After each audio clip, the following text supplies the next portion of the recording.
I'm gonna have to believe it or not, we're streaming on there's 2 YouTube channels. There's like the main Yu-Gi-Oh channel,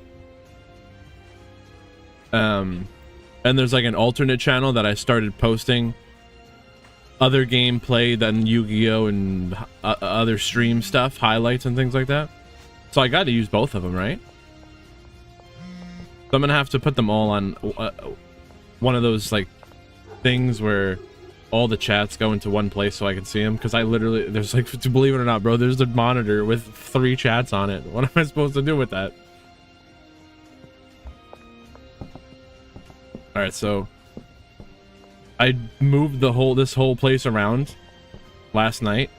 It looked completely different, and I added more of these drying racks. Why is there nothing on this rack? Is this rack? Well, someone's supposed to be working on it. I don't know why they're not working on it though. Can I go to sleep?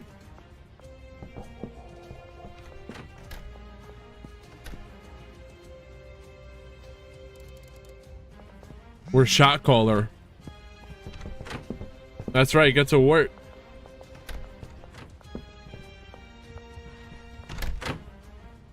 Not enough. We need more. There's nothing on this thing. We went to sleep. They worked, and there's nothing on this thing. He can't access it. No, they should be able to access it like this. He can access, well, no, maybe he can access this one by coming here, but he should be able to access this one by going right here. If I pick it up and I move it there, I don't know if I'm able to get out of here. I'll have to take this out and then take this. Oh, you can get out of there. So now I have to figure out which one is not. Oh, okay.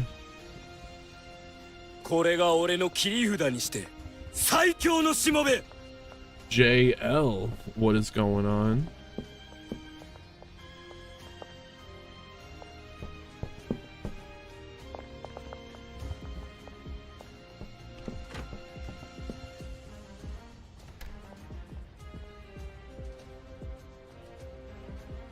I have to check these and see which one isn't. Unless they all are. And then that one plant exclusively goes to that one, which appears to be the case.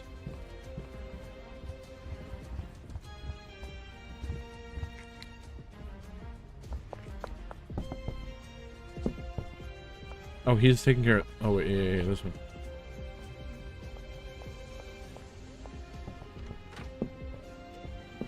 Let's see how long it takes for him to get something on here.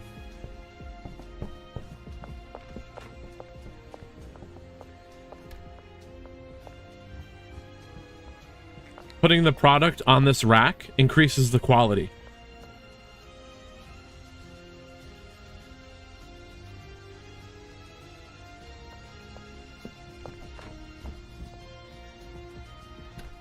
We're not really stacking up here like I wanted it to.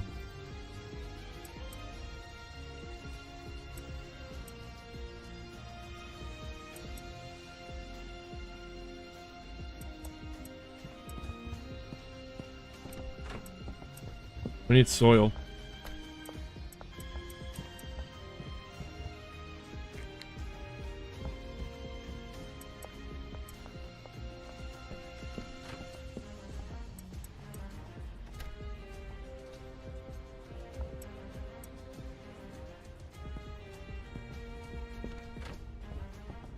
I don't even need to keep the soil here. I don't know what else to put there. Split it, half soil, half seed.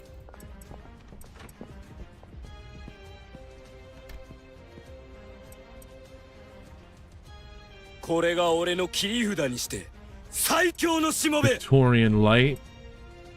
What is up? That's a cool name.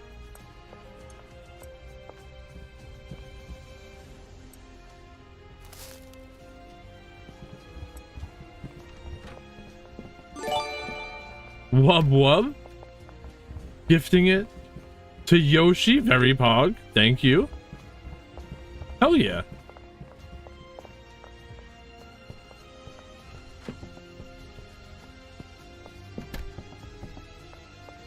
And they're subscribing. Oh my gosh. Victorious had it not been for the help I gotta of fix my my cards alerts. and my friends. When we play Thank you. this, you're a legend. Thank you. I appreciate you. That's the kind of support that we need to keep these events going. Where the fuck did I put the...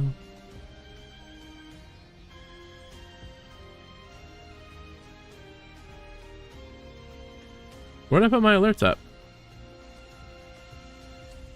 Seriously, thank you. You're amazing.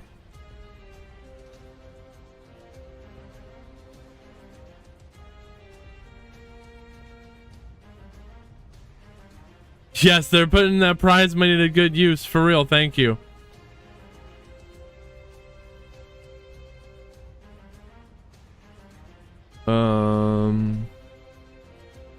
Dude, where's my alerts, bro? You won't know what you're doing. You got it. I believe in you.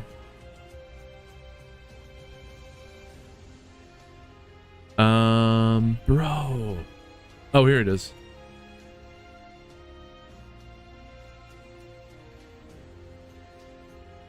All right, so now I made it. The alerts will be on, show it on screen when we're playing this. This was just over it.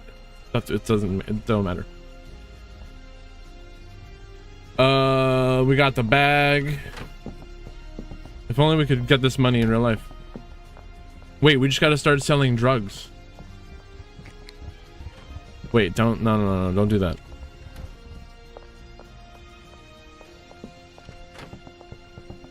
What do we do? Oh, yeah. I want to make sure that he starts filling this rack up.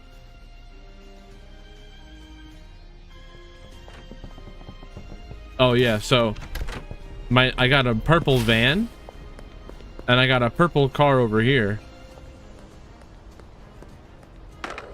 And my guy wears all purple.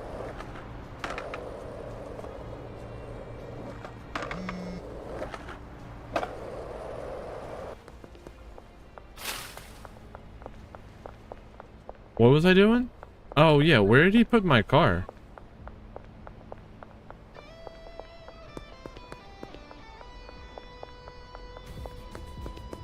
This game is multiplayer and someone took my car. I want to get this. I want to get one of these and paint it purple. Oh, here it is. Why was it parked here?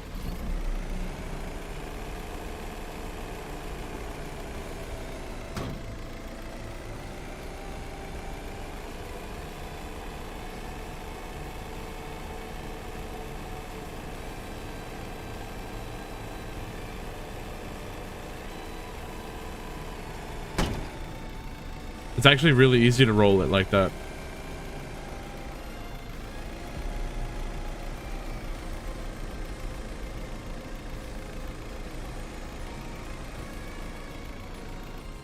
And I park my cars up like this. I'll probably put the race car right here.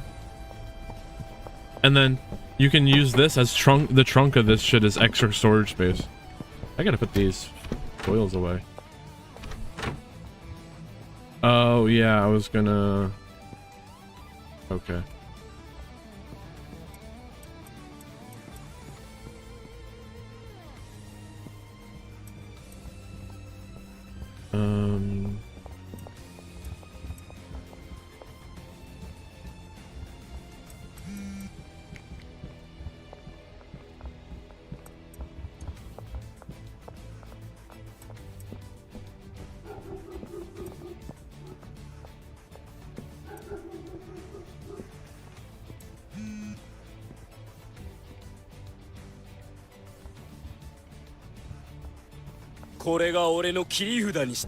Snacks? Did you bring some snacks?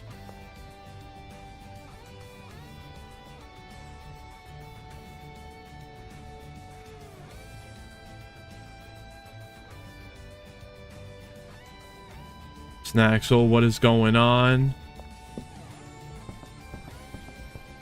We're just playing some Schedule 1, checking on my business, making sure my associates are doing what they're supposed to be doing. And then after that, we're gonna have a Yu-Gi-Oh tournament.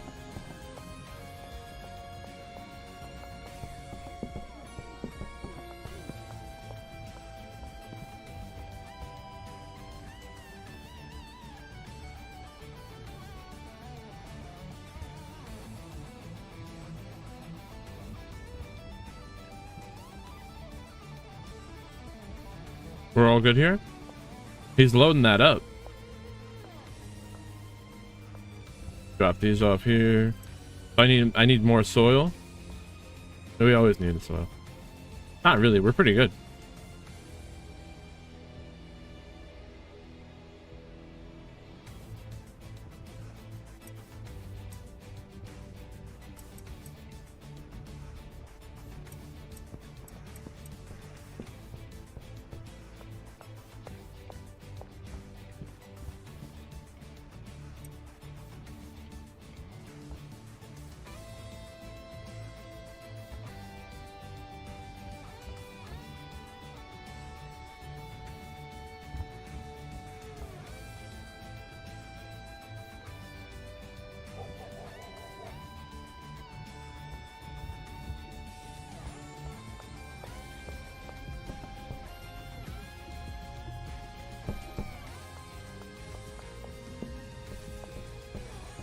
Should I go check how much the sports car is?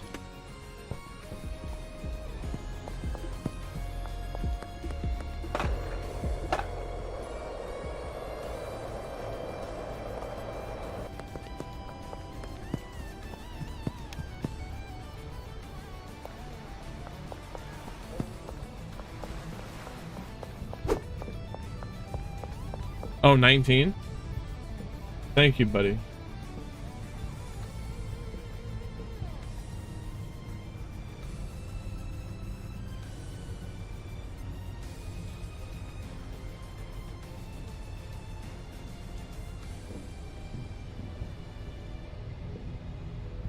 We're good.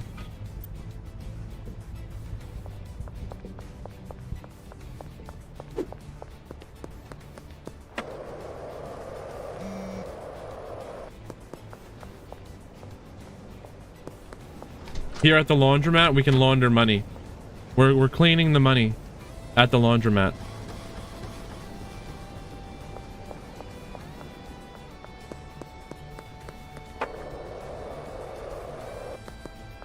We also own a car wash.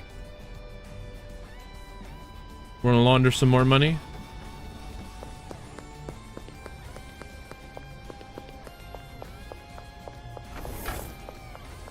This thing is a cheetah for 40 grand. Damn.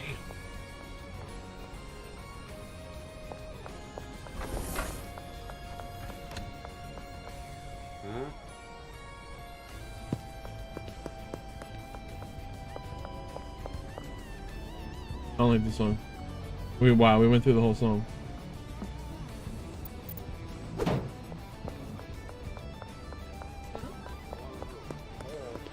Wait, I own the post office here too.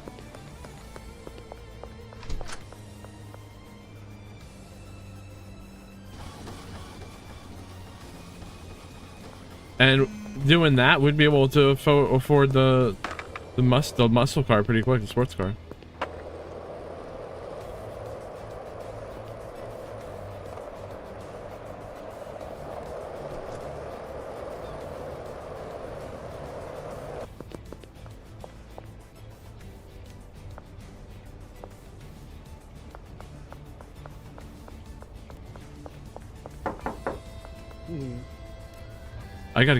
He has no product. We have not been making enough product because of it's all been limited by the drying.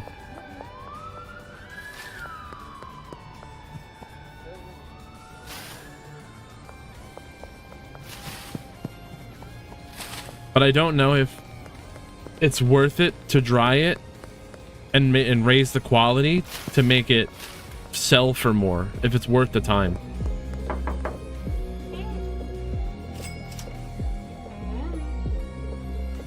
The It kind of looks like it is.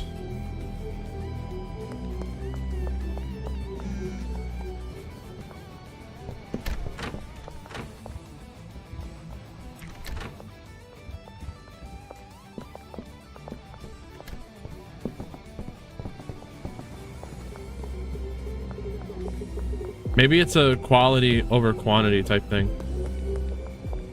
Where'd she go?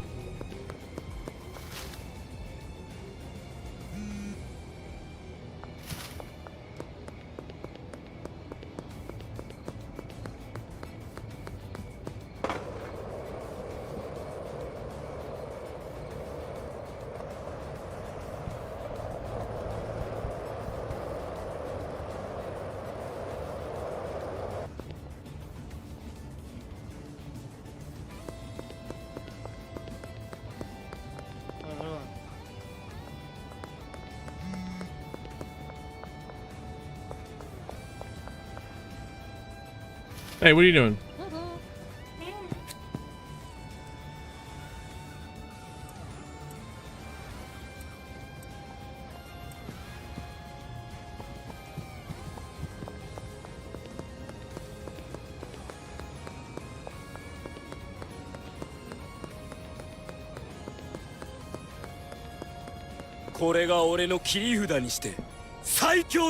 Darko Cito.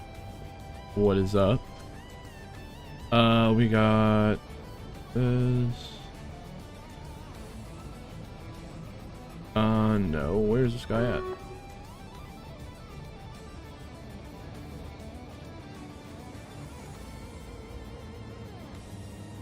He's all the way down there?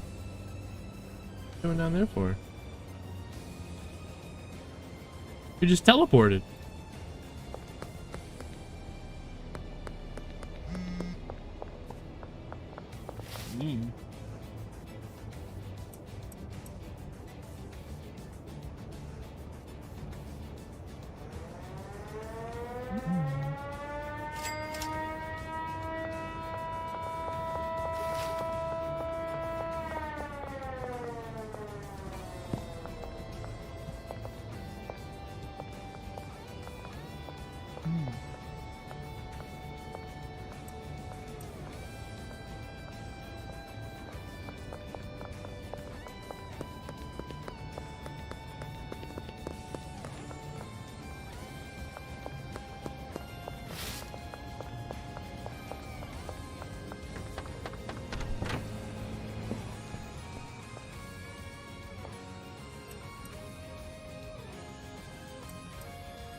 We should definitely get the upgraded packaging thing in here.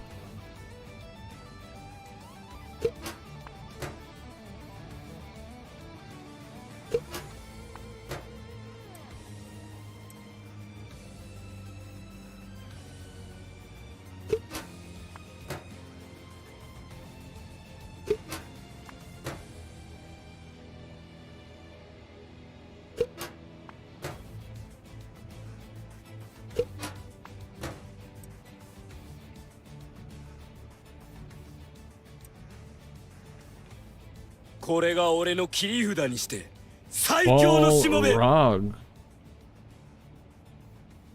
Sounds like a dragon.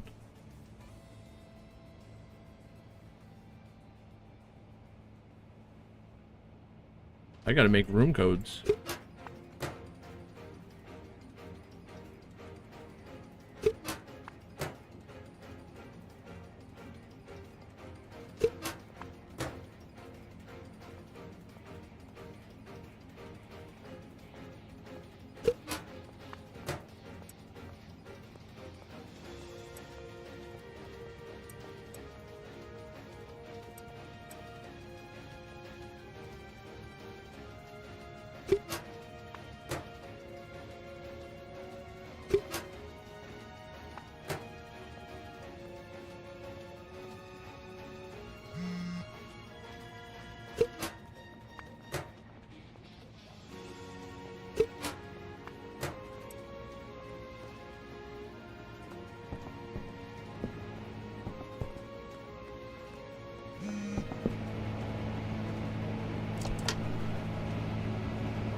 shit, it's that.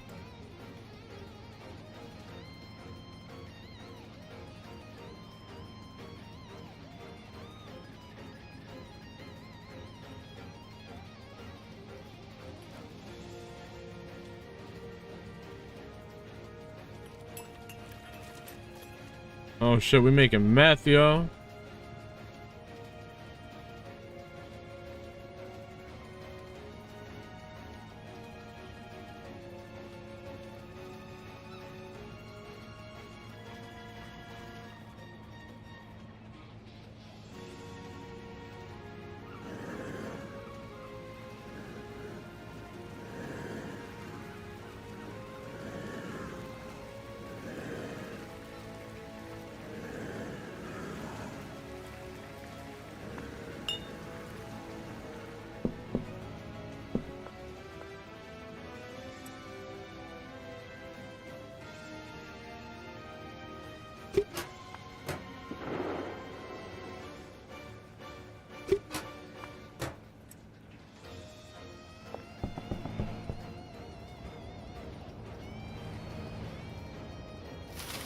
Now we're gonna go give out this product.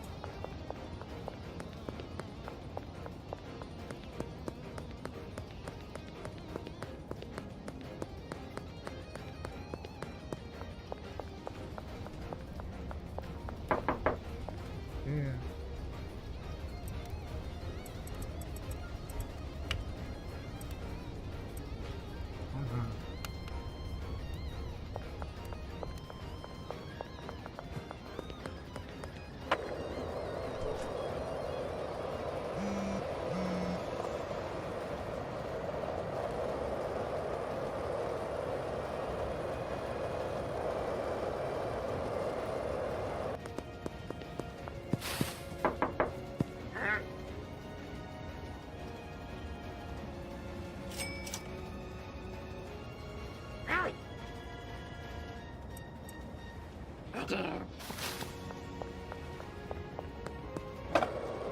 That's another one of my dealers.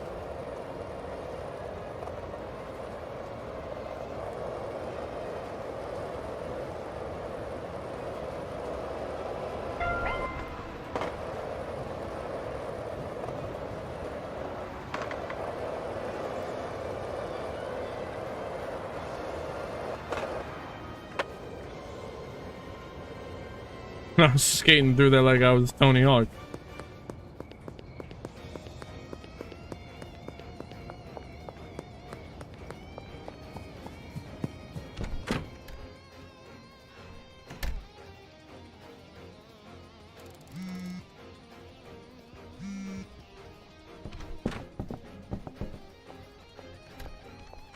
It's drying.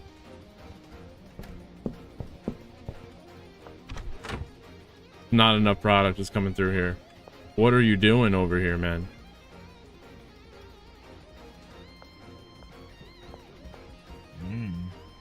Get back to work.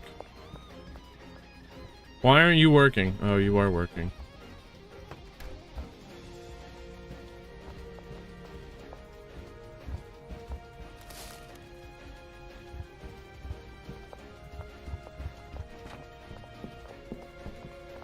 We need more.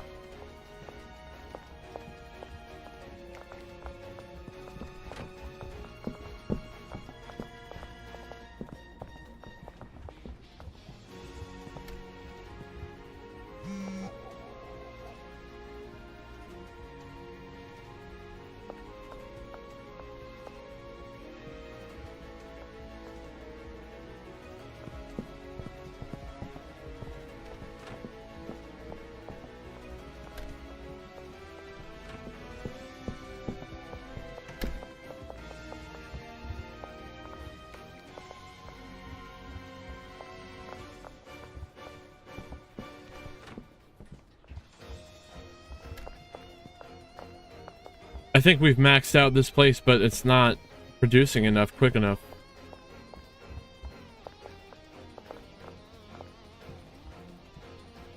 Maybe we don't need to dry them this much.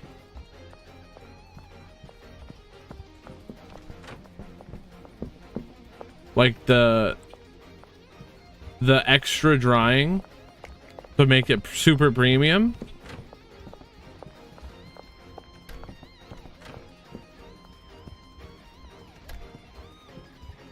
Like, make it purple, not gold.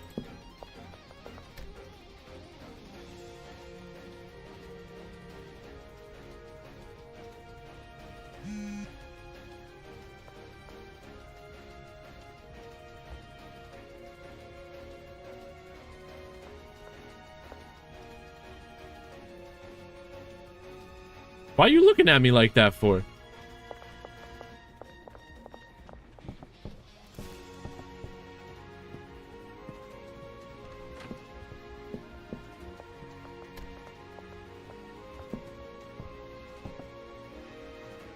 This is a good shot here.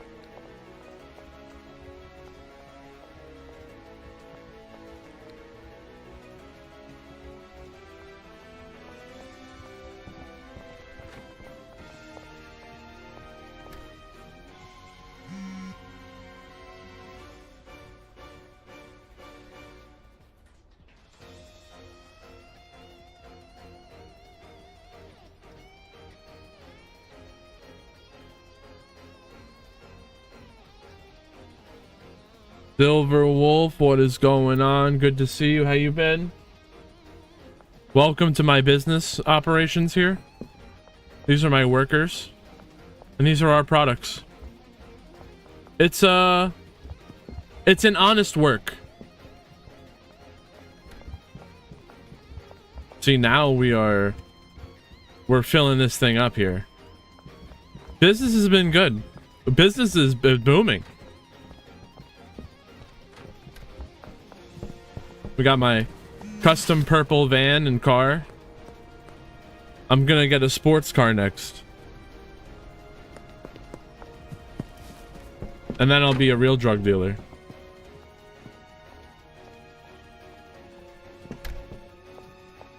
It took a while to get everything set up like this. And spaced out properly. We got stuck. Hey, how did that get out here? This guy's not cleaning up right. Is he? Someone's getting fired.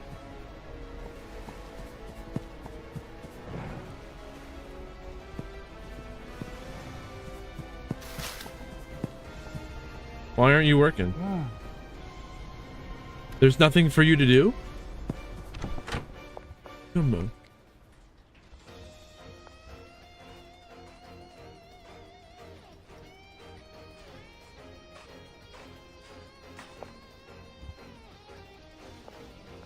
Oh, I understand.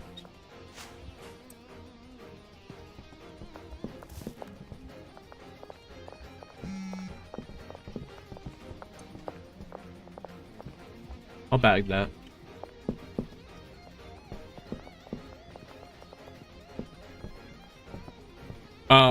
We got Granddaddy Perp. That's the product that we're selling. My character is all purple. I got purple cars.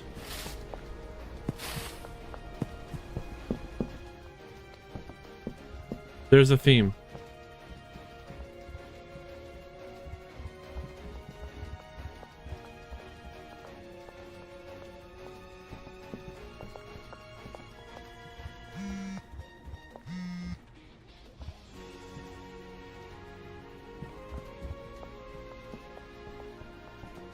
It's not filling up as much as I would like for it to. Well, there's some waiting there.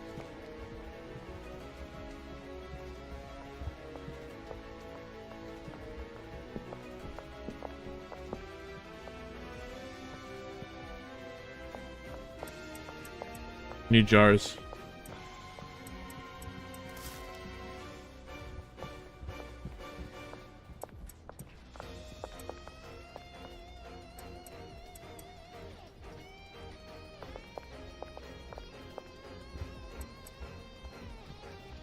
I need 80 jars.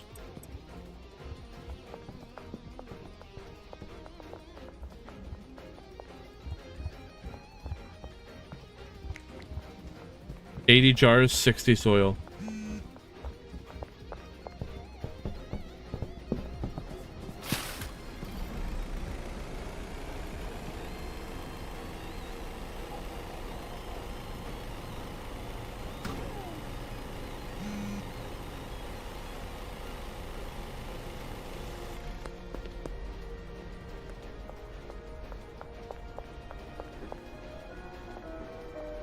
Wow, where'd the lady go?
The freshest guy. What is up?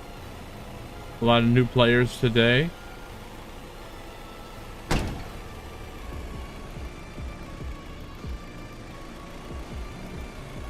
Maybe people like Swiss?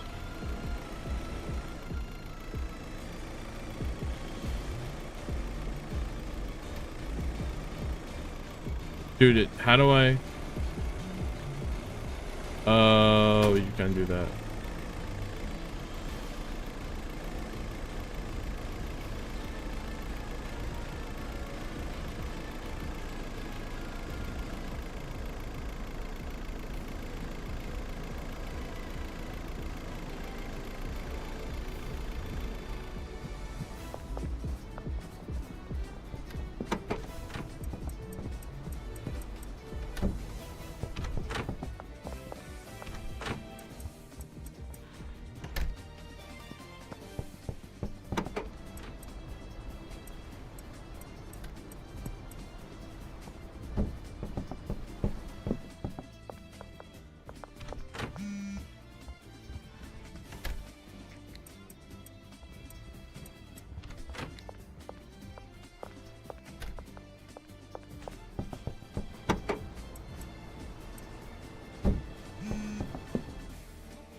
Who the fuck are you?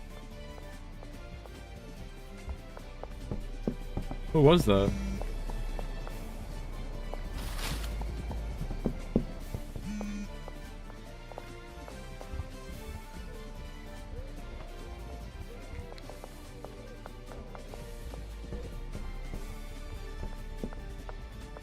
We almost have 40 grand in the bank for the sports car.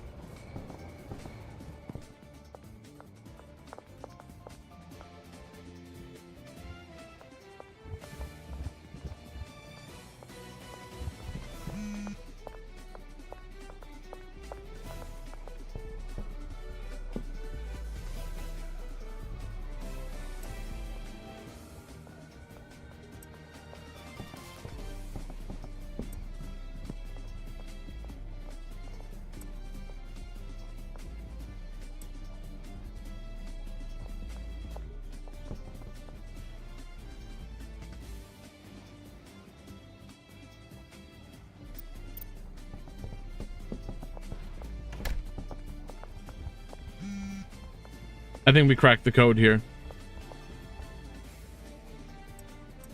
Look at all that. Now we're producing something here.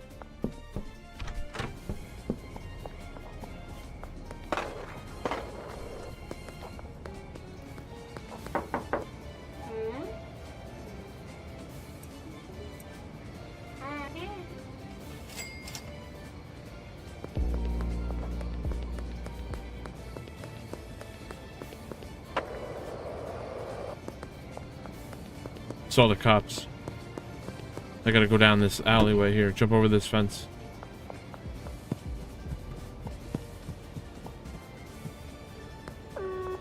Okay.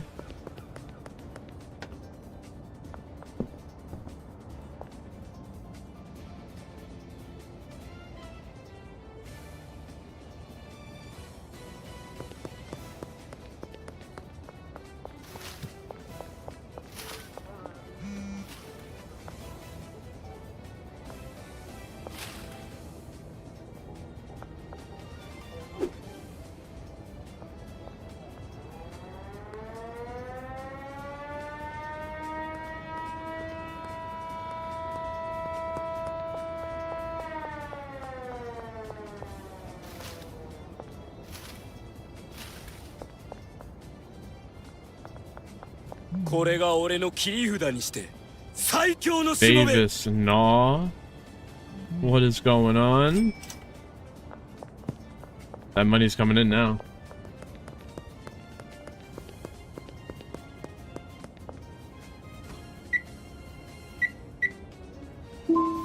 Dude, we have enough for the sports car.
Huh.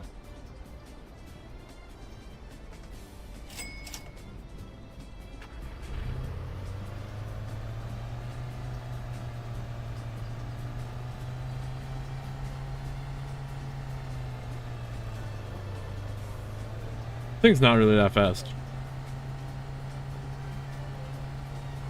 Okay, maybe it's kind of fast.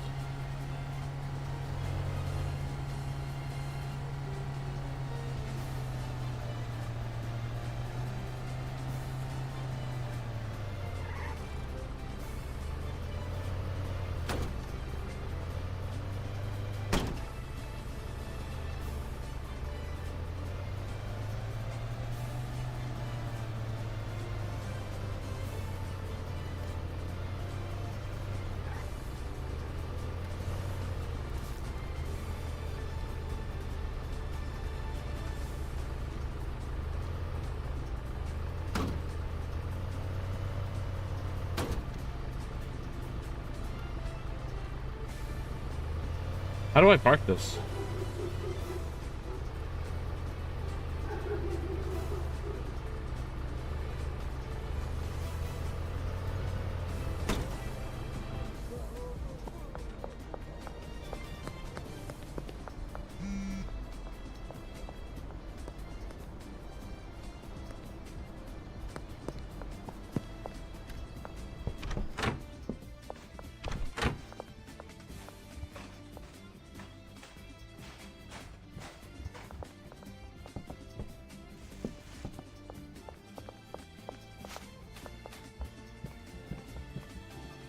I haven't seen them harvest this one ever, so it makes me think for some reason they can't reach it. Even though I've seen them reach this one.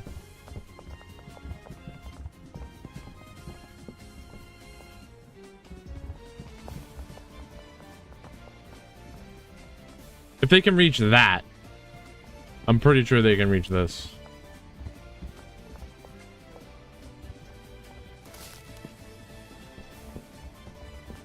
Oh, they're stuck.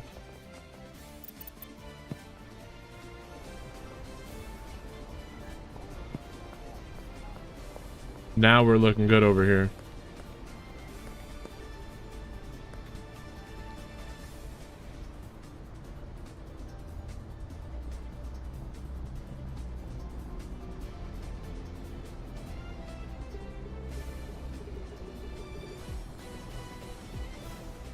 That's a thumbnail.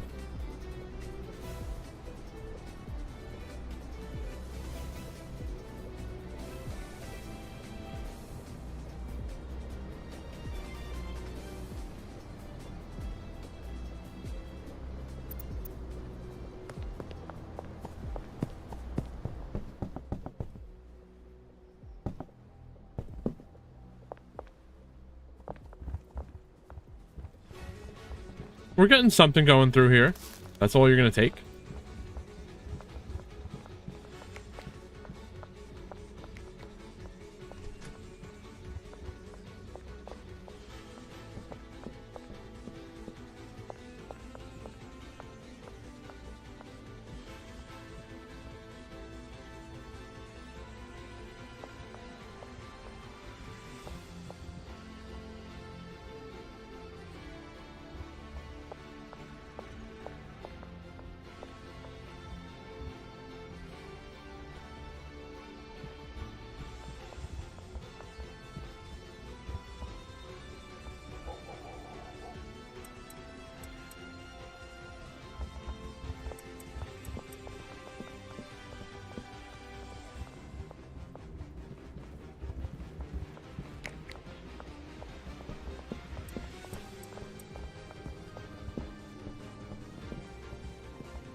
Maybe that'll give them the extra space they need to hit this one if they're not.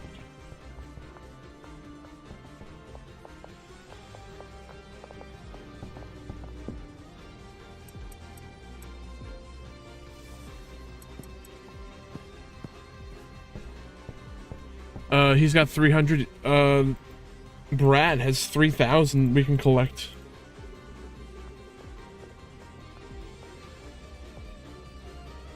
We're switching over Yu-Gi-Oh soon. Don't worry.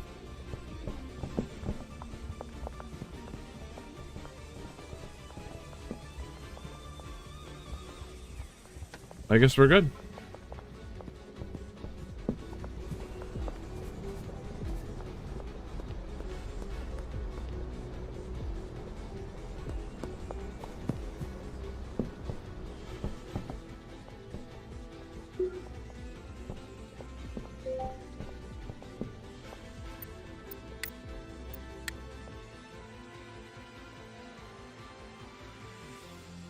Oh shit. The wits. My bad. Isaiah, to play you gotta be in the Discord.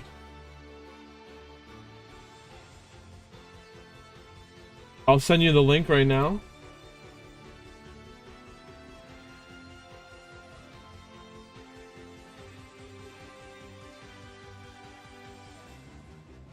Hit that link, sign up, and upload a picture of your deck.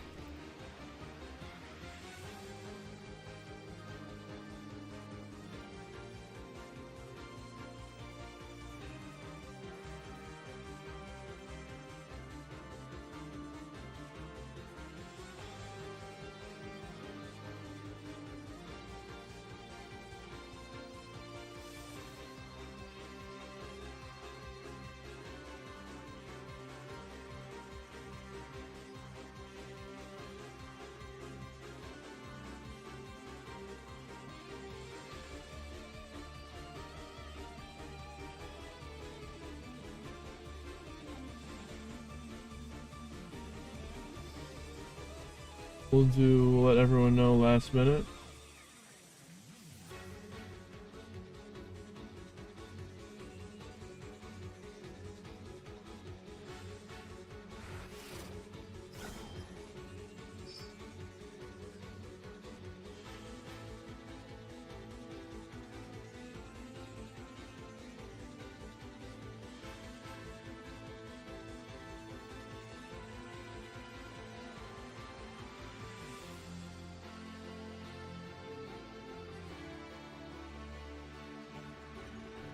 There's no message on this one.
Crimson, what is going on? Good to see you. You ready for today? I'm getting ready right now.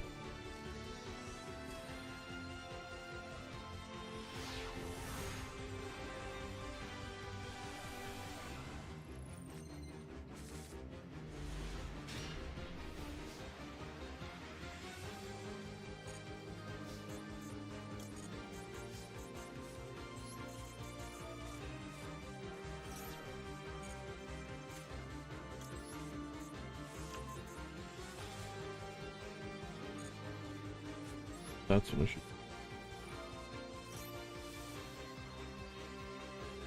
Oh man.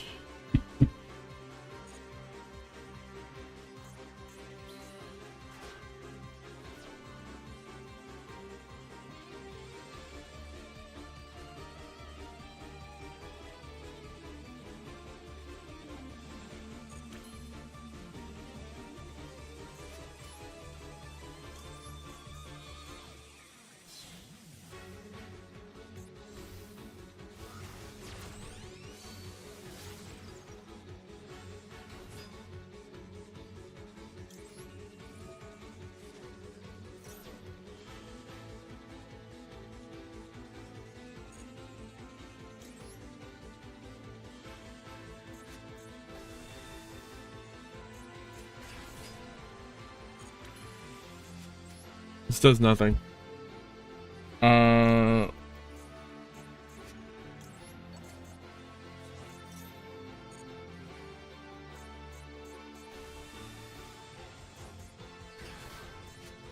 We summon a Caesar.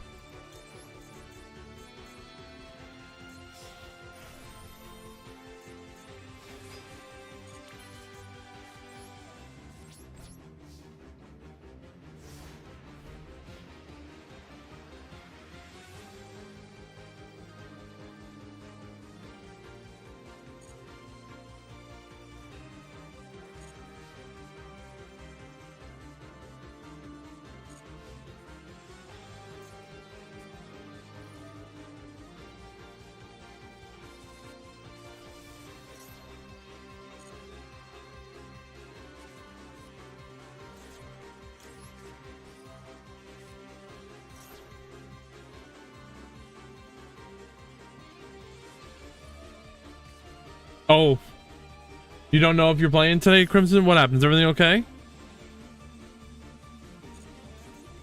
I'm glad that you're able to join us, though.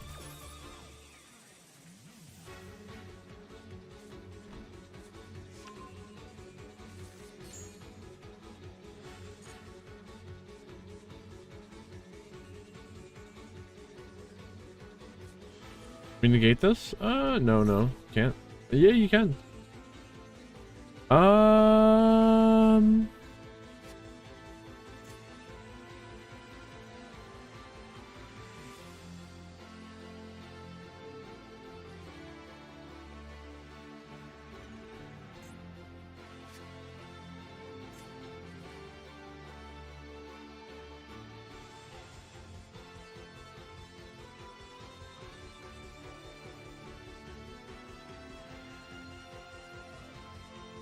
Let it go. Oh no, Crimson, I'm sorry to hear that. I hope you can get through it okay. That's a tough time. これが俺の切り札にして最強のしもべ。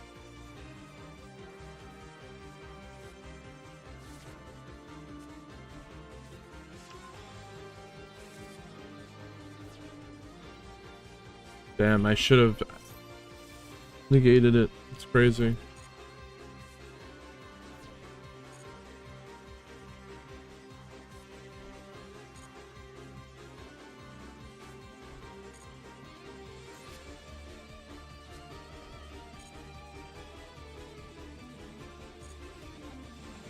Wait, we can't flip it because of the cannon. Yeah, we can. God, Skinner, what is going on? My bad, I was just zoned out. Thank you for joining us today. Good luck.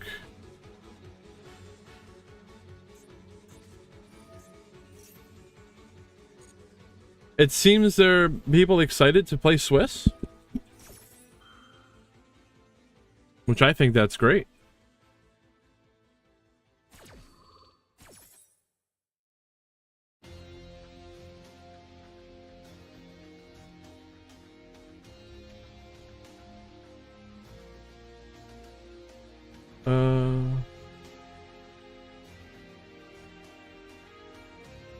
Man, Crimson, I know how you feel. Longtime viewers of the channel will know that my ex-girlfriend helped me organize these tournaments, helped me run everything here. And then when I broke up with her, I couldn't stream. I didn't stream for 2.5, almost 3 years. Where could I have been in those 3 years? Who knows? We would be a lot further. But I didn't have the heart to put on a show for you all. So I know how you feel. It's gonna take time. Take time.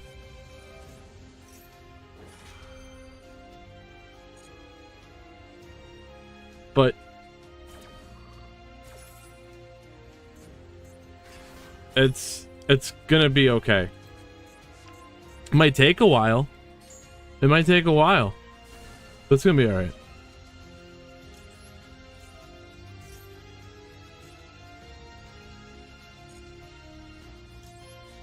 And that's okay. There's no time for when it's supposed to be okay.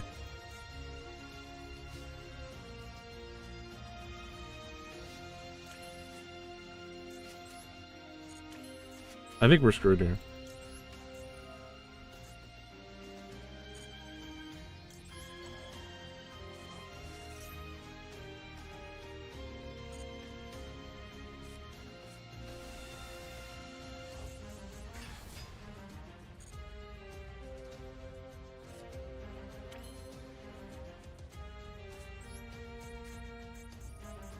It's okay, Crimson. We'll be here for you, and there's always next time.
Damn, I should have chained the... I should have chained it just to chain block the lovely lady.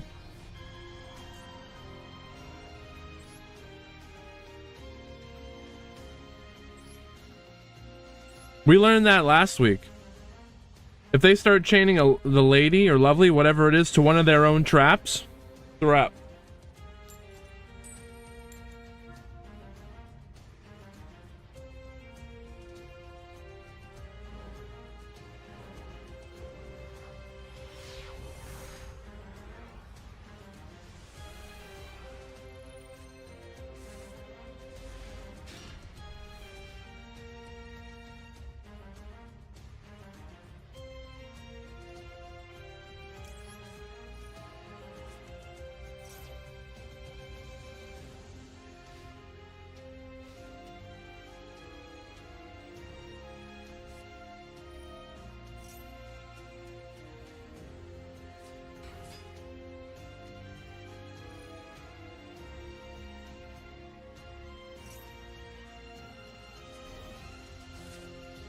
What do we do here?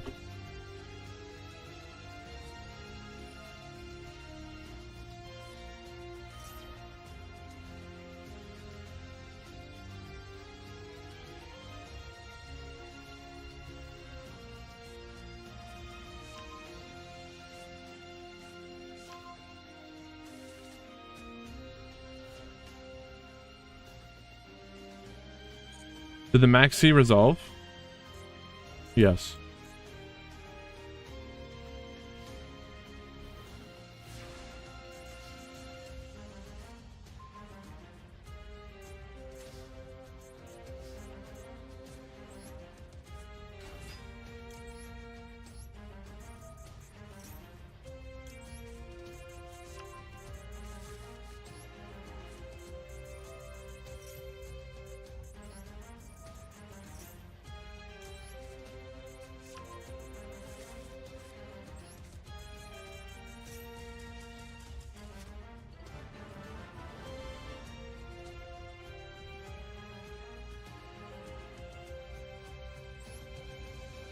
Oh, Crimson, you like Lil Uzi Vert?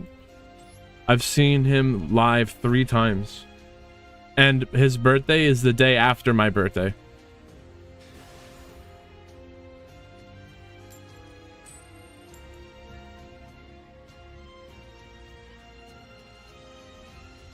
I don't like a lot of rap music, but Lil Uzi Vert's really good. It's crazy. Me and him would get along. I want to meet him one day.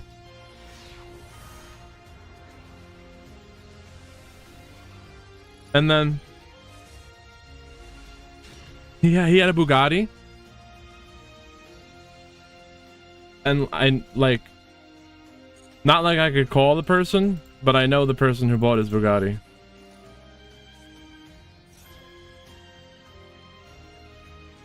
Oh, they make YouTube videos. Riz, what is going on? Yeah, so the person who bought Lil Uzi's Bugatti makes YouTube videos with the Bugatti.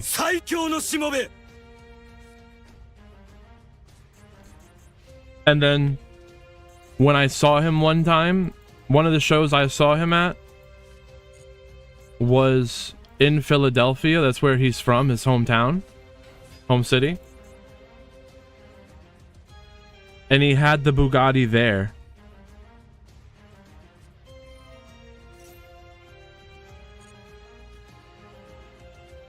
What just happened?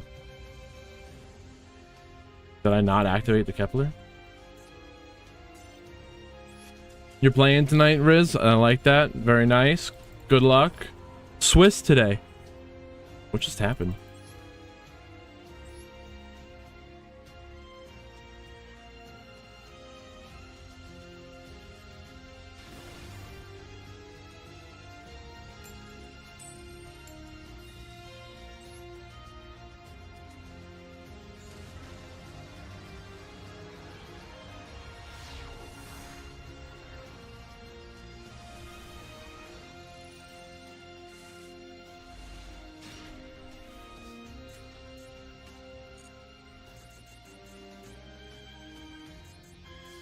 K-pop?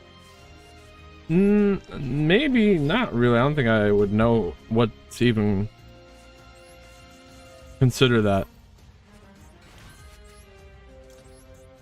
Or what qualifies as that. What music. I like a lot of rock music, metal. We got this one, that one. Where's this? It's in our hand. We'd have to pop. We already did one? Huh.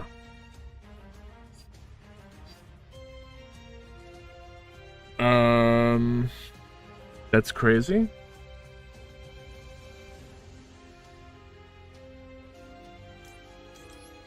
This is crazy.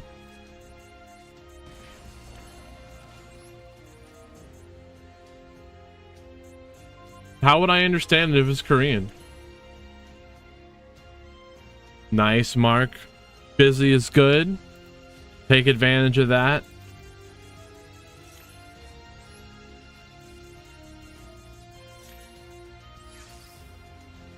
We'll do this one. Yes.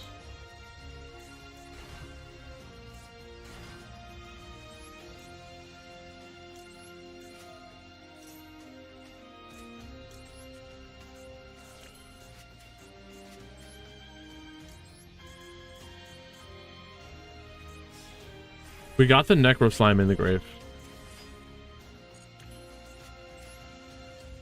You can tell. We're gonna go for the synchro summon. We should be able to have it.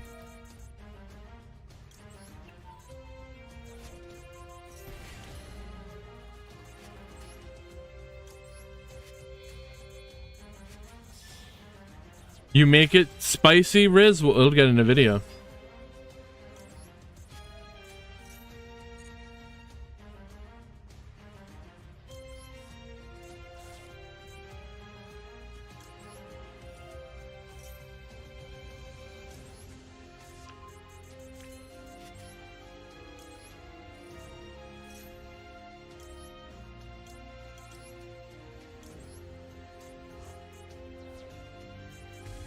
Let's go, let's go. This is the key play right here. Ragnarok. Bring back the Griffin. We Griffin. Now Genghis. Wait, is this even gonna work? We fucked it up. I fucked it up. Oh.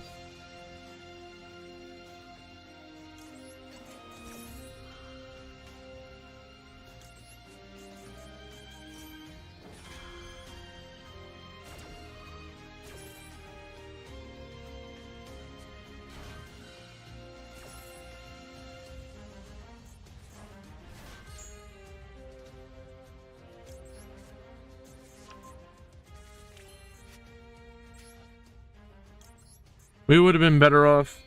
Kinda. I don't know. It's tough. Yeah, this is not good.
Really again? Crazy.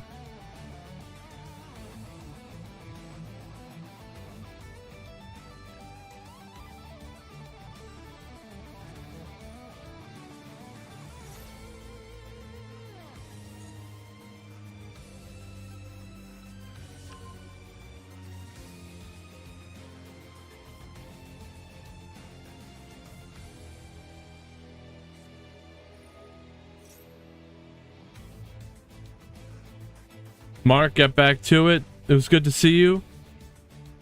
We'll be here. Link into the reins?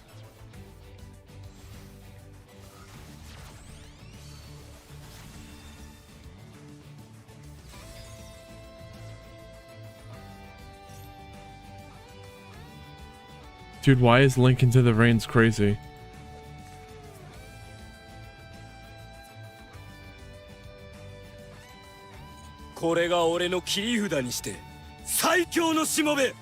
Natalie Flower Moon, what is going on?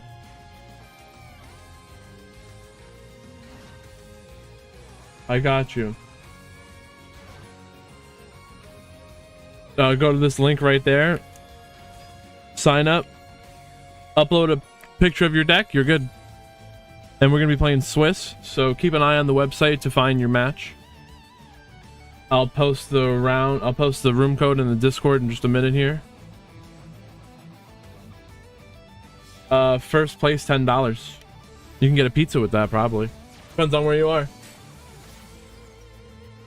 Oh man.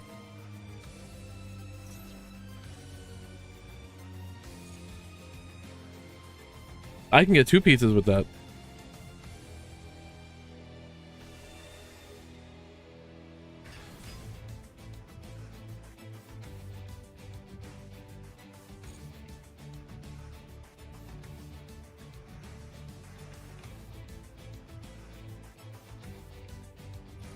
Luigi is here. What is going on? Dude, I don't know what to do right here. We threw so bad. It's crazy. I just want to quit and get the room code. That's my favorite, Luigi. A thick Sicilian crust. Square slice.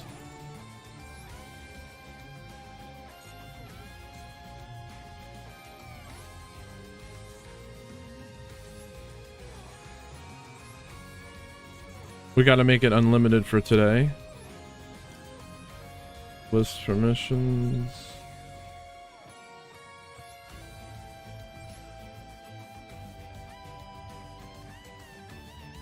Seven 271.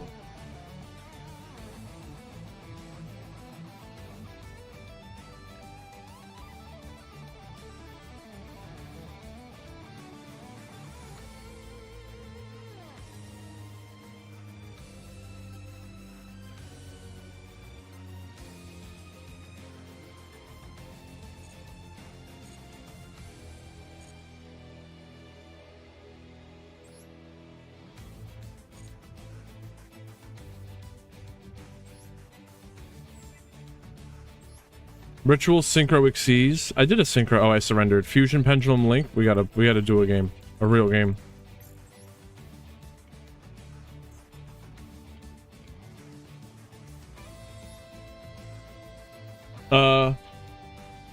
Luigi said they got a Sicilian slice with the prize from the last tournament. I approve of that. I very much so approve of that.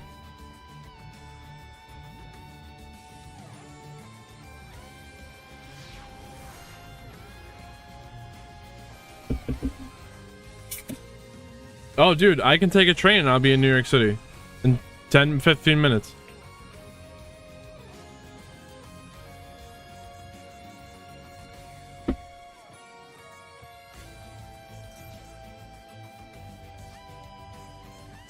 Perulia. Can DDD take the Perulia challenge? Sure, right? It's from the hand. Tournament check-ins will begin in 9 minutes.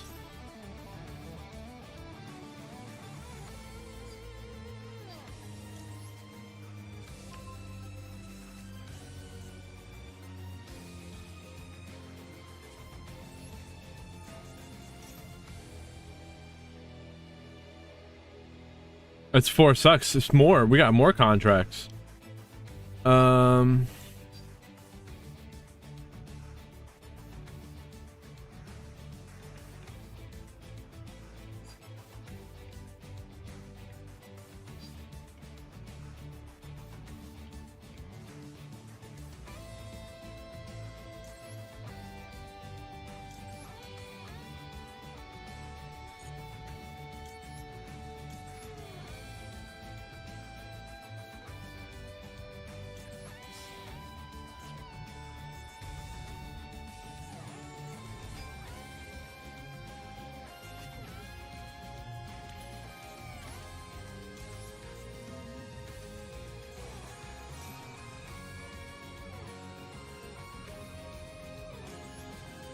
I'm pretty sure they got imperm.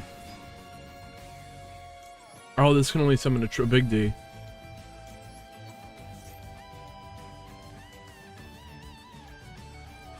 Magnamut.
You can private message me the deck on Discord right now and tell me what your start GG name is. But you go to the website and you find brackets. There's multiple ways to do it on the website, but you got to go to the website, find brackets, and find your match. Okay.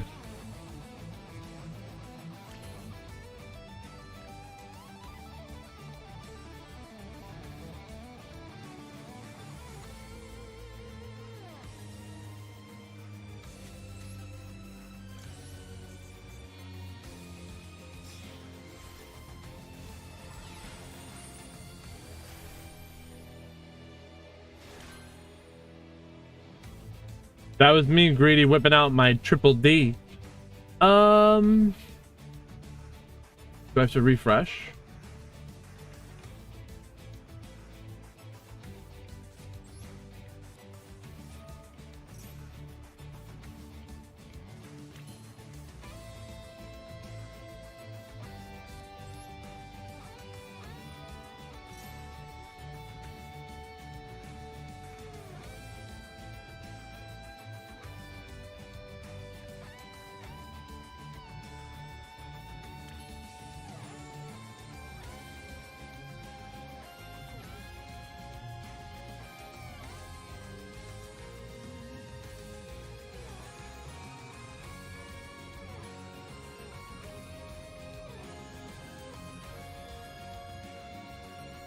I got you, Natalie. You're in. Don't worry about it. Well, you do have to message me the deck if you want to play, but you're in.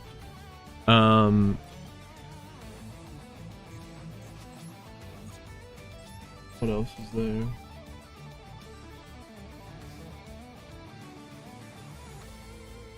Yeah, just send me the deck. You're fine. But you will have to use the website to check into your match. Every match. But once you get the hang of the website, you're fine. If so, then we're showing me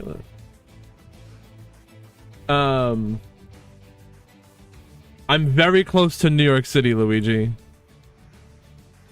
Forget about it. I'm very close.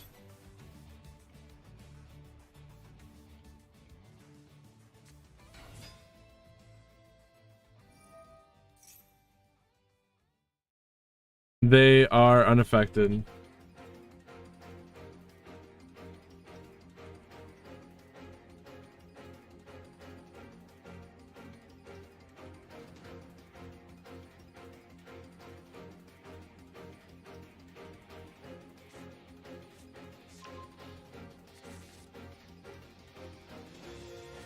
Greedy, why would you do that to the poor burn player? They didn't deserve that.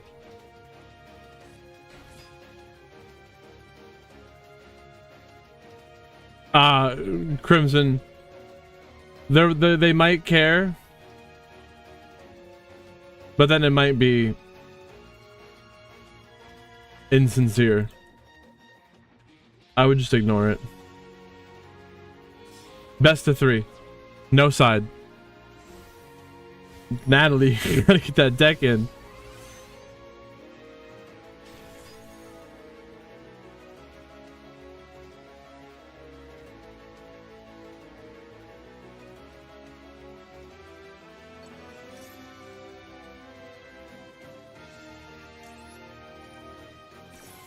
Just take a screenshot of a deck.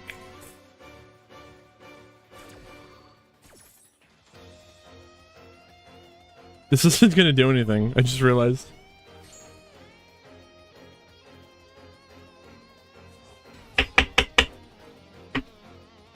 Believe in yourself in the heart of the cards. Luigi's right. Oh shit.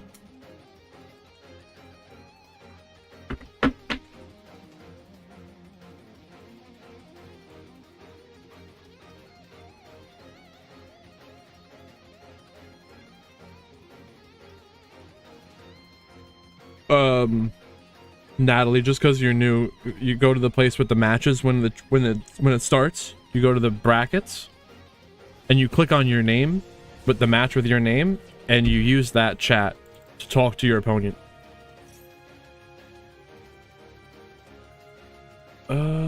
Gilgamesh. You can do this.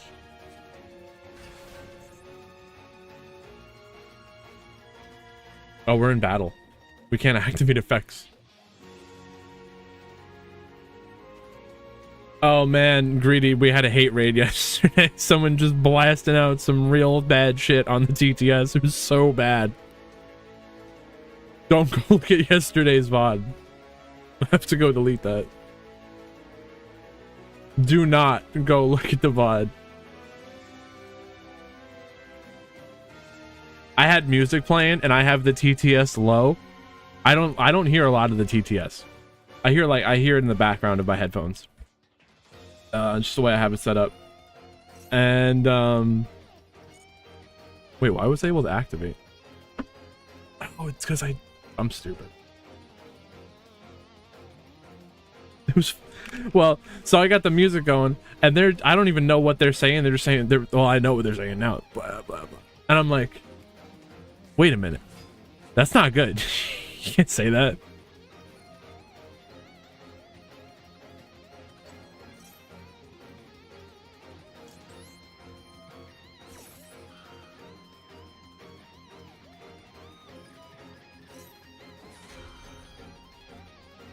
Yeah, I should have negated the Kaiman. We'll get our missions done. I'm beginning the check-ins.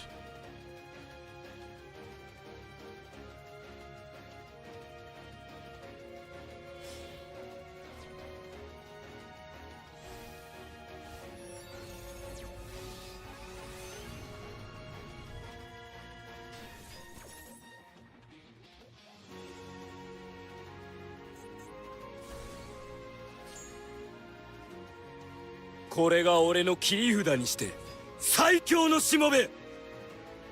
How did they just do that?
Vlad, what is going on?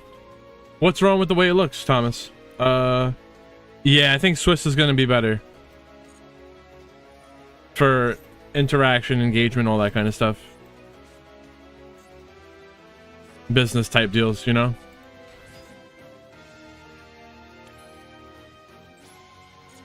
Yeah, no. You'll get used to it. It'll be all right.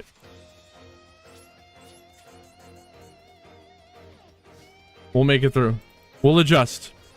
We're gonna adapt and overcome, like we always do. Wait, I have to attack?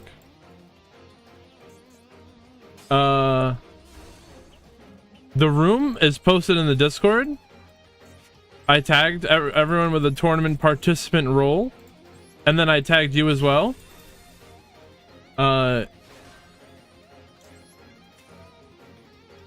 Nah, Cap, I think I missed you.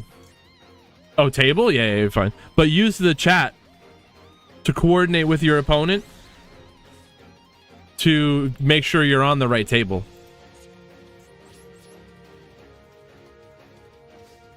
Regular ban list, Cap. Saturday, Cosmic Clash.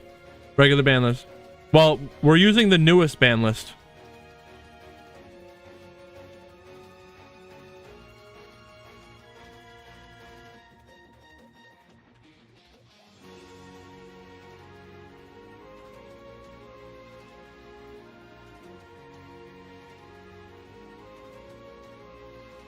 Pog. Thank you all for joining us today. The April 10th. That's right, Skippy. It feels like forever. Why is it so late?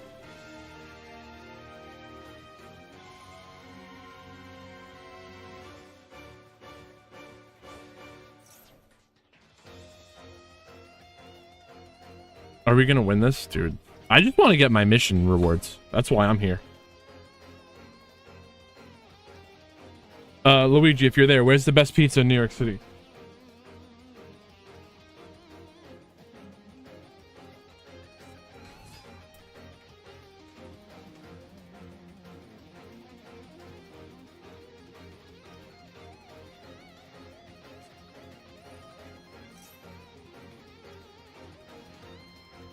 Banana, what is going on?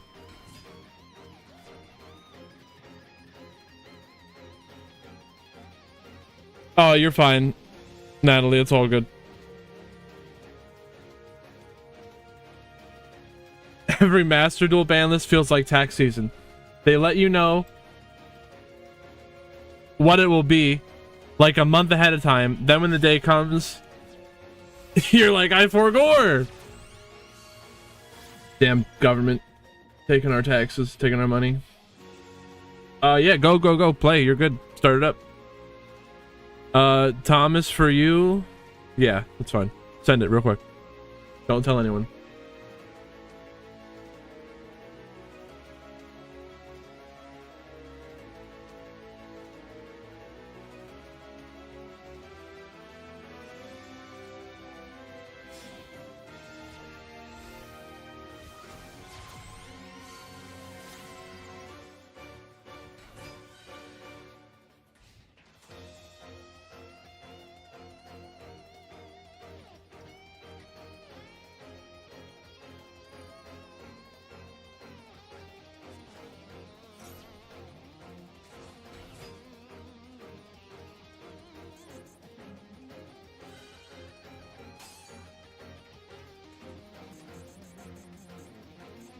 Dude, what is going on? What a game right here. You're making me sick. What is going on? Thank you for joining us today. I'm getting beat by Tempai, but it's still a good day.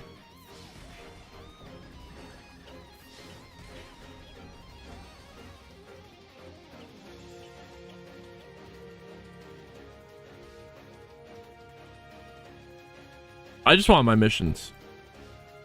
That's right, Riz. It's lit.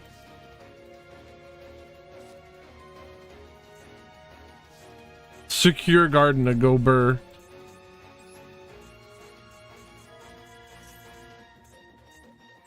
Rip.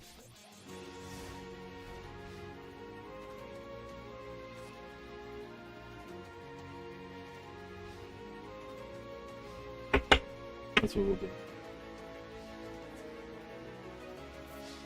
Oh, no, I'm dead.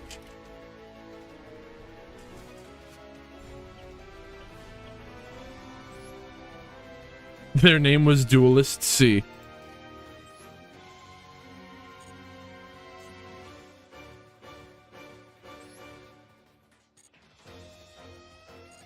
They're not even going yet. Well, they are, but let them play. Wait, look at their extra deck. Ah, it's the game. Next time.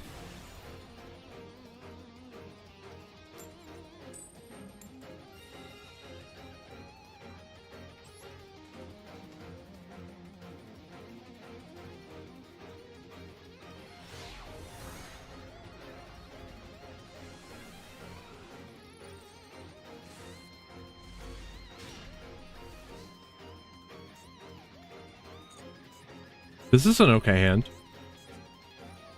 Damn.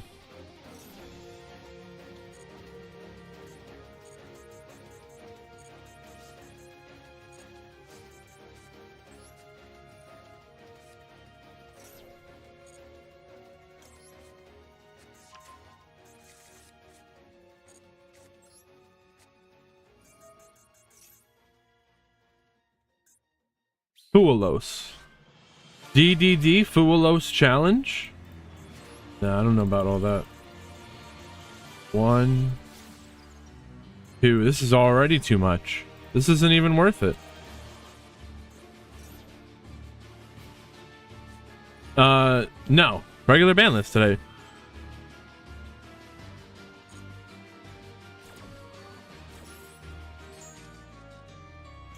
Saying that shit.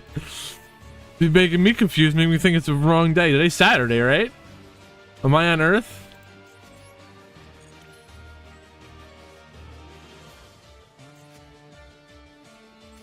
Alright, we'll just have to go all the way. 40... 41. So it could be 5 rounds.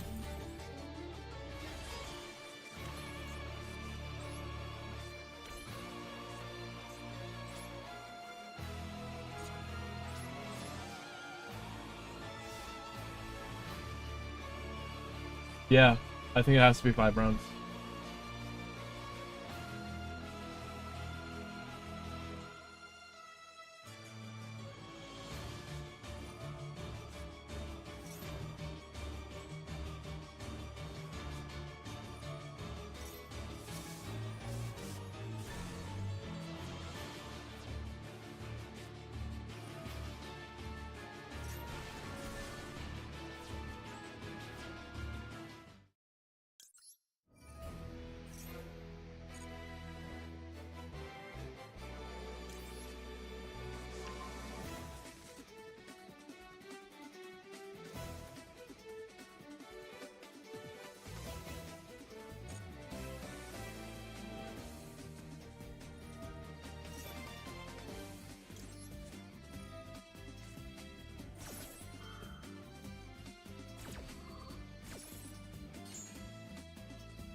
Thank you for asking that, because I had to add an extra round.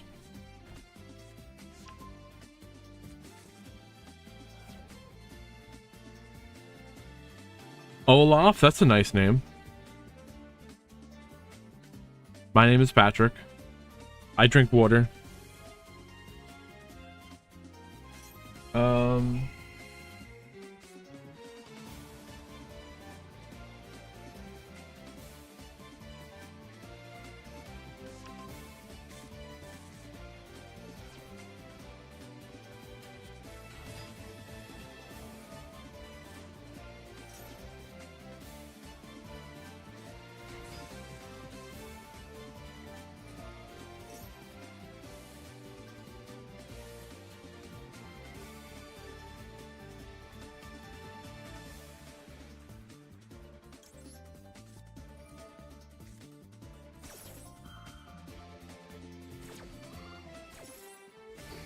Luigi, it's funny. I just read that. Oh, nothing happened. We're just waiting for him to get started. Are you playing what?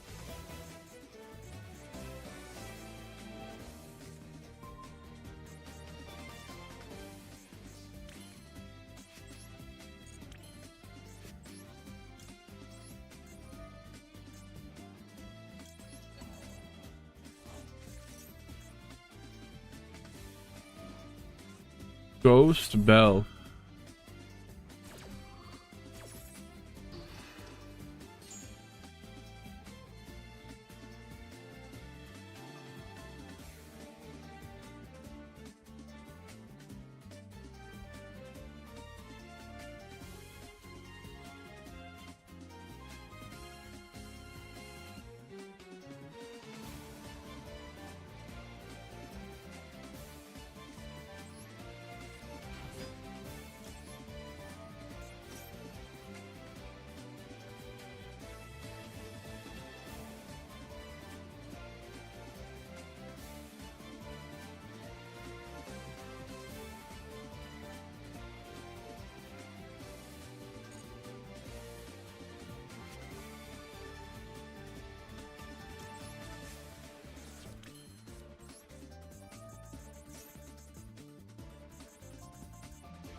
We might have a chance here.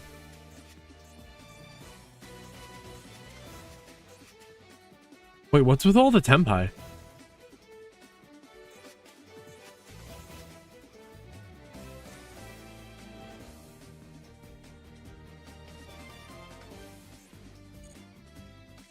That's crazy.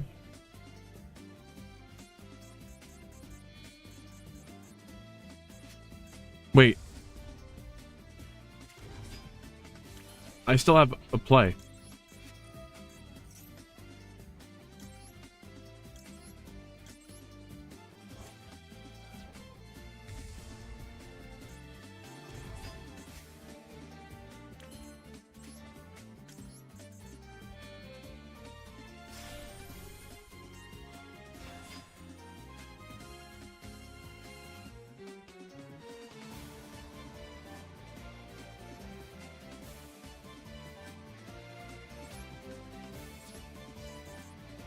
Something happened?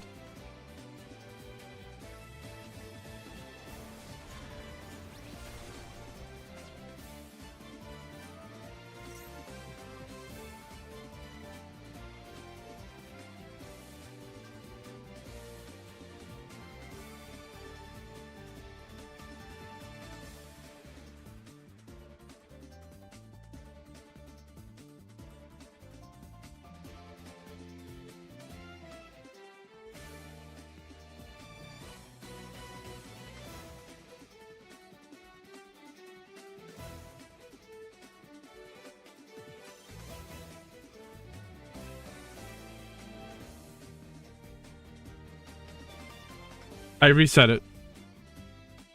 Just mark them as normal.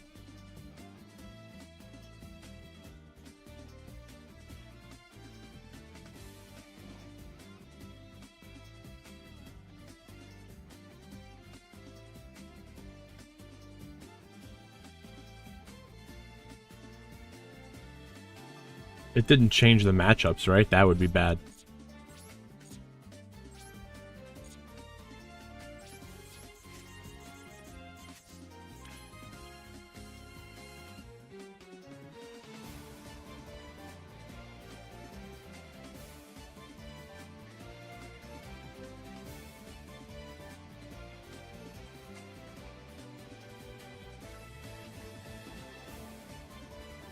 Just recheck in. And then report it as normal.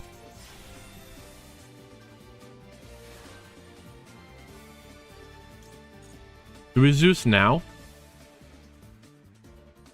What did they drew a card.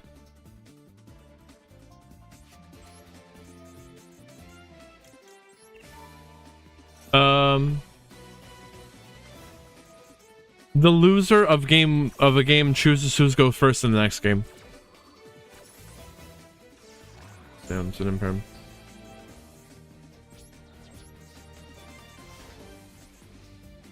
But everything, play as normal. Just report the matches how they should have been.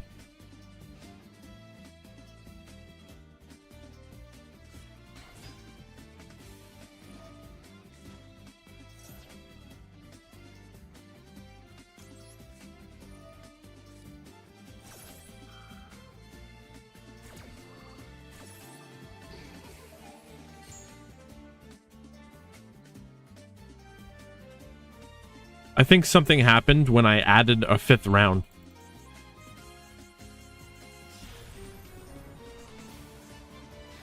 Typhon versus Zeus? Wait, what?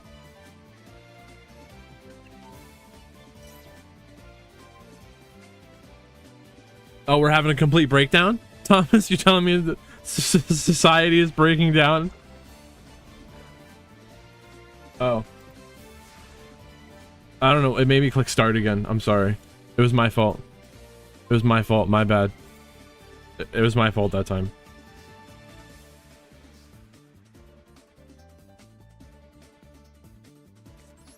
Typhon won the battle between Zeus. Oh, God.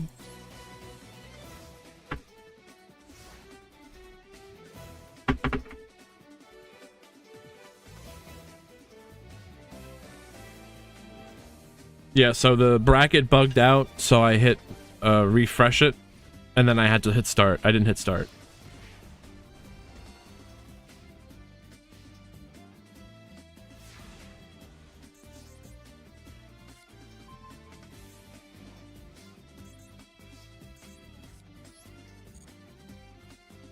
Why can't I summon this guy?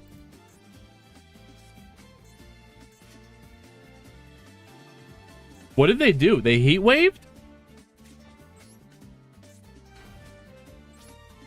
That's crazy.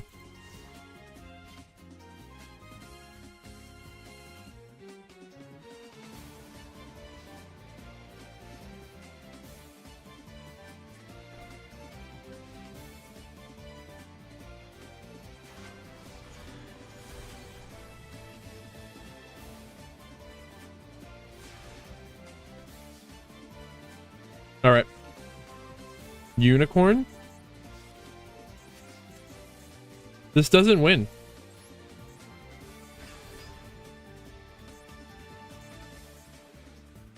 But it ends the game.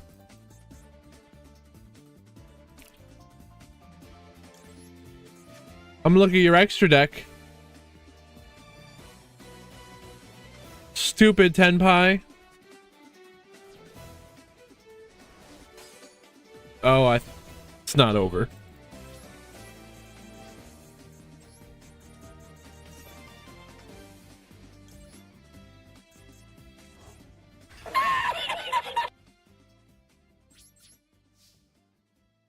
Can this just be over now?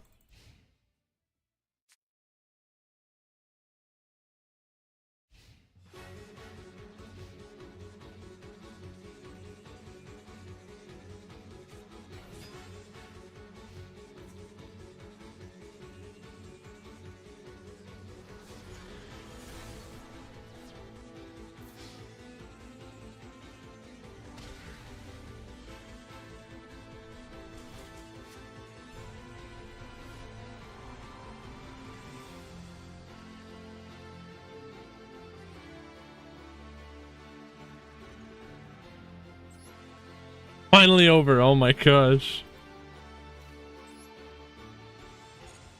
Are our missions done? The missions are done. It's finally over. Thank you, Konami, for the free gems that they have given us on this day.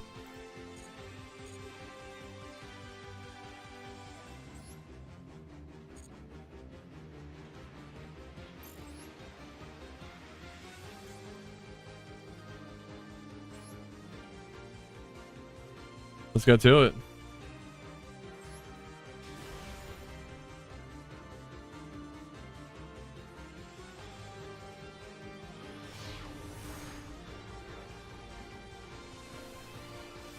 We got that. We'll do this.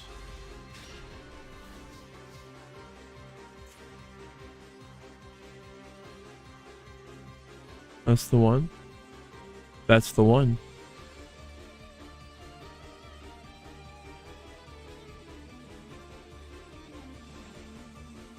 Hello, what is going on? Thank you all for joining us today.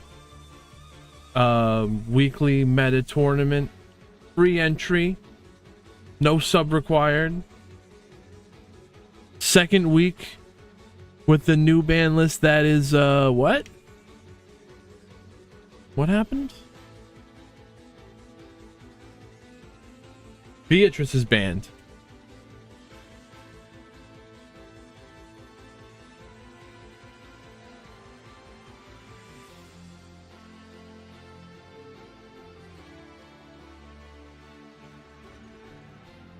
We're gonna see what else is it.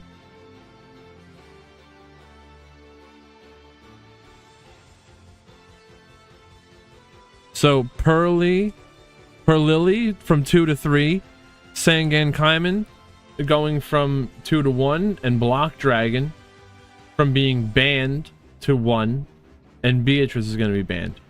So we are playing with all of these changes in effect today.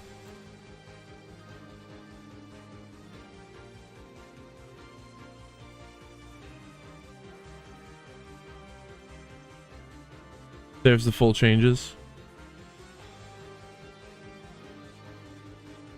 We do use unlimited dual rooms to be able to do this. Natalie. You must remove the Beatrice.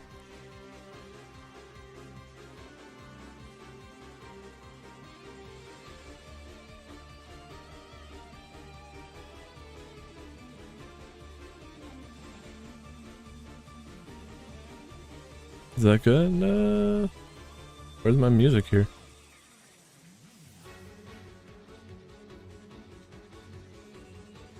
There it is.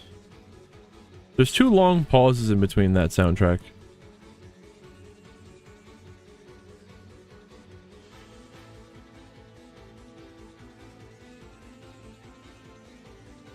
That's confusing. All right.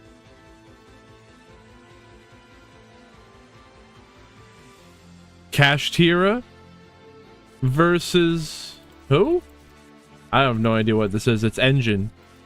It's non-engine. It's engine versus non-engine. What is this? Paratop Magnamut. Tempai? No. What is this? Full armored Xyz?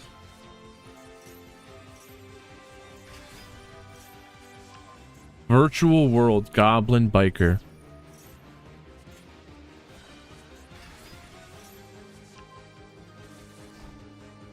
Wow. So they got Super Poly plus the Macrocosmos. The Macrocosmos alone is like a Rise Heart. And then they have a Fenrir, Unicorn, an Ogre, all of that as well. They don't need the Arise Heart. Gabonga. They're adding the Charger. Fenrir will banish Gabonga. Unicorn gonna banish the other Gabonga from their deck. They just got both their Gabongas ripped out. I wonder if they play a third Gabonga.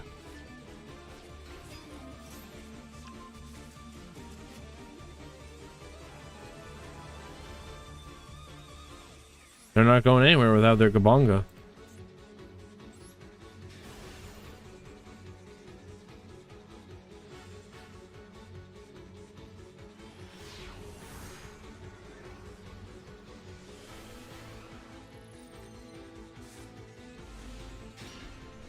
New card.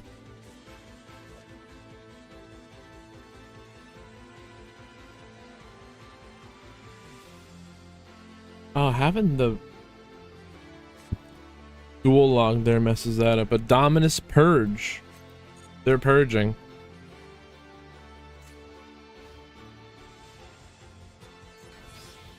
Neo Kaiser Seahorse.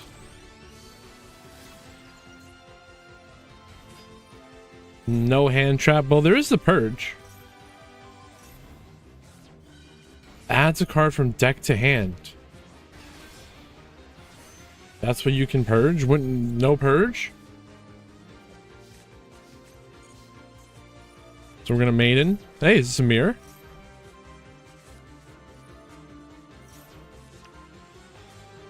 We got the Kaiba music for the mirror match.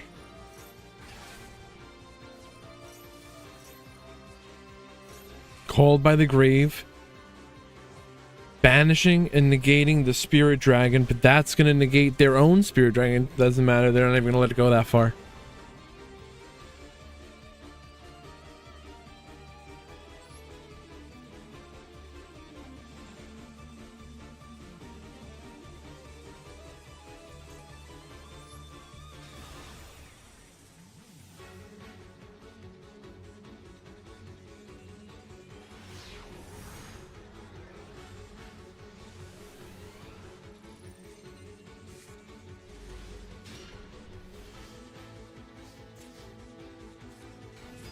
Labyrinth. But the opponent has an ogre. Is ogre gonna do anything to stop Labyrinth? Ogre destroys a card on the field when it activates an effect. The bell negates something summoning from the grave. Or interacting that way. So no, I don't think this ogre is going to do anything. Well, wait. Here it is. The lovely activating while it's already on the field.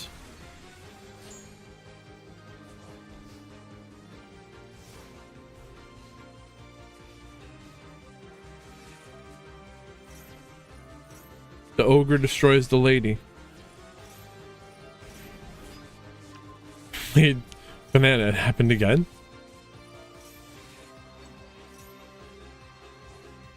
I mean, Thomas happened again, but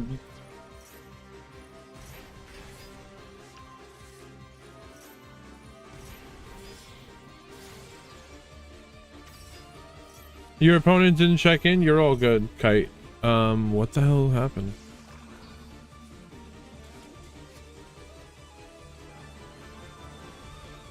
Oh, dude, I'm stupid.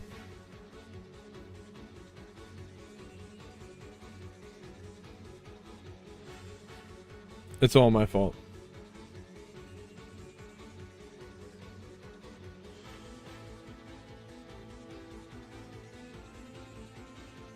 I can tell you it won't happen again.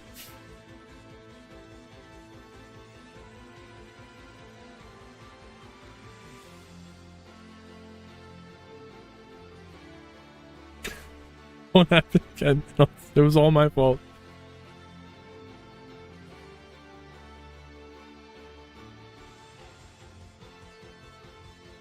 We were in a professional operation here. Now that was just a wrong button click for Swiss, you know what I mean? Versus the other bracket.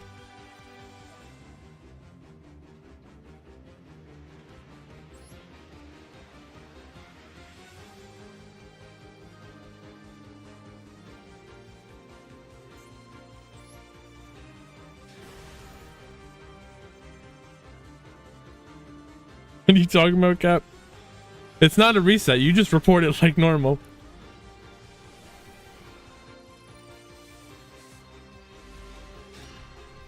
I feel like I should check everyone in.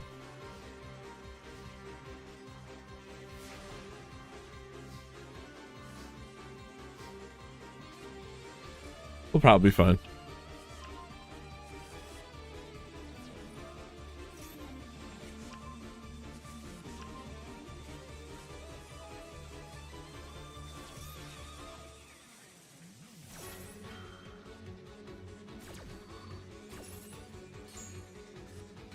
Oh, and banana, yes, they are replays because I can't watching a live game happening is like watching paint dry.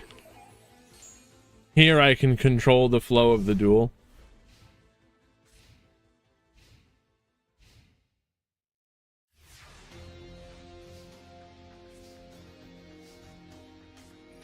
Imseti, we're gonna get the King Sark. That's the max C. But if you just keep it to 3 or 4 summons for lethal, okay, maybe we're not gonna do that. Master plan. Now there's a Fuelos. No lethal play.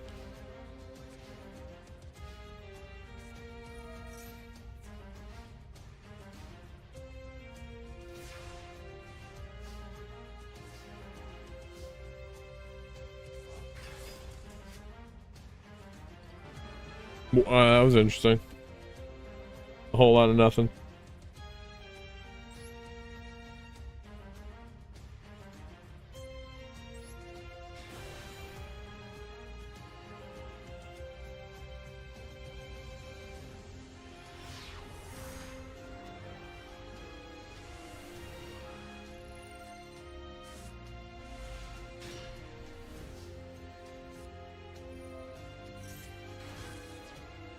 Pearly, the Pearlily is now unlimited.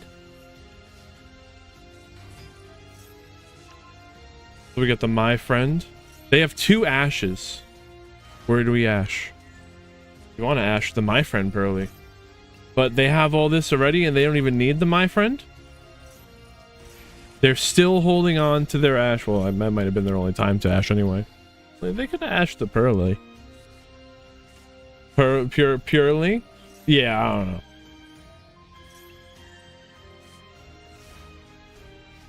don't know. There's a lot of ways certain things should be pronounced.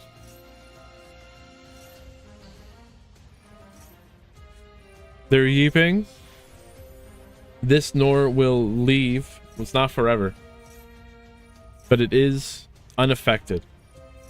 And they could spin twice. Are we gonna start spinning? No. Imperm, negate the unicorn.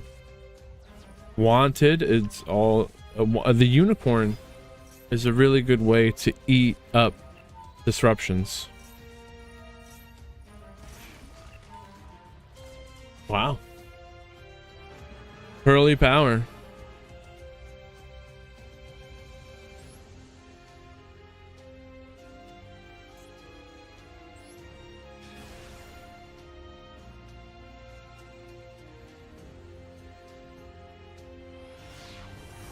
Yes, Natalie, you can fix that. You're new and you didn't know. And you didn't use it, you're fine. Just know we always use the newest ban list. And don't be surprised if you see a block dragon today. Wait. They're playing Beatrice and Drytron? They didn't summon it though, so it's gonna be okay. They're new. Ogre destroying the Fafnir. I think they can replace the Beatrice as long as you didn't use it, so it's fine.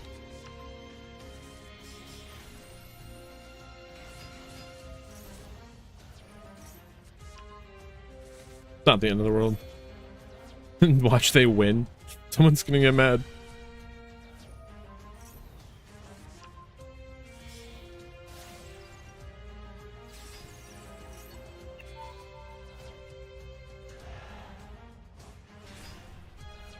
Ooh, Drytron. That's exactly why we gotta let them swap out that Beatrice to see what they could do. Dynamundo. One time I didn't called by the Dynamundo. I called by the monster they were gonna summon. It didn't work out.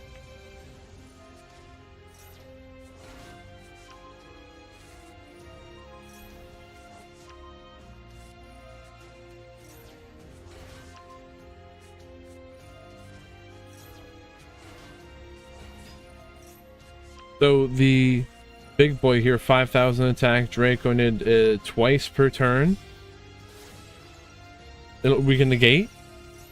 IP Masquerena. We'll link summon on the opponent's turn.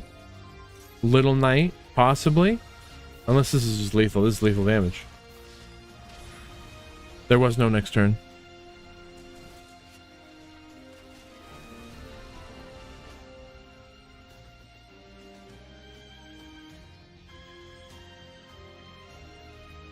I know, it's fine. I'll fix it, whatever it is. That was you.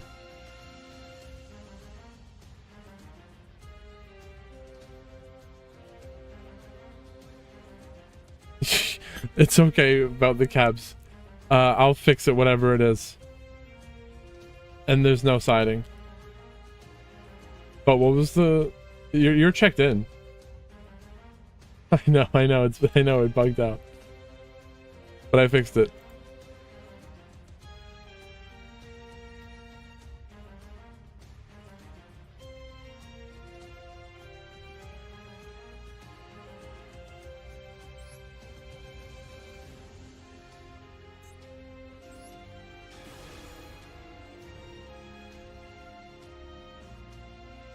On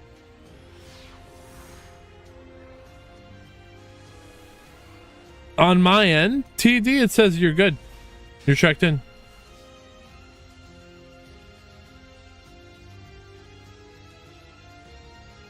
I know, I fucked it all up. But don't worry, I fixed it.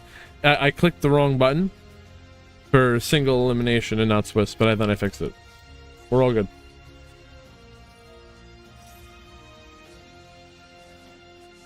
There will not be a problem again.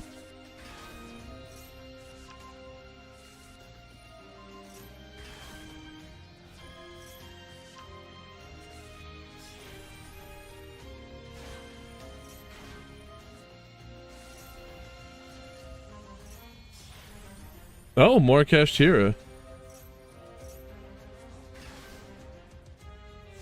These are from the room that I post in the Discord. Anyone who wants to make sure that their games get spectated. Everyone joins the room anyway. And I try to watch as many of them as possible.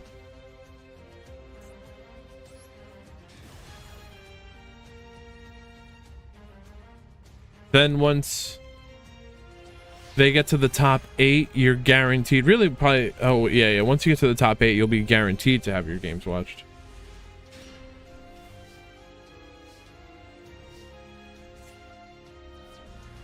Snake Eye, Fire King.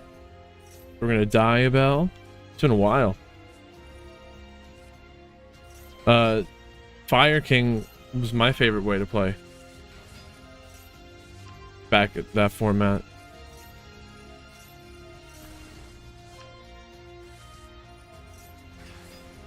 So Garunix popping the Kieran in the deck. And the Kieran activates summon Arvada, so that's a monster negate. We got Masquerena, we'll summon a little knight. Here's a Promethean Princess. Bring it back to Flamberge. Flamberge, reset that Masquerena. And we got a whale. This is Promethean, the whale, Masquerena, the Arvada. The Masquerena that we talked about, we'll do a little knight, which could do a double banish. There's at least one. And then the Kieran might get a pop. So there could be 6 disruptions here.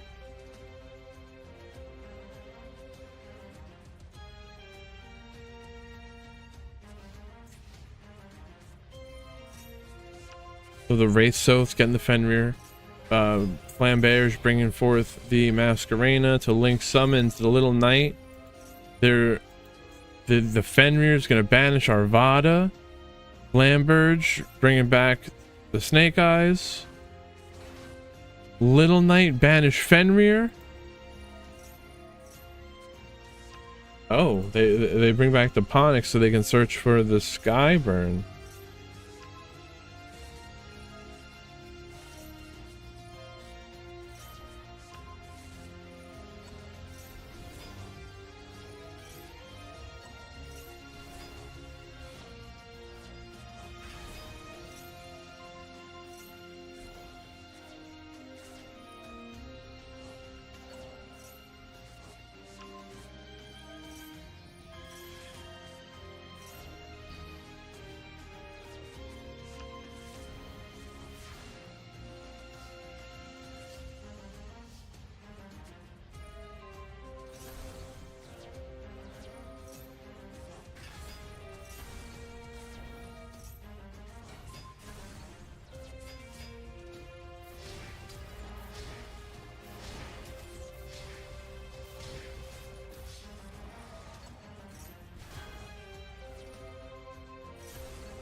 Yeah, you're fine, Cap. I'll fix it.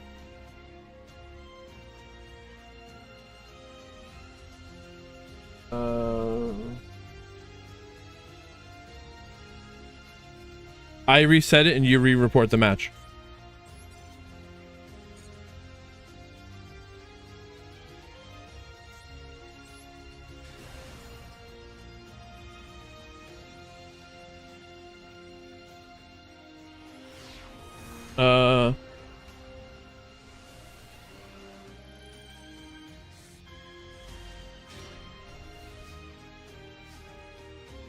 Ubel.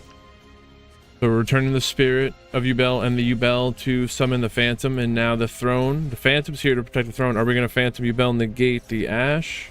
Yes. That gets Sam D.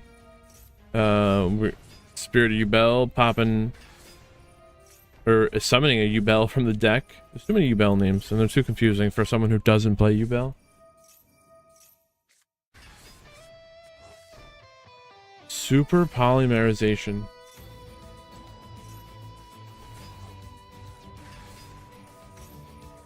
So we got Baldrake searching in the end phase for Genroku. Genroku will summon because it was added to the hand tribute. Then they get a Hydra.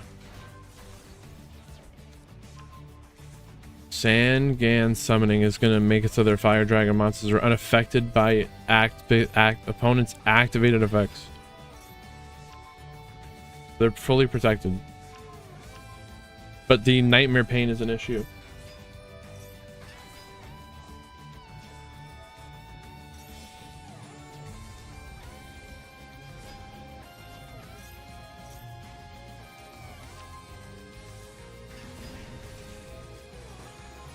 There's the pain, it's gone. Genroku will tribute. They get a Hydra. If Hydra search for Kaiman in the battle phase. Oh, they weren't going to take any damage? Alright. That's the Tempai way.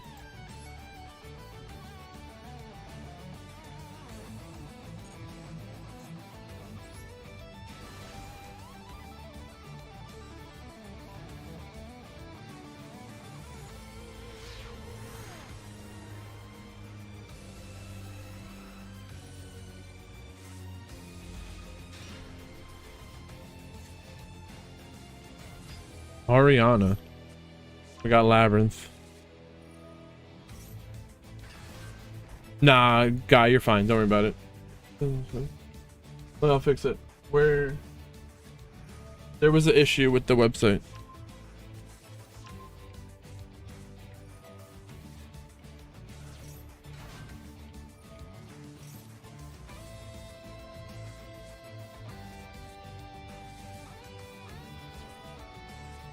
They stole your D?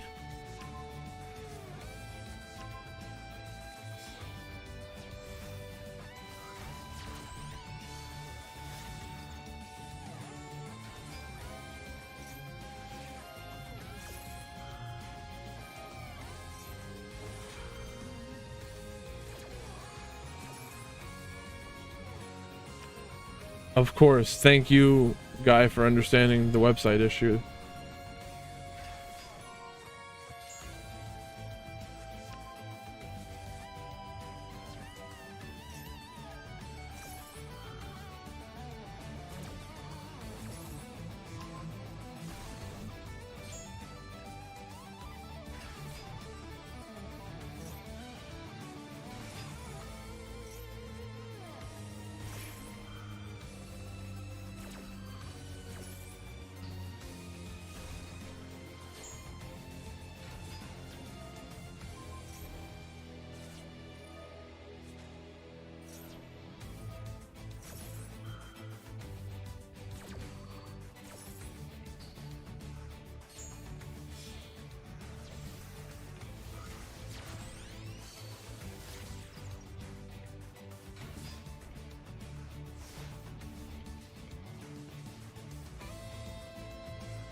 Mr. Bean, yes, there was a problem with the website. Just report it again, but my match says complete. What's your Start GG name?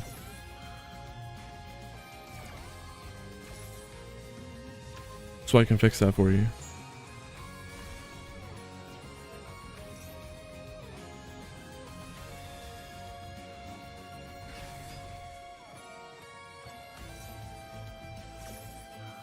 Oh, yes, yes. I was actually just looking at that match.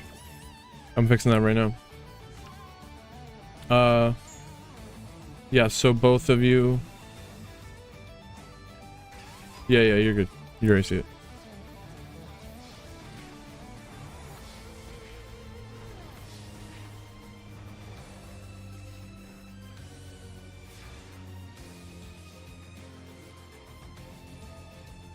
What, did you play?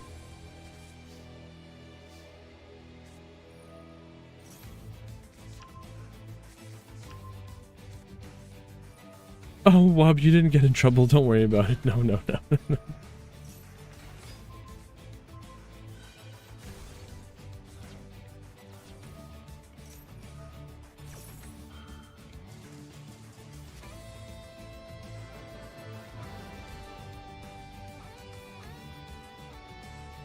I know there was a problem with the websites, Naxel. I fix. What did we just watch? We're gonna watch Web.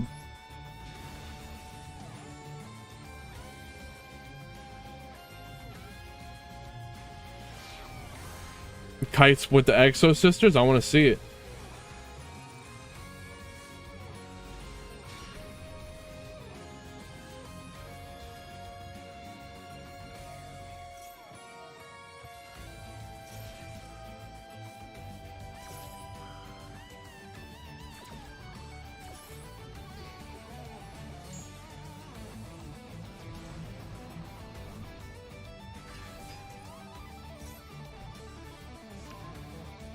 Yeah.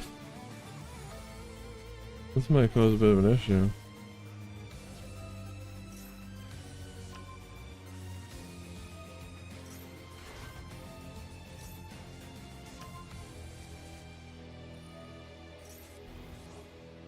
It's a really good question. That is a really good question. Thanks to some of the issues that were presented with the website bugging out.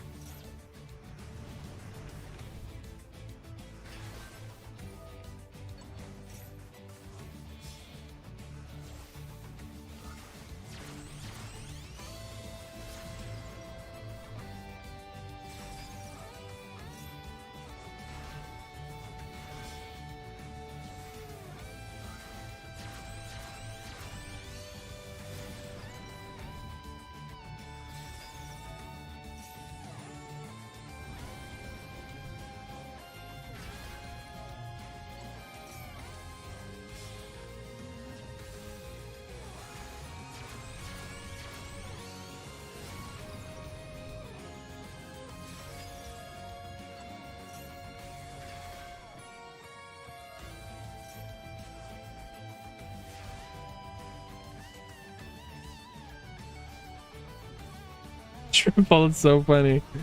You want to see more Snake Eye? There's always more. It's never ending.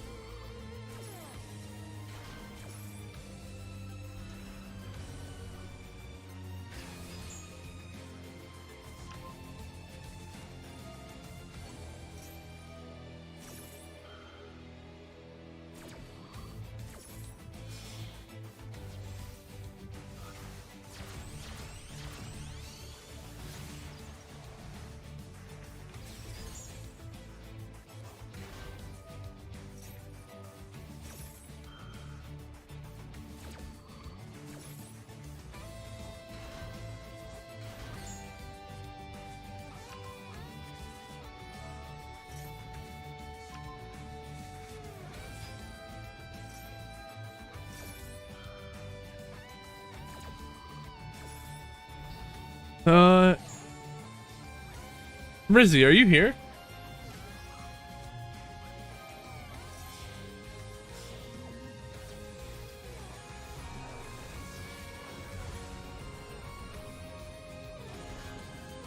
I don't know what happened to your match.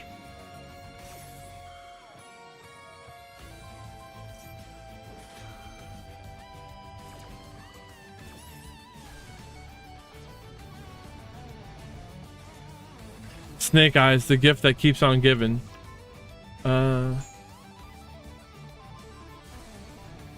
I can fix it, Snaxel. Just let me know in the Star GG chat exactly what happened, and I'll go there and I'll fix it.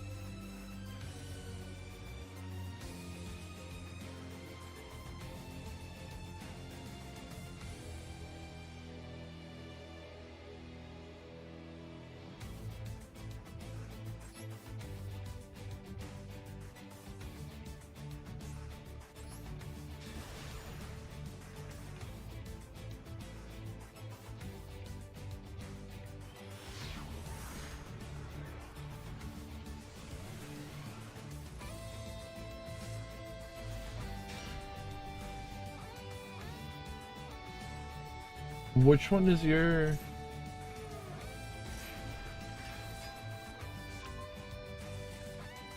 Is it the same name in Star GG? Oh yeah, yeah, it is.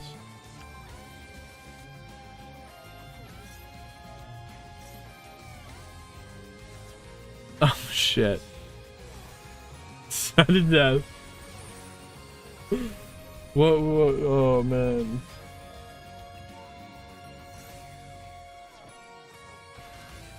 What happened?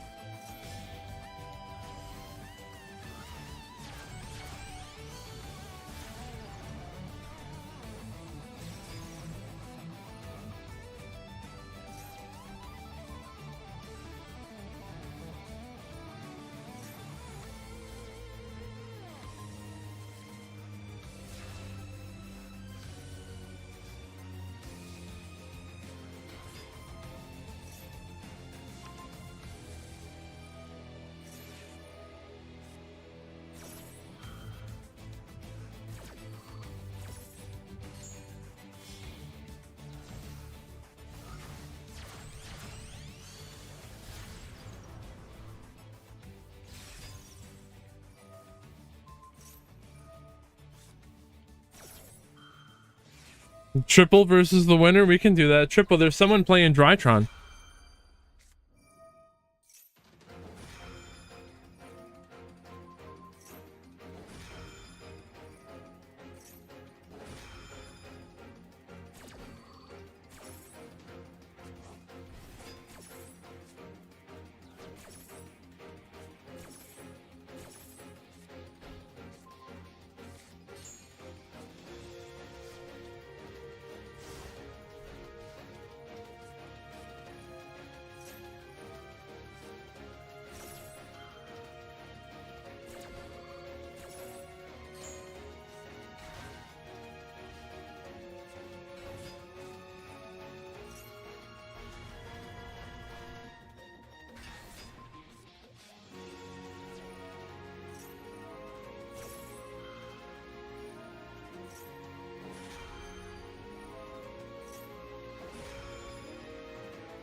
Wow, I think I fixed the website.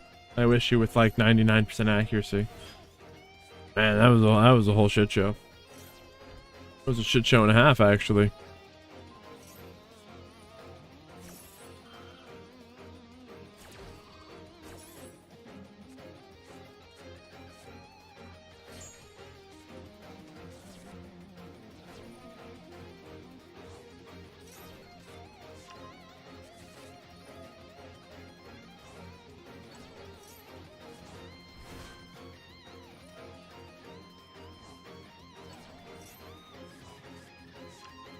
Oh yeah, that was that was a catastrophe. Thank you, guy. I don't know how I did it. I pulled it together somehow, though. What did I miss? Why does Labyrinth have so many cards in their hand?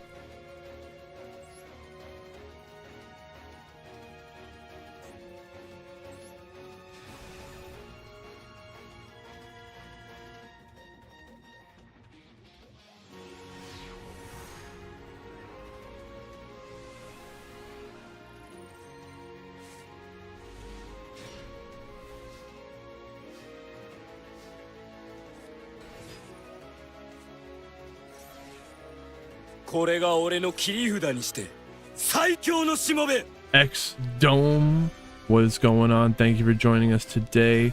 We're in the middle of a tournament, and this is only the first round. We're gonna have 5 rounds of Swiss, and then we're gonna cut into a top 8. 40 some players today.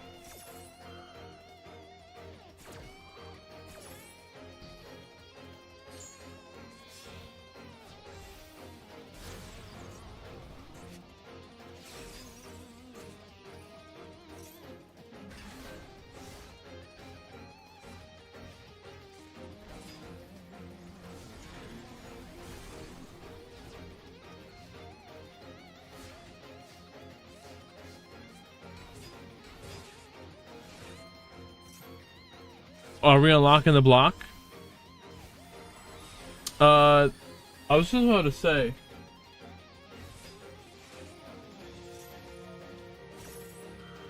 I'm only waiting to find out.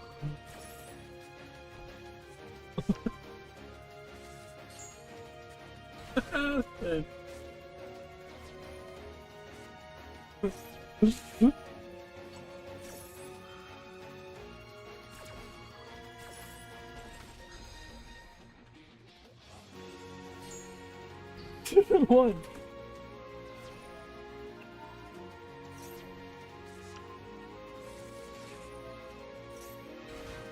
They're unlocking the block. Impulse?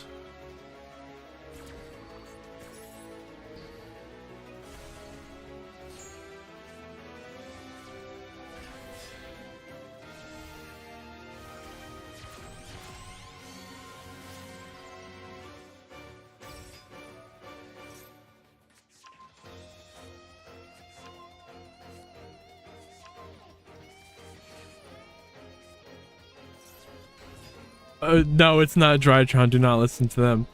At this moment right now, what is a good beginner deck? To someone who's never played the game before at all, you have not played any Yu-Gi-Oh? It could be Kashtira, maybe, right?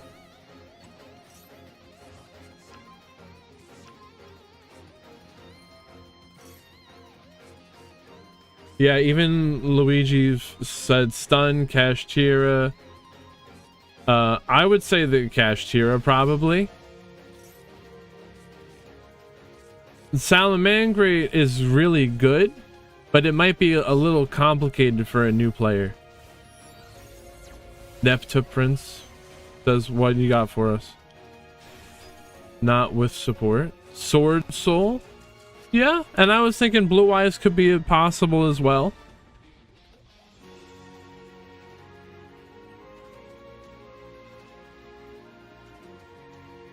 You can go to the Master Duel Meta website and look at the top decks page right there, and that'll give you a list of decks. And then what you can do with that is you can actually sort them. You scroll down and you can see price. Click that and it'll sort them in price of lowest to highest. I'll show you that on here, actually, right here. So you're at the top decks page. and you scroll down, you see this here, price. That'll show you the least expensive decks that do not take a lot of investment for you to start playing, and that way you can experiment with different things.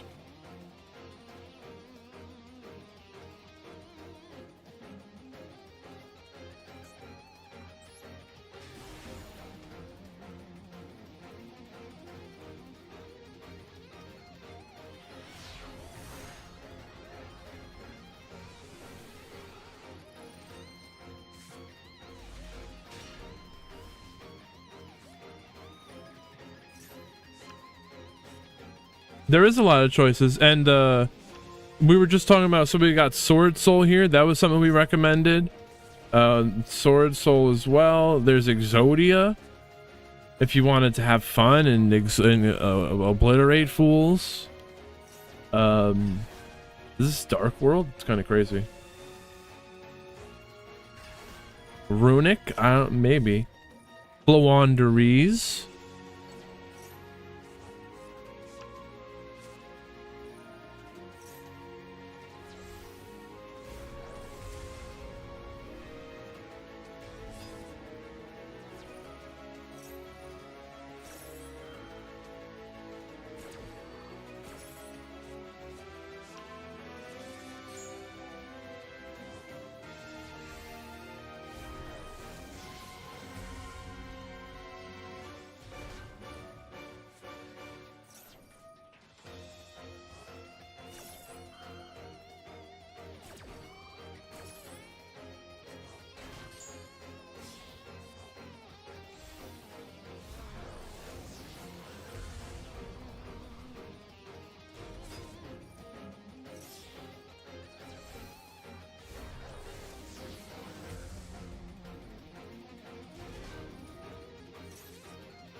Uh, 4 and 1 should make top 8.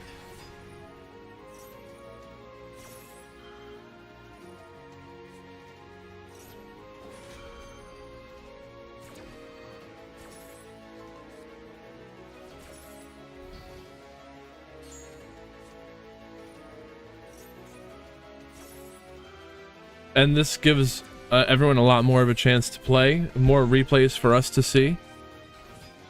Speed this up here. Did the Mirror Jade vanish already?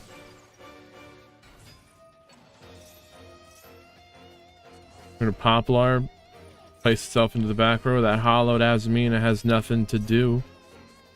I'm setting it's a risk. And the branded player's got a full hand. Yeah, I was gonna do the same thing.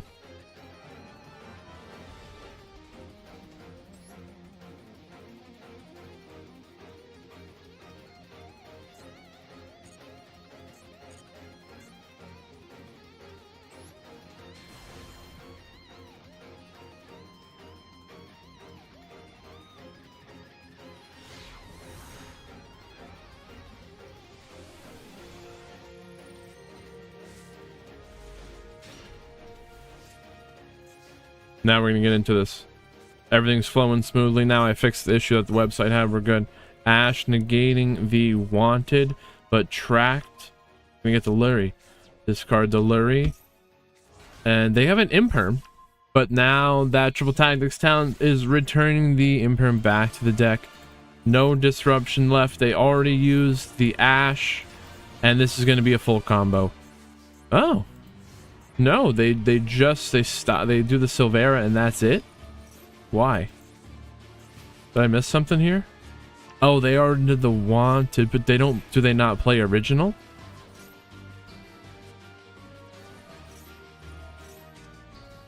Diabell is negated by Impulse. They were attempting to summon it. So we're going to banish the Wanted, returning the Silvera to add to their hand to draw Bonfire. For the Bonfire getting Ash. Now triple attack is talent, returning the Pearl Lily back from their hand to the deck. Ash is here thanks to the Oak sending itself and the Engraver to summon the Ash from the deck, getting the Poplar. Now the Temple. And there was combo time. Poplar would put the Snake Eye Diabell Star. Then the Bellstar would summon. I think I got a free Dominus card on my alternate account.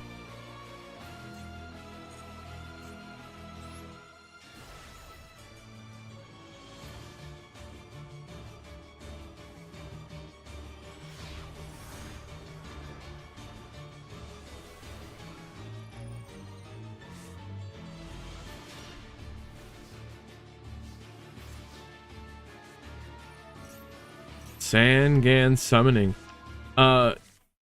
Tenpai forced to go first.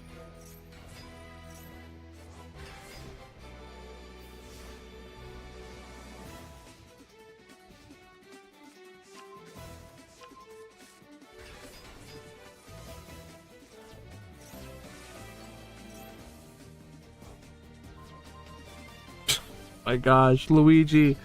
The people on the commenters on Master Duel Meta were so mad about your deck and that it was allowed in the Rogue event. They were so mad. But for like 7 weeks, over a whole month, no one played. Tikaboo. Or those other cards. We're gonna ban them. Now they're banned. Well, they will be.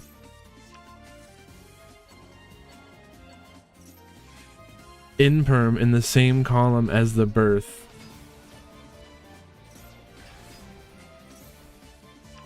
I didn't ban them because no one used them, but Luigi proved that was that was not the case.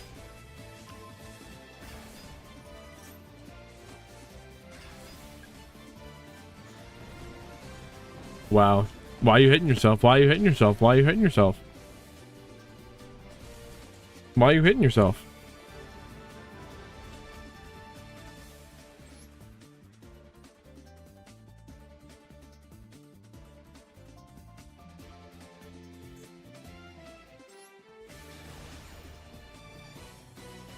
Wild Black Billy Man.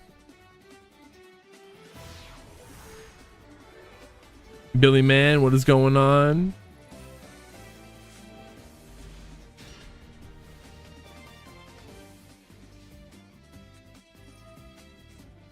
Oh my god.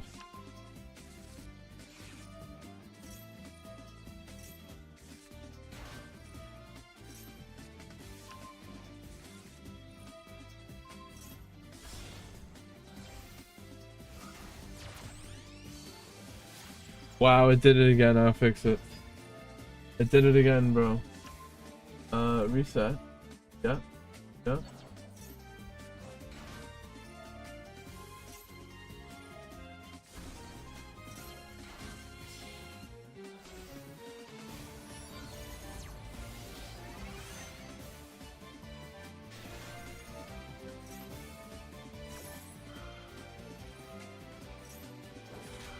Oh my god. Oh no, I reset the wrong. I reset the wrong one.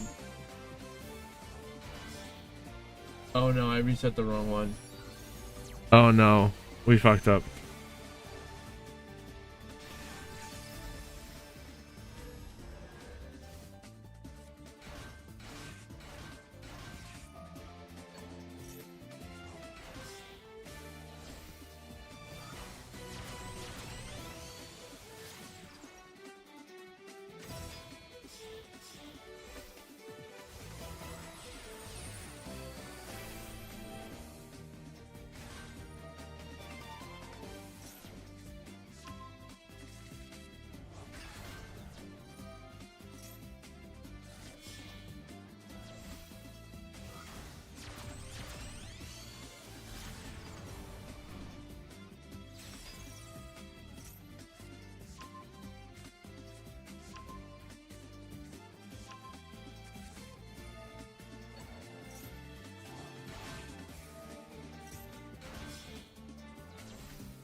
Dude, that's so fucked up.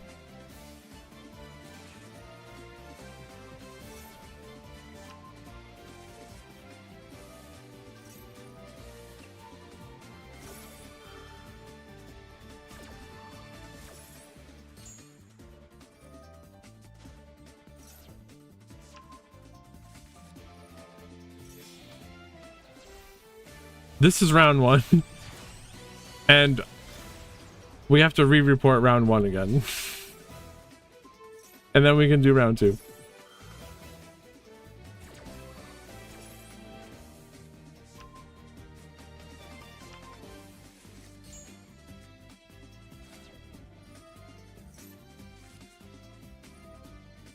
Oh, well, I guess everyone should know.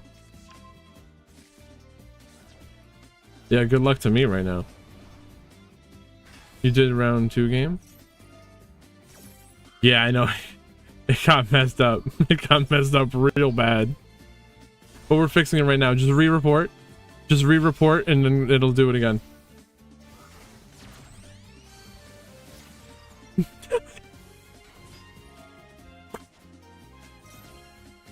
Luigi, no, we're not trolling. Just re-report it. Just re-report it.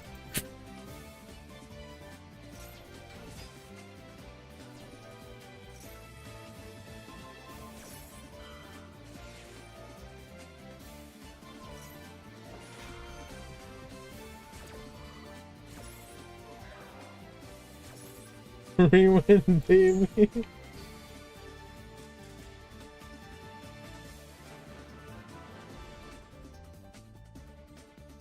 Yeah, just report it again. I'm trolling. Oh my gosh.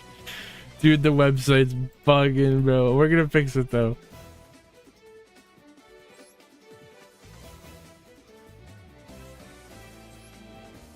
I ain't going down with the ship. Tell you that much.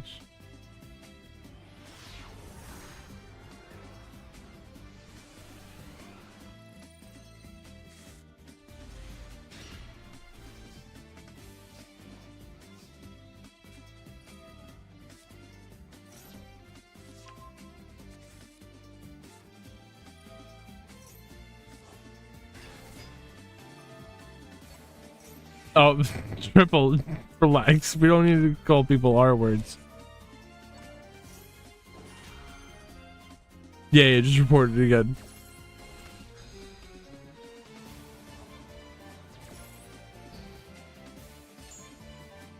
No, Billy, man, triple just takes Drytron very seriously.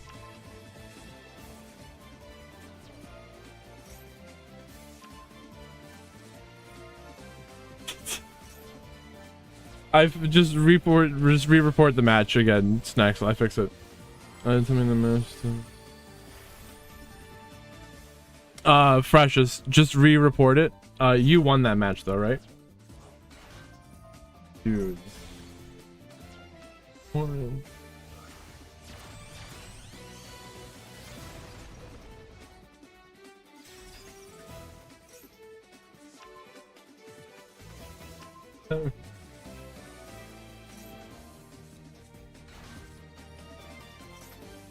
Don't let you.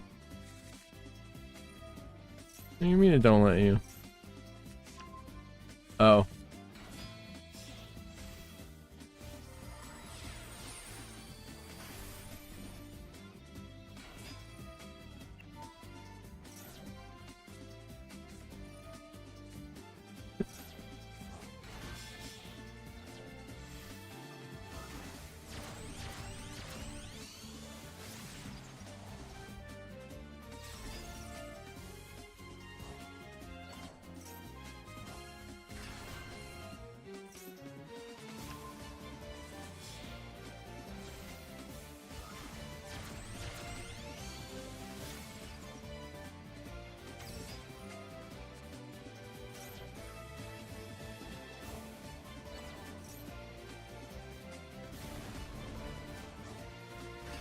There's a lot of broken English going on. I can't understand.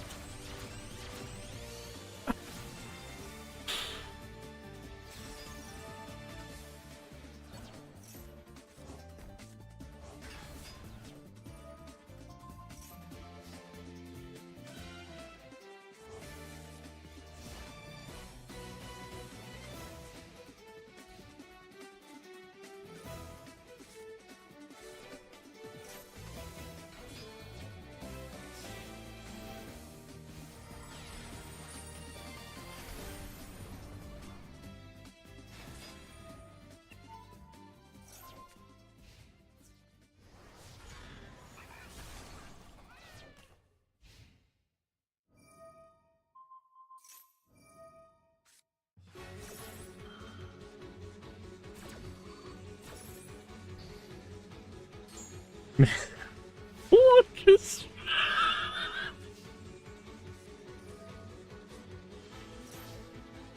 It's the longest round one I've ever seen.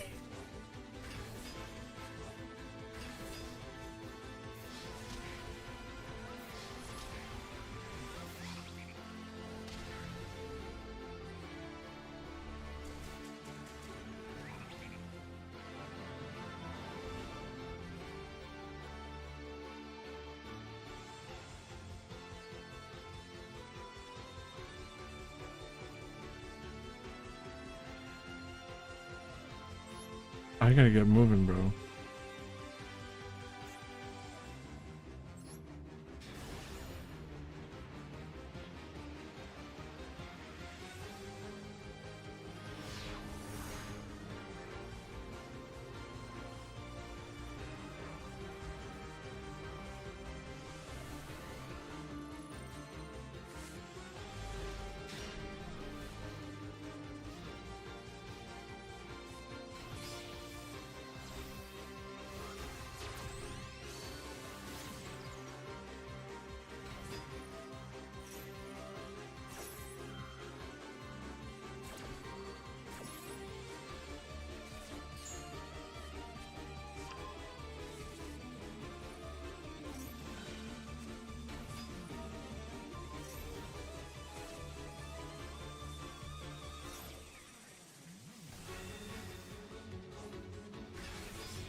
Piss myself.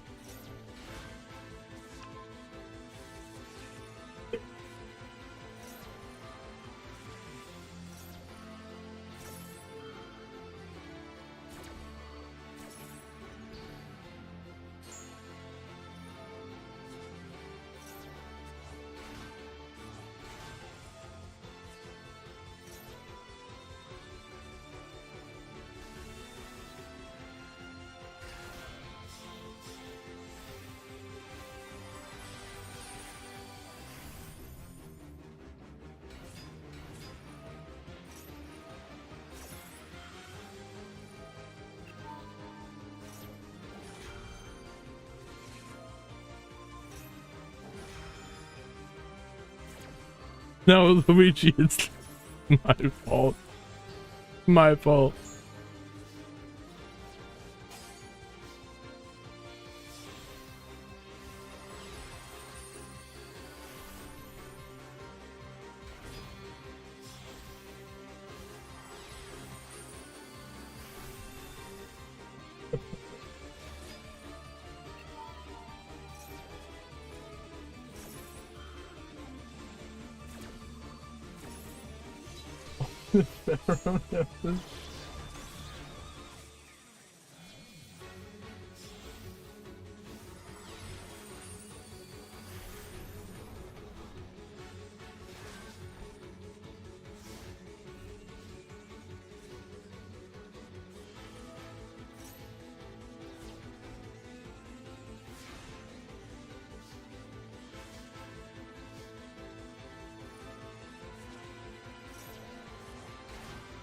You're funny, bro.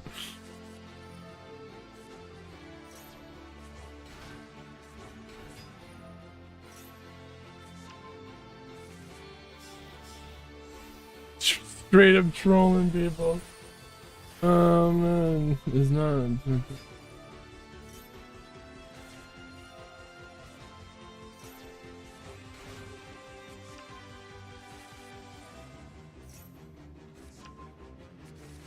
I'm working on it. It's not gonna happen again. Is everyone good?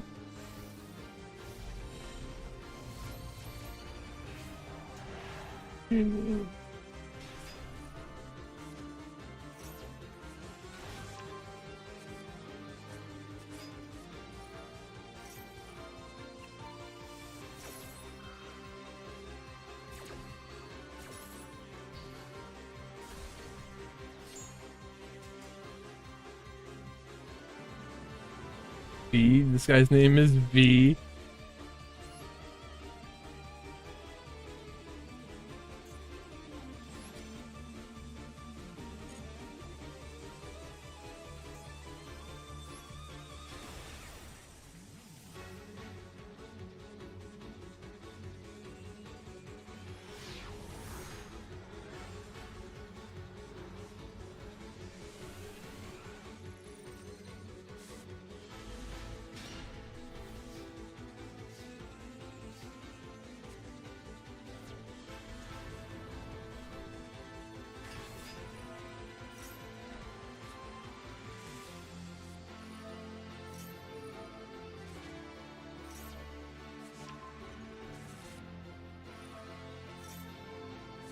Who won?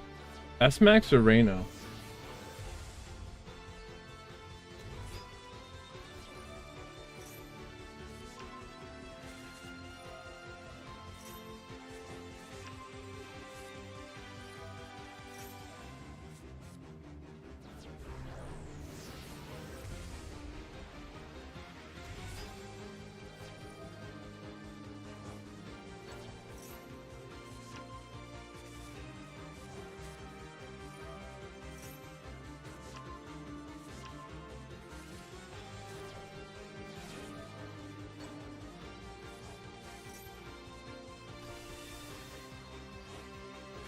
Nepta, I don't know. Let's see what happens if I try. I need to know your Star GG name.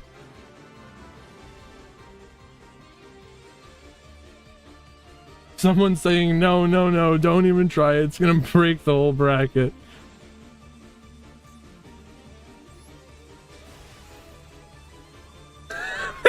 just break.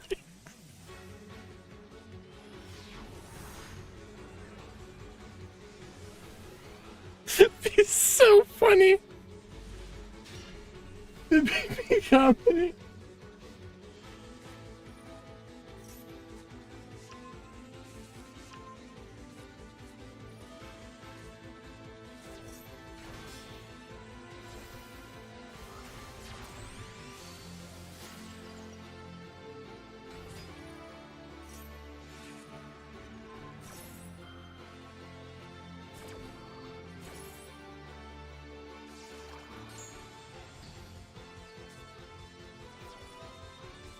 Yeah.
Oh yeah, Luigi, where's the spot in New York that I gotta get the pizza at?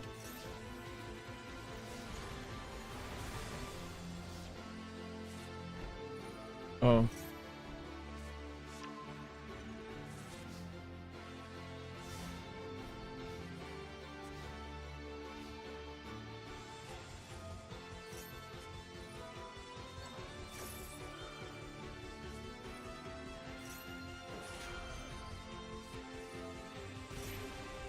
Oh yeah, tell me.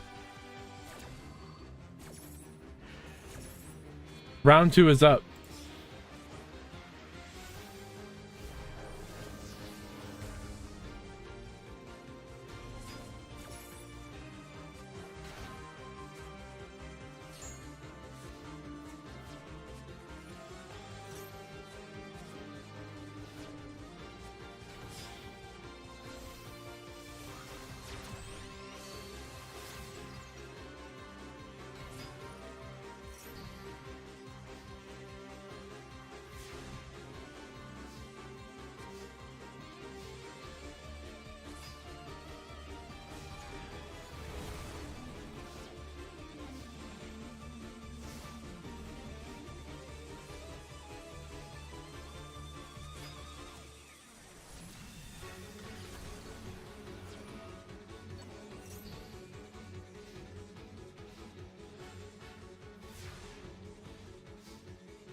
Wait, we're all gonna meet up for pizza?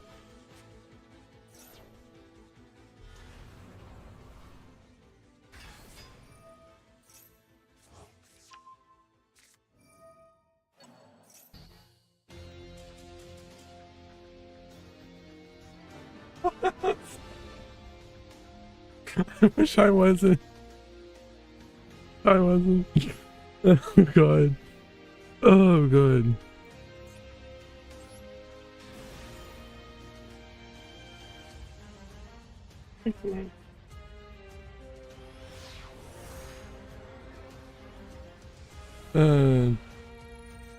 Oh yeah, Nepta, I'll try, but you gotta let me know what your Star GG name is.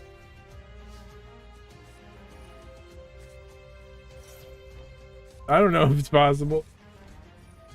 That's true. Hey, it works.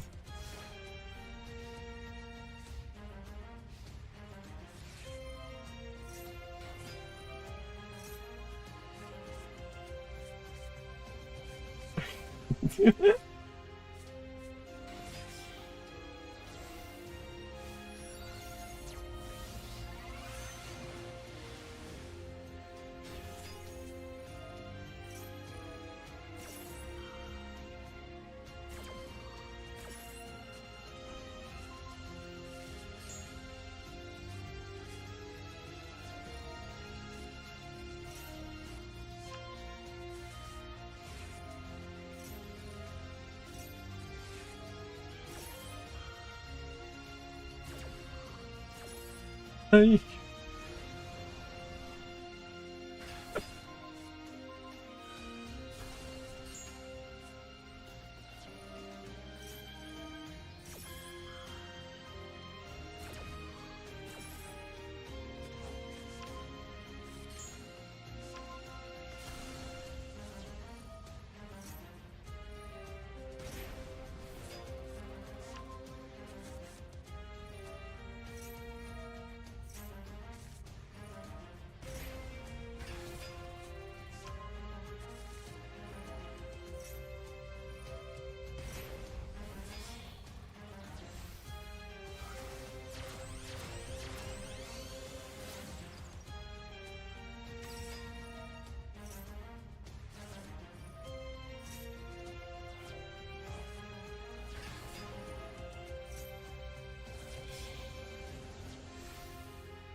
Man, this is too funny, bro. You said it? Oh, you did say the username before. Dude, I don't know what's gonna happen, bro. I think it's...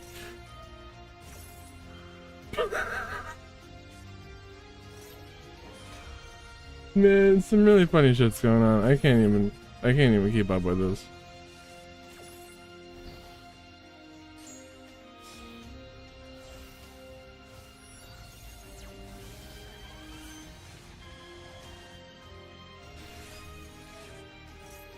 It broke the whole thing. I want to find out what happens.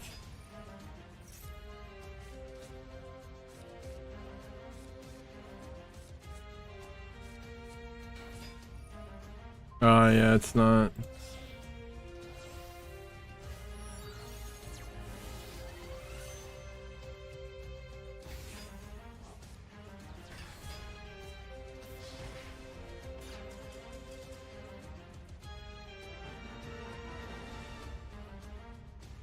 Nepta, I don't think it can happen. I'm sorry.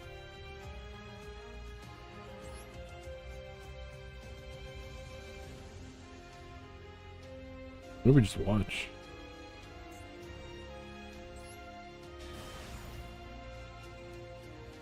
Oh, it's all fixed. Yeah, yeah. Play round 2. Go, go, go.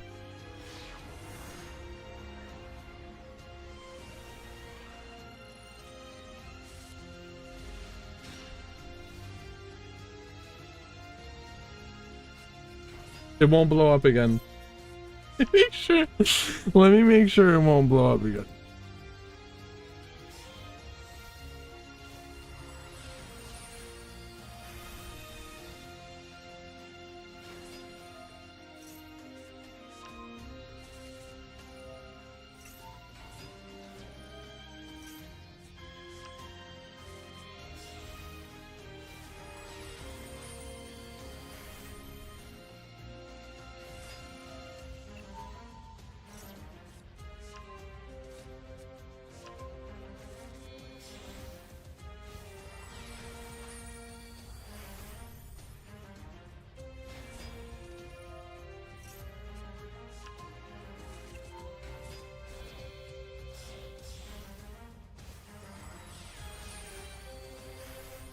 No way it did it.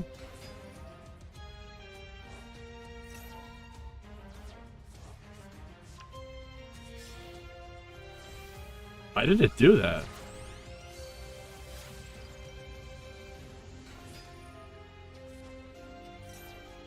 Bro, why did it blow up? Dude, no way it blew up. No fucking way it blew up, dude. There's no... There's no way.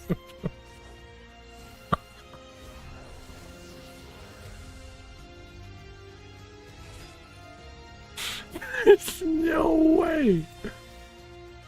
Doesn't make any sense, bro. It literally makes zero sense.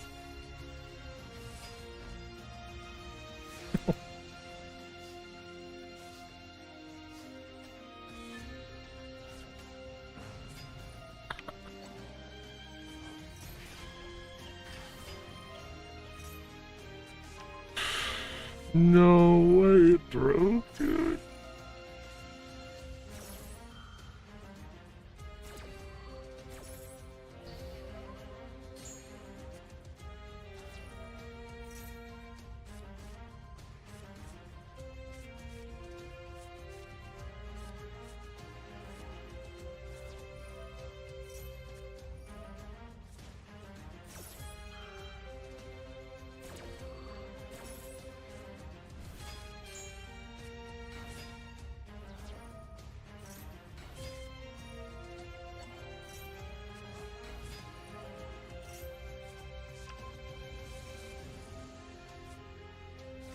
I wonder, dude, if I click this, does it reset round 1? I hope not, dude. Really bad.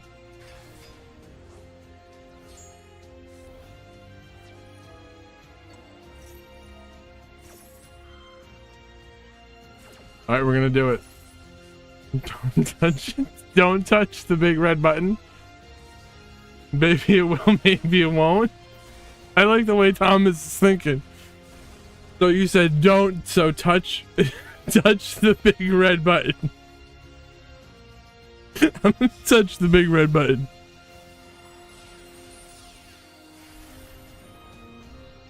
I want to touch the big red button.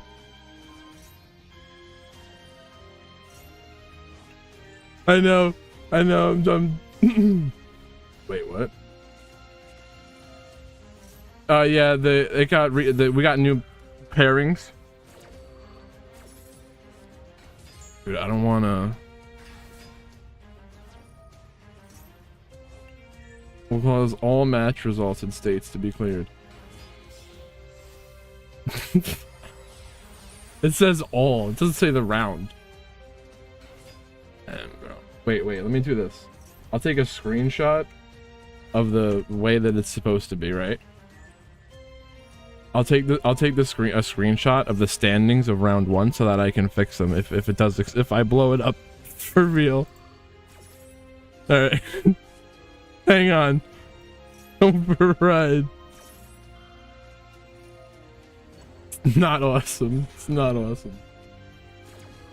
This is actually anything but awesome.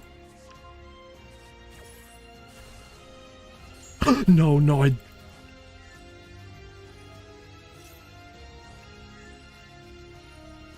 I broke it.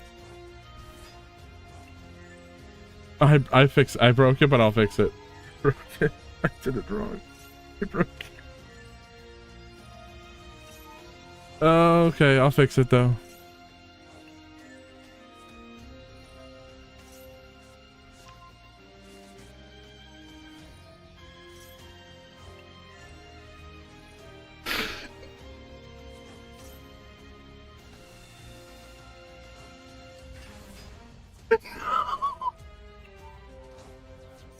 Bro, if it... Okay. Dude, I gotta remove... Bro. If it puts in Nepta, it's gonna change everyone's placement. I gotta remove it. No, that would... No.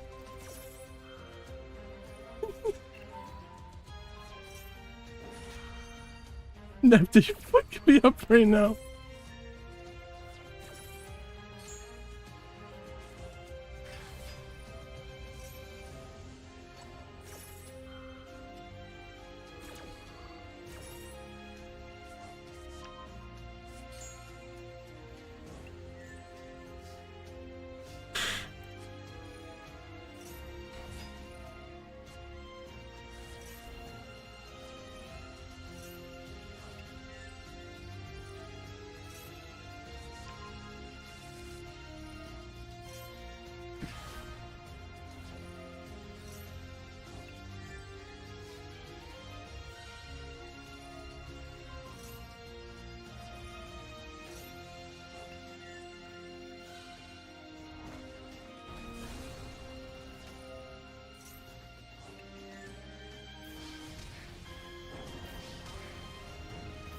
Yeah, Neptune. Yeah, Neptune, you got in. And it fucked everything up. Like, it ruined everything. Oh, God.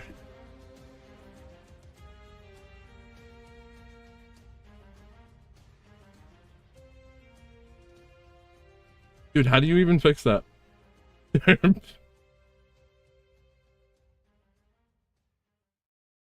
How do you manually pair people?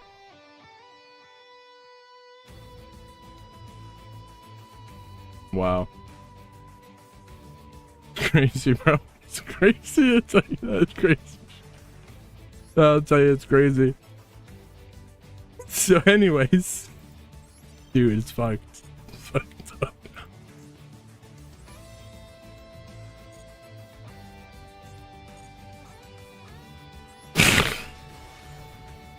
I'll tell you. Nearly 100 tournaments. I never seen this before. That's funny. Now, do we? So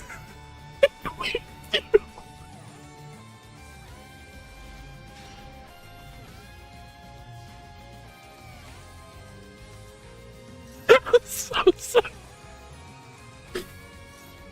It could be ground zero. It could be ground zero.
This is your fault. Yes, yes. Yes. Yes, it is.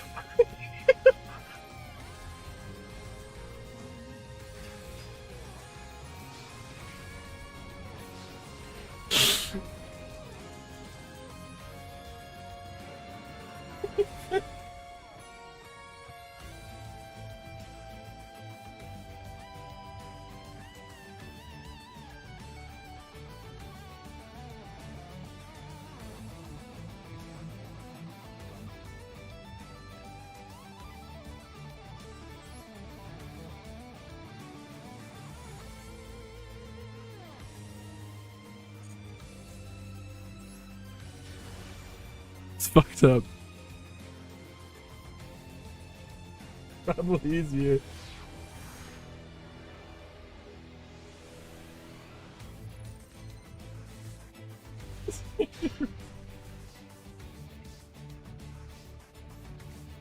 Easier. Fuck.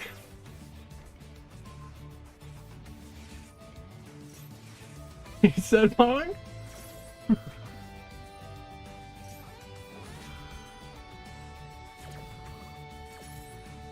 Reset Pog? Reset Pog? Reset.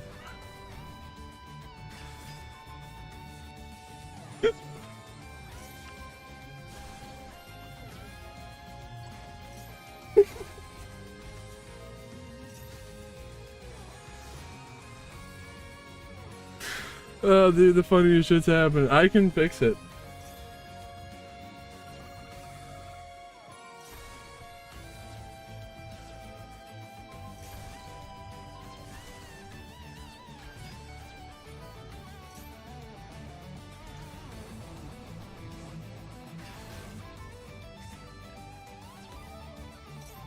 Luigi, I'm sorry, we dropped the ball today.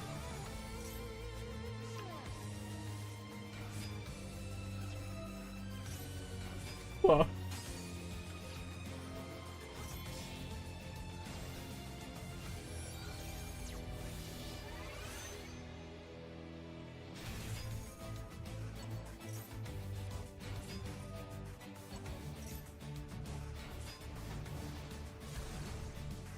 Shut the fuck up.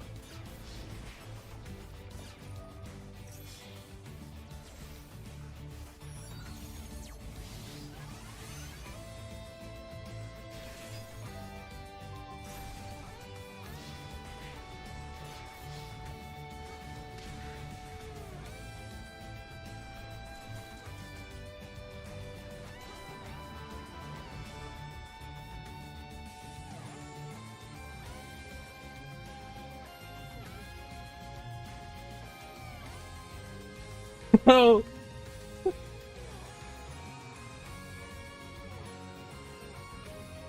Nice.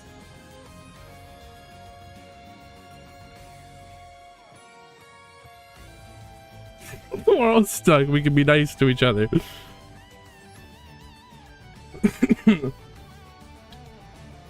I'm glad that we at least have these high quality matches to watch. Just farming these guys with replays.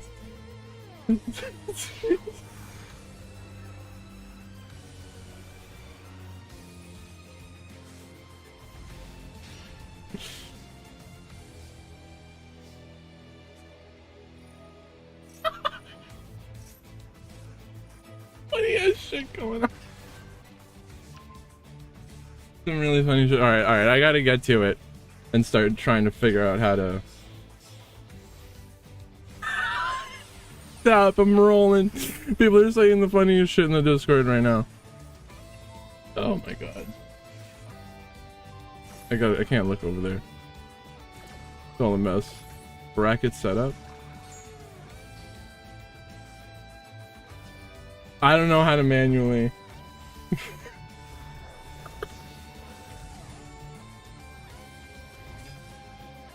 How do I manually pair people?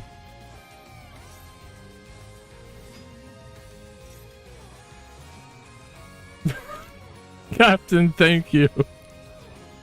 Thank you, Captain.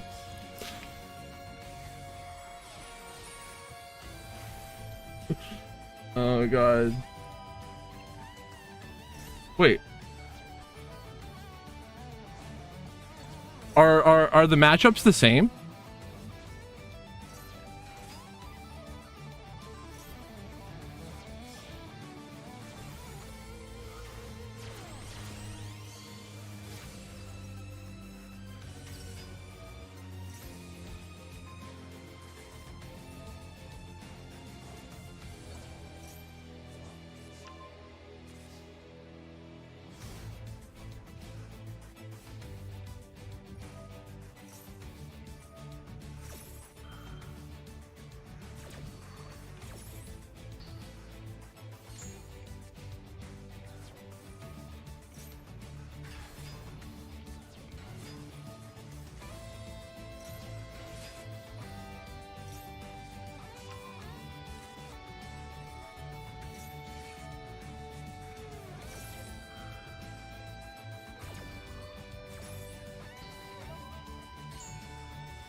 Yeah, you saved it for sure.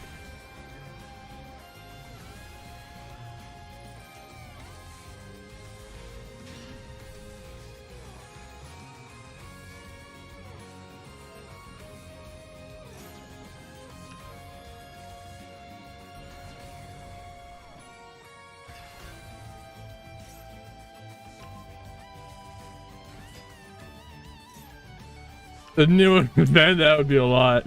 New event would be a lot. Be a lot.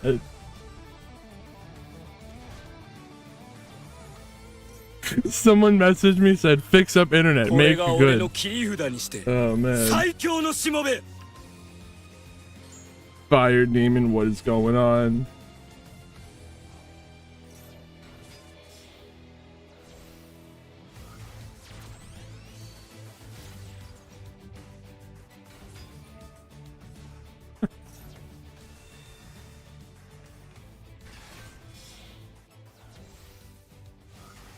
So bad, so bad, so bad.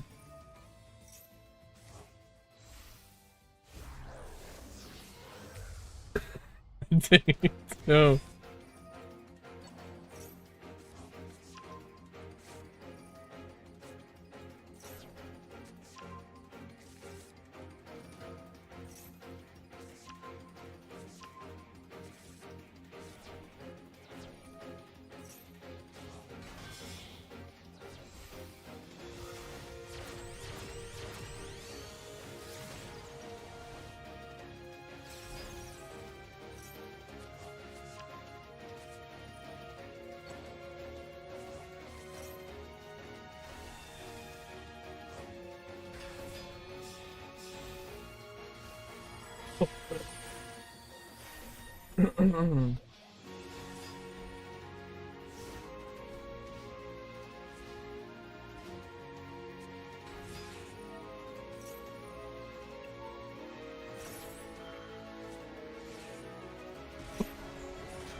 Thanks. Man.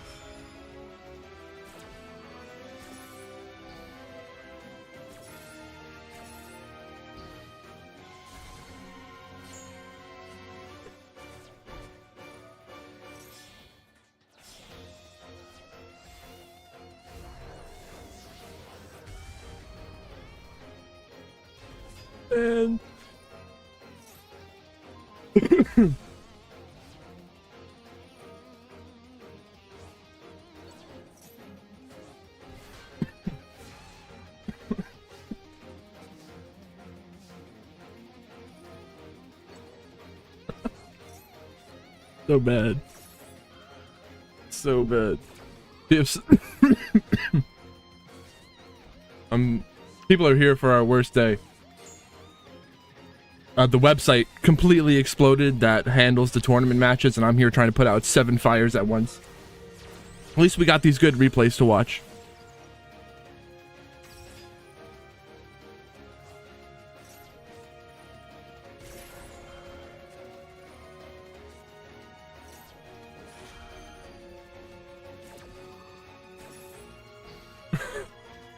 The end of the world.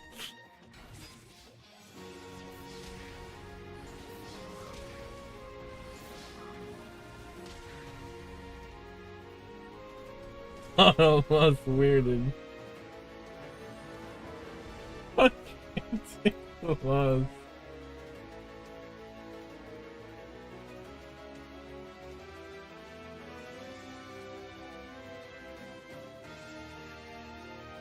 Oh wait, I have the... Okay, we gotta do this. We'll do this first.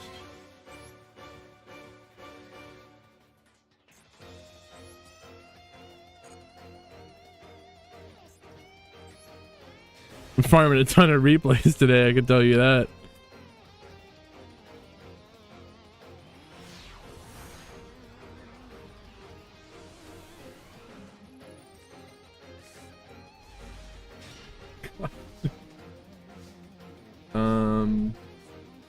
Start.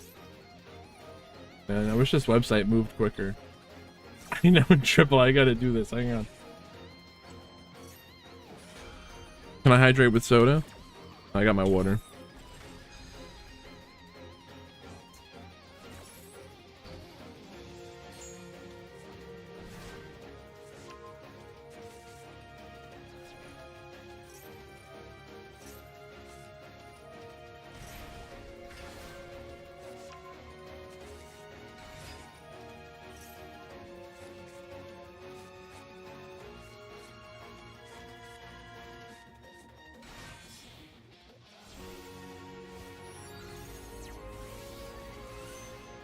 Oh shit.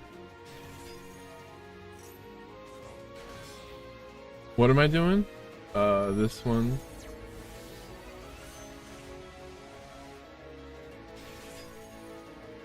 Dude, if it blows up again, what? Yeah.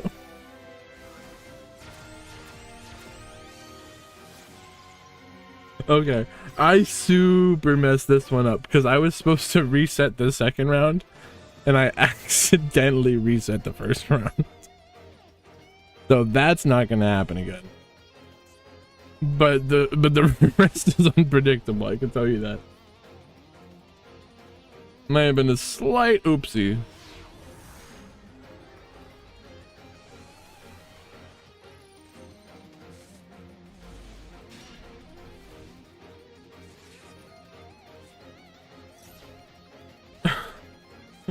I'm gonna have to start paying people to play.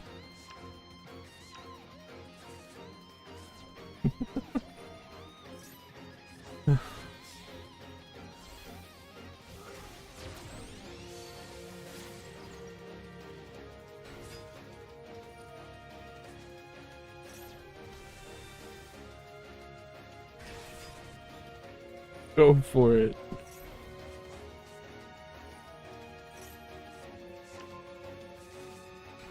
We got people in a round one match.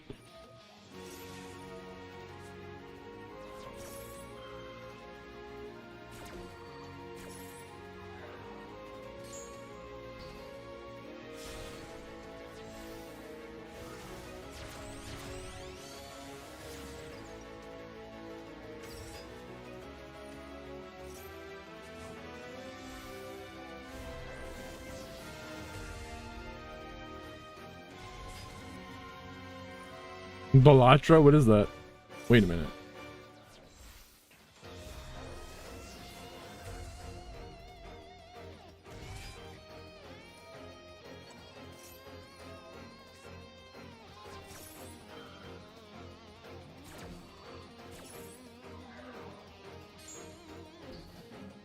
Oh, okay, they can play round two. I'll just fix the round one results while they're playing.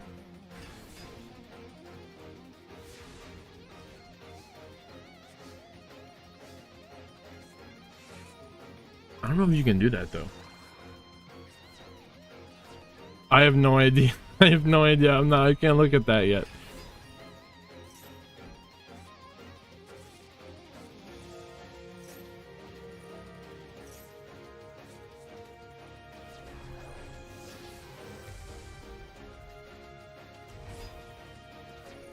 I'm fixing the matches right now.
Discord's really funny today.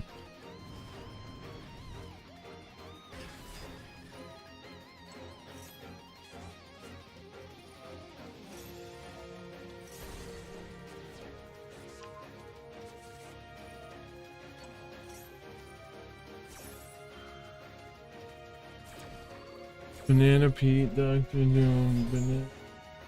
We're all stuck, man. That'll be nice. Well, that worked. Morpho. Sit down.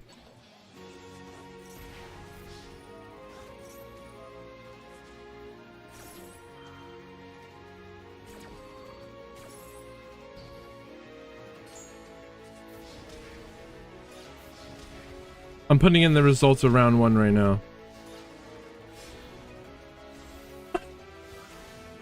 That wouldn't. We would need 10 subs for that, Thomas. Beer for days. What is going on? Yeah, you're fine. You're fine. I'm already. I'm just. You can play round 2. I'm just putting. I'm just making sure the scores are correct. That's all.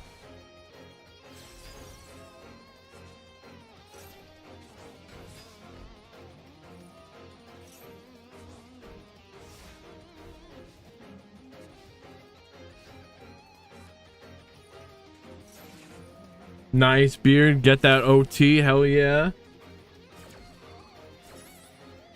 Astro.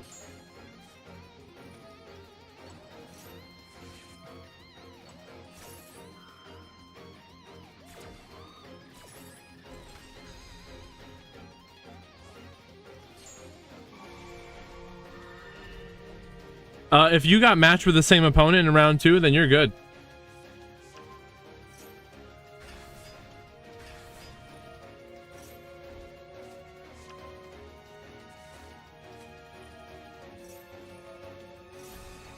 Fire Demon, what is going on? You play it all the time. We got a tournament. Free entry. First place, $10.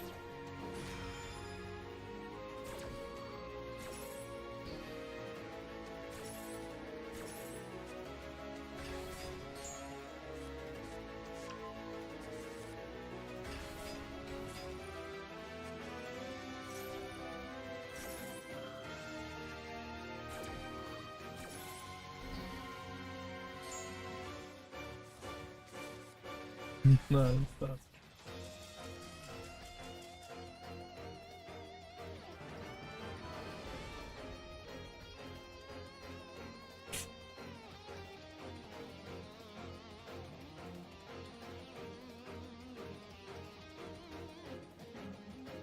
Yeah, if you have different opponent on round 2, it just is what it is.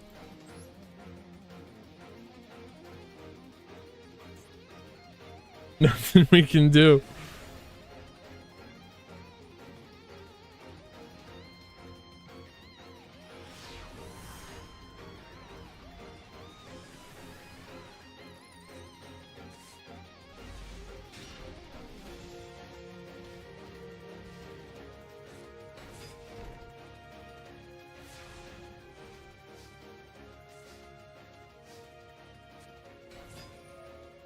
You 2-0'd them before? You just 2-0 them again. Yes, bro.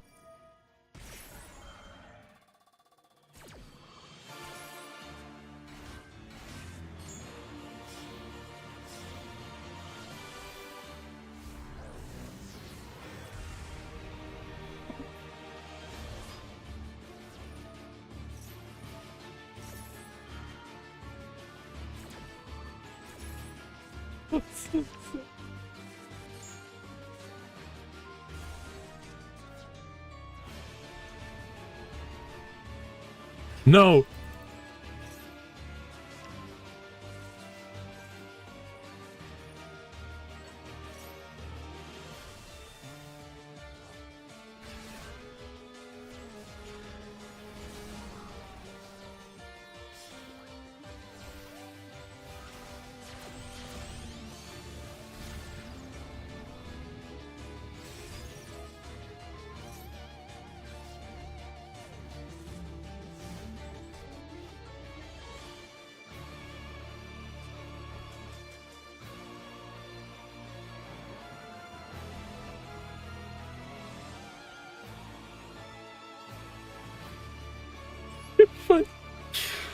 Oh man, bro.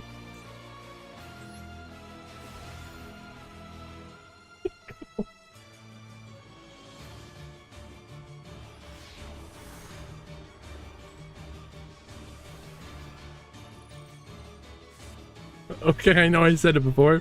I say it, probably say it again, but I actually fixed the issue this time.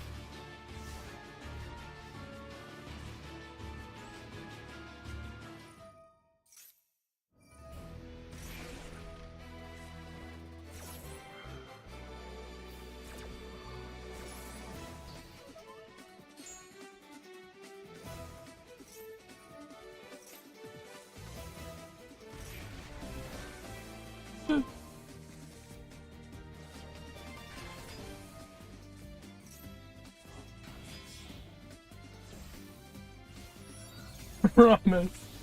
I'm gonna blow up in 15. Alright, so I know I said it before and I'll say, I hope I don't have to say it again, but I'm pretty sure I fixed it. And, it's not gonna blow up in 15 minutes from now, man. So.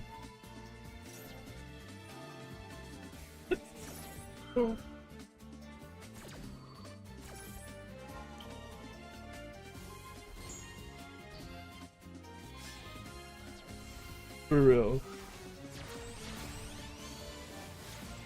For real, I'm a wizard.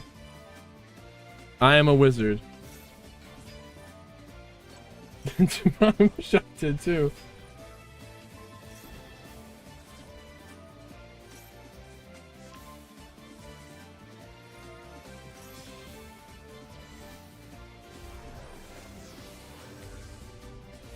Wish I did too.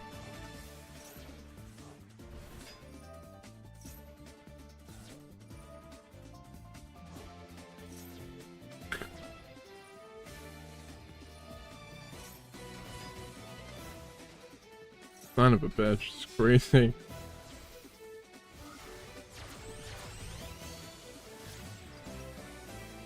No, it's just round 2. Actually, what are we watching? I have no idea. That I don't know.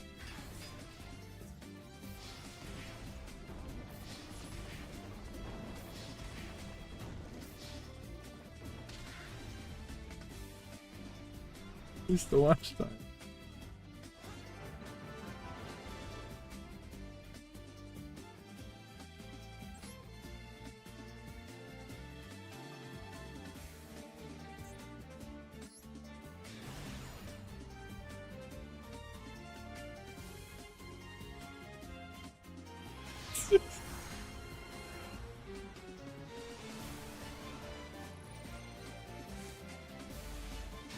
If your opponent hasn't checked in, it's a free win. You're good. I think. Oh wait, no, we're not. I don't even know if we're in round 2. Honestly, we just watched 3 rounds of matches, but it only officially counted as 1 round. Crazy.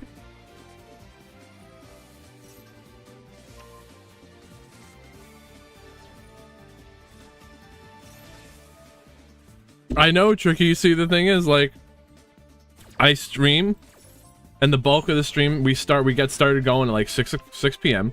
and then I stream until 6 in the morning, and then I wake up and then I go to sleep. And by the time I'm waking up, I gotta like do some stuff here, go eat, and then I gotta come back here, promote the tournament, let everyone know we're having it.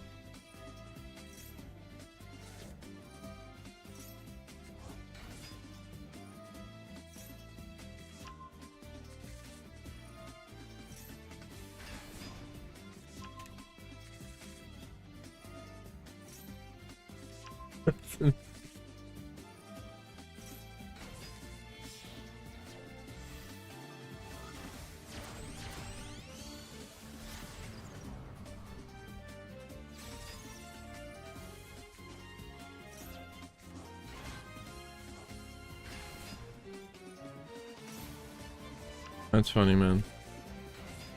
We're having a crazy day today. Oh, yeah. Today was just a bad day, Billy, man. It's just a bad day.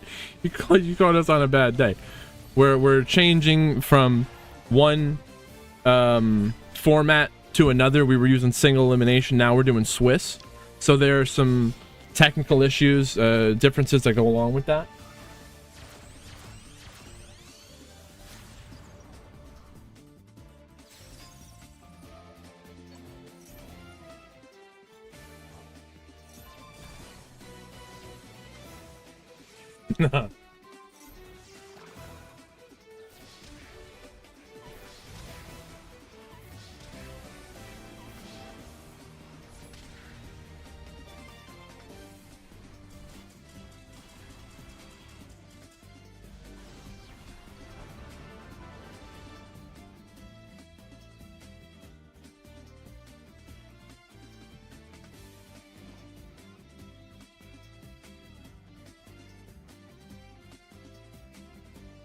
Oh man.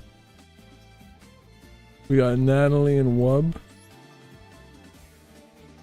Just sit back, enjoy the replays.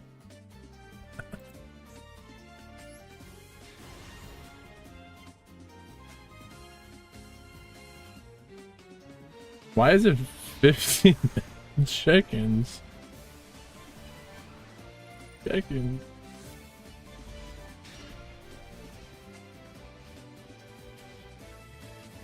Why are the check-ins?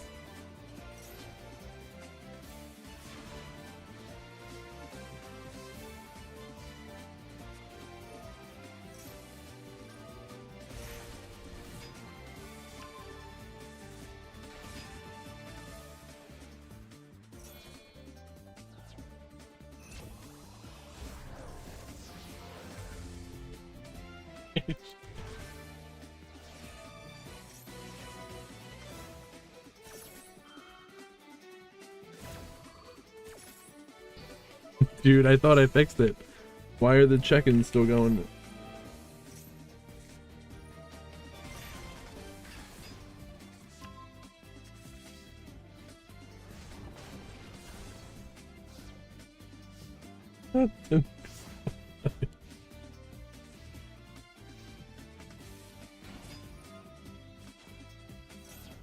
Are these players checked in?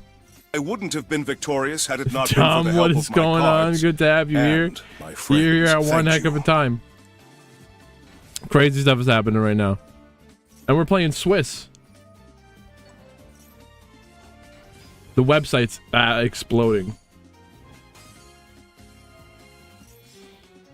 I'm not going to touch anything.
Oh man, I'm thrilled. Today was just an off day. I clicked the wrong button for Swiss, and then because the wrong button was clicked,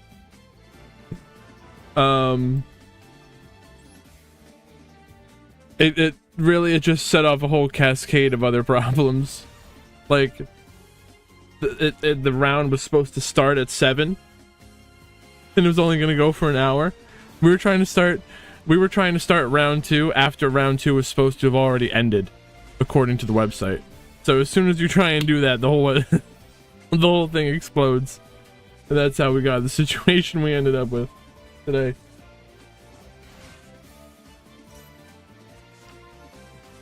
Seventh time.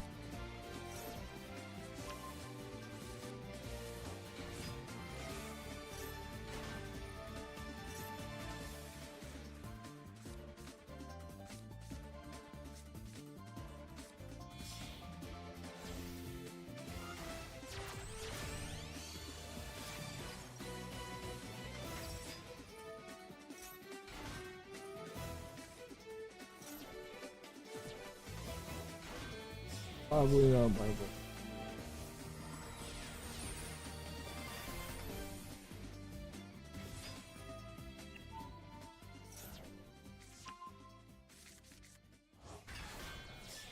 Oh man, yeah, I don't know why the check-ins are going 18 minutes. I don't know what's going on. When are they gonna end?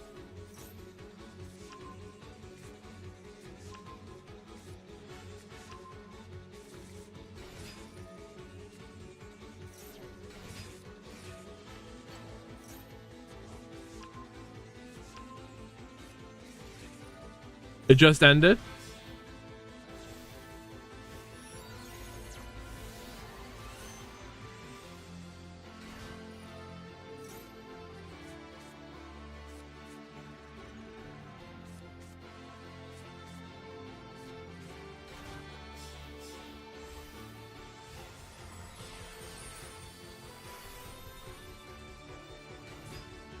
No, it did it again? Why?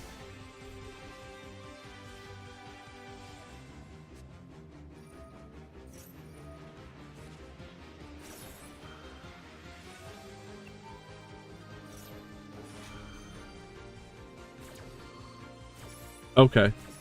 So it's not an issue?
Send to round one.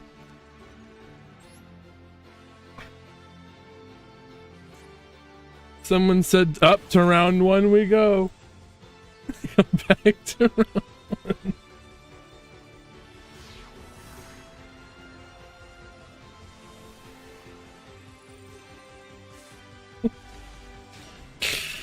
Oh, good. J1.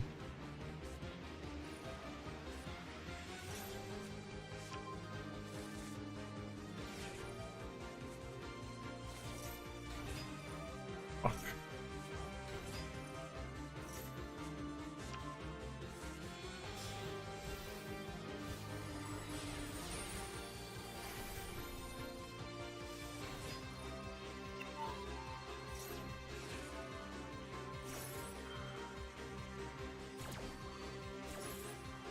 Fucking mess.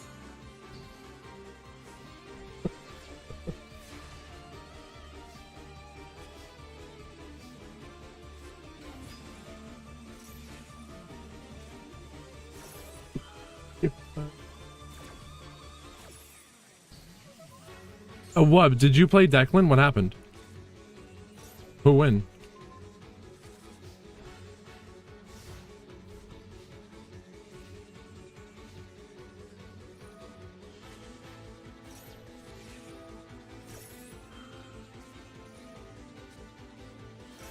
Oh, you're in the game. Okay, I got you.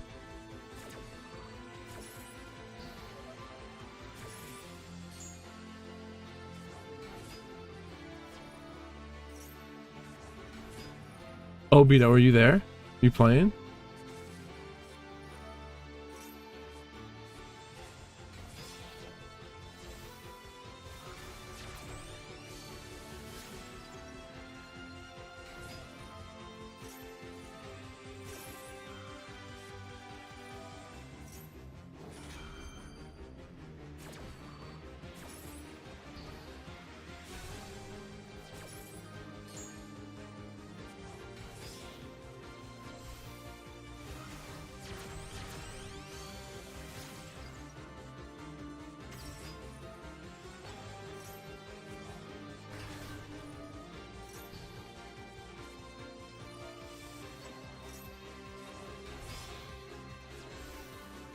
Yeah, Declan got the win. You're fine. No, you're fine.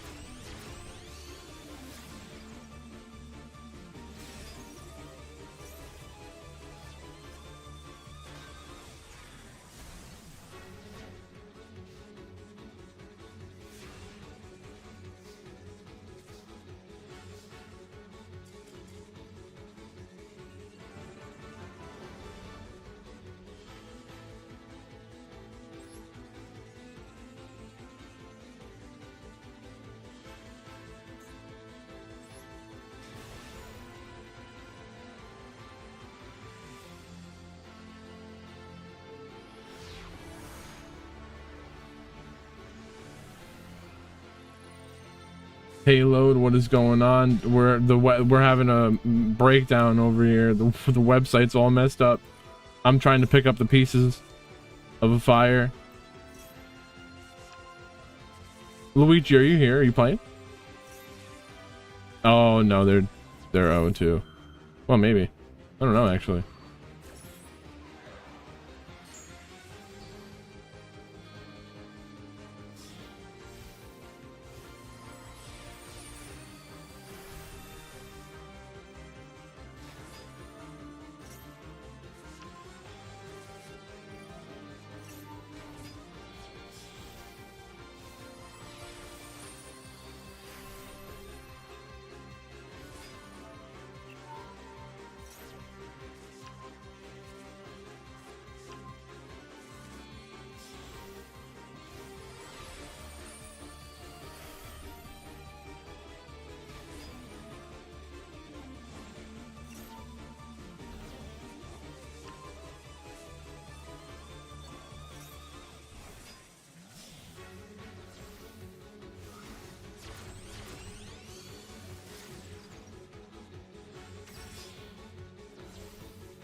Your team lost payload and what? What are we talking about?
Round 3, surprisingly, it's actually gonna be starting soon. As long as everyone double checks your scores, make sure everything is correct.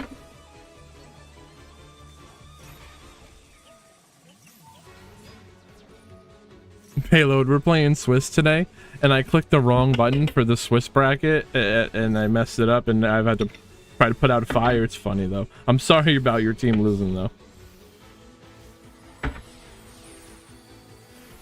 As long as you had fun, that's all. That's what matters.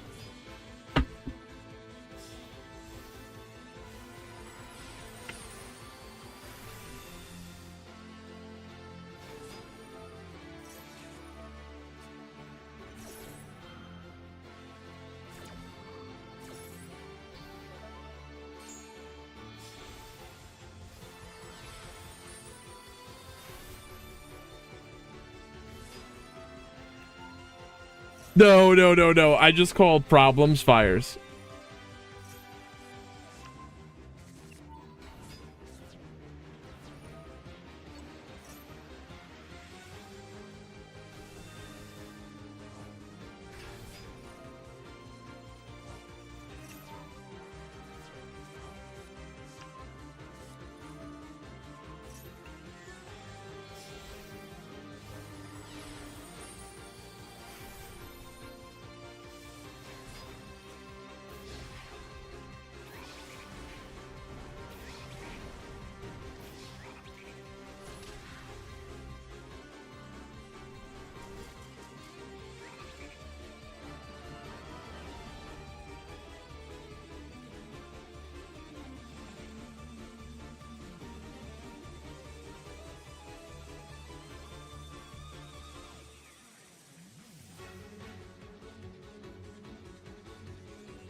Oh, we got a top 10,000 player here.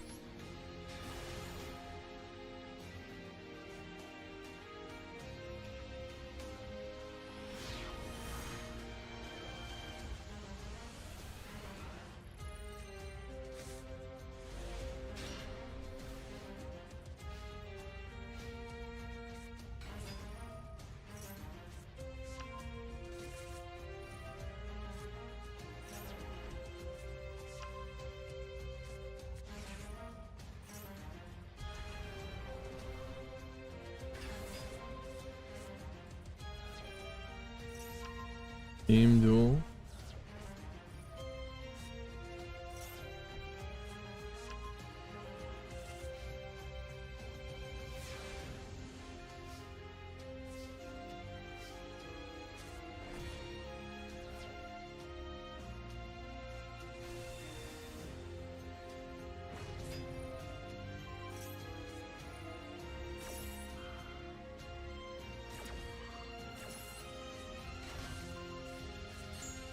All right. I think I put out all the fires so we can get back to watching these replays here. I told everyone to make sure their scores are correct.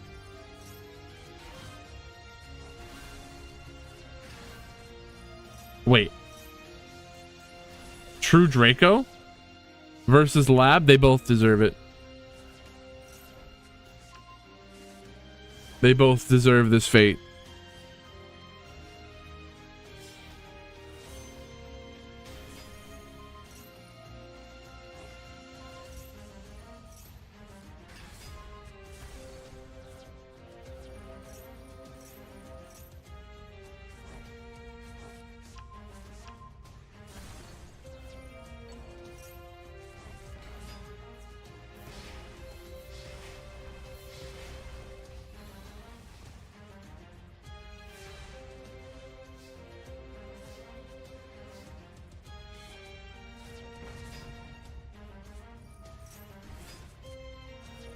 Wait, 100 life points?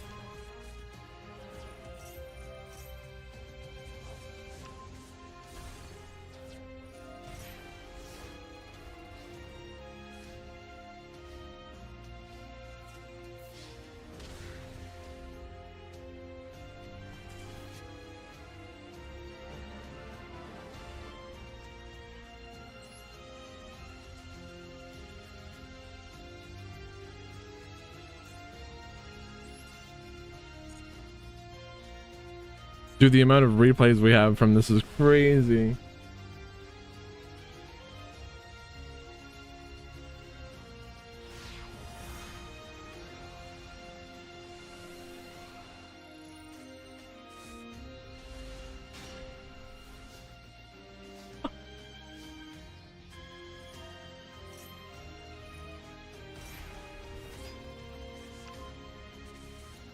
You won 2-0? Thank you for telling me so I can fix that right now.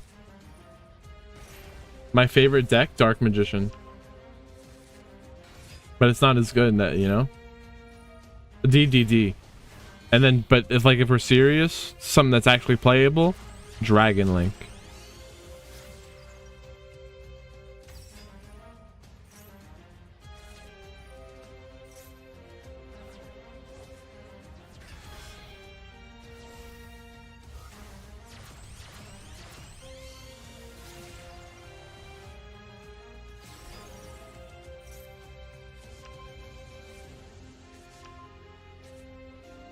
Primite Dark Magician? I seen that, yeah. I don't know though. I'd have to see. I have to get it in my own hands.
I fixed that, Thomas. Don't worry.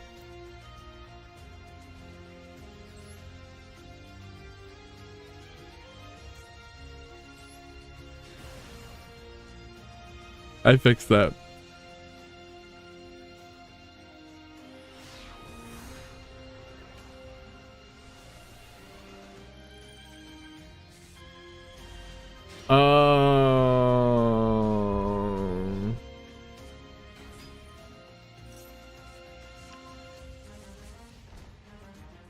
There's a tie timer, and the tie timer was making the matches end early.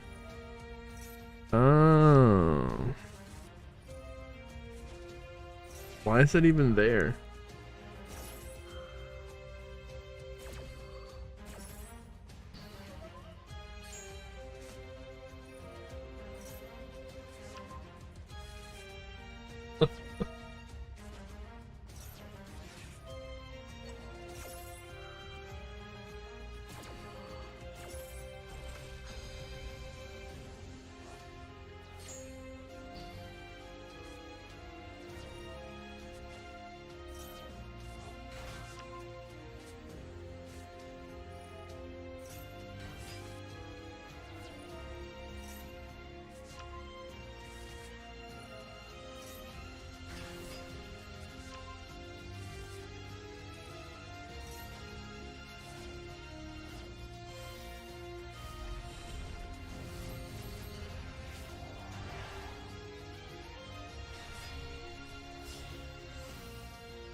All right.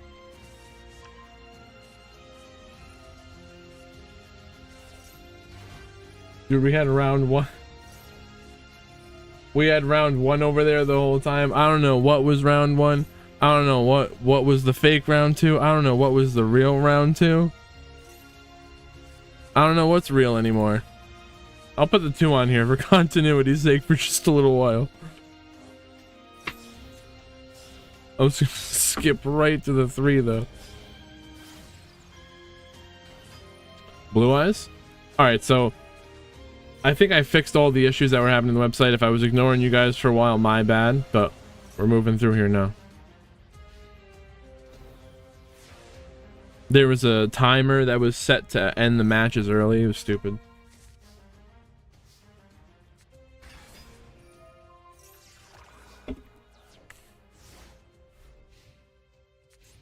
It's like the people was here to see our biggest shit show ever.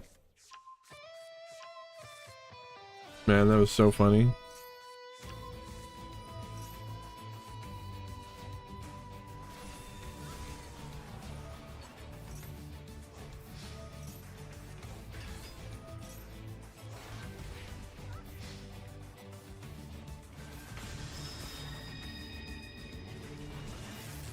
That's true, it's how we learn. It's not like it's the first time I had ever done the Swiss. It's just I hadn't done it in a while. We did yesterday.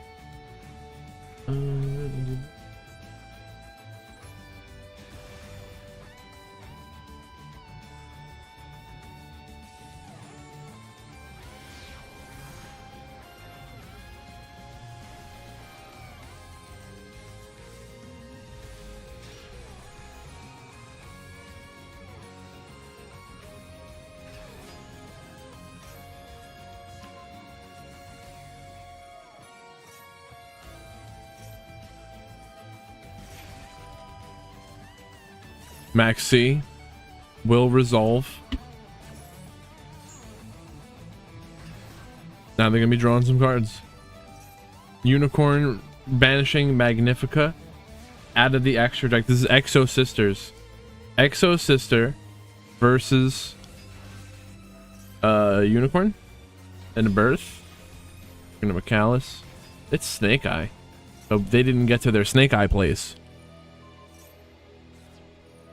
Duster wiping out the back row. The Birth is gone. And the set cross out Designator. Right into battle. To destroy the Macallus.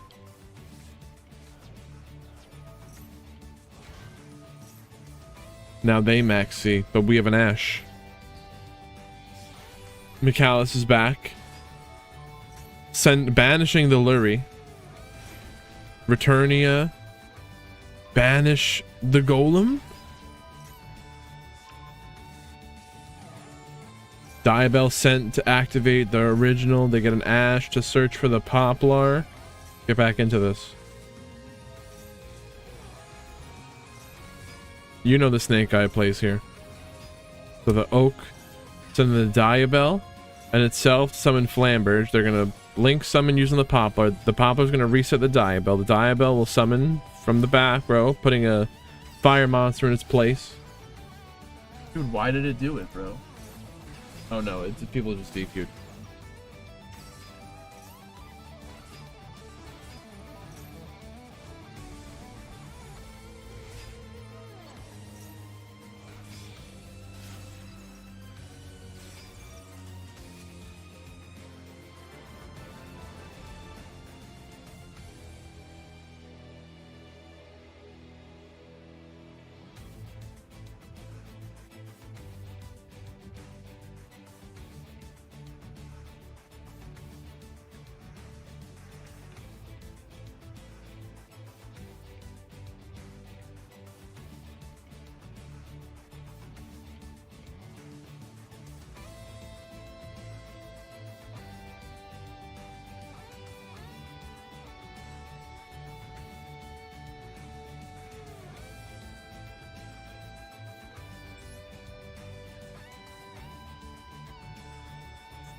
Triple, you got a replay for us?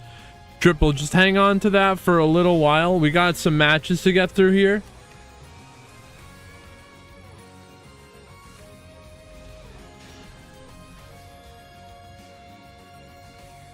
Or do you want it to be like the feature match?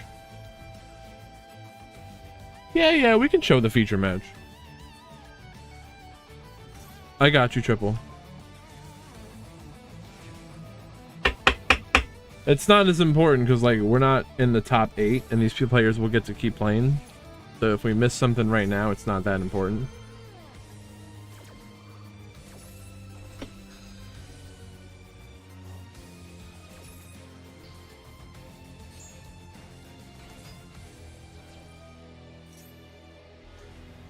Cap, you got the buy.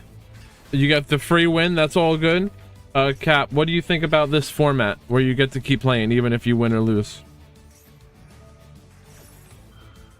2-1 is, yeah, you're still definitely have a chance for sure.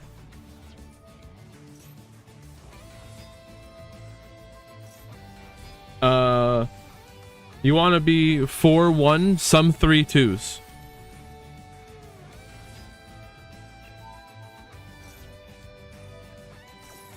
And there might even 3-2s. There's probably not going to be a 2-3. Yes, Cap. So the top 8 are going to go. We'll play single elimination.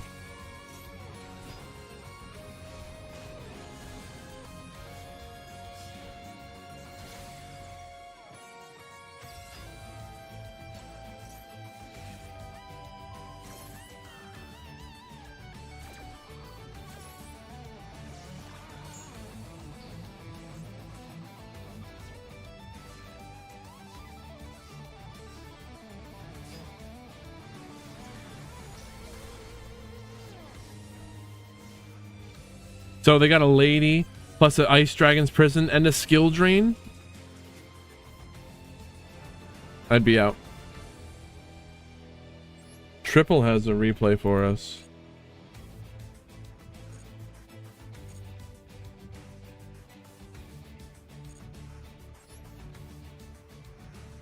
Is it the most recent one, I'm assuming?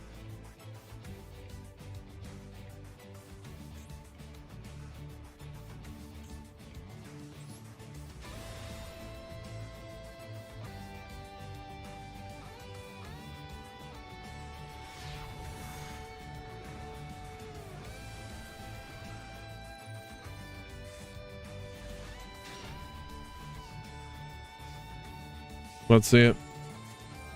Grave Keeper's Commandment. Oh, these are the Necro Gooners. So Ash, negate the commandment. Insight. We're gonna get the Red Eyes Fusion. Tencent.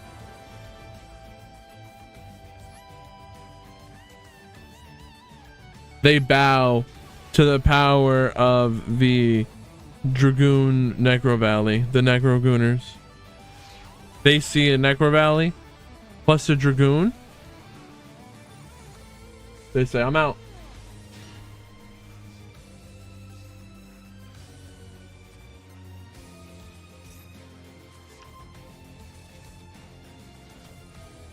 What is this? Drytron. The controversial Drytron from earlier.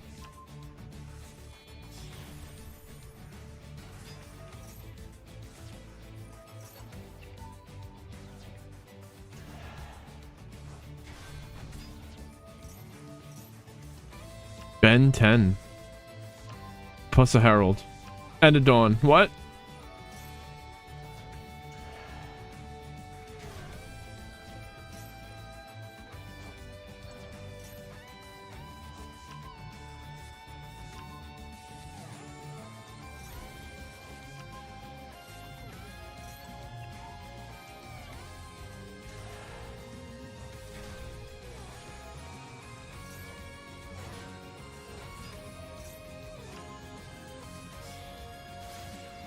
Who was that?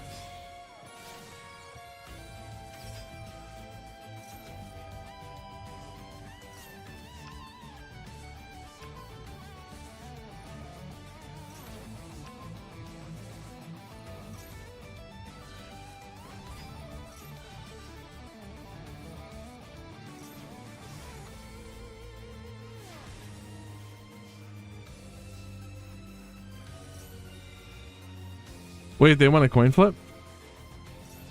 Round 4? It's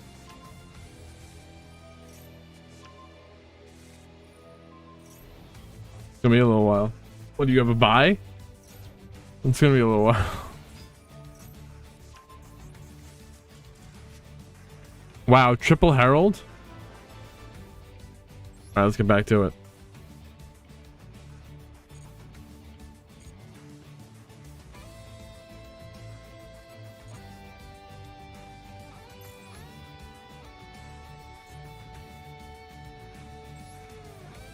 What did we just watch here? We got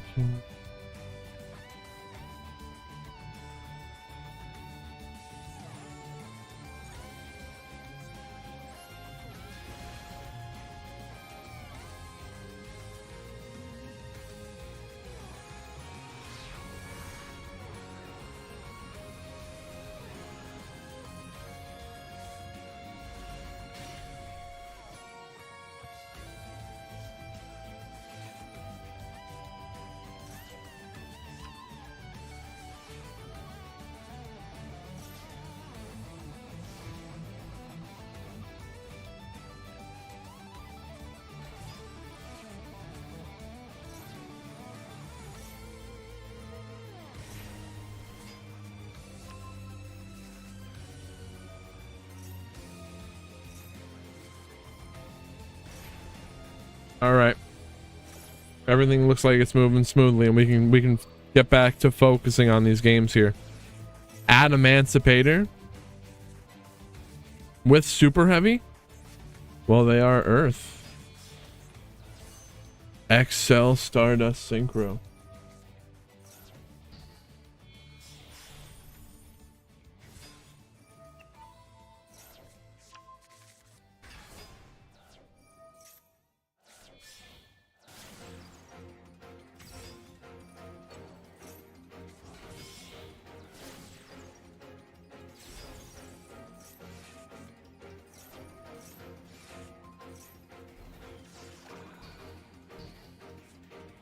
That was a big imperm negating Apollo.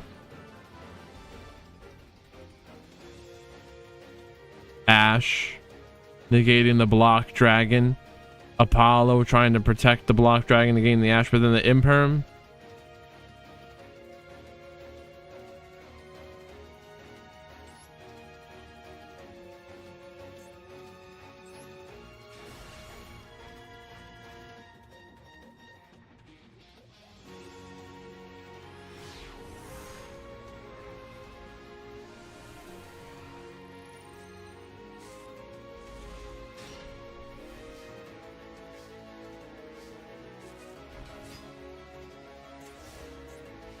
We pushed through all the technical difficulties. Now it's smooth sailing here.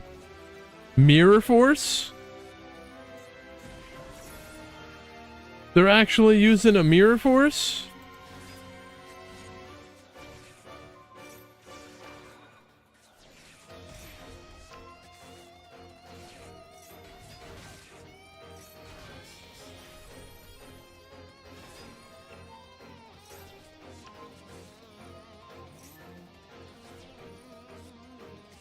Well, that Mirror Force is gone.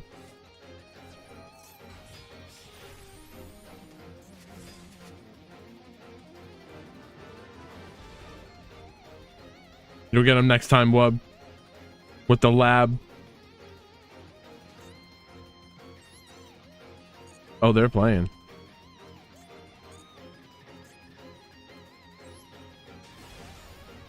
We are farming tons of replays today. It's crazy. We haven't stopped playing replays. These matches.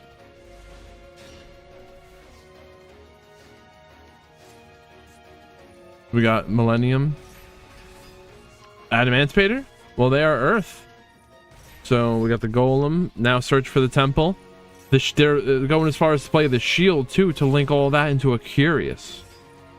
Curious sending Fairy Tale Snow. Whoa, they got the block dragon already? They opened up the block? Dude, they opened up the block, but there's the Nibiru. Tributing the field. Curious. we're recycling the Soul Piercer. Wow. And the block dragon's activating to get a researcher, seeker, and analyzer. We're gonna normal summon the Soul Piercer, link that into the Scarecrow. Get a Wakashi. Wakashi is gonna get impulsed. Summon the Soul Piercer. Oh, the block's back. And the block is activating. No, that was blocked. It's crazy.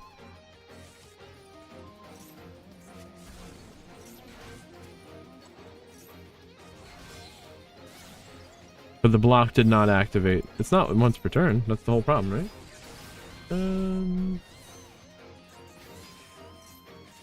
Or is it? Oh, you can only use this effect once per turn. But you can keep bringing it back. That's not. The search is once, yeah. You can keep summoning it.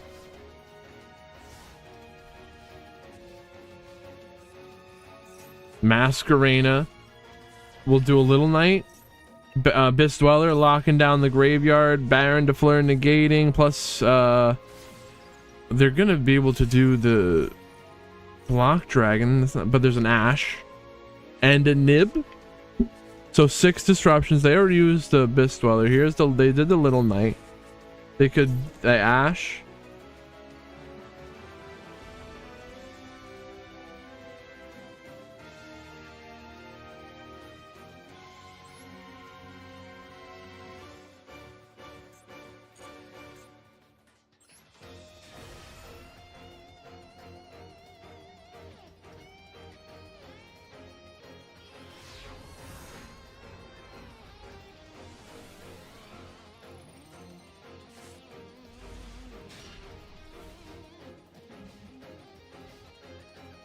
There could be, depending on the amount of well, tiebreakers and DQs, maybe. Like that, there's someone who has like 3 buys. I don't think that's gonna be good.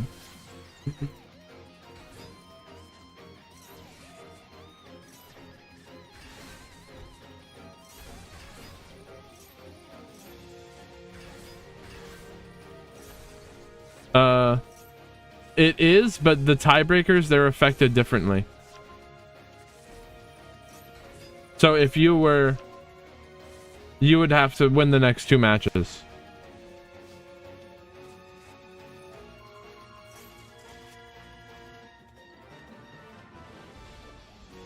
That's why there's always that chance, you know?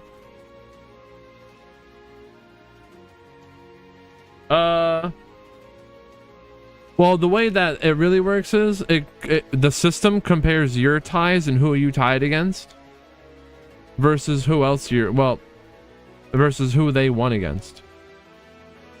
It's a lot, I know. It's a lot. And that's not a good way to explain it.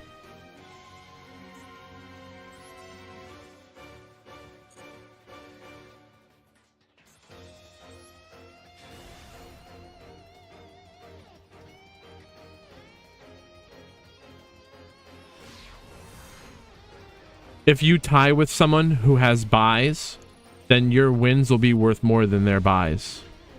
That's the way. I will do my best to let you know when round 4 begins. No guarantees on that though. Trouble Tactics Talent, we're going to look at the hand and return the engraver.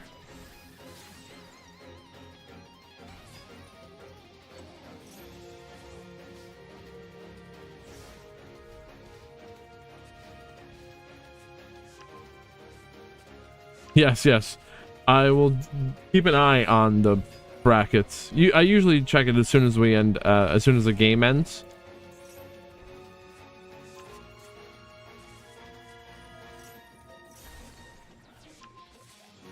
But if it's in between the game, I might not realize right away. Monster Reborn, bring back the spirit. Now we nibbin. We're supposed to hold the nib. Man, they're still going.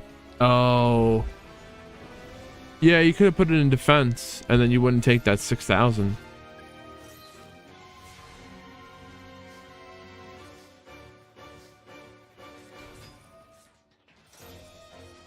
The SAMD is a negate while it has the another U-Bell on the field.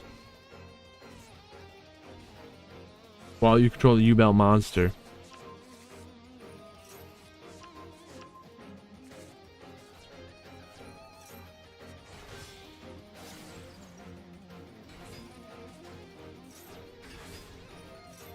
Look at that royal engraver. Imperm negating engraver in the same column that the Nightmare Pain is in. This wasn't even your opponent? Was this like a when the match pair up got reset?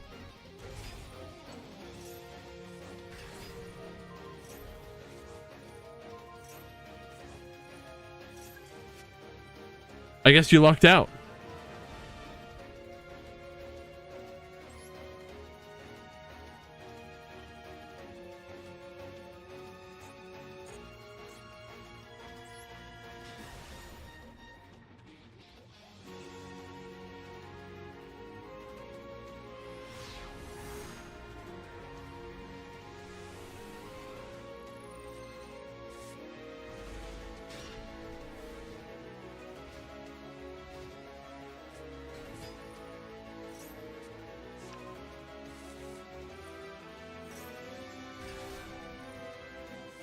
Everyone's in game 2 or 3, so it will be soon.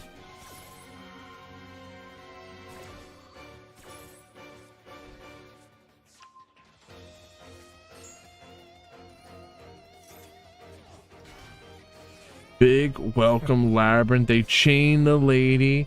Shh. Once they chain the lady to their own trap, it's a wrap. Told you.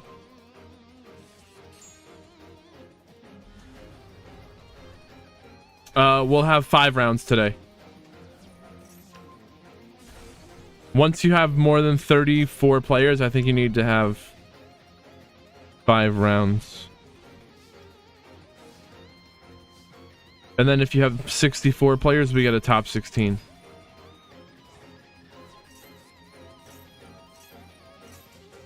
Once you chain the lady to a trap, it's a wrap.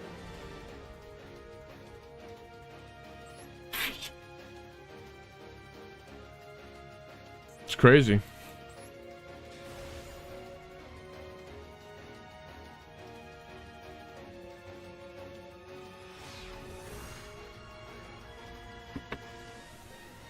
Exactly. Swiss, and then the top scores move on.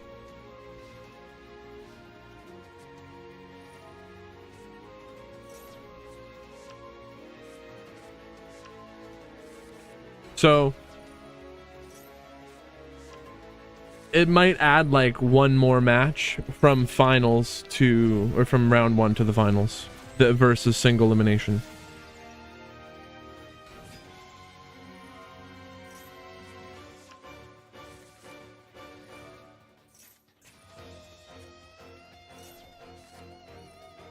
True light, no hand trap. We'll speed this up.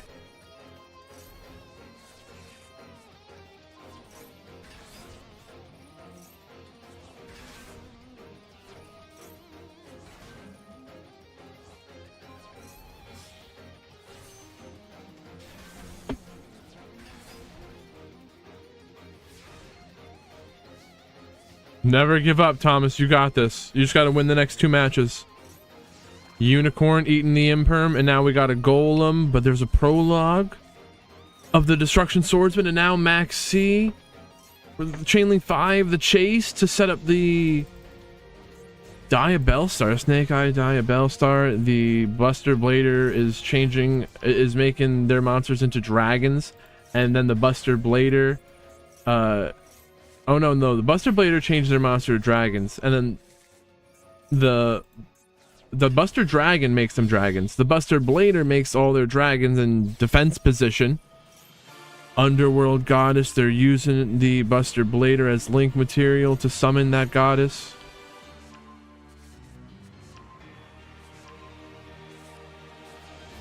And now they're free from the Buster Lock. The Requiem will tribute to summon Engraver from the deck. They're going to equip the Requiem to the Engraver, and Engraver will send the Requiem along with the Ultimate Spirit Dragon to the grave.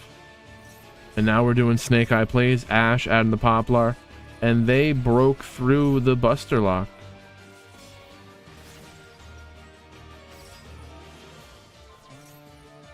Another thing is, with Swiss, it'll pair you up with people who have similar records. So you're also going to get paired with someone else who's 2-1 or 1-1, and you have a higher odds or the level playing field. I know, I'm just making examples. I didn't want to say 1 or 2. Never give up. But no, for real, if you win the next 2 matches,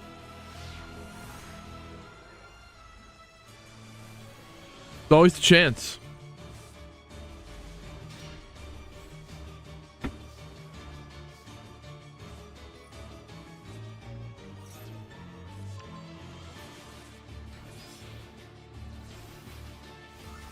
It's the time sung fallacy. You've already invested this much time.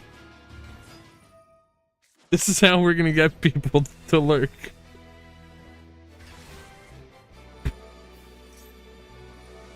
The time sunk fallacy.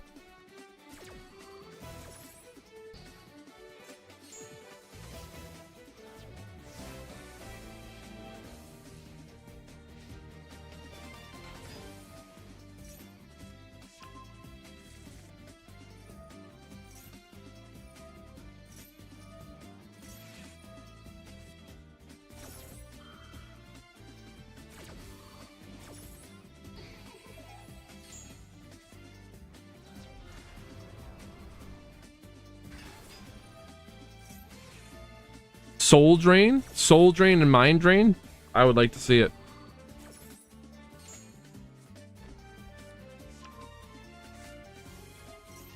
Into battle. Diabell taking out the Engraver. Not much going on here, but the Deception will tribute the Diabell to search for the Hollowed Azumina. Why didn't they do this sooner? Why didn't they do this before?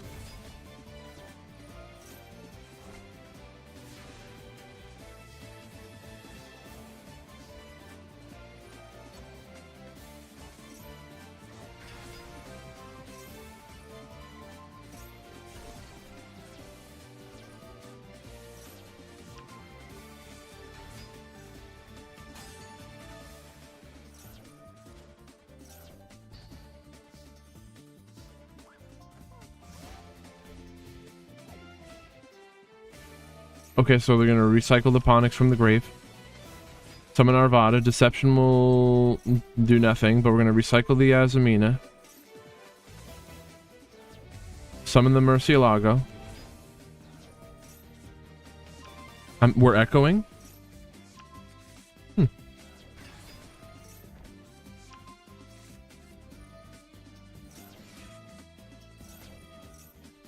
Testing.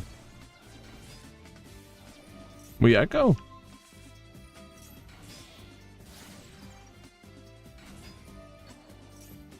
How?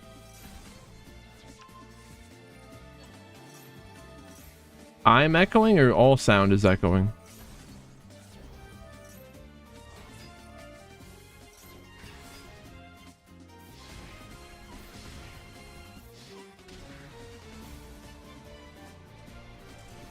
Dude.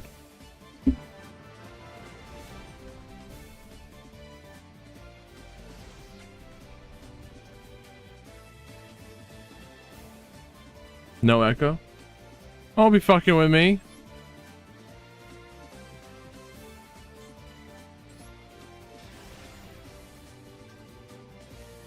JQ, what is going on?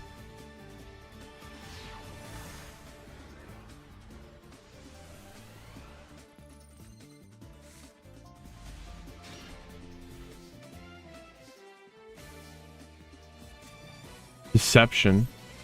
There's a Max C, but we have an Ash and a Called By. They can use the Ash or the Called By. We're gonna use the Ash. Yeah. Because if they ash you later, you can call by the ash.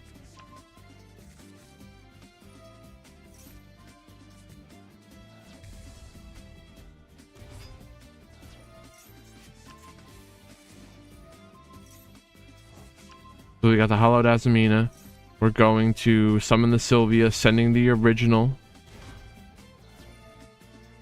Banish the original, returning the Diabell, adding the ash. And they bonfire, searching for oak. I think you should maybe you summon the ash, and then maybe they might imperm Valor or somehow negate the ash. And once that happens, then you bonfire and search for the poplar, and the bonfire replaces the effect of the ash.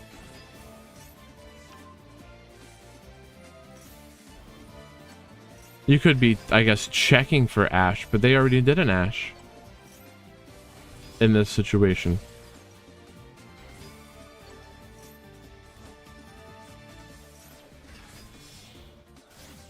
And the poplar set itself into the back row.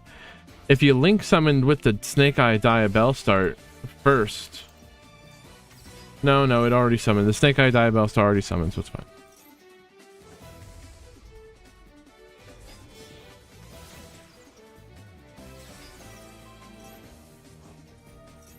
They can ash. I think they can ash the bonfire instead of my snake. Oh yeah, I understand. You're checking for the ash.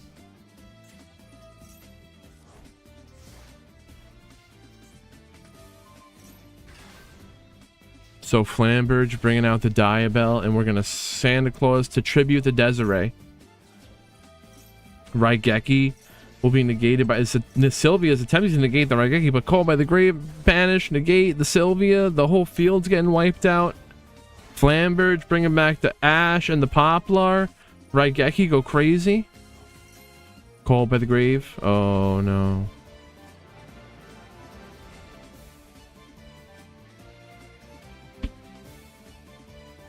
Timed out. Oof.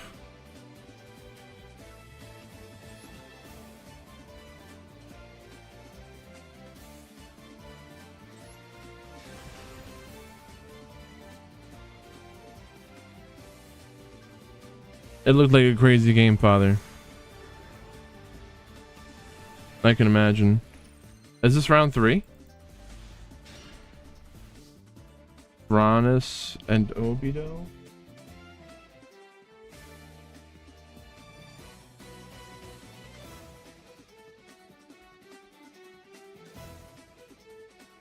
Let's go. Magician Souls.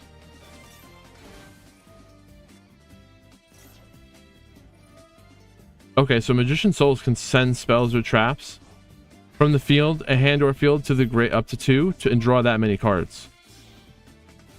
You can send your spiral cards. They sent the they send anything? No, they didn't have to, but what the Magician Souls can also do is they send the Spiral Master Plan.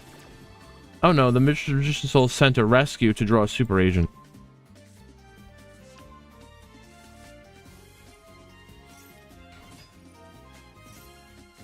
There is a nib. Where do they Nibiru? Do you Nibiru early? Do you let them cook?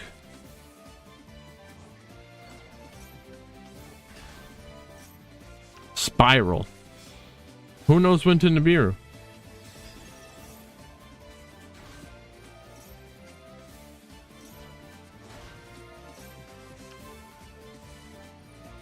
There's the Nibiru.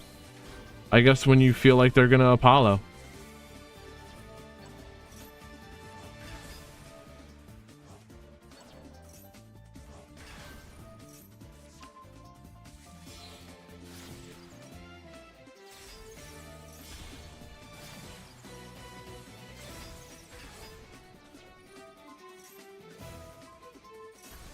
The sleeper popping the nib. The end of the turn. The Nightmare Griffin says linked Monsters that are not linked cannot, special summon monsters that are not linked cannot activate their effects, so you'd have to summon it pointed to the griffin. Well, the griffin's gone. They could have summoned the unicorn pointed to by the unicorn, or by the griffin though, right? And searched. Right? Yeah. Call by the grave will banish the oak and negate. We got the moon. Link that into a requiem. And here's a whole Fiendsmith line. Tribute that, and here's an engraver. Summon the Diabell and link that into a sequence.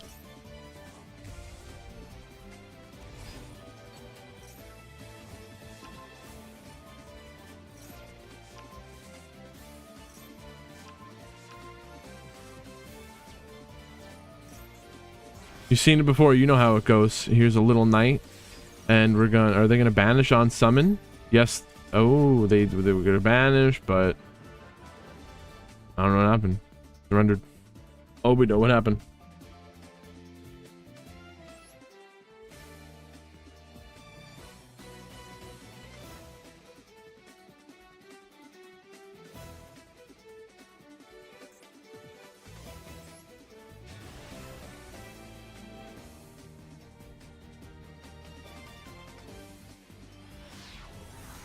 Good luck, Natalie and Banana. No spoilers. That's kind of what I thought it was. You couldn't target it.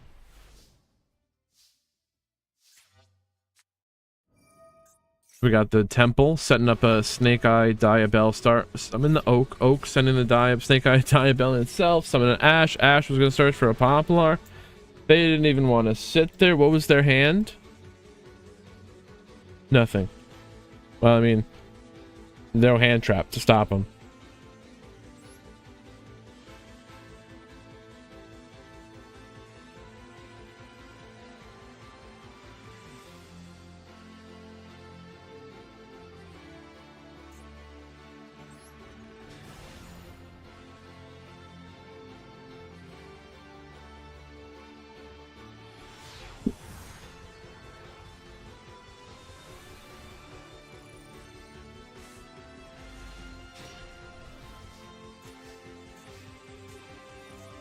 Chandragleer. Set the welcome. Plus a skill drain. And they have max C. We got preparation of rites, search for illusion of chaos. This is the spiral player again, but now they have to play against Labyrinth. So welcome Labyrinth. Now we chain max C. They didn't even get to see the skill drain.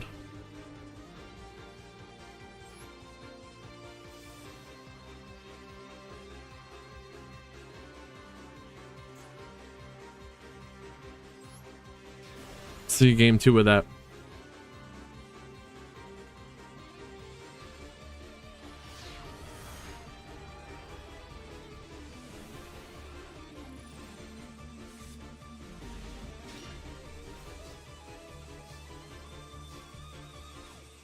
Illusion of Chaos.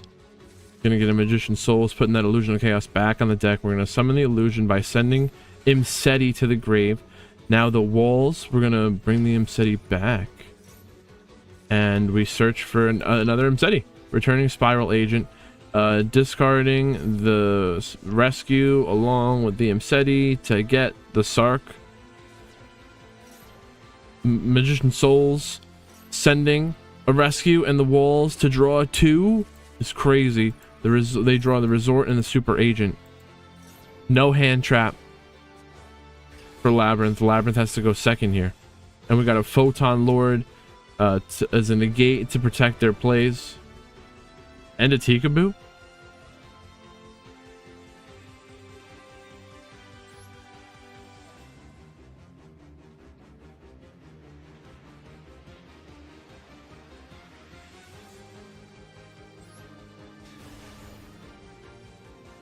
Labyrinth, this is game 3. Labyrinth is probably going to want to go first, right?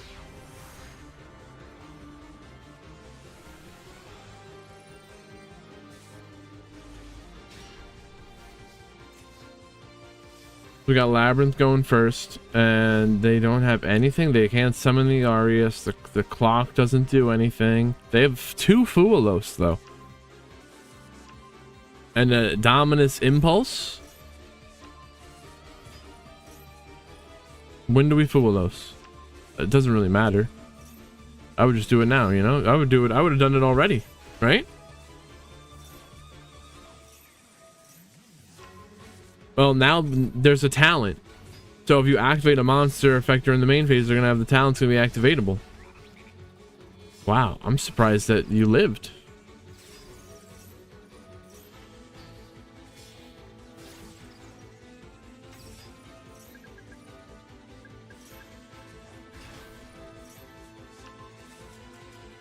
Well, still wasn't enough.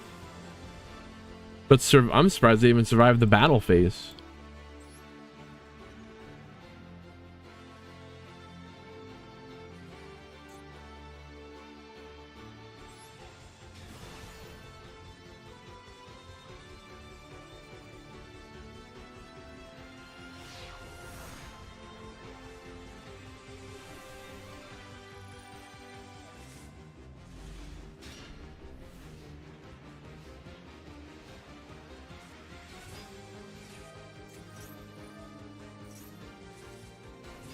They literally held the Fuelos for next round.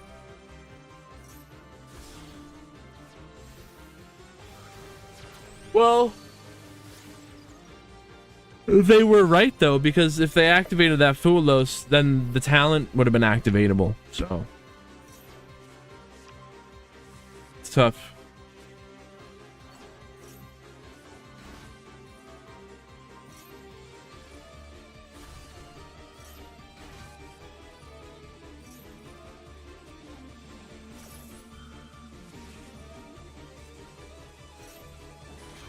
Max freaking C. Now here's the Max C. There might be 2. We watched this player before.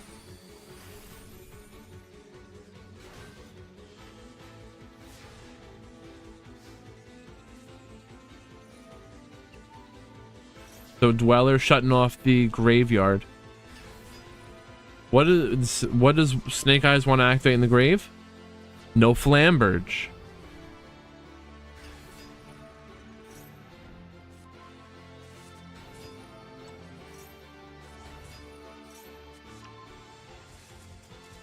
Doesn't matter.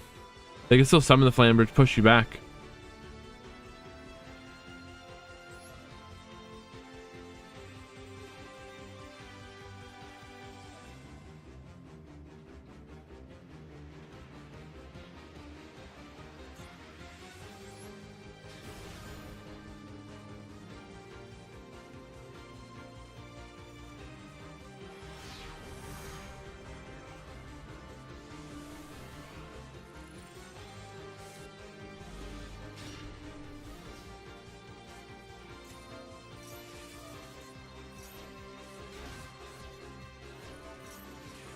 Imperm negate was attempting to negate, but we got a cross out to negate the imperm. No negate for them. My friend, mi amigo.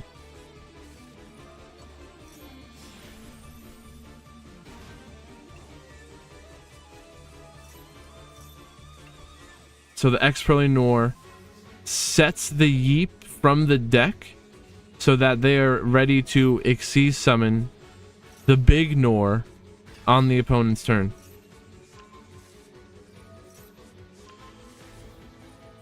And we got a Yeet. Here's the big Nor. But it's only 4 materials, so it's not unaffected. And oh wait. Well, now it's negated. But they did not send a monster to activate the droplet. They sent Wraithsoth, so we were able to chain the Droll. But what they did not do is they did not activate the Nor to spin the Unicorn.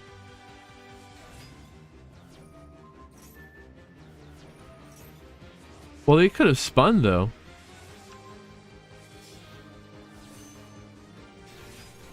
Even though it wasn't unaffected.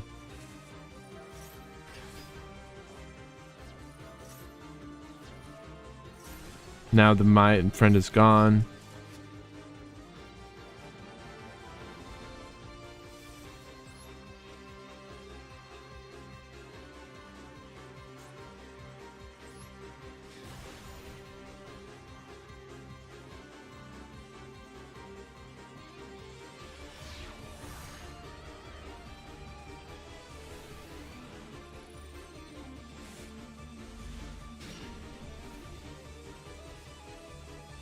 Millennium plus the Vernusilif. This has got to be the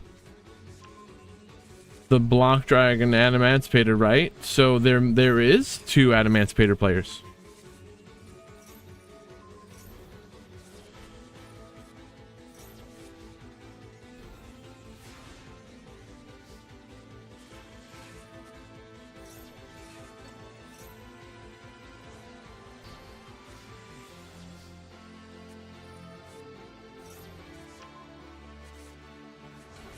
So we're starting off with our Vernusilif plays. We're going to discard the shield.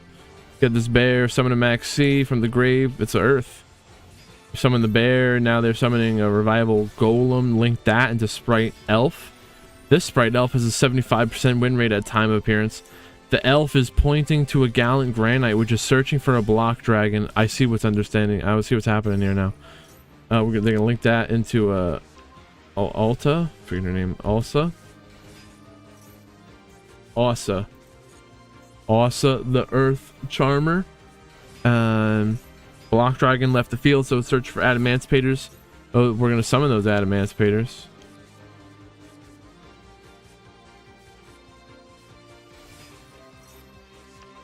Now the Kokai Meru Supplier. The Supplier search for the Guardian. Bring back the block. They're unlocking that block. Returning the True Light to the hand. Underworld Goddess. Using who? Who did they use? The Maiden of White as material, so they don't have to target it. They don't have to attack it. They just remove that maiden from the field. You want my decks or the players' decks? I don't think we're gonna update that all the time. What do you want? My decks? I gotta edit that. I don't even play Vanquish or Ritual Beast. I have them.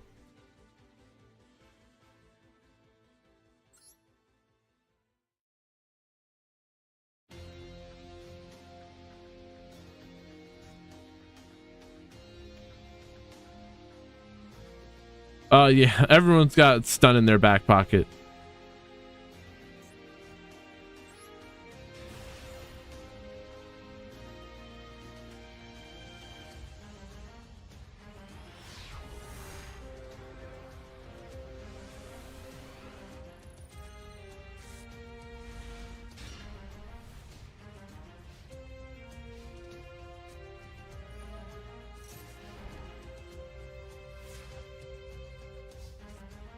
What is this? This is the one bad day person.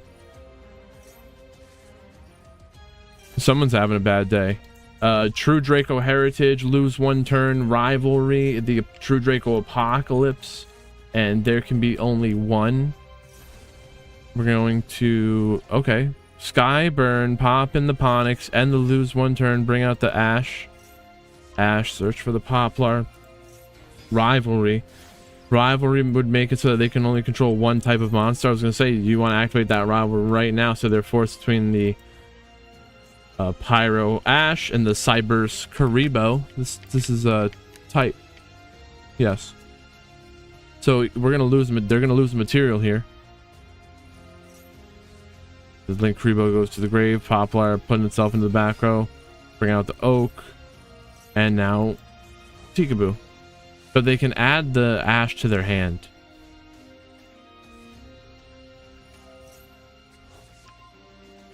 The Oak asks on resolution, do you want to add it or summon?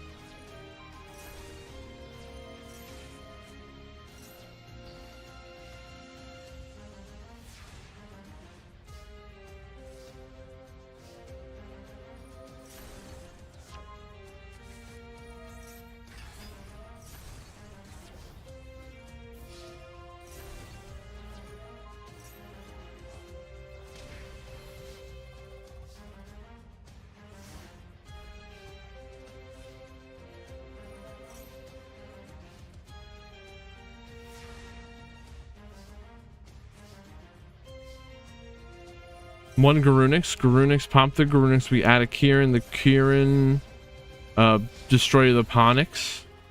That did not work out too good here.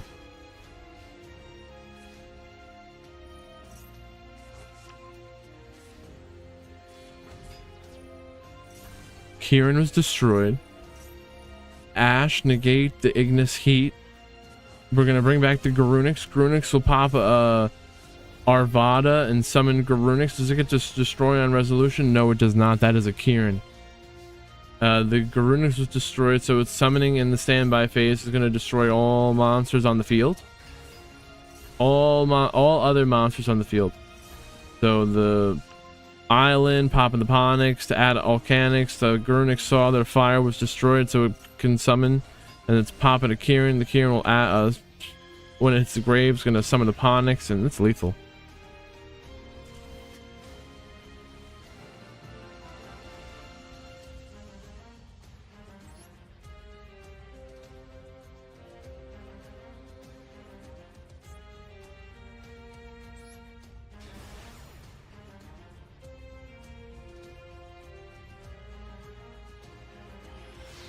That looked like one heck of a game.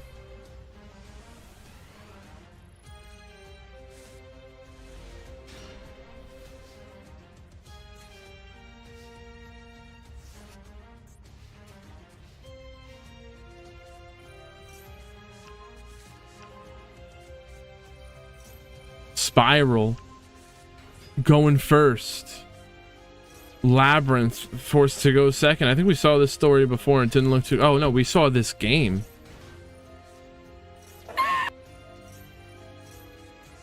I remember the two Fuwalos.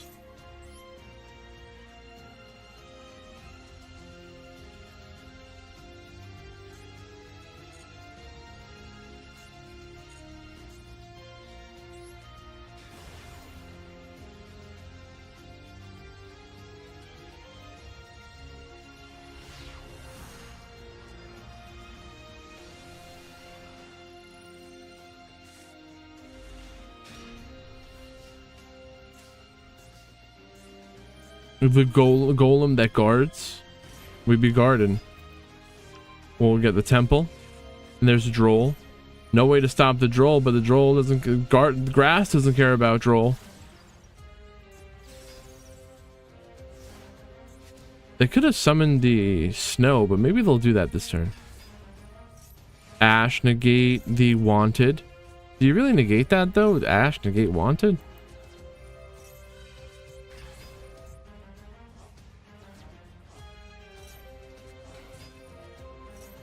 Snow is going to put the unicorn into face down defense position. Link that into an elf. This elf has a 75% win rate at time of appearance. Why? An elf link summoned on the opponent's turn, bringing back a seeker with a 75% win rate.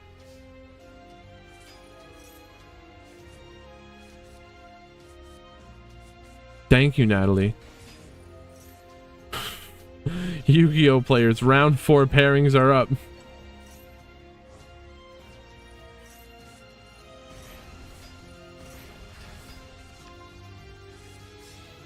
I can run a whole other tournament on a whole other stream if we start doing that.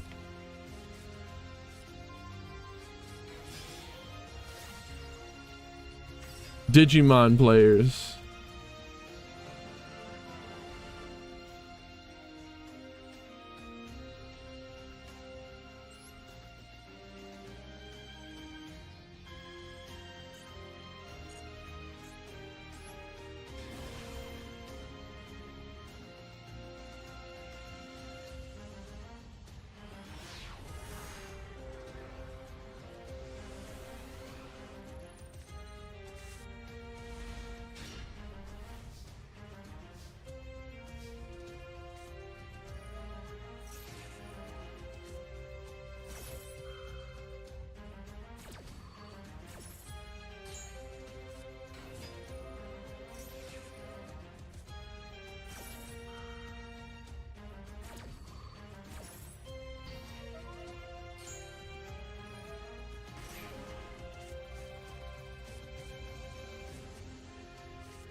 Pearly.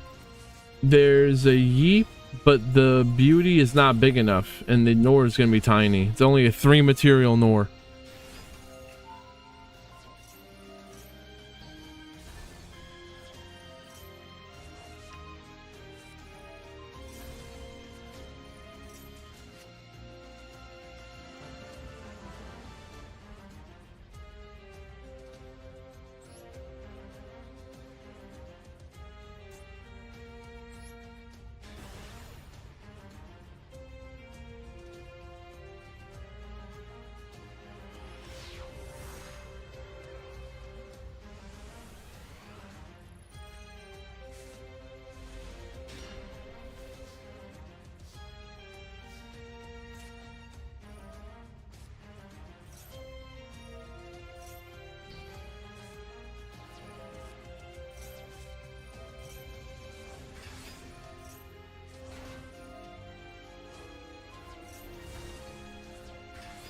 Alright, so we synchro summon the Spirit Dragon, and that's the end of the turn. But there's a nice Royal True Light. Pretty sweet. I'm not a Blue Eyes enthusiast. We need to make a Dark Magician meta. 4 Adamancipator players? Man. The Adamancipator players are out in full force today. They're representing strong. That's that's like 1/10 of the whole competition.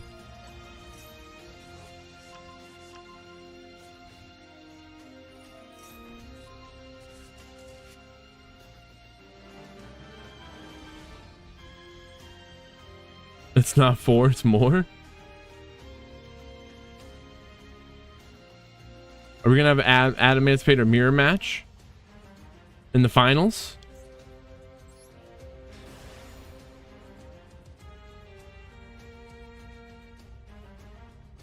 Nepta's probably also playing Adamancipator.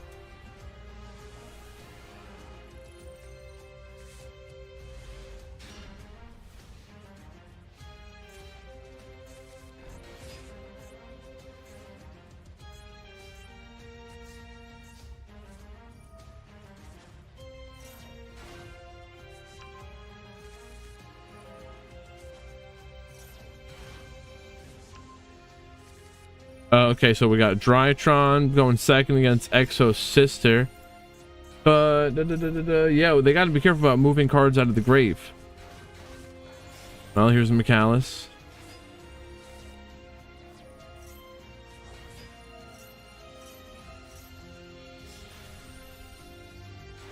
Gabrine, a Sophiel, plus McAllis. They got the whole gang here.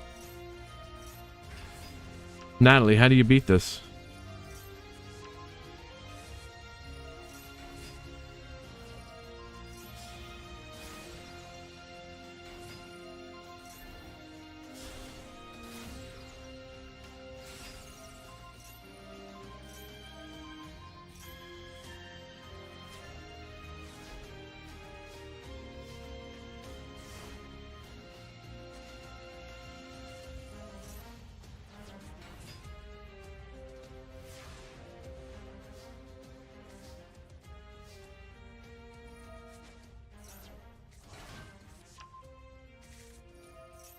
Ben 10, Stella and Little Knight. Little Knight banishes Stella and then Little Knight.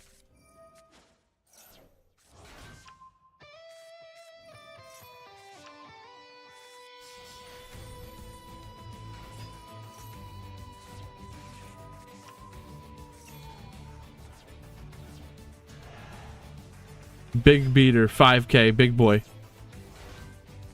With 2 negates. Twice per turn.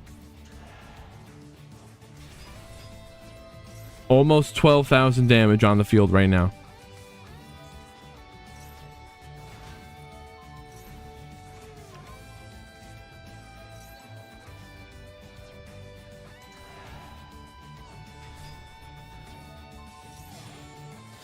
And we're boosting our life. Are we just gonna finish this? Fafnir. I always forget that Fafnir is a negate.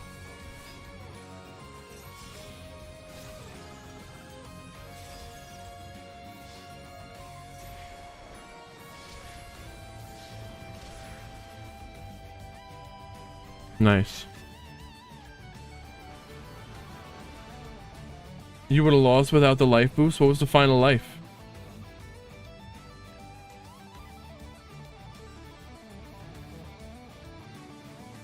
Interesting. Because of the magic cylinder.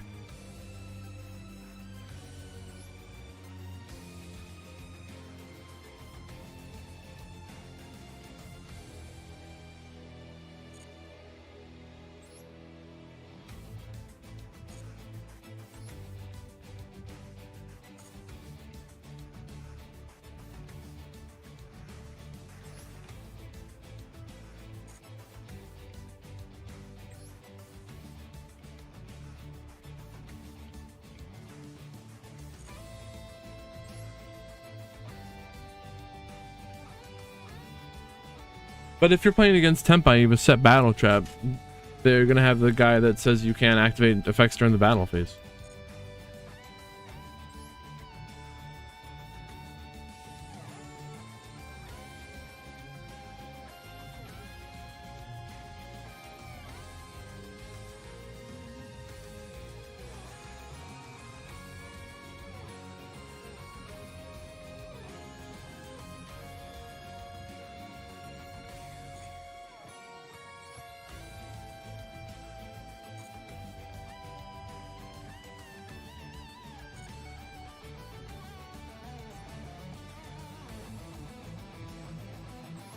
I'm gonna play ranked for a second.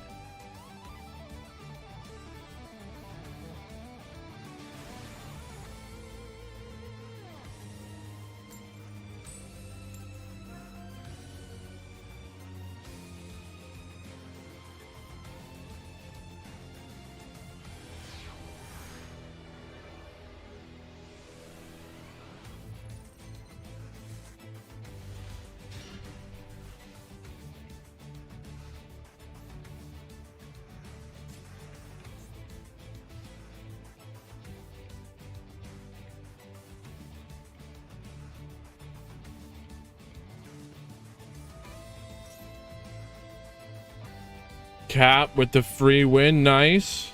We take those. Not bad.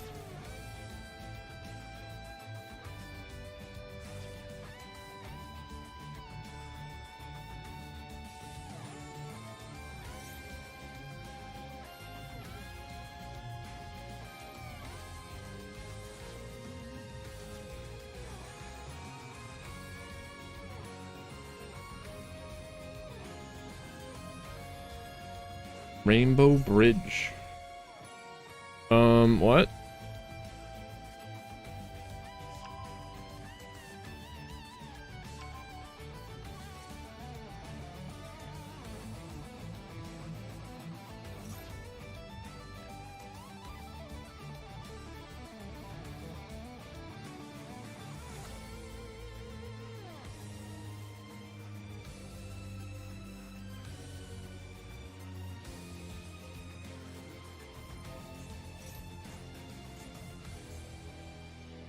There's some DQs, but almost 25 players still playing, so there's still the top 8 to be decided. That's exactly right. You never, there's always a chance that you can make it, even if you might not have you start out with a bad score. You might be able to play your way up.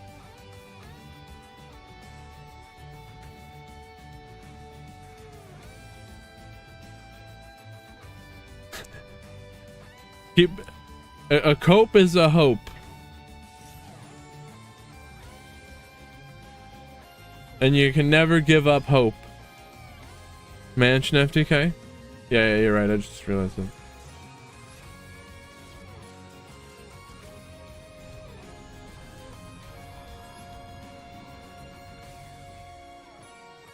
There's always the chance they messed it up, though.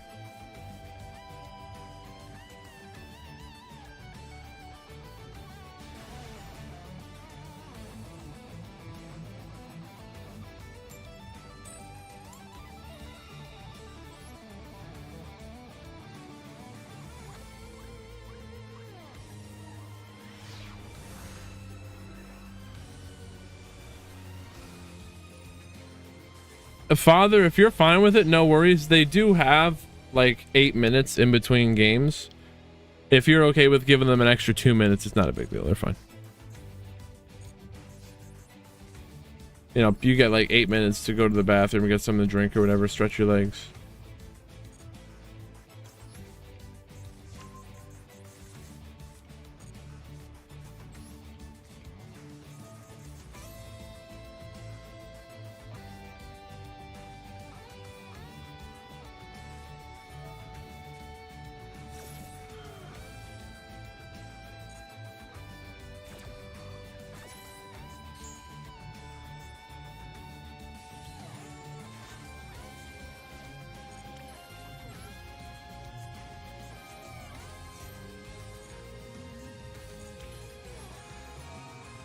This is not a good hand as it is.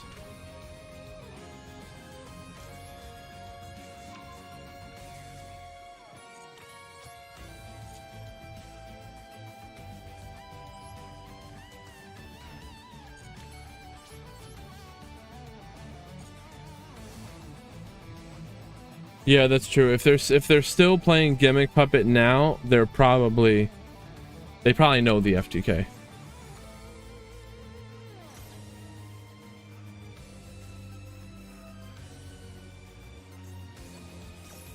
Man, they maxi us, but dare us try to maxi them. They got the cold buy for it.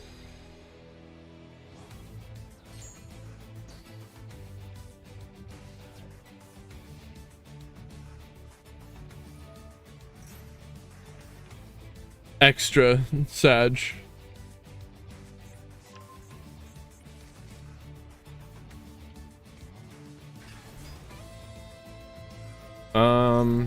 Pretty sure we out.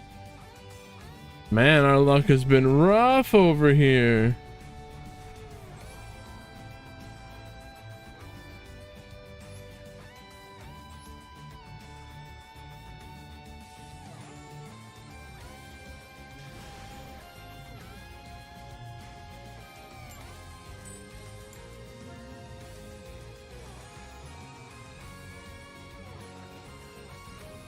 Nice.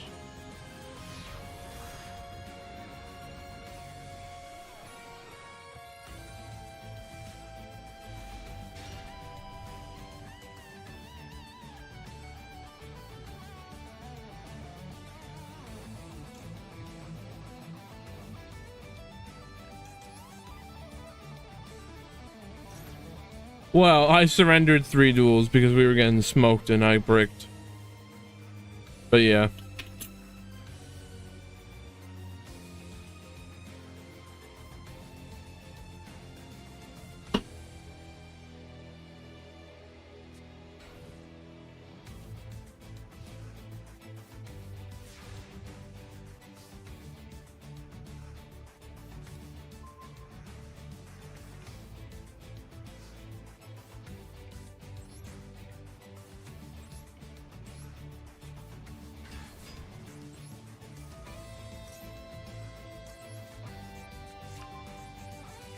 We're finally actually playing and they said I'm out.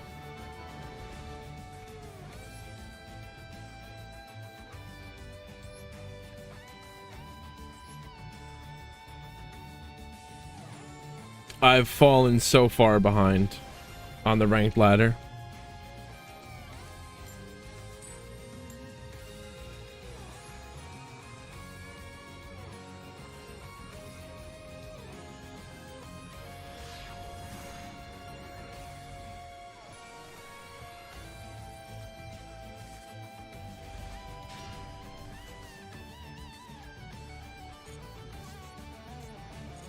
Sometimes it really does feel like Surrender Turbo.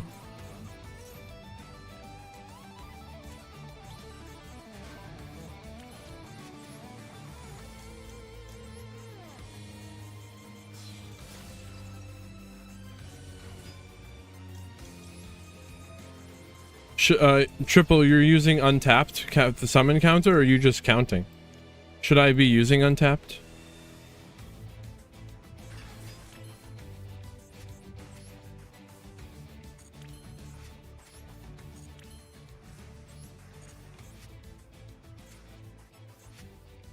You got the counter?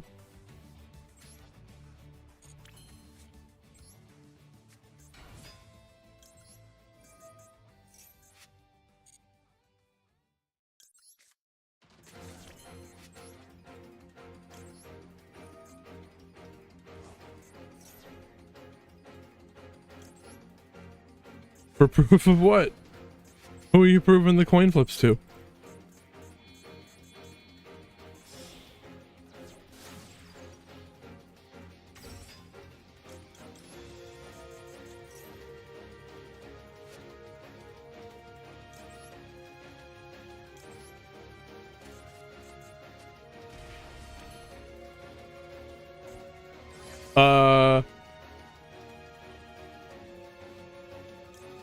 Well, the reset doesn't count.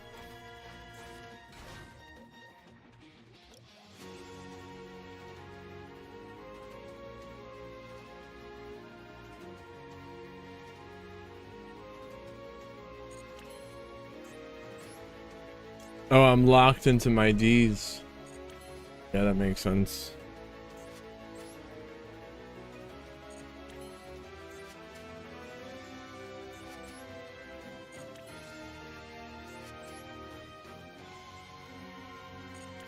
Locked into our D's. It still counts. We will remember that you won. It'll count in our hearts.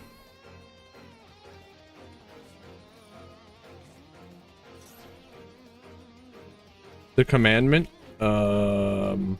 That's bait.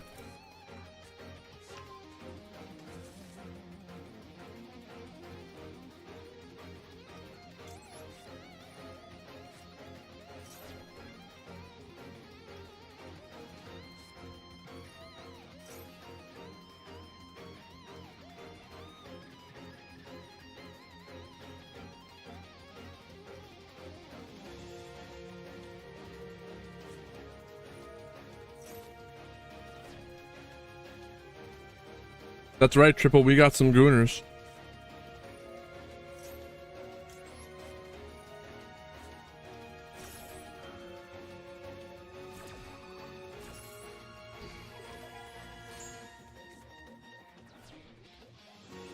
We didn't let them goon.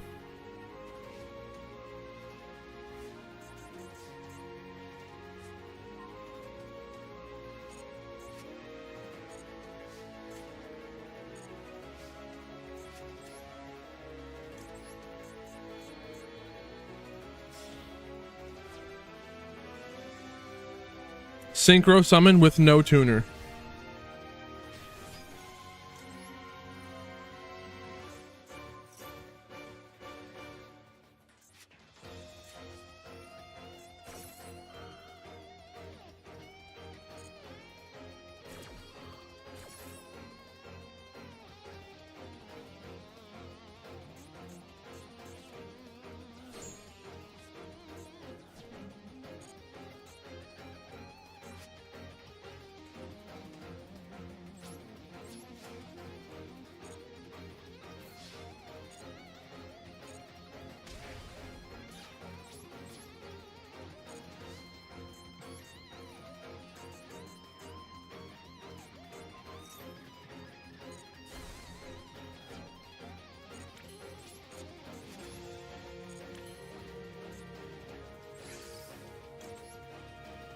Me, I have chain to on a lot of the time.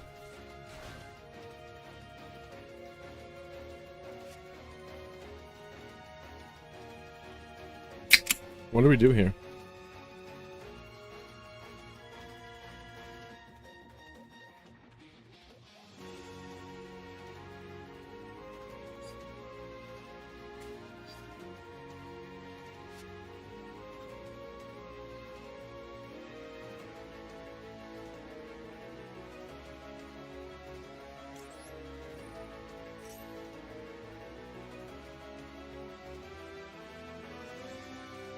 Bring it back?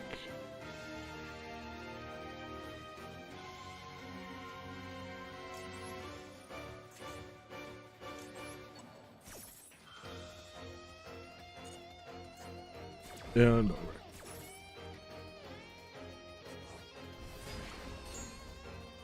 I don't know what we thought we were doing there.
What a game.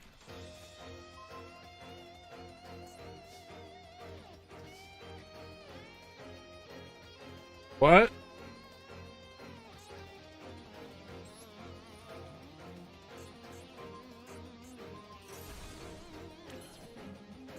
You can't get rid of the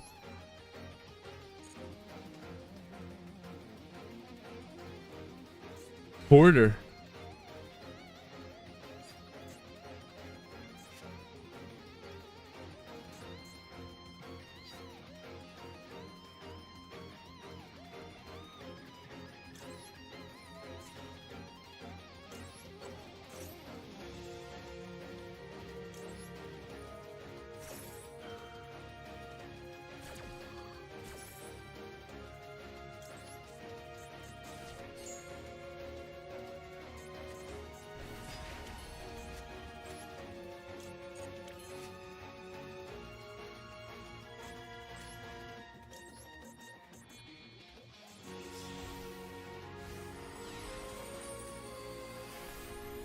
What happened? Did you like DQ or timeout or something?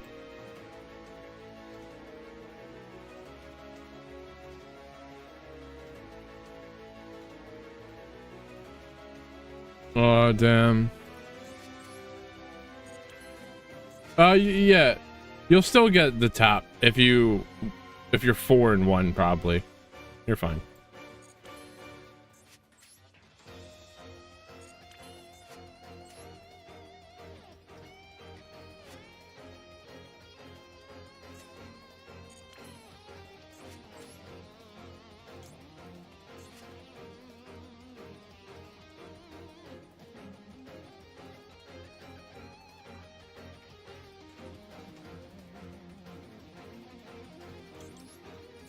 There's no reason not to do this fusion summon, right?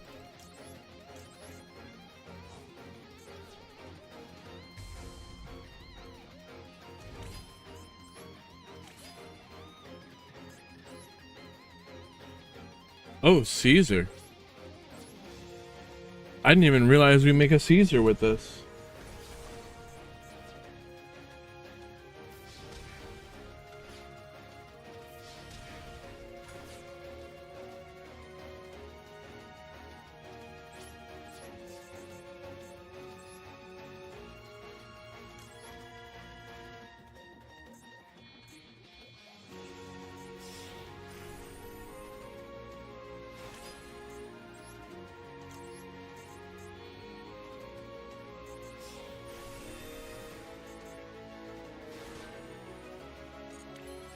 I Zeus now?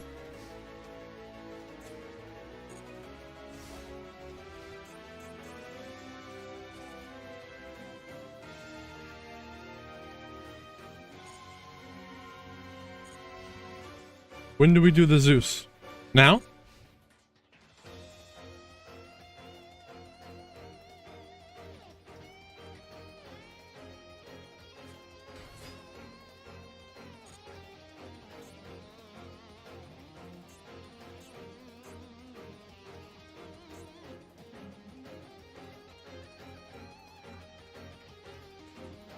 We Zeus our whole field away?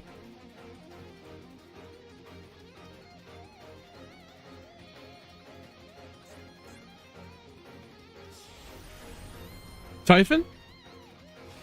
Oh, snap.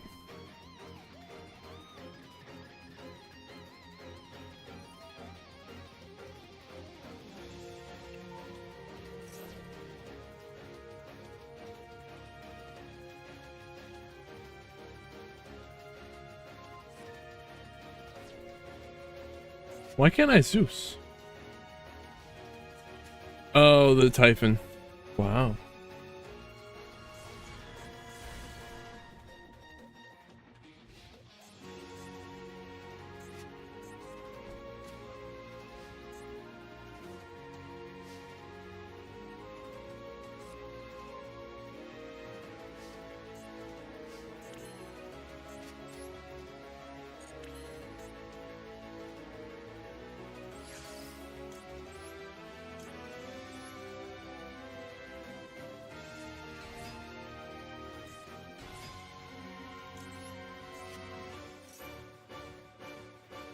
Oh, we don't have that. Bring it back?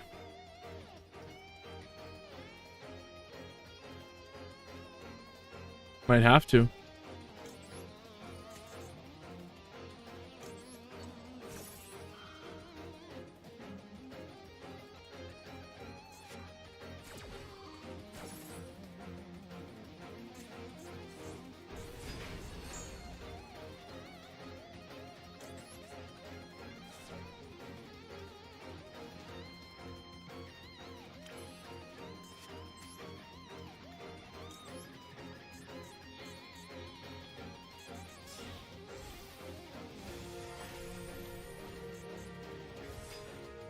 No, not yet. Well, maybe we should do that. We should have done that. Bring it back. I wonder what their face down card is.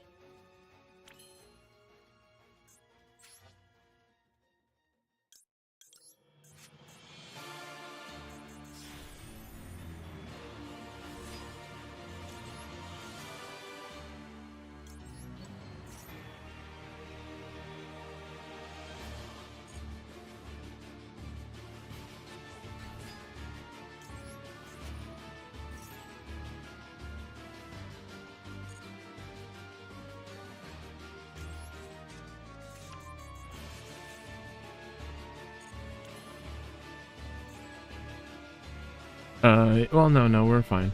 Because we're gonna do this. This. Oh, we want to hit this. We'll do this, though.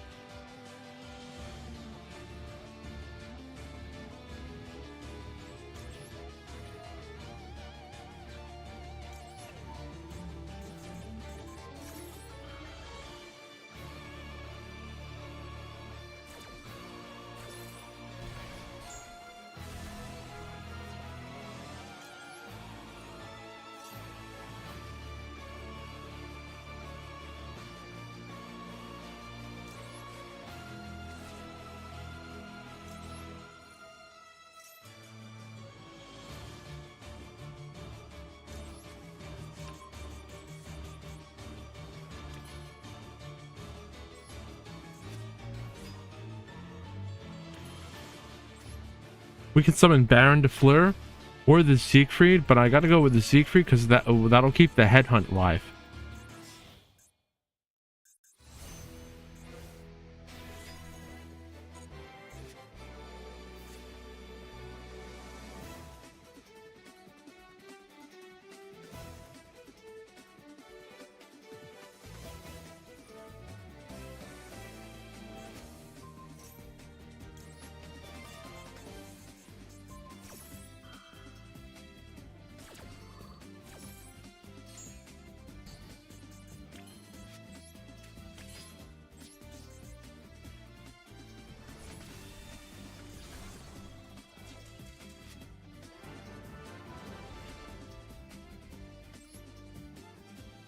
That's pretty crazy. From the From the inspector border all the way through all that. It's kind of a lot. Let's get back to it.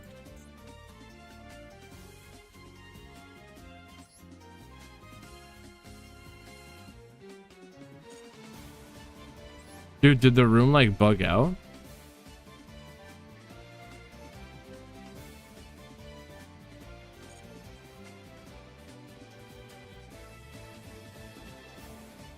Dude, I think the room bugged out and stopped saving replays.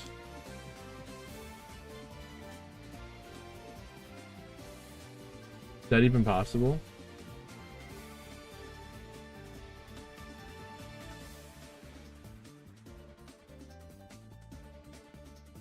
No, I don't think so. I don't think that happened.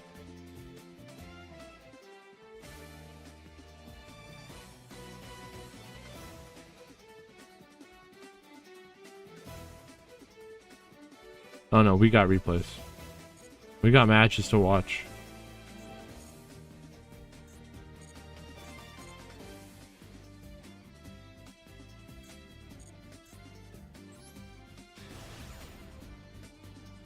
It can.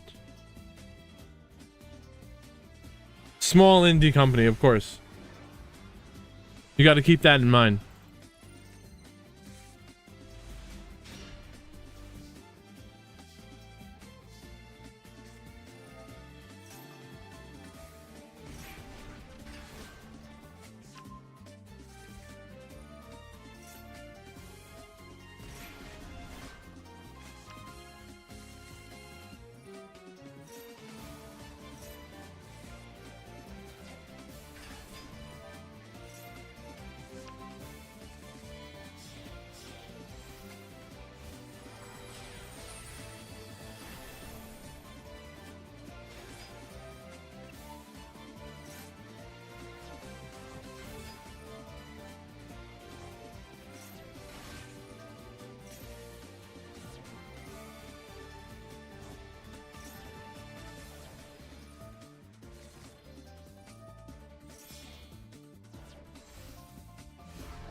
Round 4, let's go.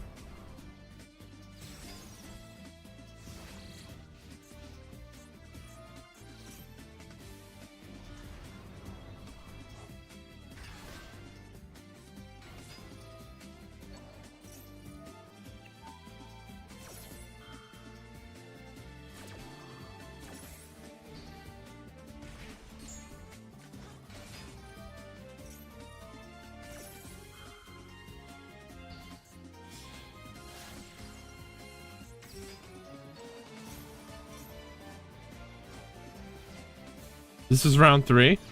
Oh shit.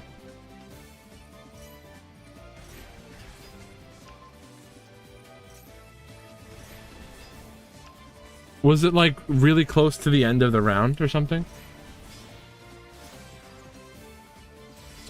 We can only just let him know that it's round 3.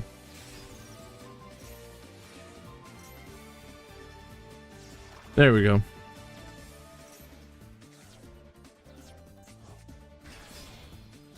Zombie world. Photon Strike Bouncer. Is that what we're gonna start summoning now that Beatrice is gone? A Bouncer? It's level 6. Rank 6.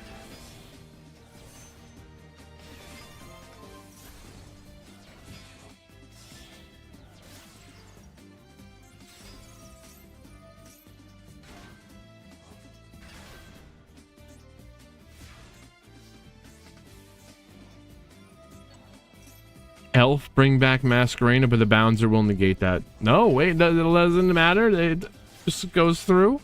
They're unaffected.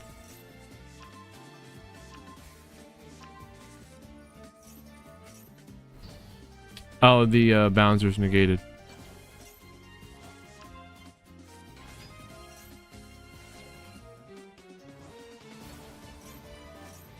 goddess negating Mizuki it was gonna summon from the grave. Baron negating Gozuki. They really don't want that Gozuki to resolve. Only 600 life points left on top.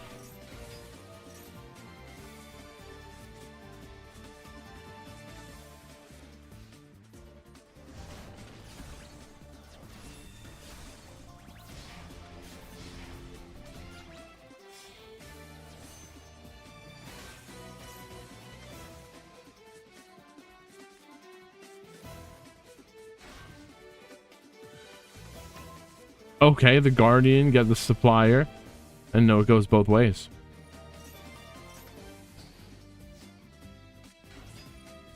Now, it's 600 to 300 life points left. We only had to do 600. Don't give up. But, damn. It's crazy close there.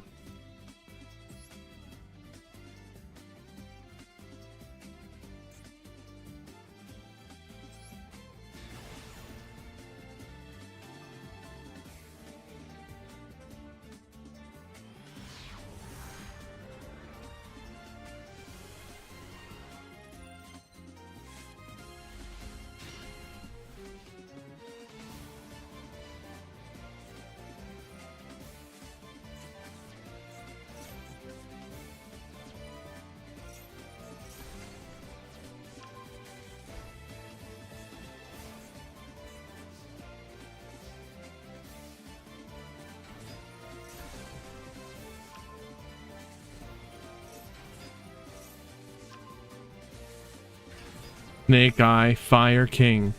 But they got True Draco, Apocalypse Rivalry, the Warlords, and a Grave of the Super Ancient Organism.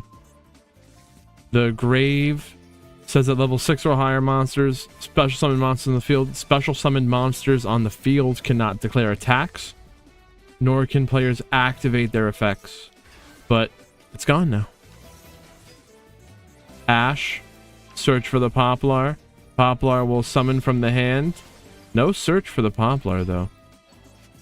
Nothing for the Poplar to search for. No temple. I guess no temple. No original. The original's already in the grave. This is a Fire King Snake Eye with some Azamina.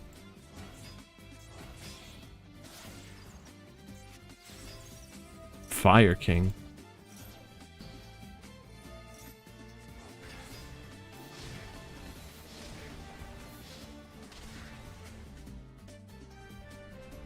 Interesting.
How funny would you say, or how funny would you think it is if I said that there was still another 27 minutes allowed in round 4? Would you think that's funny? So I would think that's funny.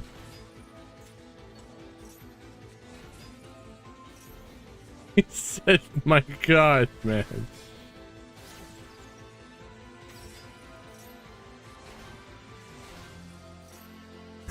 It's 5:20 in the morning.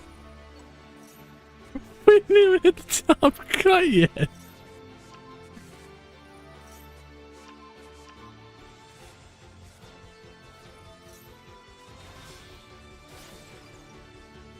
There's still round 5.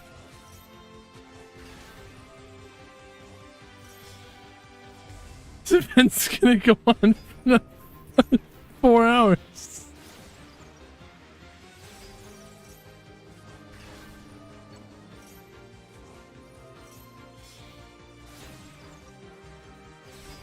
It's round 5. It's round 5, and then the top 8 begins.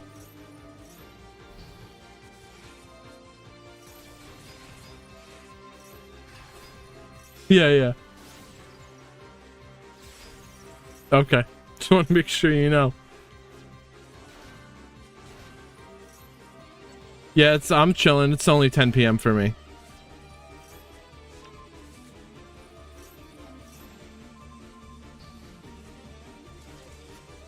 That really nice Royal Apollo is crazy. Is that an alternate Apollo?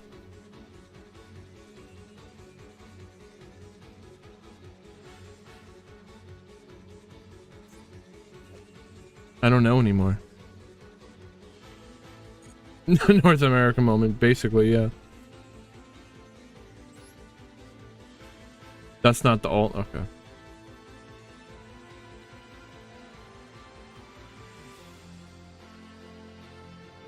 Oh, the alternate is when it's on the water. Yeah, with the bear.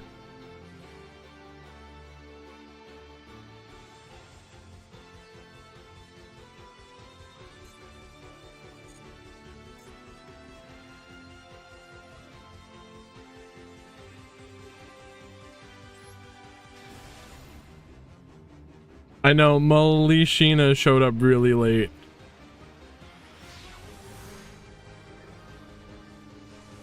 They almost got a game 1 loss.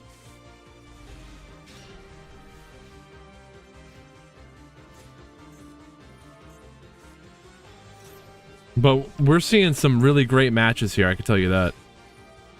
Is this round 4 now?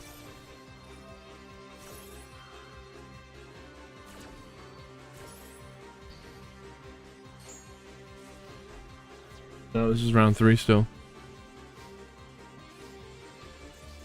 Yeah, we are getting some really great matches today.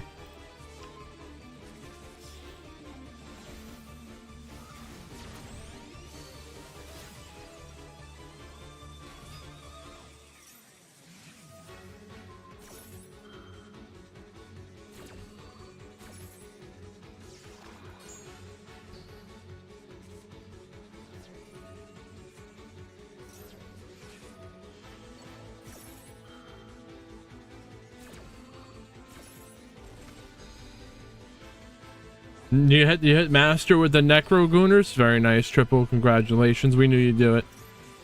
Necro Gooner power. We got the Blue Eyes White Dragon. Oh. In defense. Okay.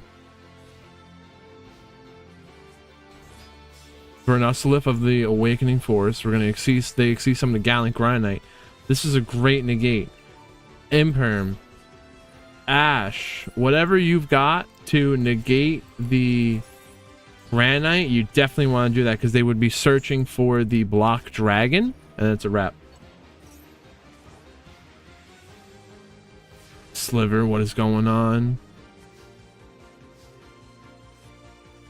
If you read quick enough, you might be able to finish the book.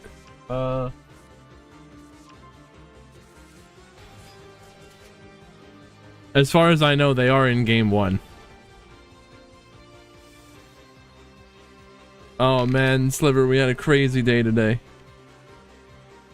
I haven't. How's the? Does anyone know how the YCS in Houston's going?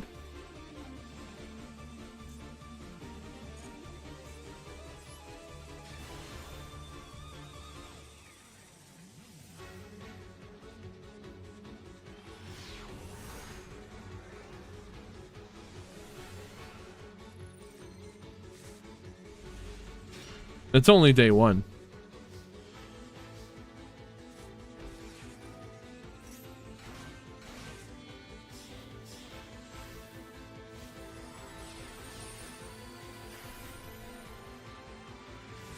Yeah, we only follow important tournaments around here. Keck paper.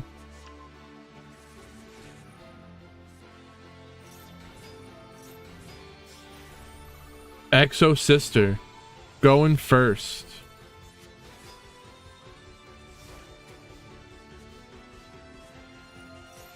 Max C.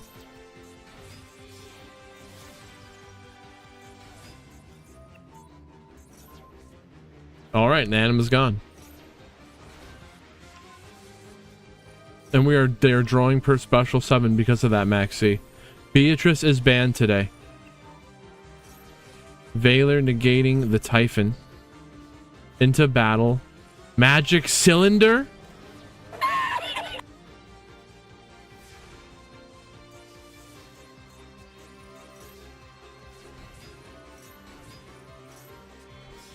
And they're also playing Mirror Force?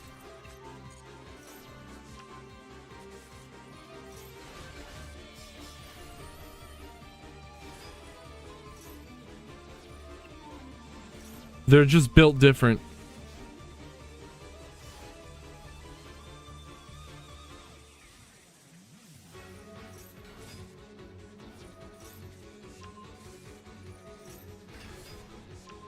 Okay, so there's a Mirror Force, Returnia, Roar, Threatening Roar, and Vadis. We're gonna Magnifica. They're banished the new. New 2 is banished.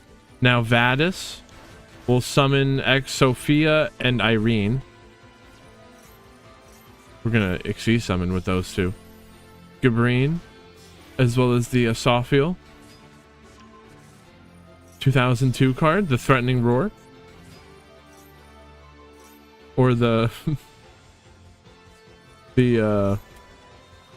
cylinder.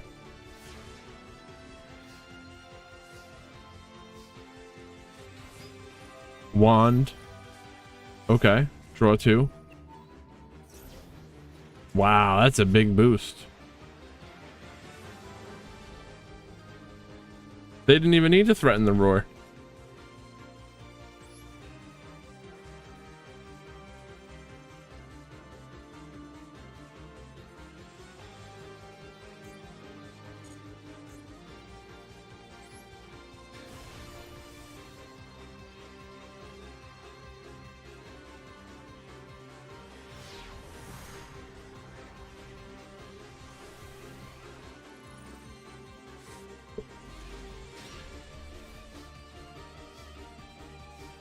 Interesting.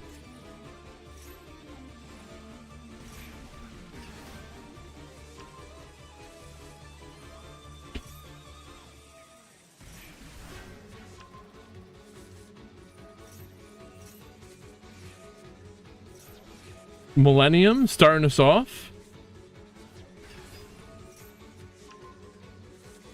Yes, Cap. It's very long.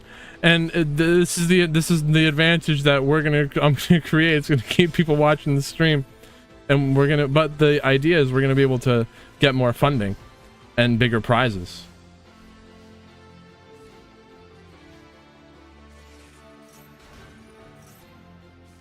We've scammed you all into Swiss.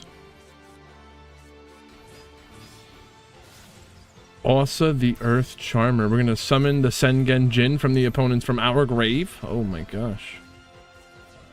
But no, there's an imperm to stop it. Are we gonna Apollo? IP Masquerade and now Apollo? No. We can, maybe there'll be an Apollo next turn.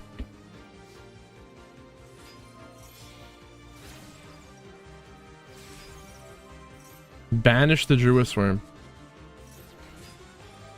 Uni Zombie. Ogre. Destroy. The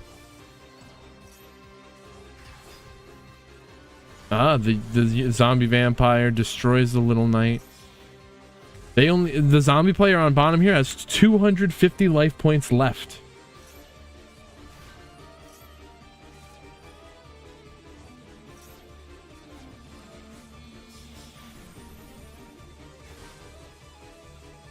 Powell, what is going on? Good to see you. We're in the middle of a tournament. We got 5 rounds of Swiss today, followed up by a top 8. So the top 8 players with the best scores from those Swiss rounds are going to move on.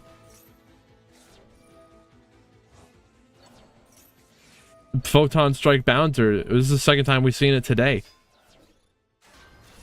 Going into battle. They only have 250 life points left.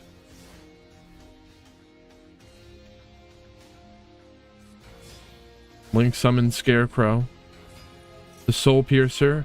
Adding the Peacemaker. They're going to equip that to the Scarecrow and tribute it. That summons the Benki.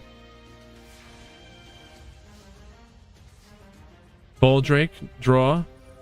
Banish the Nib to summon.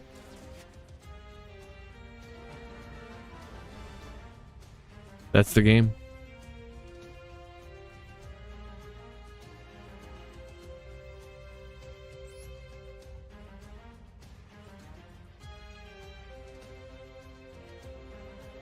But there is a game 3.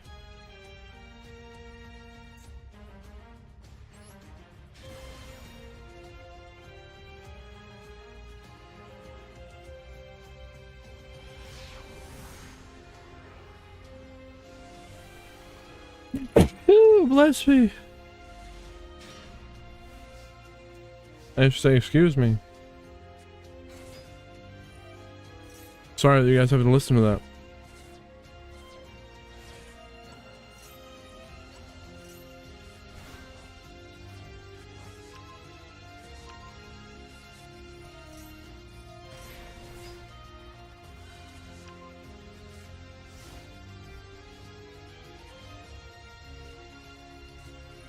We'll have to we'll have to make sure they play to time.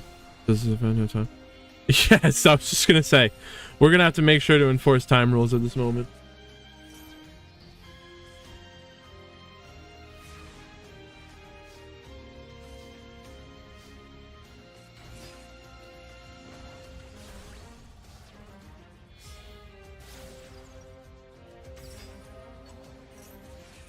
Oh, it's okay. Push. It happens. We all have a bad game every once in a while. You got an unlucky mill. You can't control it.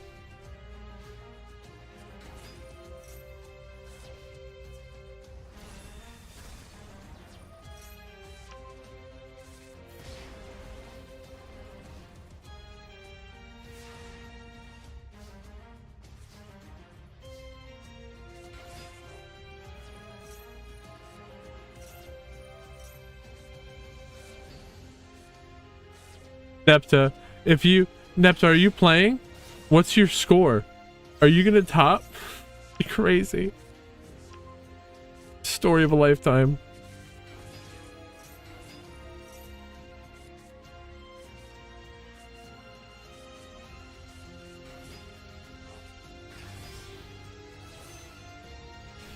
You are 3-1. That's crazy. No way.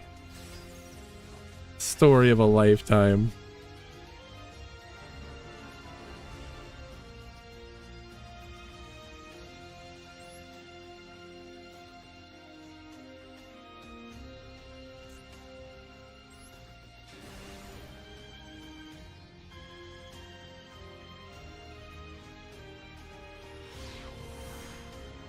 I'm glad that I got Nepta in here.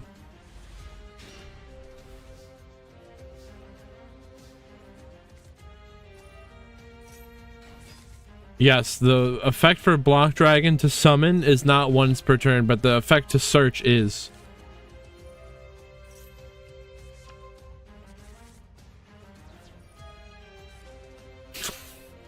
I'm glad that you're here. I'm glad that we were able to get someone in who's watching the stream, because if they were here watching, they wouldn't mind so much.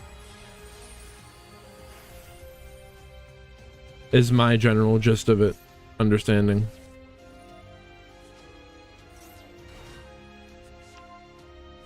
Shrek.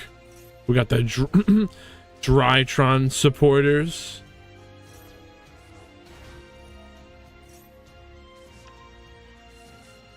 We got a few Drytron supporters in the chat.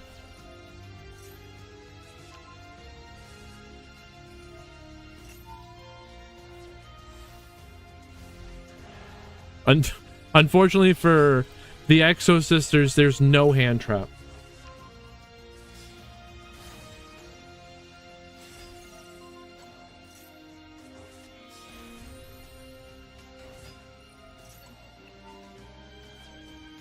They're everywhere? Where's your hand traps? Did you forget them at home?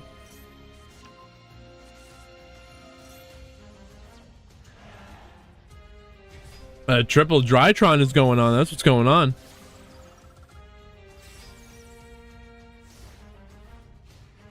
Wait, is this that? I think this is the end board where they made a mistake, I think.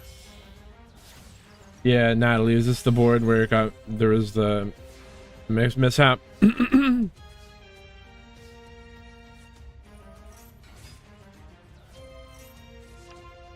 Oh, this isn't it? Okay.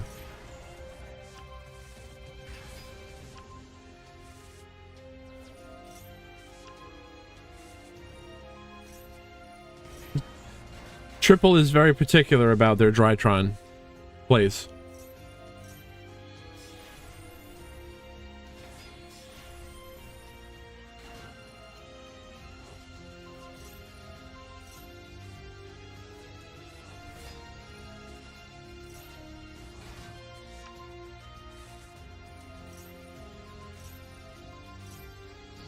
Okay, and the McAllis is negated.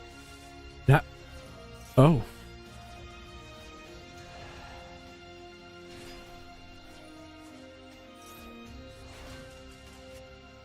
Drytron power? Kite? Natalie?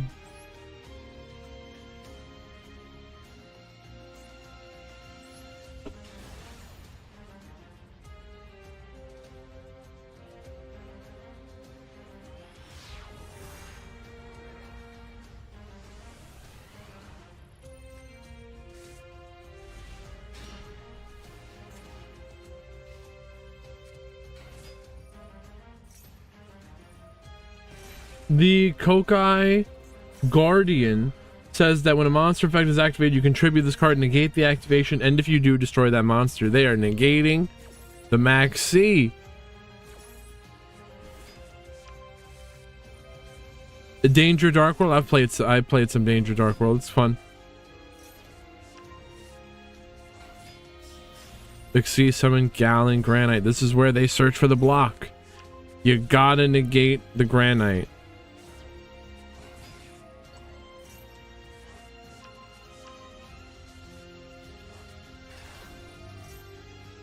Wow, they have a Royal Granite and Block Dragon.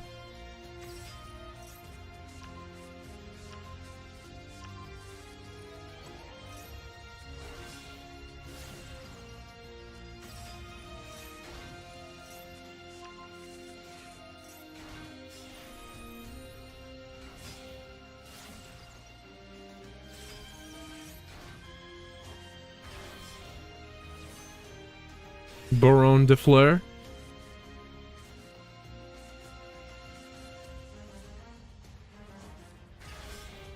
Snaxel is a rock enthusiast, it seems.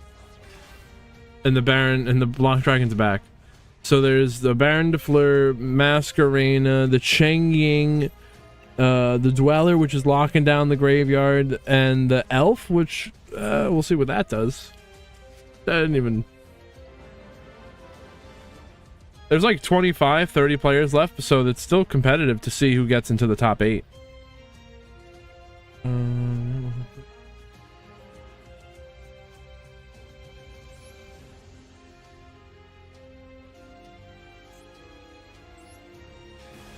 We started off with 40 something, but there was technical difficulties. Might have frustrated a couple people, but don't worry, we'll fix that for next week, next time. I realized what was wrong, setting it up. Kind of a silly setting that they had. You were trying to scare people, Thomas? So we're gonna cold by negate the Ash.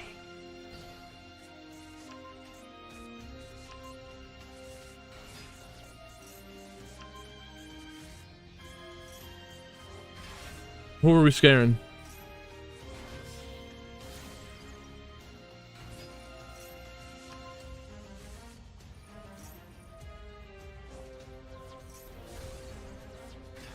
We summon the Tyrant, and the Maiden brings back a Blue Eyes. Synchro summon the Spirit, and they link that into a seal. So they got the seal, Imperm, the Spirit. They'll turn that into an ultimate. Oh no, not anymore because it's gone, and now it's a Santa Claus.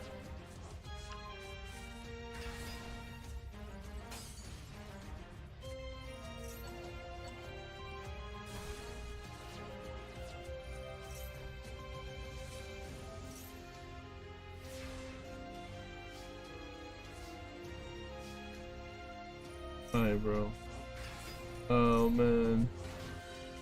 You're gonna get sudden death shit.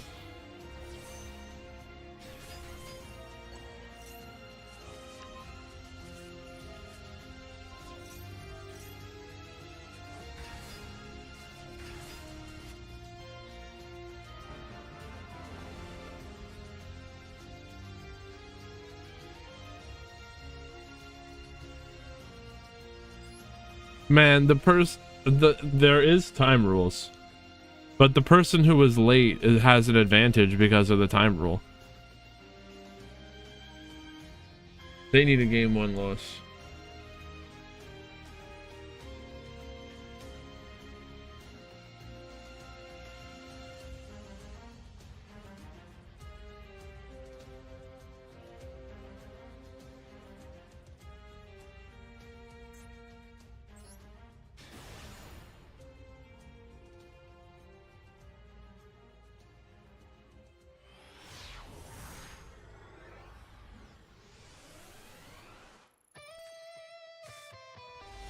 It's not even that. It's just, I guess the way the coin flip happened, they were late and they won the coin flip. So now the person who lost the coin flip doesn't even, they might not even get a game 3.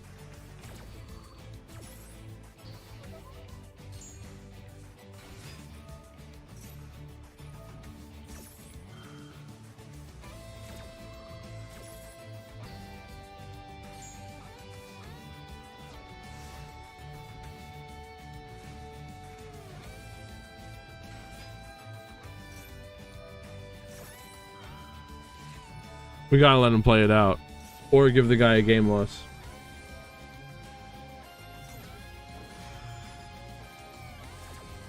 Or both.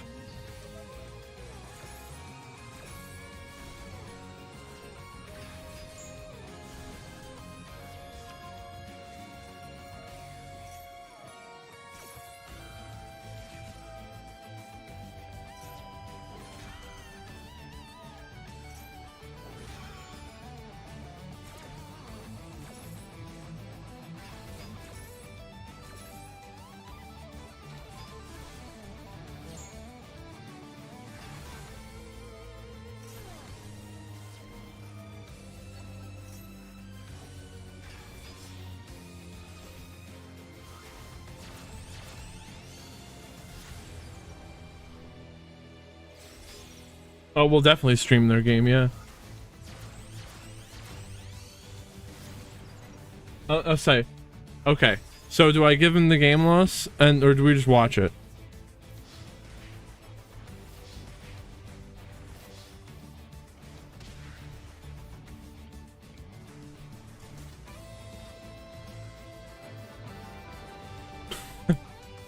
It's 5 in the morning for snacks, I think.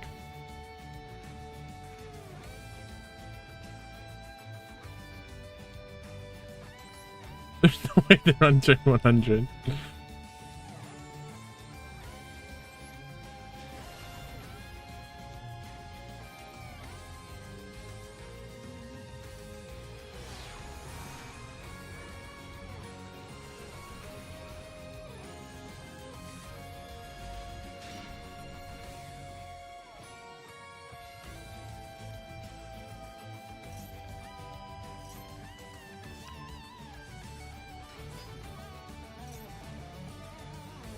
But that one person has to have consequences for that being late, you know?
I just gave him a game loss and told him they're in game 3.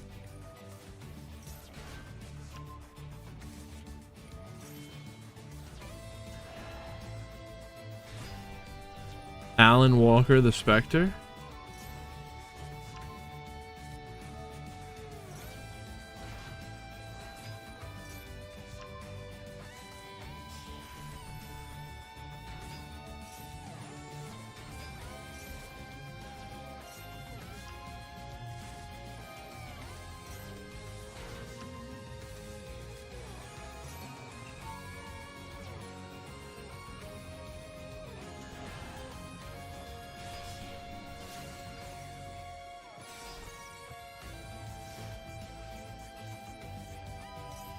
Thunder of Ruler?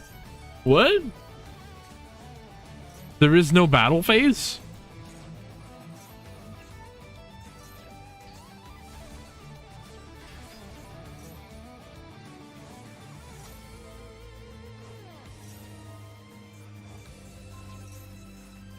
Who needs a battle phase?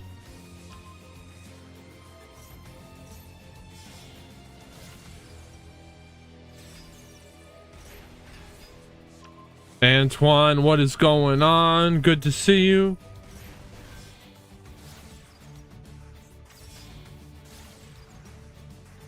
Requiem. Now we're going to a Fiendsmith line, and they're making sure to summon it to the zone that the Griffin points to.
I am doing awesome, Antoine.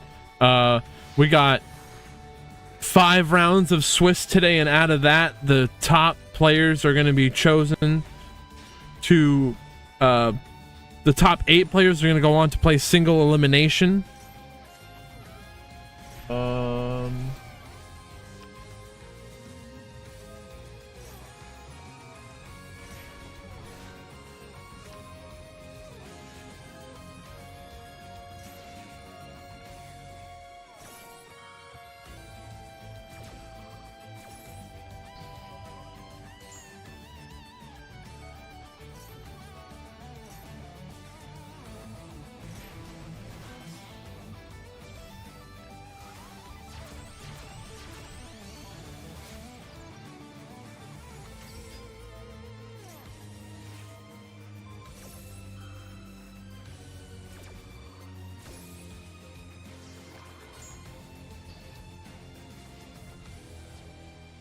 If you want to see some crazy shit, if anyone wants to see something, go to the brackets and look at round 3. Or no, round 4. You'll see that they're still playing that match, but round 5 is happening.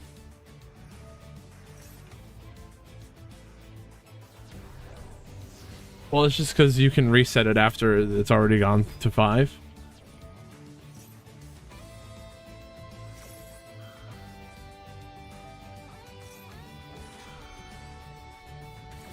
Cross out designator.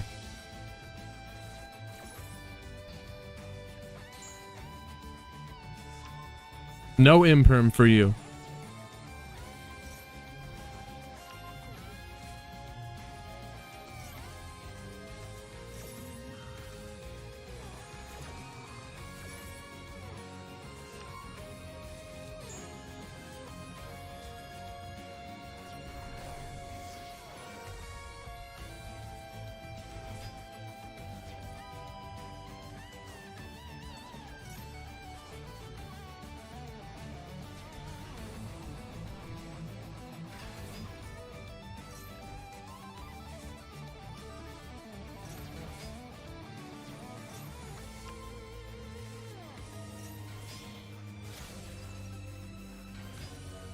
Oh, Antoine, you're not too far from me. I'm just the state over. Be safe out there.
Dark Ruler no more?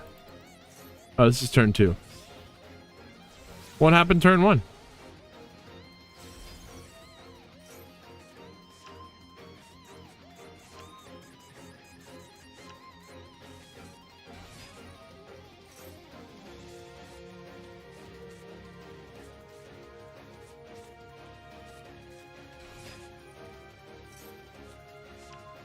Apollo is not banned, no. In TCG, yes.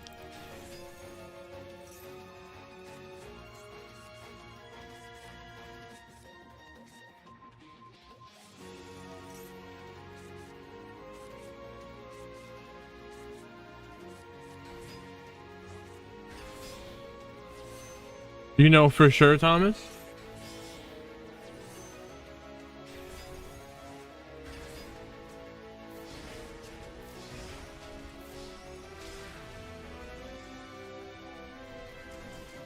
Master Duel is like the Wild West.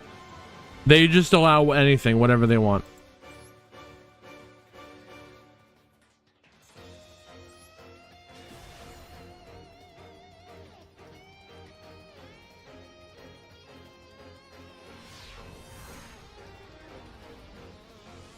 It's not an OCG? PCG only.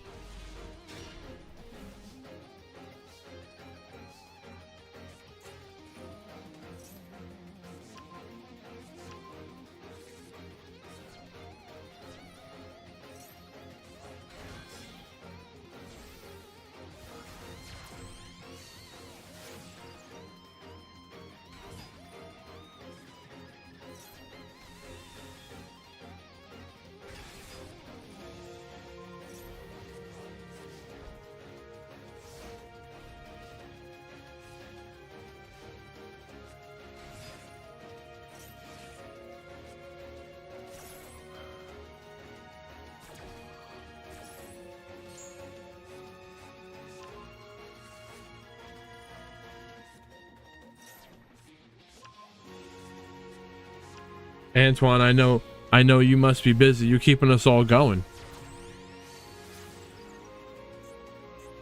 I'm glad that we can bring you some entertainment while you're out there.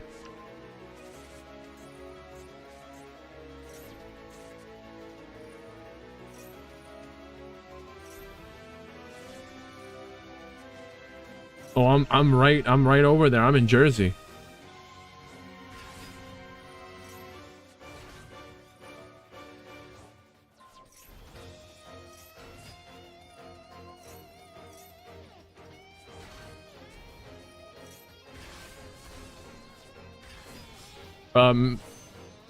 Maxi is at 2 and OCG as well, yeah.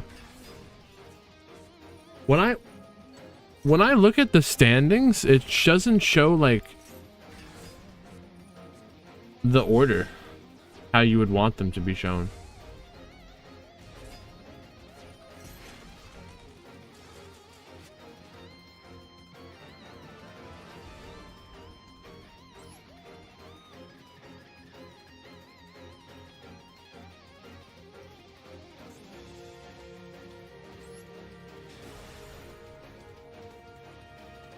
How do I get to that screen?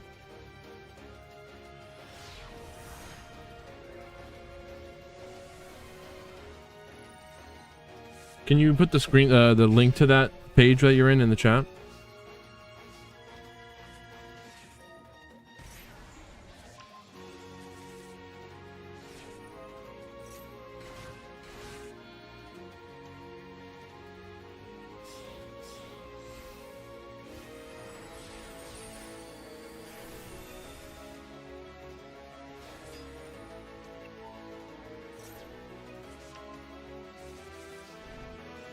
It doesn't show me what I want. Oh wait, maybe.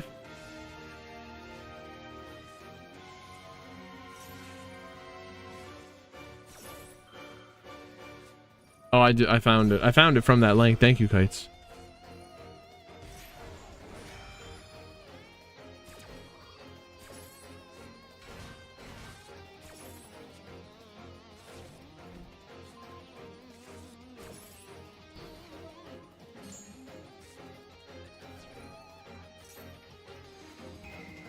Yeah, Thomas, you were really close. All four ones. All four. Oh, maybe 4 1s make. How does this guy 4-1? Oh, I guess it's over.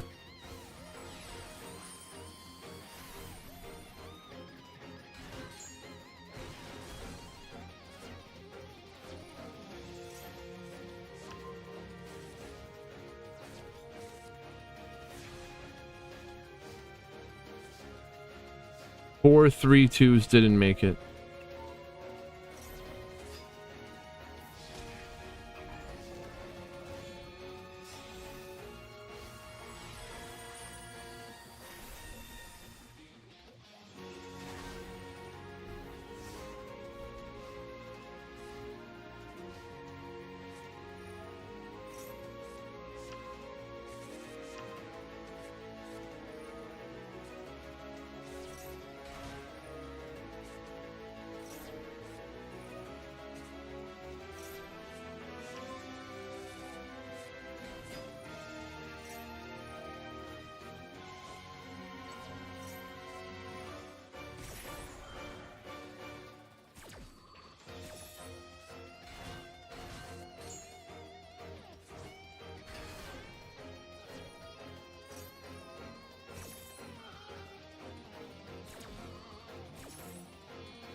Oh man, Antoine, let me know next time you come by. We'll get some pizza. The pizza's the best over here. I'll take you to the best spots.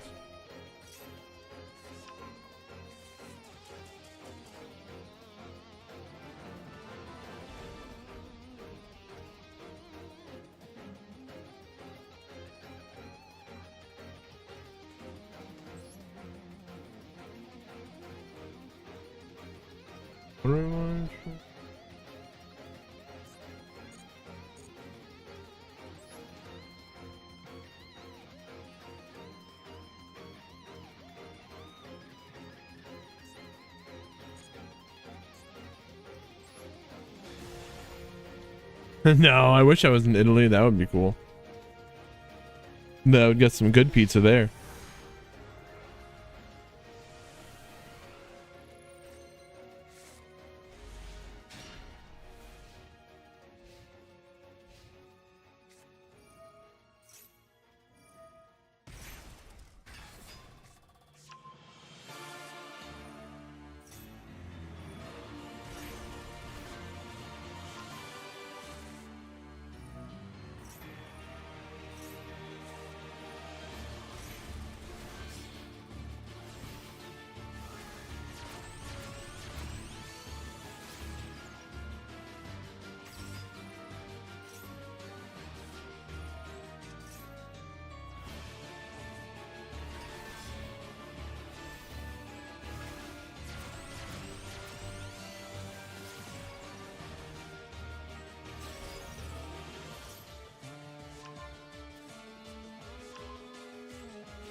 Let's go, let's go. Apollo? Pizza? It's always pizza.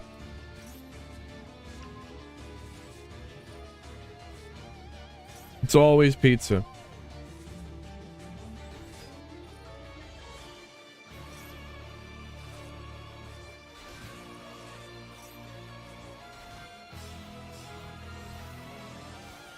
I think this is round 4. Snacks and Skittles.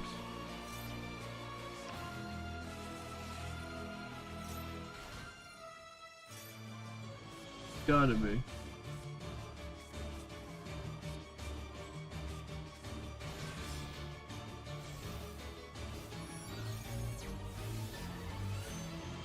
I have no idea.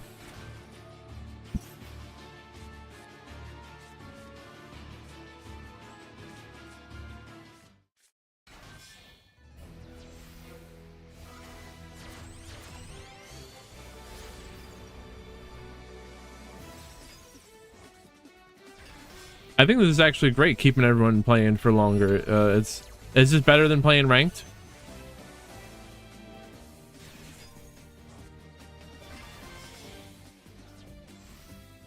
You can't talk to the people you play ranked. Oh, I'm very biased on the pizza debate there. Yes, that's not up for debate. What just happened? Why?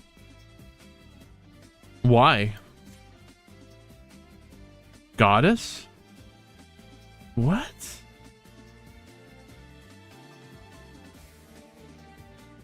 Okay.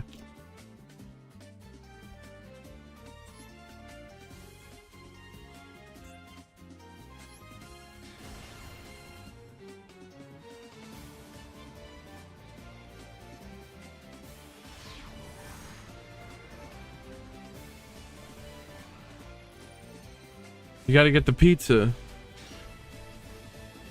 The pizza?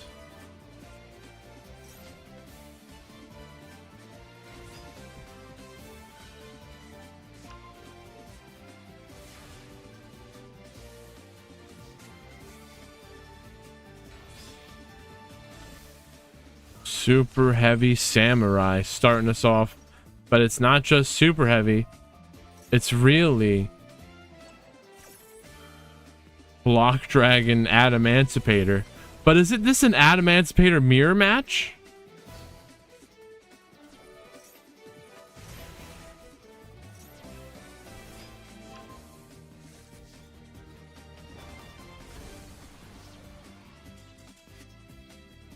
Rough.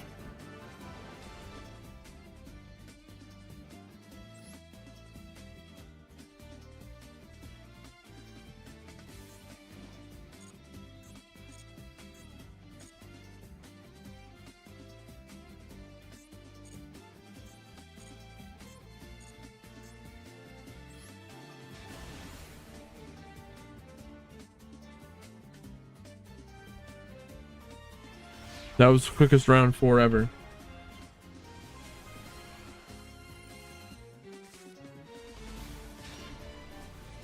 We're all the way in round 5 now. We're making good time. Ojama Exodia? That could be a good tournament. Ojama Exodia only?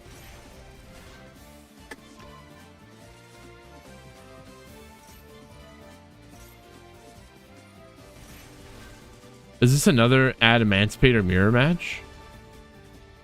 Damn. It's crazy.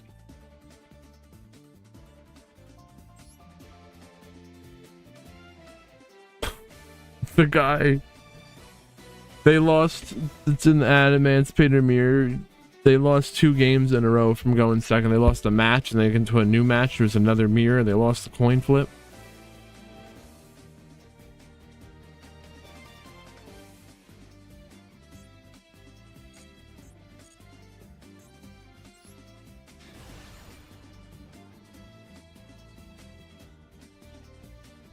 It's true. The Adamantivators are taking each other out in the final rounds.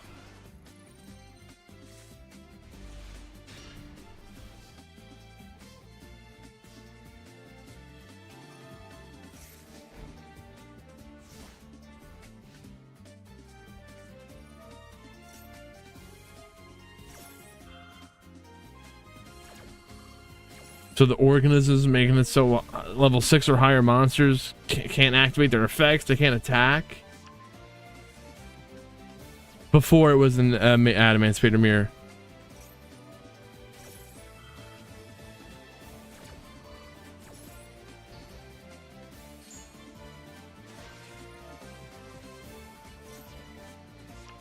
Kite. Thank you. We'll see you then. I can't wait to see the Danger Dark World.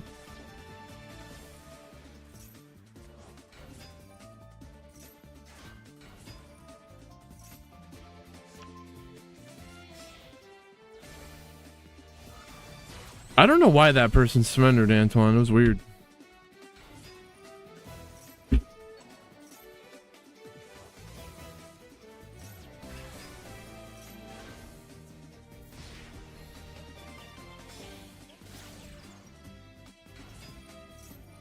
Lose 1 turn. Well, the Requiem tributes before the lose 1 turn can resolve.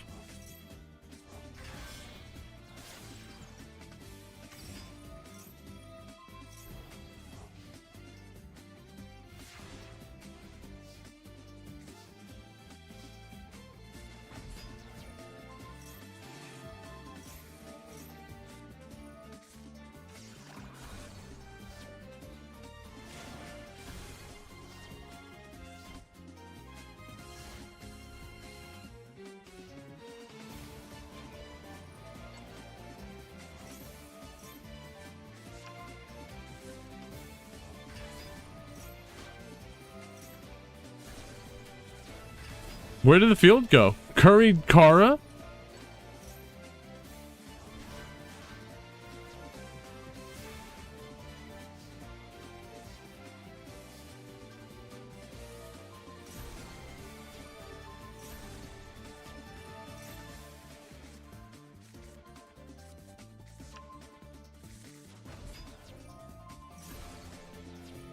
Flamberge activating the summon. Level 1 fires from the grave. We got a Poplar and Ash. Ash is negated, and so is the Poplar. Oh, it's because, yeah, they lose 1 turn. They keep losing that turn. They're never going to catch up.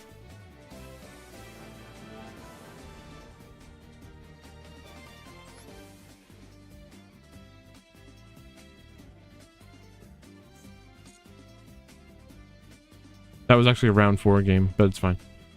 The guy...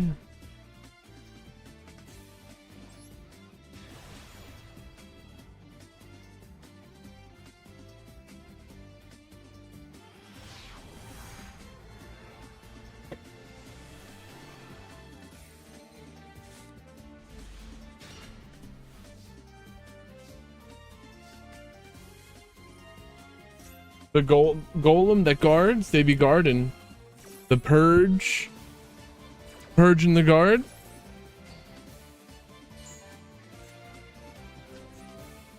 Be funny if it wasn't once per turn. We summon the, now they summon the Sengen Jin, get the shield. Oh, now we do Vernasolif stuff. Vernasolif? Discarded roll. Send in the golem. Revival golem summons from the grave. That's why it revivals.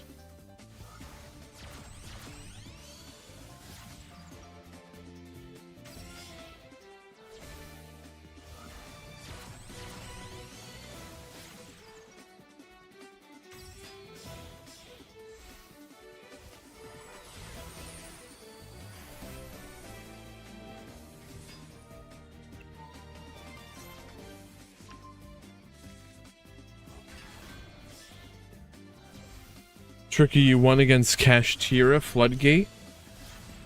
How did you win?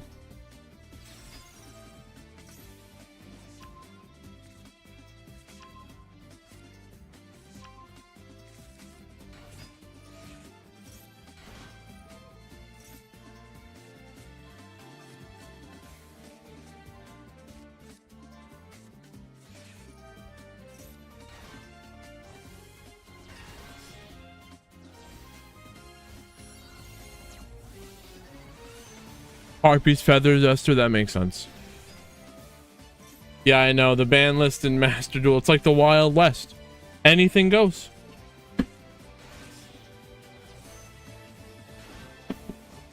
Just send it.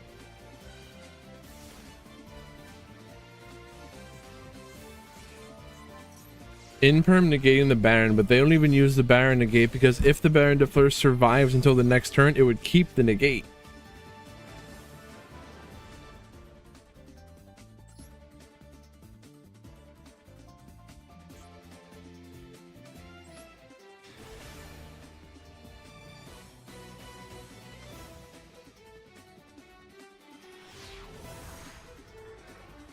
Maxi limit 2 in OCG.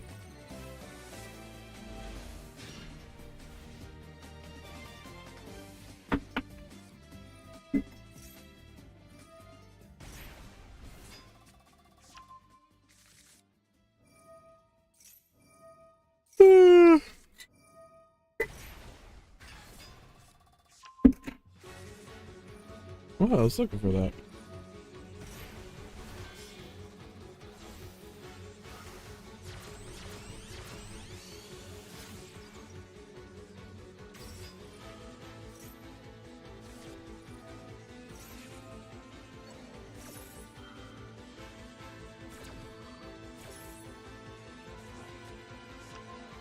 Furious is back.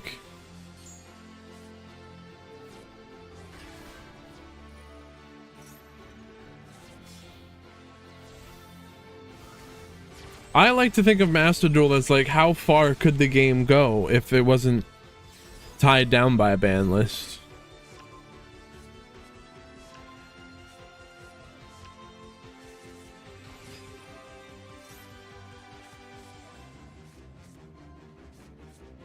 Not no ban list, not no ban list, but これが俺の切り札にして最強のしもべ。 Issa, what is going on? Thank you for joining us today. We got 5 rounds of Swiss, followed up by a top 8. These players have been playing all day to get here.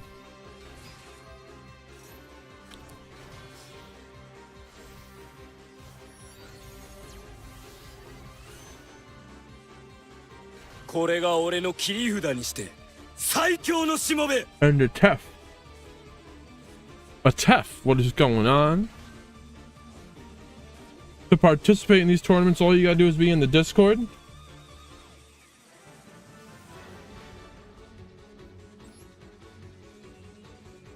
If you're enjoying these matches, check out the YouTube channel.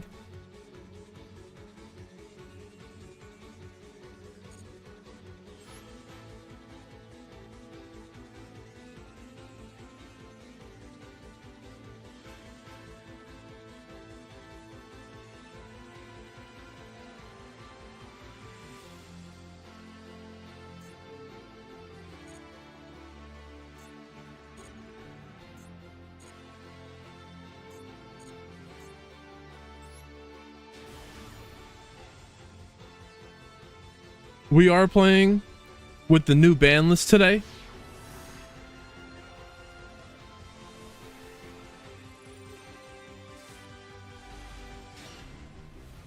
So, Beatrice is banned. Block Dragon is limited to 1.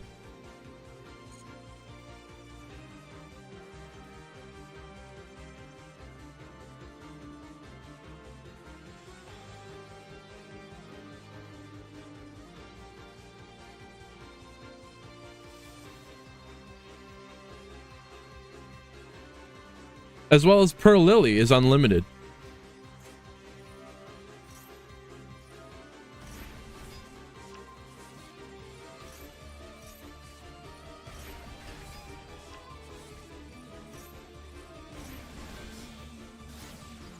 Here's the curious again. We were talking about cards that are banned in the TCG but allowed in Master Duel.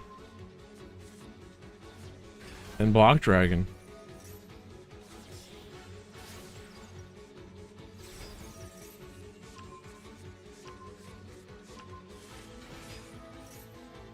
Well, you see, the thing about Master Duel is the ban list doesn't need to sell product. It just needs to keep people playing.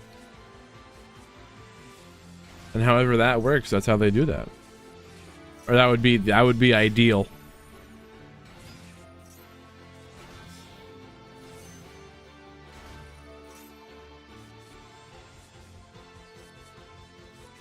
So the Seeker is revealing cards off the top of the deck. We're going to summon the Rock Band Xeno Guitar.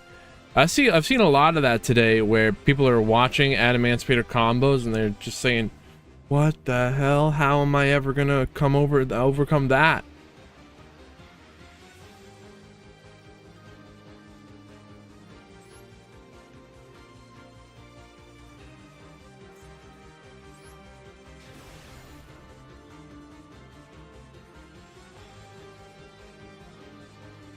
Pat, you won all your matches 5-0. That's freaking crazy. That's awesome.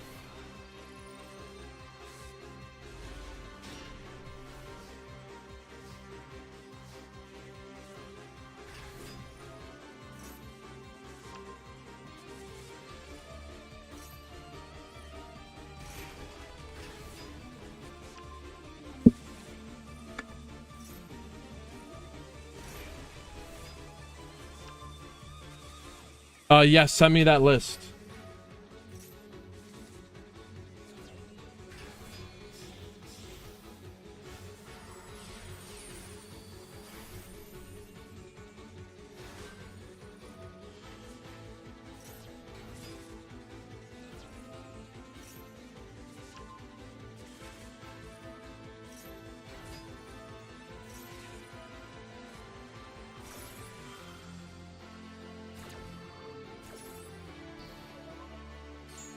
Man.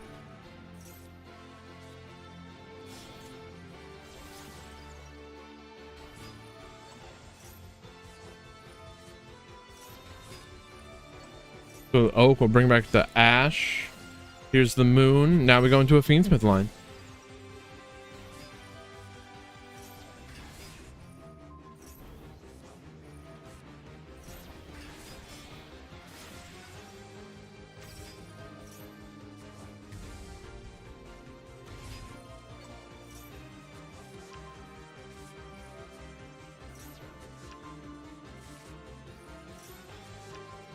Search for the Lurie, discard the Lurie. That's a free body.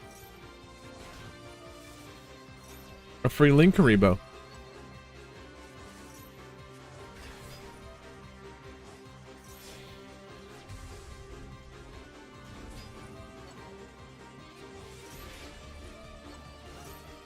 I thought we were going to see Wave High King Caesar more, but no, it's really Desiree.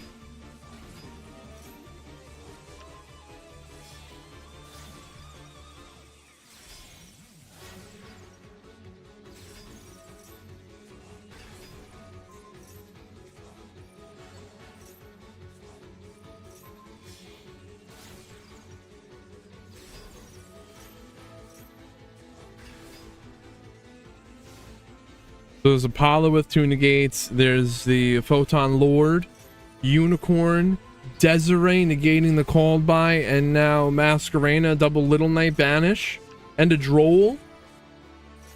So there's the Droll. They steal the Photon Lord. Birth, that's an extra interruption. But the Masquerena did a Goddess instead of the Little Knight, which will have the effect to negate all monsters that the opponent controls, and also negate an effect that would special summon a monster from the grave. So that's kind of better.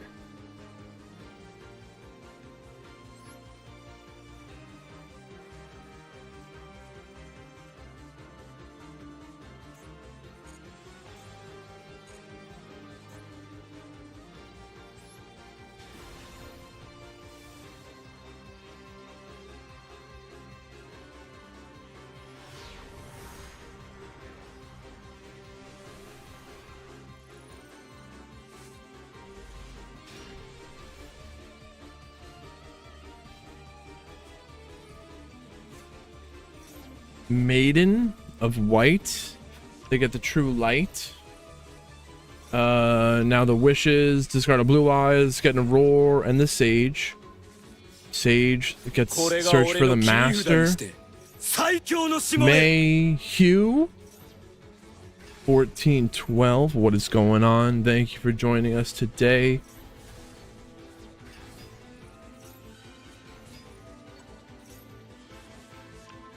We're gonna synchro summon a Blue Eyes Spirit Dragon. The Sage targets the Maiden, and then the Maiden activates. Summon the Sage. Now the Ultimate Spirit Dragon and the Cipher. We got a negate and a negate. So we negate the Diabell. Destroyed. Jet is coming back because the card was destroyed. Oh, there's a Veiler as well. So Veiler negate the Snake Eye Ash. Birth negated, but now the talent's activatable. Taking control of the Spirit Dragon into a Little Knight. What are we banishing? Going to banish the Cipher. The True Light is going to set the Wishes from the deck. Wishes, discard a Blue Eyes, add the Majesty and a Sage. Bring back the Blue Eyes and a Maiden.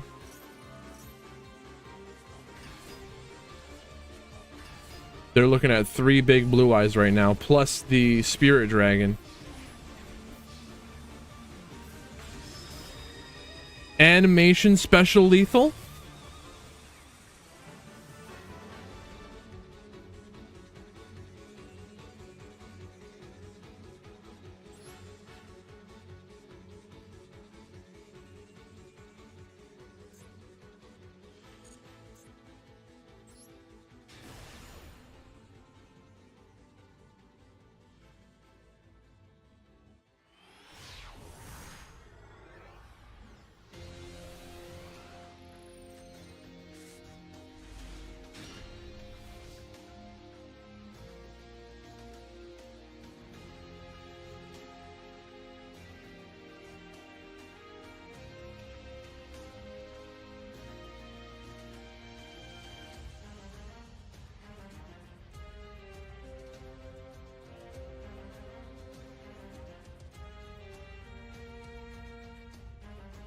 True. Let's go. Super Heavy Samurai.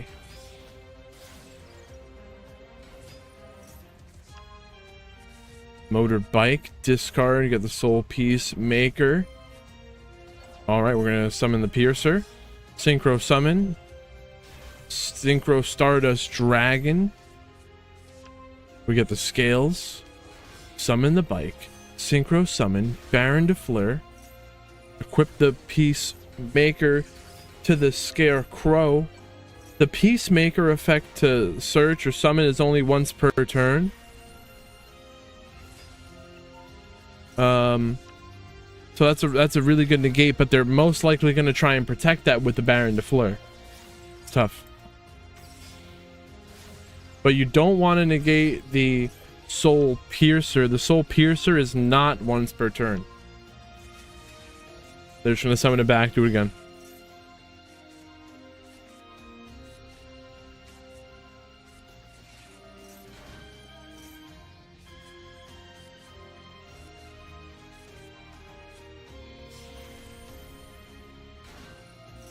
Dwell, dwell, dwell.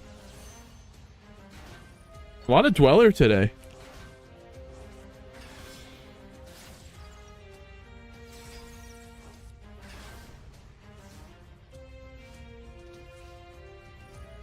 Dweller shutting off the opponent's graveyard. No effects can be activated in the grave. Baron de Fleur negating the Nova. Here's Drytron. El Tannen is here. The Herald of the Arclight negating, and the Elf is going to summon the Researcher, negate the Thubans destroyed. Link summon Anima. The Researcher's in the Anima column. Apollo. That's a 4 material Apollo. 3200 attack. That's 4 negates. It can easily negate the Typhon. But then once it does, the Typhon can go into battle and destroy it. But the snow will force the Typhon into face down defense position. Baron de Fleur popping the Typhon because it's face down.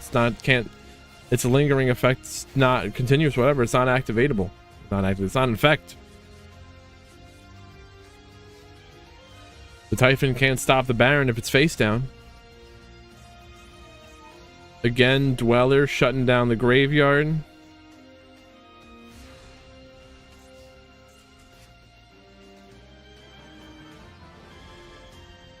Six Emancipator players. Let's see how many of them top.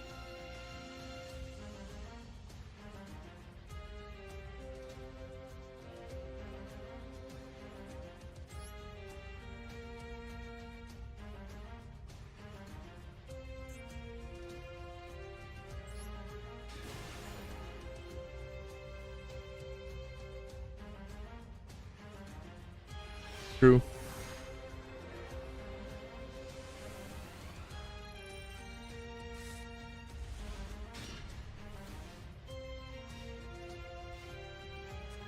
That's true. 3 of them will be guaranteed the top. If they're playing against each other.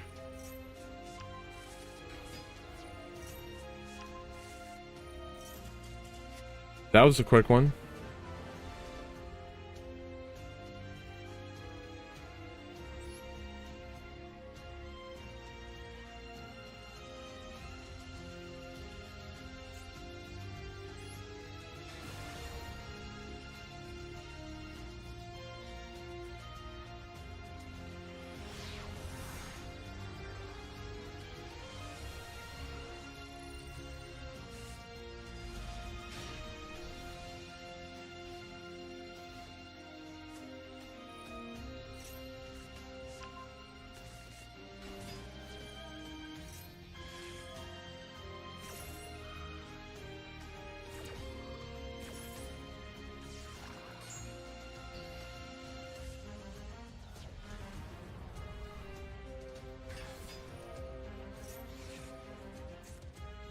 Baylor negating Diabell.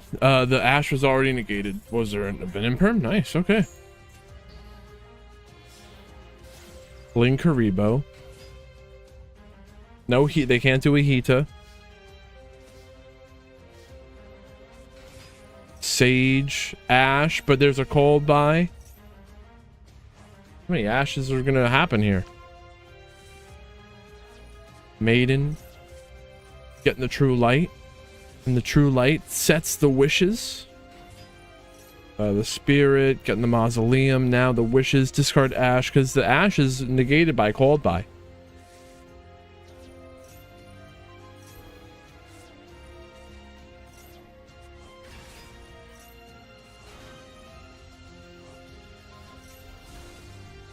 Here's a Tyrant Dragon. They're going to Synchro Summon. Well, first we'll summon the Sage. Target the Maiden. Summon the Sage, and now a Jet. And here we synchro the Spirit Dragon. Double Spirit into battle. Can they attack again? Oh, they're gonna summon the Jet. Tribute, but they can't summon the Spirit into attack. Can they? Can they go into attack right here? During the battle phase? That Cipher had an 84% win rate at time of appearance.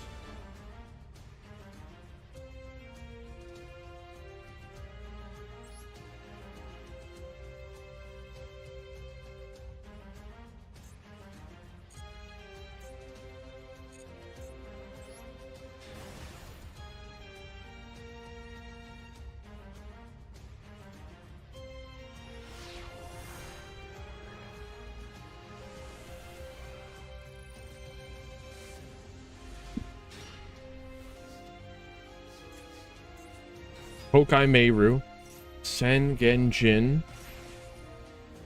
It's Adamant Spader Mirror. Kokai Meiru negating the Ash. The Kokai, the Guardian is a great way to start off the turn.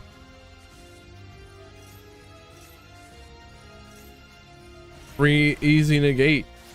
And they just need to get a Curious. Send the block.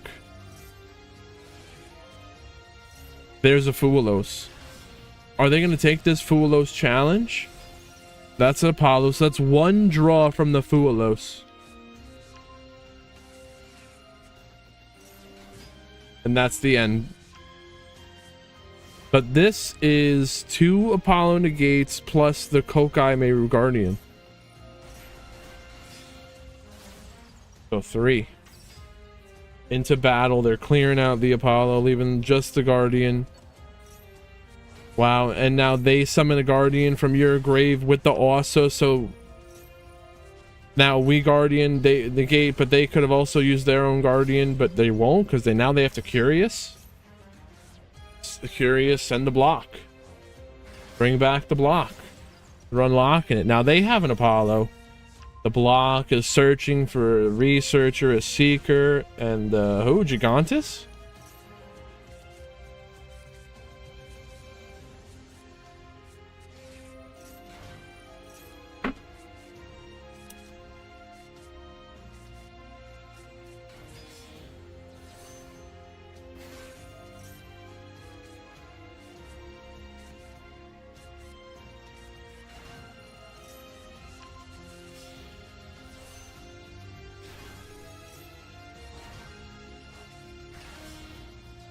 This looks like it's over. What are they going to do with the Granite? They didn't even want to know.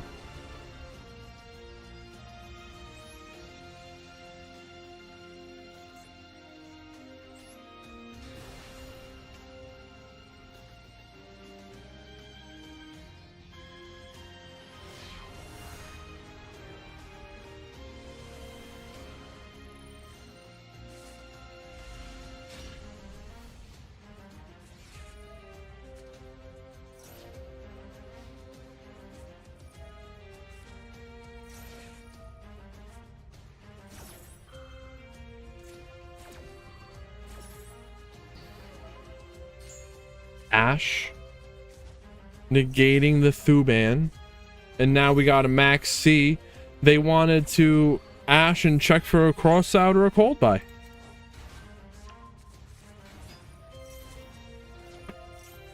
You sent your list, Cap. I got you. Let's get you in there.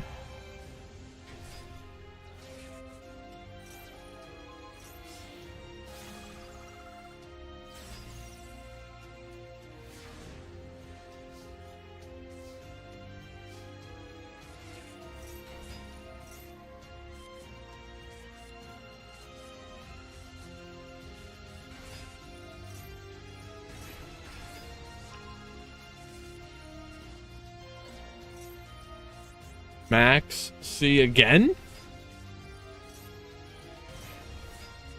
That's rough.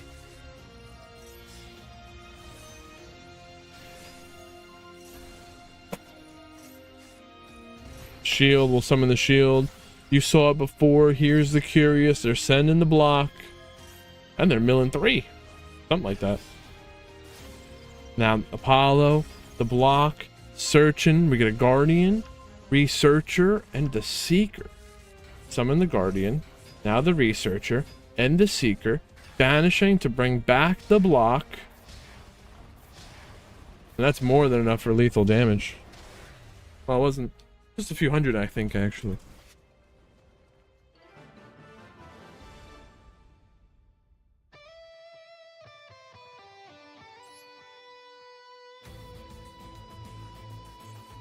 God.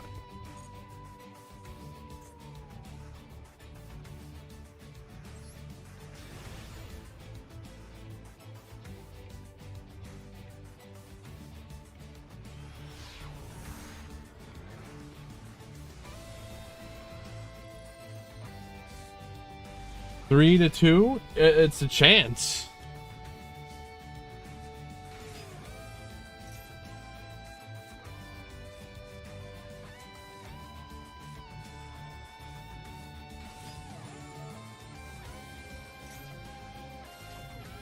We'll try and look right now. There's always a chance.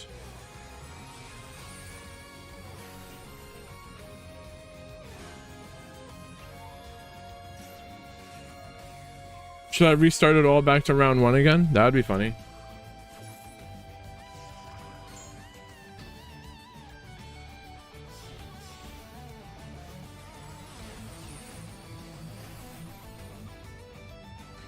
Where are you, father?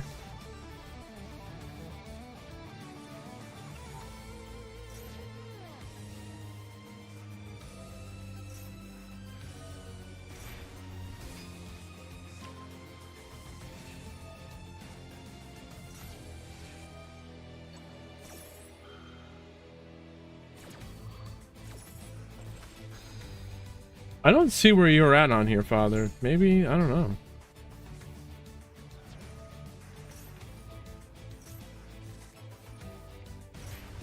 Nah, well, I think you're gonna have to be 4-1.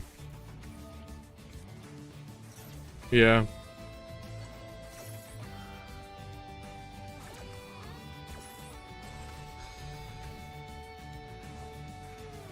You are undefeated, Triple. There is actually one person who's undefeated.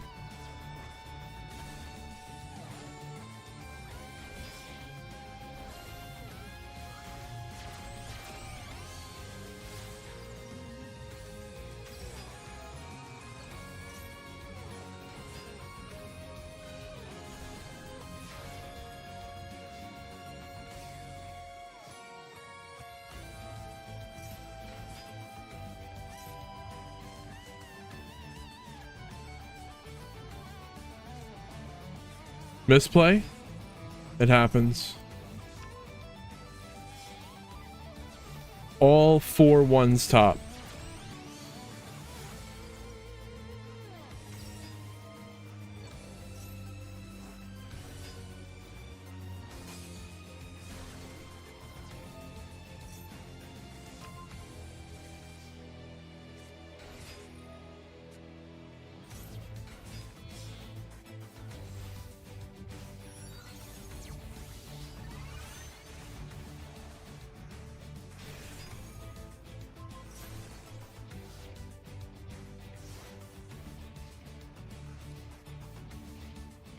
Oof. It's the same for me too, Cap.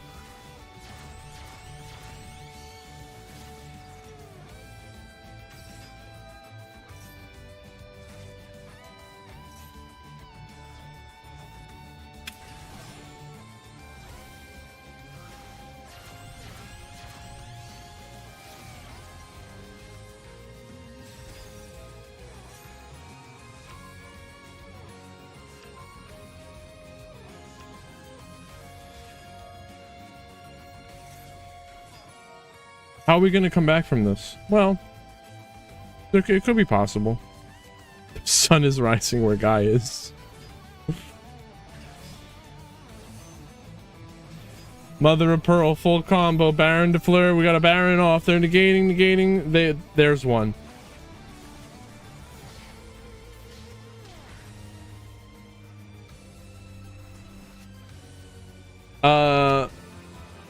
Father, I think you have to be 4-1 to top today. The guy in Smackball.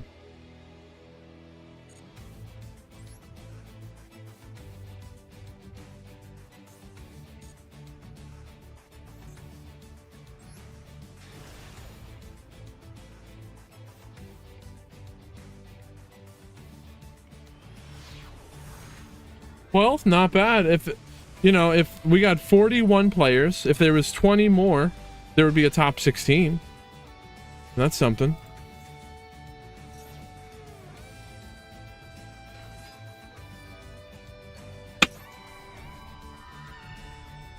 This is actually really good because it gives more time for rounds in this case, and we spend less time in a top cut where less people would be interested in seeing if they're not playing.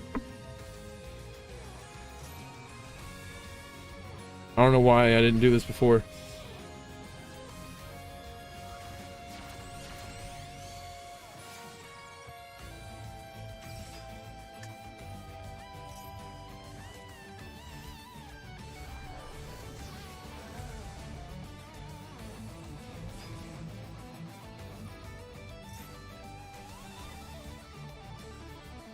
If you enjoy these tournaments and you have the ability to, and you got a computer lurking and leaving the stream running in the background at 1%, will do a lot at helping us get the revenue that we need from ads and stuff like that to fund these prizes.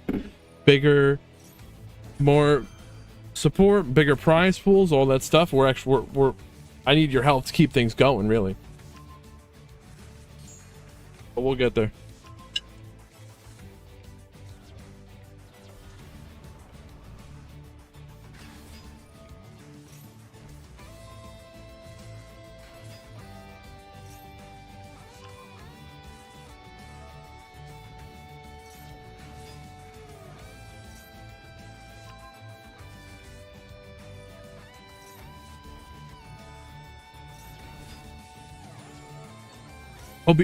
Cap, it's you.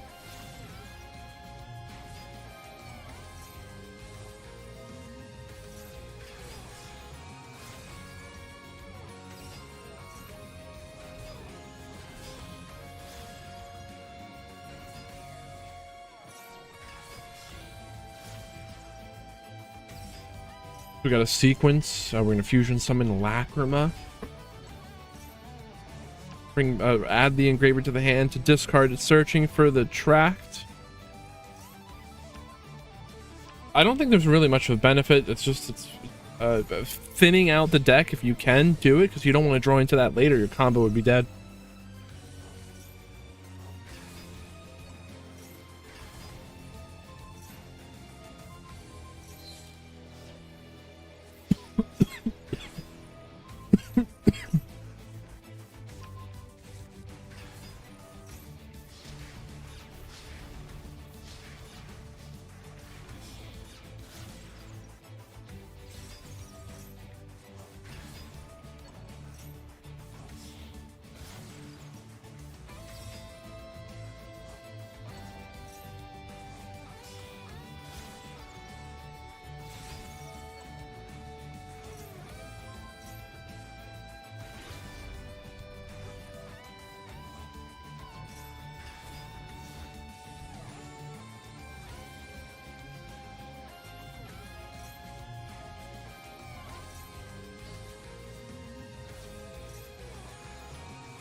Push. We're starting it up right now. Oh wait, let me hit the start button. My bad.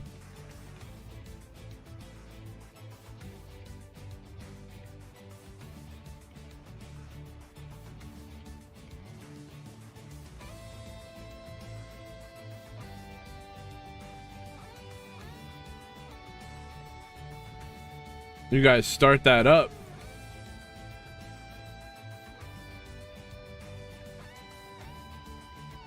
Father, we want that. We'll do this now. You guys might have seen it. Anyone watch the YCS today? I've been busy here.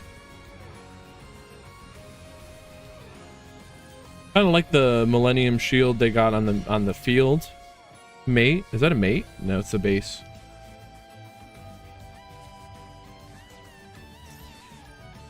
Oh, round.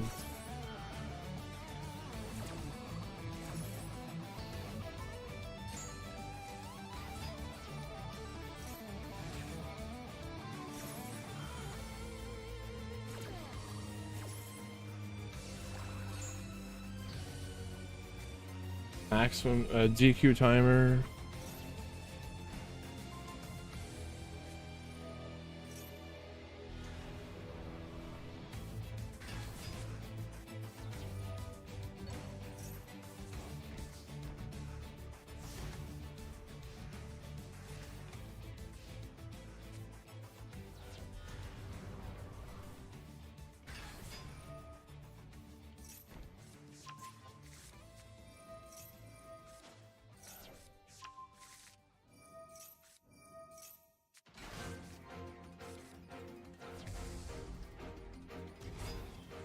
Urchiolago.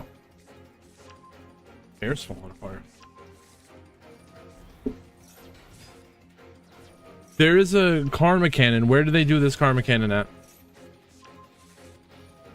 They're gonna summon a lady. Now they activate it so that they can chain the lady and activate their big welcome, or set their big welcome up for next turn.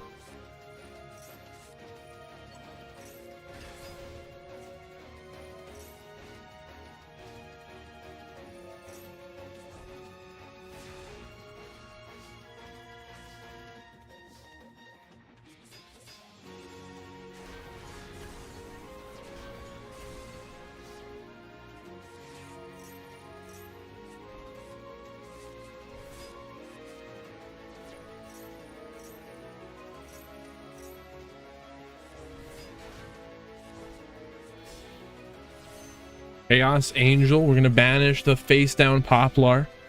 Now Link summon Nightmare Phoenix to get rid of the Snake Eye Diabell. Summon the lady from the hand. Really, getting rid of the Chaos Angel is crazy.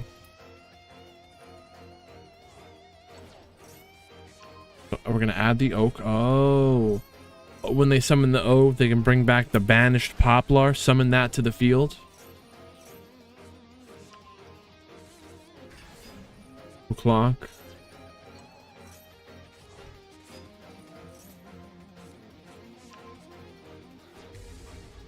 We're gonna get a Murcielago, but it's gonna get impermed. They don't even care. Return the moon back to the deck. No Fiendsmith for you, but they could resummon it, right? Or can you only summon one moon per turn?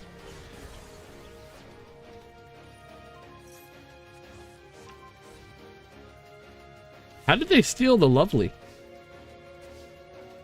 Drawn into a Torby, going into battle. The lady attacking the Lovely. Trap Trick, Chainlink 2, the lady. They're setting the welcome from the deck and a big welcome. Why did they surrender?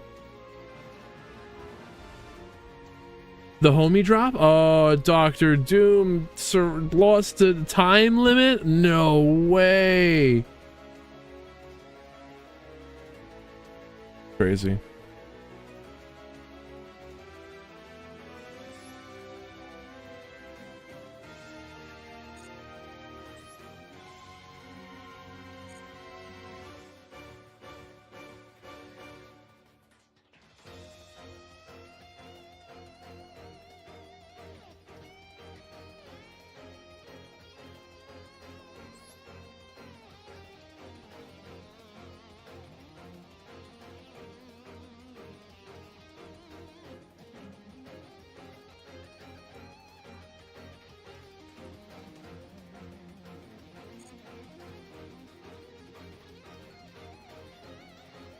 seen players change their name after going into Top Cut to throw people off?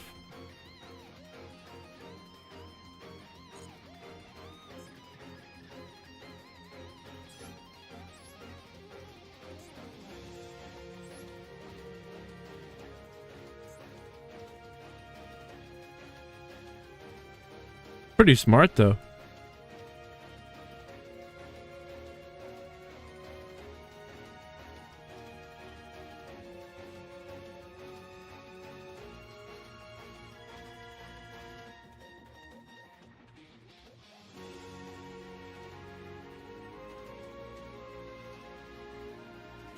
What do I do? That's what I need.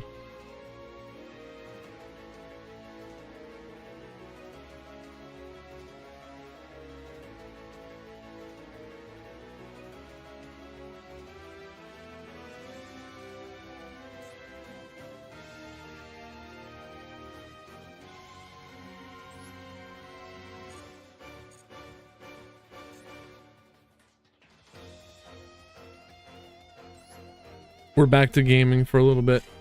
Let them start that top 8. If anyone has a replay for us, now is the time.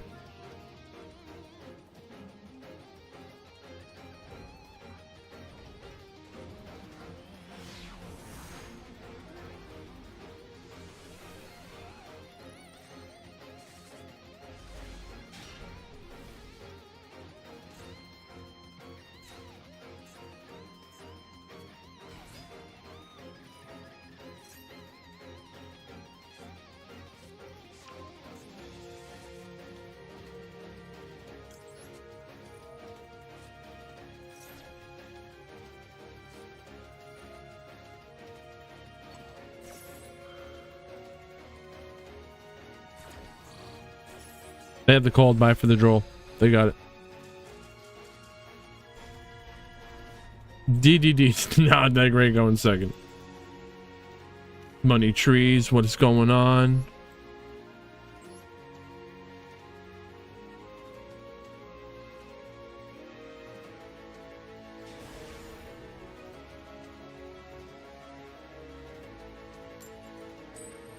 We had a crazy day today.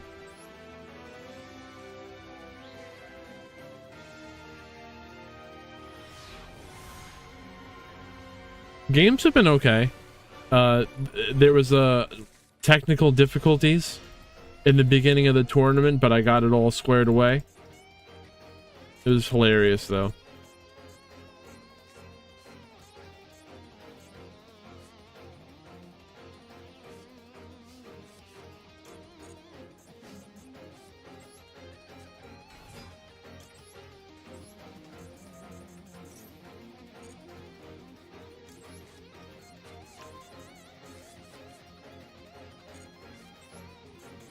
It was really funny though that a lot of people got to see us in a bad time when the website was having a kerfuffle.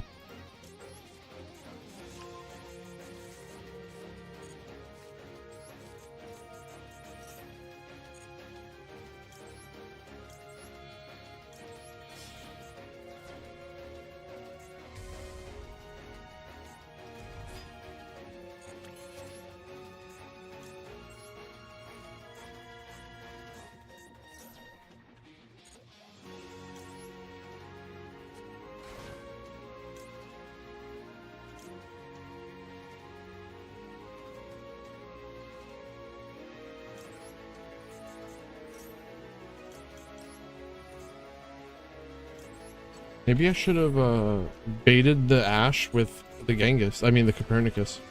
Instead of chain link blocking the Genghis. Or with the Genghis.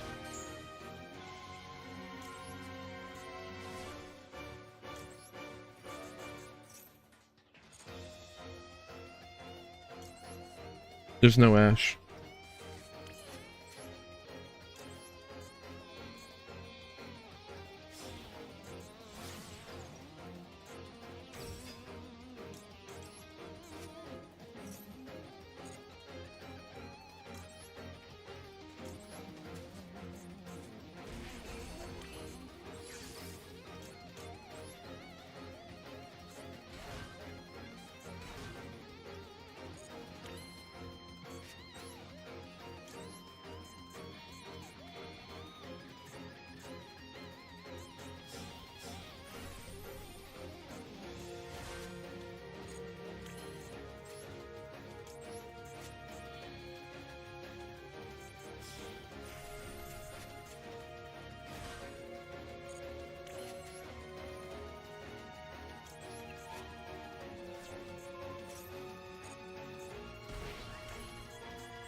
We're getting there.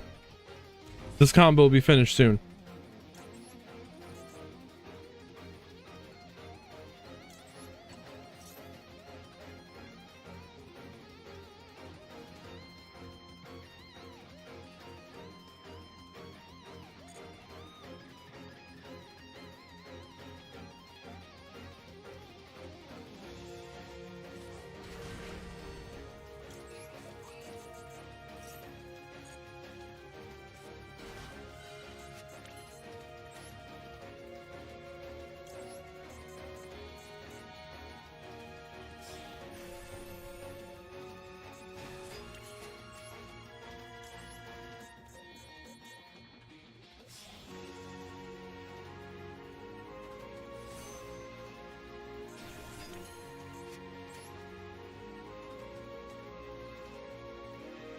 This one Kepler is weird.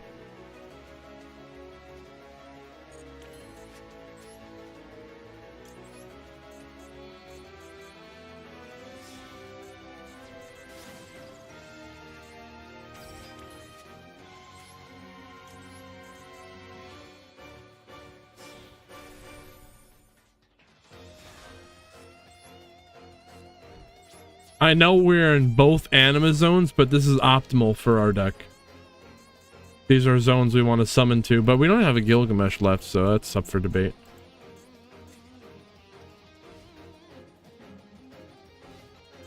Oh, I should have max feed already.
But we knew, you know what a Caesar does. We sucked him up, and we got a spell trap negate with the Siegfried.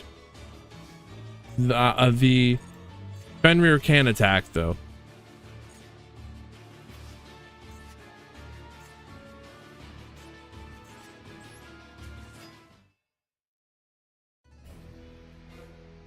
DDD best deck, Mac. We're actually going in, they're in top 8. We're letting them start up, though, before we get to watching them. Cerberus? That's something.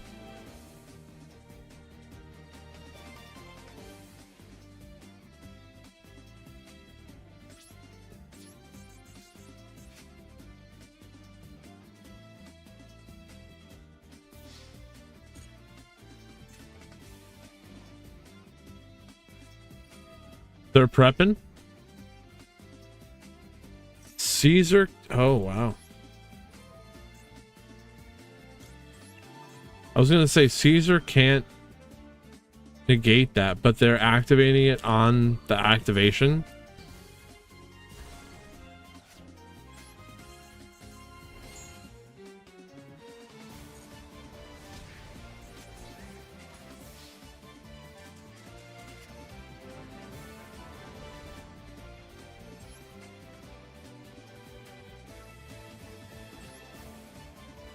DD best deck.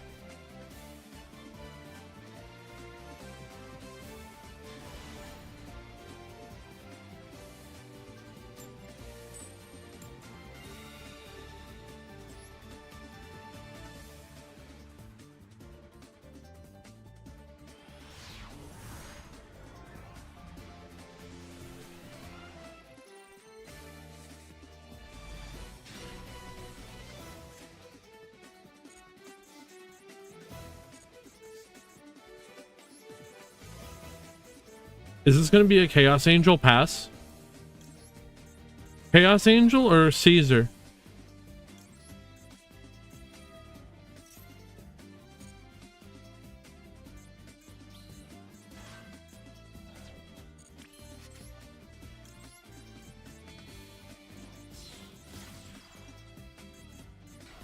Pink Pony Club? What is that?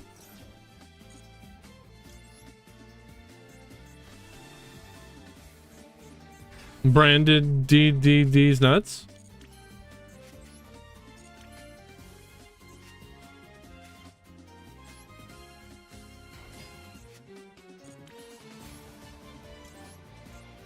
This is a light and dark Chaos Angel.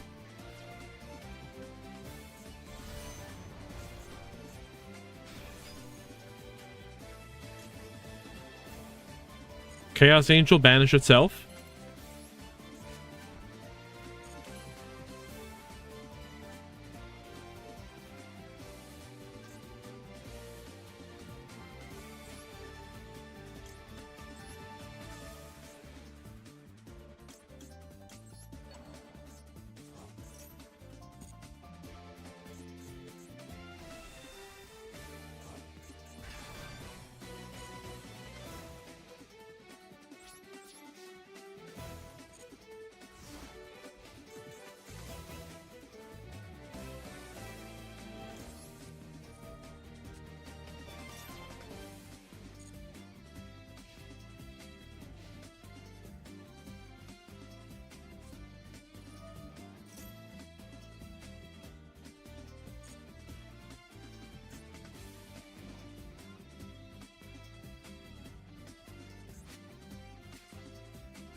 No.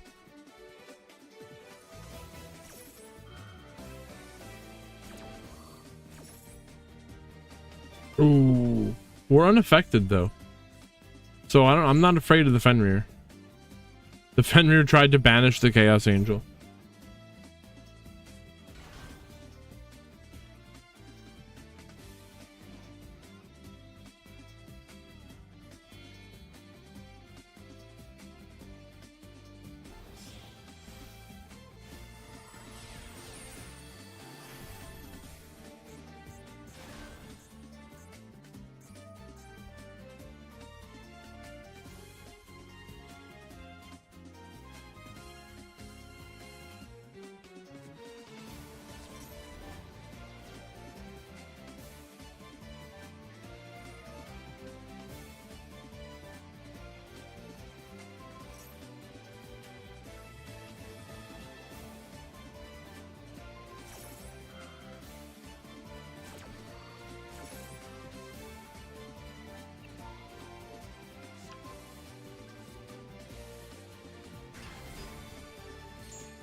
The DDD of Fire Fists?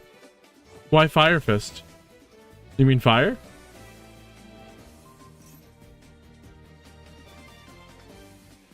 But you see, DD, we do all summoning methods.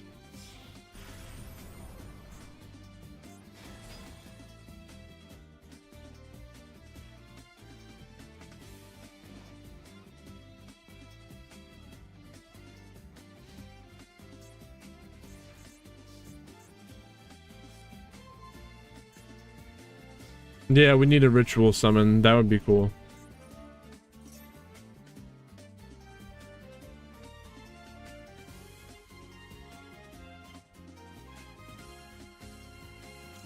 I'll ash this, I guess.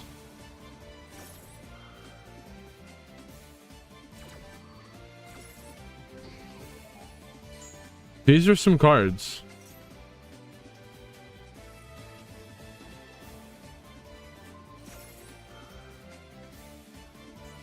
There's nothing for the cold by to banish.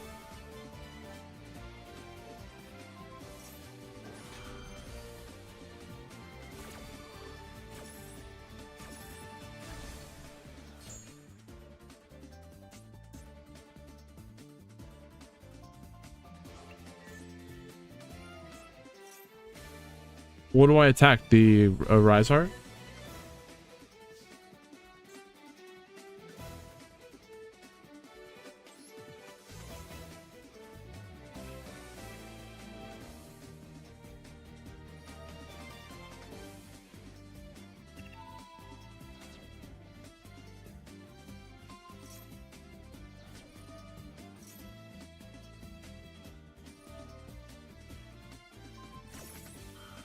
How does Kashira out a Chaos Angel? That's unaffected by monster effects.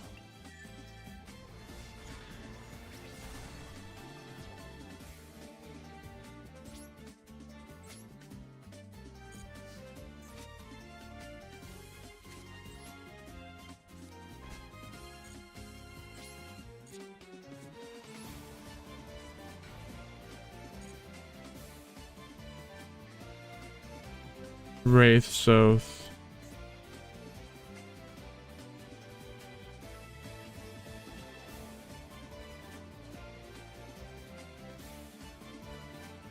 So they had it, they just didn't do it.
They did it again, bro. They did it again. Oh, the Scareclaw Kashtira would negate it until the end phase.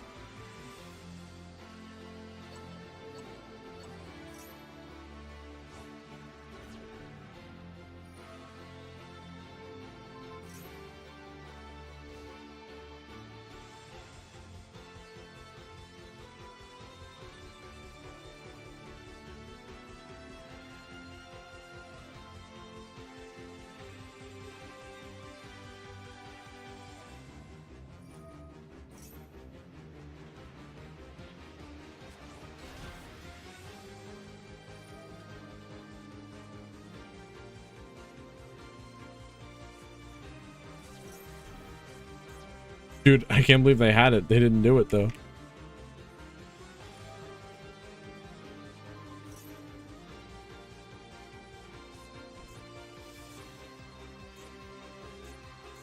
Okay.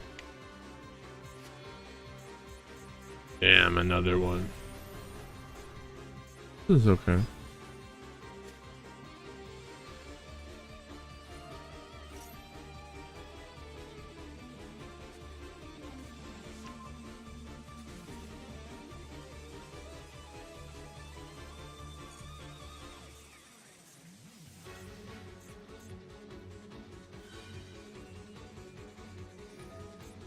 Oh, it's already negated.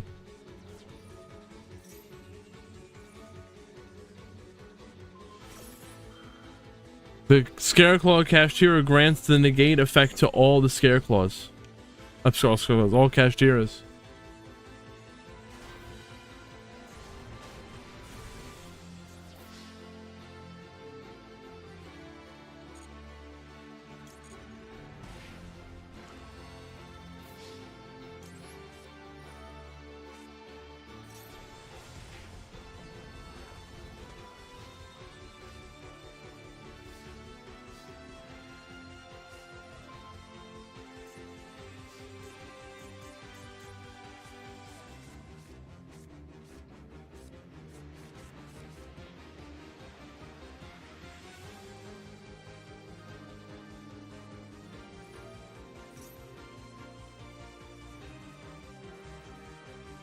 I think the Arise Heart's gonna finish us here.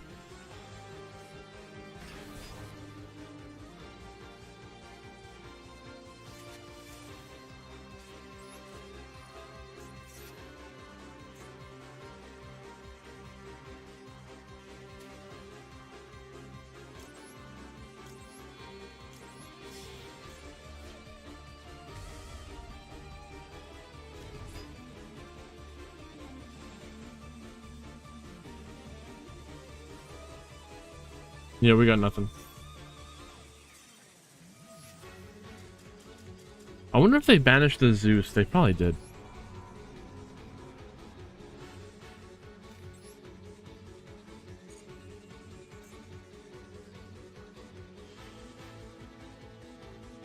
All right.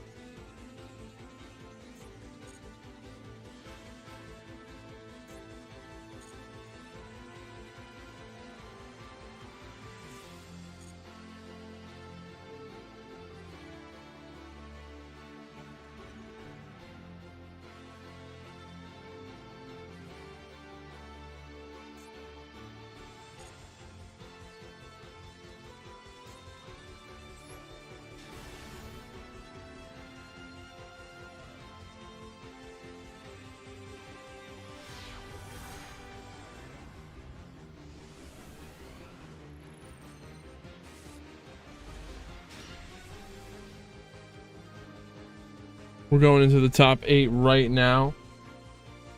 But before we do that, I'm going to take a 2-minute bathroom break. BRB, I will see you in 2 minutes.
All right.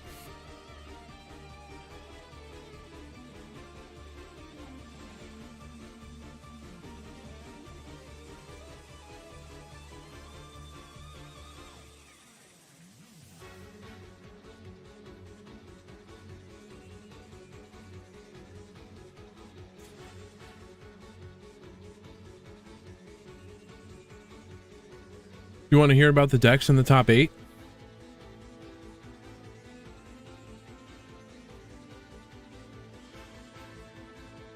We can do that.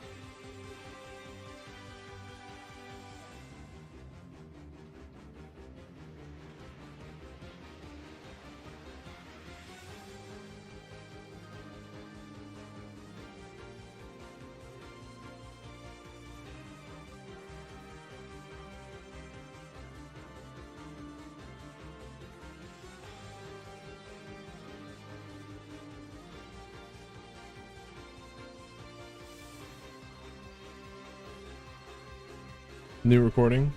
No, we don't have to. It's fun. After 5 rounds of Swiss, we have cut down to a top 8 from 42 players. And we've got, I'm going to tell you all the decks in the top 8.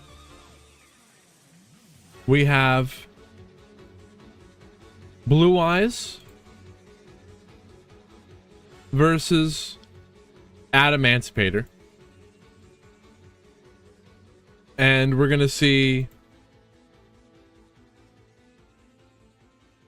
how did they not have a deck?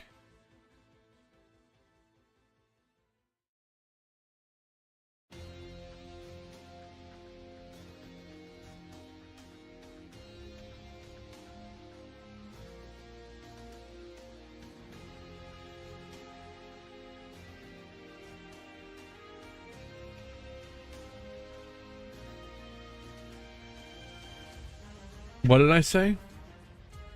We have Snake Eye Millennium versus Emancipator.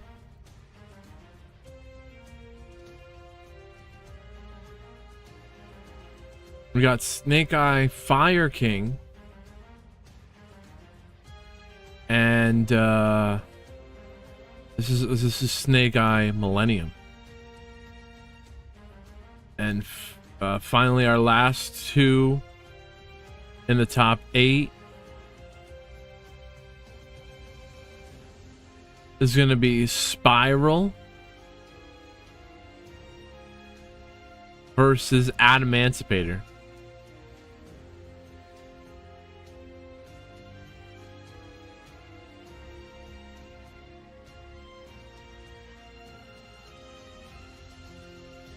To participate, all you gotta do is be in the Discord. Free entry, no sub required. We are playing with the newest ban list today. So that's Beatrice is banned. Pure Lily, that's how you want me to say it. Pure Lily is unlimited. Some other things as well.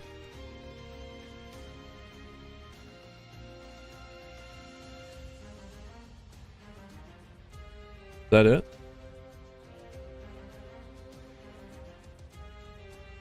Something else is on the ban list. I don't know. I think I said it earlier.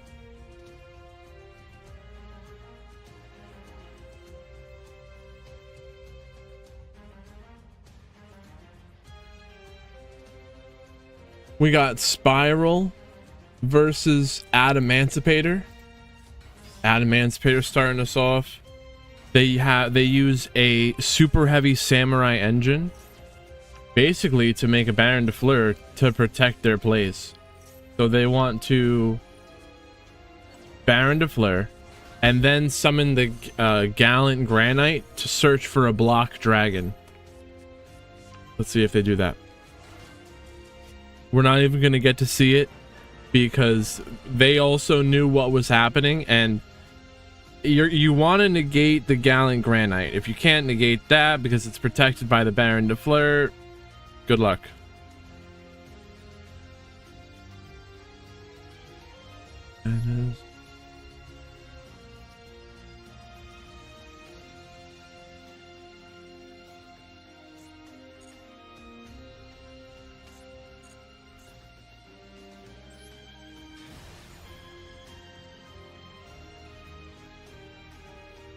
Yeah, they didn't even want to sit there and watch their rock combo. So they said, fine, we'll take it into game 2. And this is that game. No, this is actually, wait, what? There is a, did I miss it?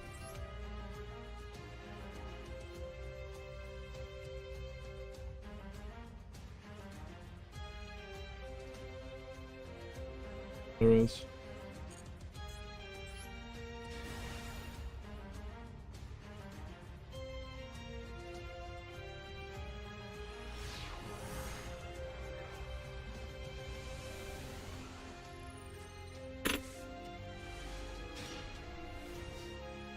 We're gonna bring out the scores here.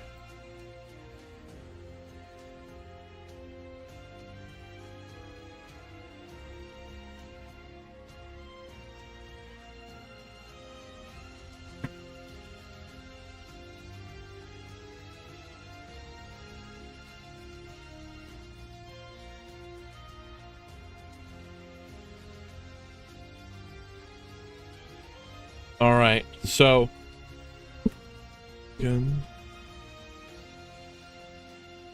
Yeah, it's fine, guy. Play it out. And just let me know whatever happens. I'll report it.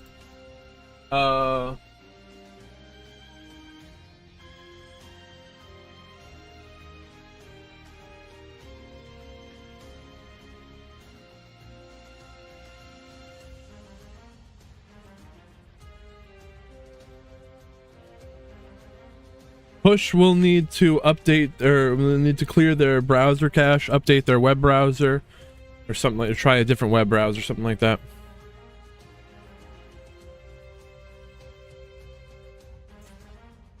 Let's do it. Illusion of Chaos. We're gonna search for the Magician Souls. Returning the illusion. Now we Imseti. You bait the Ash with the illusion. Now, you definitely want to Ash the Imseti. The Adamantipated player on top did win game 1. We're going to banish the rescue to summon the Master Plan. Master Plan getting into the rescue. Alright, so now Magician Souls sending that rescue to the grave to draw a card. They draw an Illusion of Chaos. I mean, that just sucks. There's nothing you can do about that. They do have a normal summon, though, so... Oh, the Master Plan left the field, so it's searching for the quick fix and a resort. The quick fix getting a super agent. This is not over yet. Quick fix. So we got a big red. Now they normal summon the agent. Linked that into a helix. Ah, okay. The drone will check the top card. They want to use the drone to check the top card before they activate the helix, but I think they did it before already, so it's fine.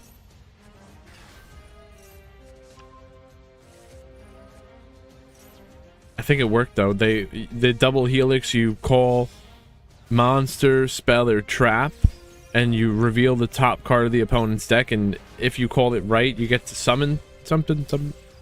But you want a drone first to drone checks what the top card is. The Nightmare Griffin is making it so monster effects cannot be activated unless they are linked.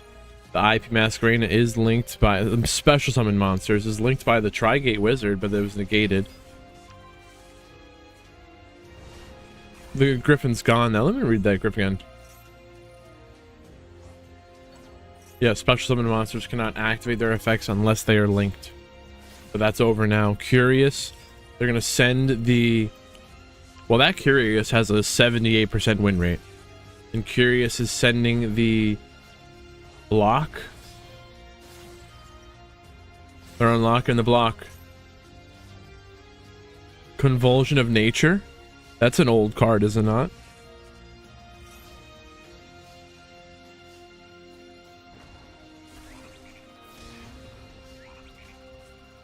Preparation of Rites, getting the illusion again. Summon the Magician's Souls. And they get Ashed. But this is kind of like baits the Ash. We're gonna now Little Knight. Banishing block dragon. It's gone. The block is gone. And I don't think it's coming back.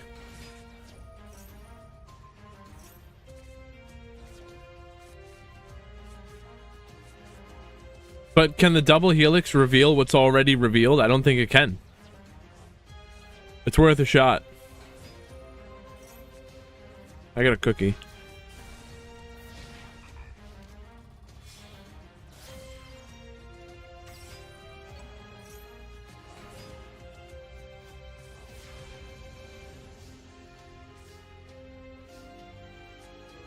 Really? Nepta, how do you know that? It seems like just some really strange ruling to know. Oh, you played Spiral? Okay.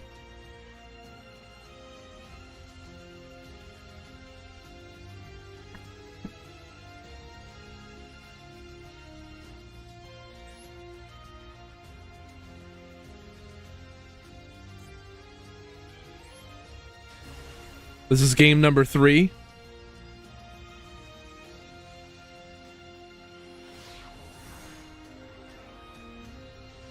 Dangers don't work if the hand is revealed by Eye of Truth. That makes sense. Can't reveal it if it's already revealed, right? Super Heavy Samurai. Like I was saying before, all of this is just to protect the Baron de Fleur. And wow, it sucks. BTD Rannis here came all this way today after 5 rounds of Swiss to the top 8 to look that Baron de Fleur Growling Granite combo in the face and say, damn, there was nothing they can do to stop it. What do you need to stop that? You need the 2 or 3 hand traps? That's where we're at.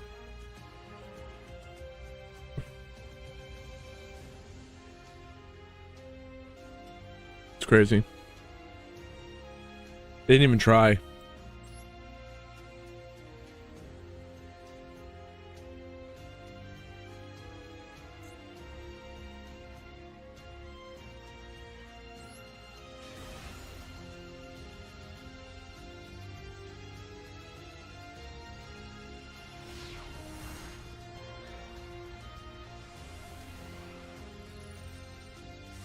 That's true. They can always send it through the Curious as well.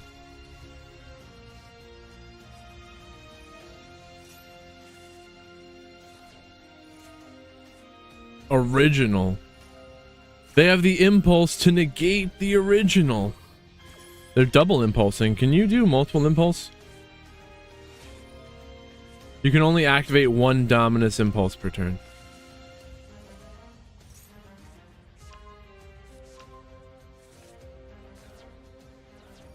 Flurry. Ah, there's a full combo.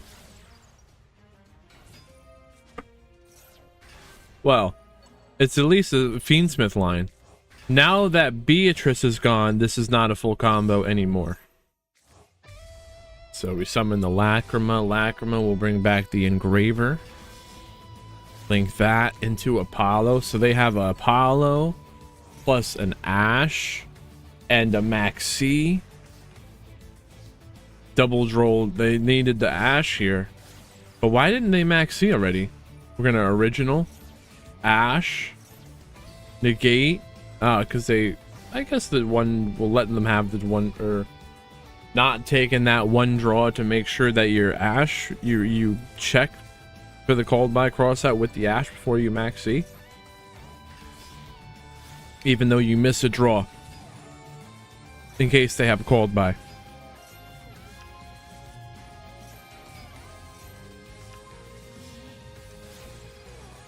Now, did they not draw? If they did draw, they got the called by. And wasn't there an Apollo?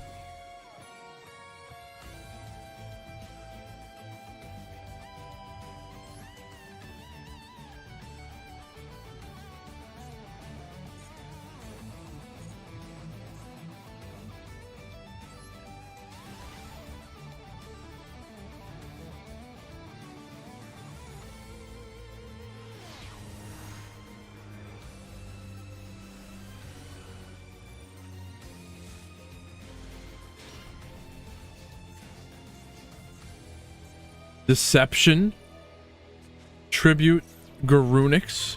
We got, yeah, there is Ponix Gaming, Snake Eye, Fire King, Azamina. It's really more like Fire King, Azamina, Snake Eye, if you think about it in terms of, or is it least to smallest, or least to most cards? So then it would be Snake Eye. Or is it Azamina, Snake Eye, Fire King? I think it goes from least amount of cards to most amount of cards. So is there more Azamina? Is it Diabell and Azamina, or is it Snake Eye? It's an Azamina card, I believe. We got 3 of those. There's only 3 Snake Eye monsters in a temple. It's Azamina, Snake Eye, or well, it could be Fire King, Azamina, Snake Eye. Well, there's Fiendsmith too, right?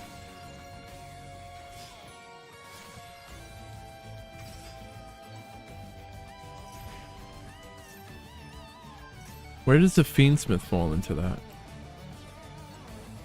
How many Fiendsmith cards are there? 2, 3, 4. In the main deck. There's the Lurie, the Tract, 2 Engraver. Only 4 cards in the main deck, right? But then there's the extra deck cards. If you look at it that way.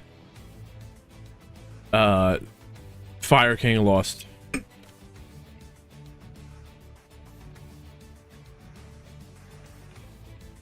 Lost the match 2-0. Obito and push.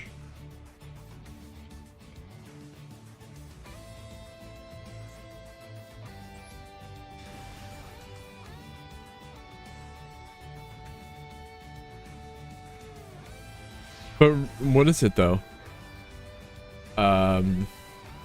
In terms of least to most cards, or is it most to least? I think it's least to most. So it would be Snake Eye, Azamina. No, wait. Snake Eye, Fiendsmith, Azamina, Fire King? Snake Eye, Azamina, Fiendsmith, Fire King. That's how I would put it. Sounds terrible.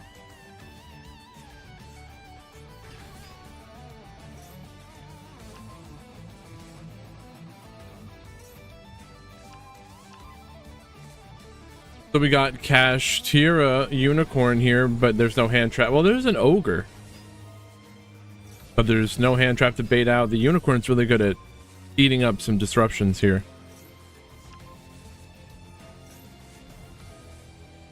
And then even if they do activate that Ogre, you're going to rip a card out of their extra deck. Do they play multiple Gallant Granite? If they don't, which I don't think they do, they probably play 1 Granite. If they only have the 1 and you banish it right then and there, that's not good for them.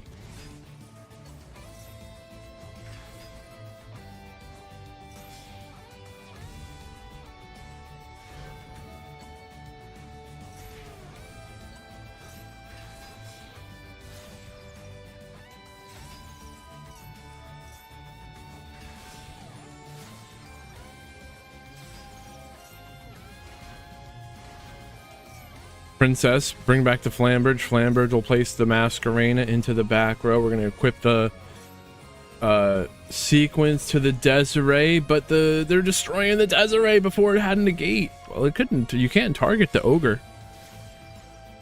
And they don't have that Apollo yet. Did they do the unicorn? What got banished? They did. They activated the unicorn, and just like I said, they banished the Gallant Granite. Do they have a second one? I doubt it.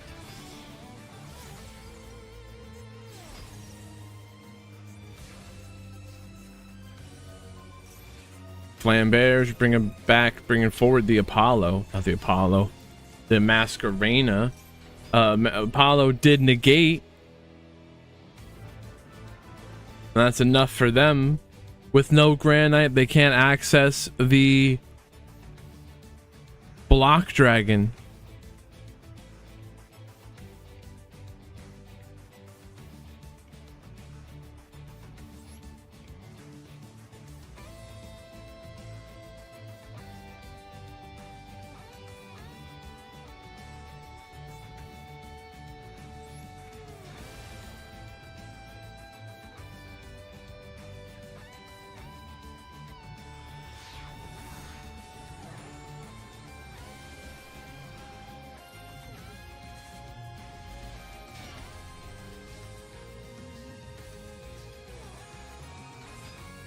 Game 2, Emancipator lost, so they're going to get to choose to go first.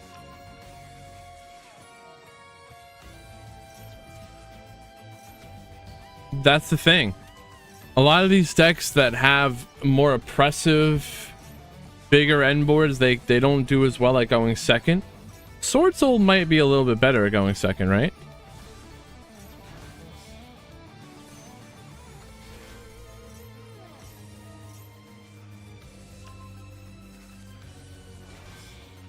Here's the Baron de Fleur, and now they're gonna Pendulum summon 2 level 4s. The Scales brings back another level 4. The Gallant Granite protected by the Baron de Fleur, getting the Block Dragon.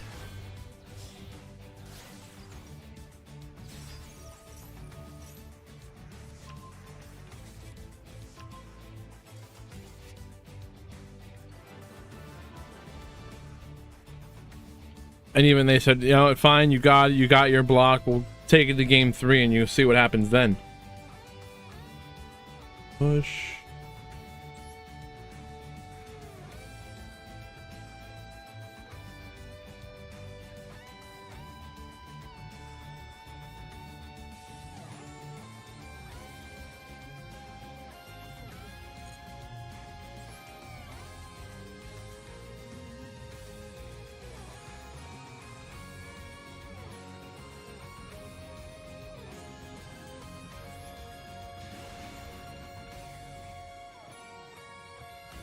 Let's see it. Game number 3 in the top 8. Emancipator with the Block Dragon now limited to 1, freed from the ban list. They've unlocked the block.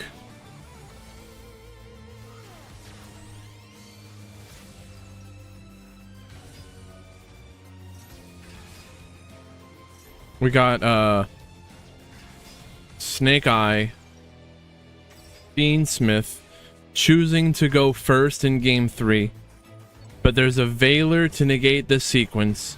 We're gonna now go into a Little Knight, banish their Veiler, but the Ogre destroys the Little Knight. This is game 3 in the top 8 after 5 rounds of Swiss. They have a Nibiru. When do we use this Nibiru? This is summon number 2, number 3, 4. This is 5. Little Knight. Banishing their own Xeno Guitar. It's banished, so it sends the Block Dragon. Now they just get to summon the block. Tribute the block, but the block activates. Was this Nibiru early or right timed? Damn. They got everything they need, right?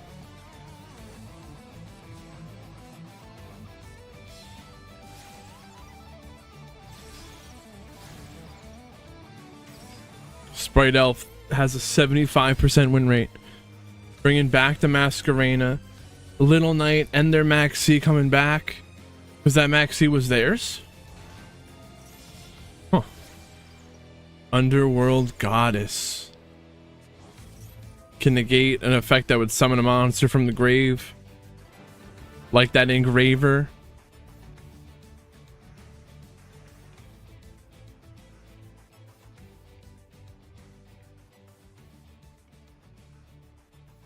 Still very nice getting this far today, Obido. All right.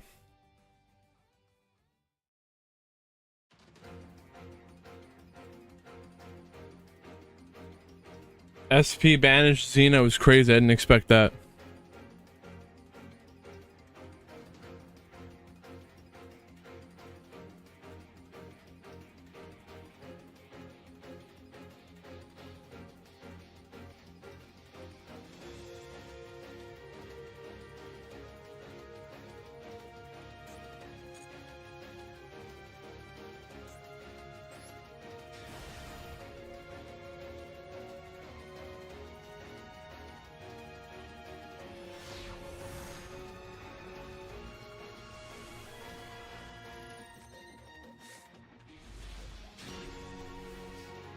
Keep it going.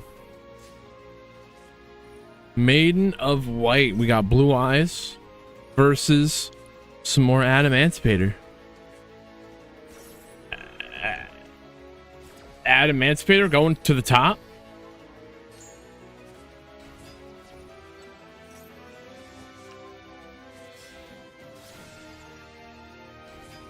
So the spirit is negated by Imperm. True Light will set the roar, summon Blue Eyes, and it'll link that into a seal. Seal it up. And the seal contribute to return a monster to the hand. We're going to return the Analyzer, and it also summons a Magnemite, or the dragon from the deck. Ash, negate, the Analyzer. They got Vernusilifs. Whoa. Now the Granite. No good. You got it. Ash, negate the Granite. You can hold it for any. That doesn't matter. You got to hold on to it.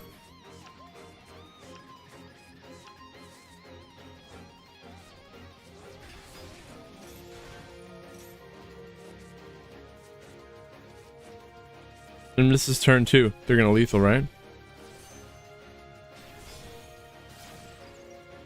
Wait. Little Knight, do we banish? No. Into battle. SP Little Knight destroying the Magnemite. Leaving them with just 1,600 life left. Banishing Blue Eye. Oh, no. The Keldo is going to shuffle back. A Blue Eyes Master and the Neo Kaiser. They search for the Neo Kaiser so that they can link that into a spirit. Little Knight banishing itself and the spirit until the end of the turn. Now the Cheng Ying banishing the True Light and the Jet Dragon.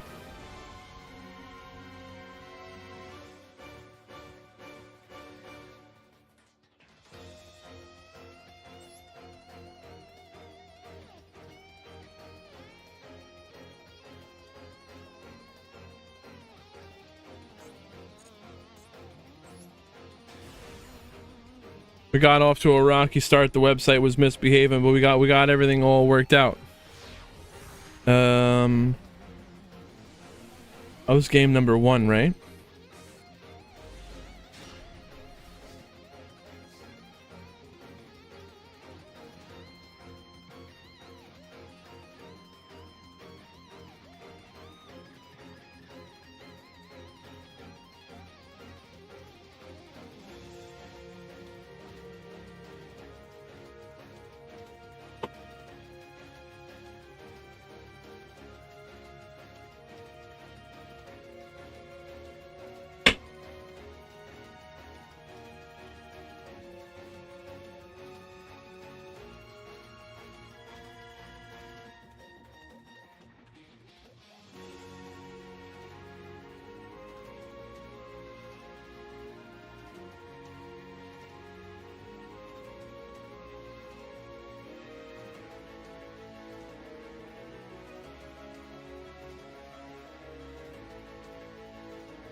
これが俺の切り札にして最強のしもべ。 Yellow Jacket, what is going on? Thank you for joining us today. If anyone else is enjoying these matches here, we're here every Saturday, 6 p.m. EST with this tournament. Free entry, no sub required. If you're enjoying the stream, you can check out the YouTube channel. I'm posting highlights from these tournaments there.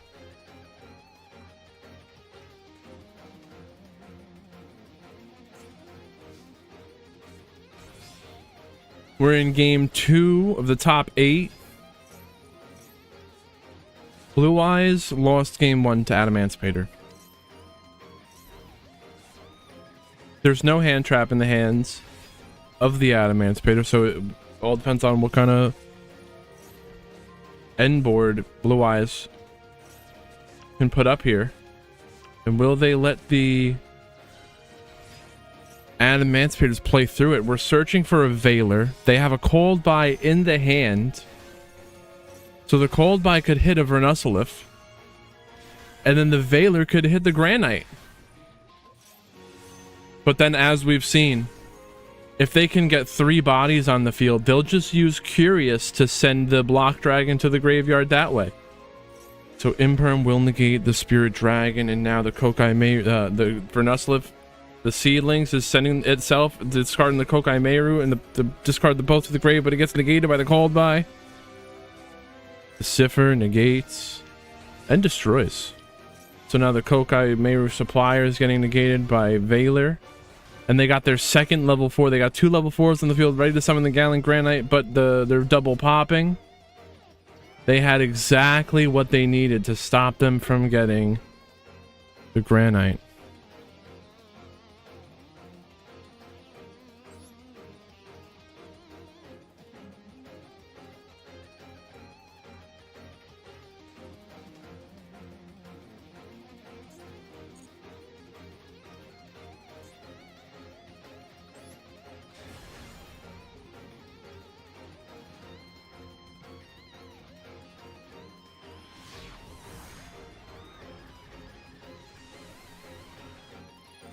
Game number 3. Blue Eyes going second? Oh, Blue Eyes did win game 2. So Adamantipator gets to choose to go first. The researchers revealing a Droll, a Guardian, Maxi, and the Analyzer. They summon the Supplier. And what do? They Veiler and negate the Supplier. But there's another Veiler for the Granite, but they're gonna Sprite Elf with a 75% win rate at time of appearance. What does it take to be that other 25%? Is it having a Veiler in your hand? We got a Granite, and now the Granite is summoned to a zone that the Sprite Elf points to, so you can't Veiler it. Elf is crazy. Here we go. There's the Masquerena, Block Dragon, search for the Doki, the Supplier, and the Researcher. They'll summon the Doki. There's another Veiler? Oh, they just didn't use that Veiler. Okay, yeah. There was only ever 2 Veilers. Block Dragon, ready to be linked off on the opponent's turn. With the Masquerena, then they can search. There's the little knight, and are they gonna banish the Magnum Mutt? They will. Block Dragon, Chainlink 2 is gonna analyze her, Researcher, and the Seeker. So the Wishes will discard another Wishes to get negated by the Herald.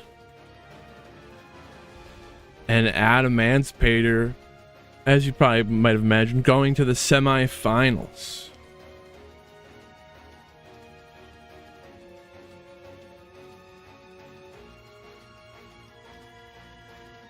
That little knight is not the little knight. The Sprite Elf is crazy.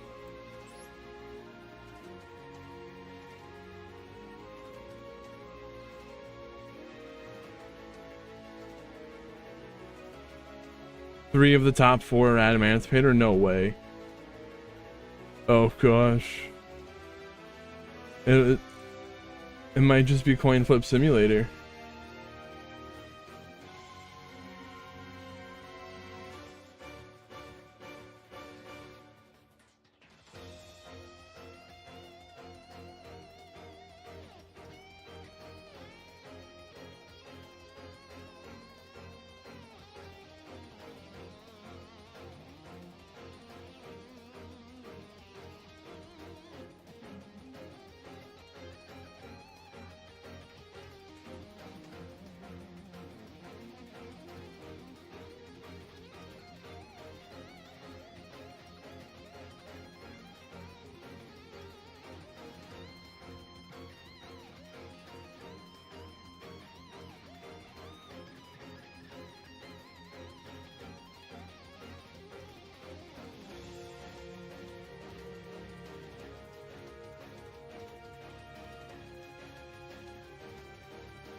Dude, Block Dragon's crazy.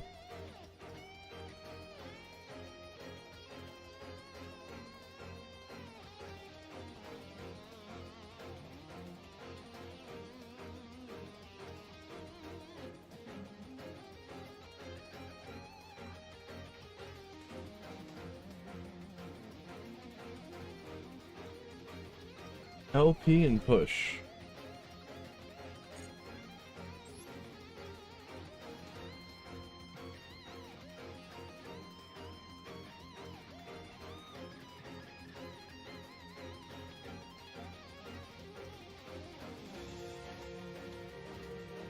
All right.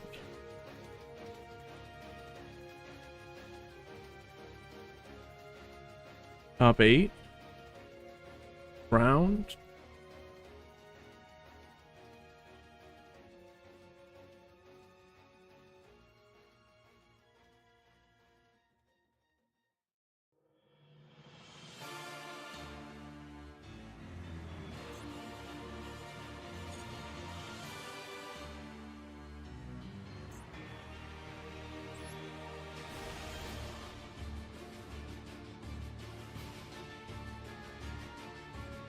Let's go, let's go.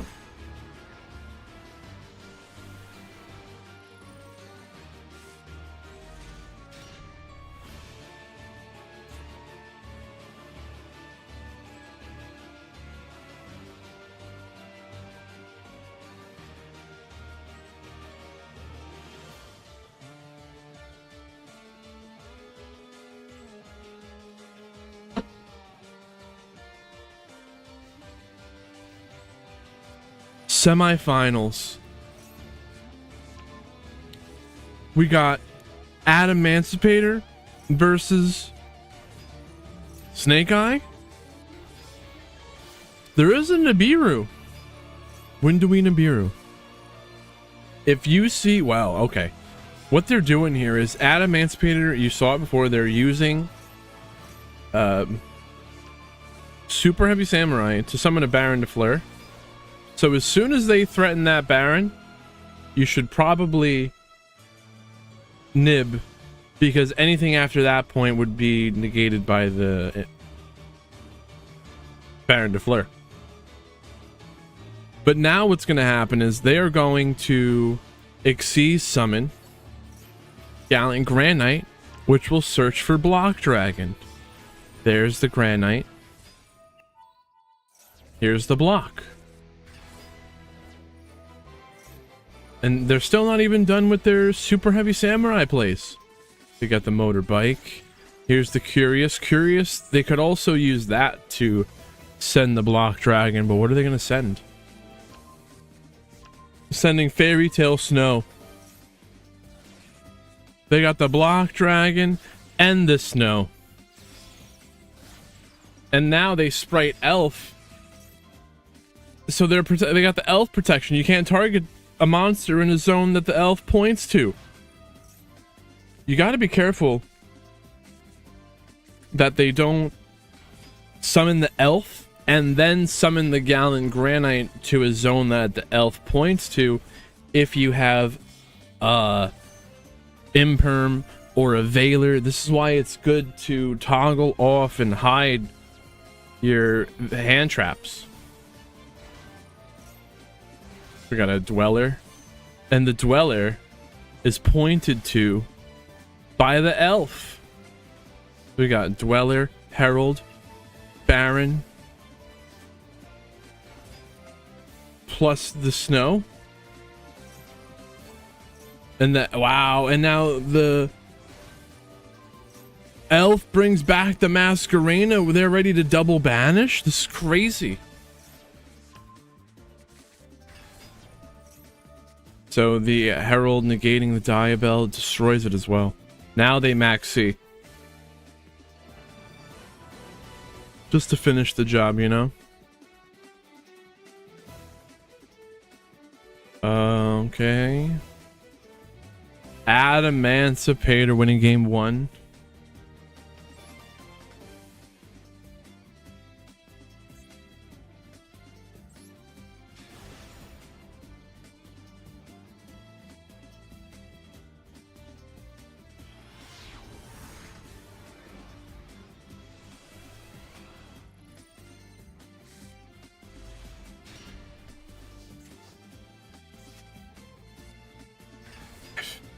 Who would have thought Block Dragon would be so powerful?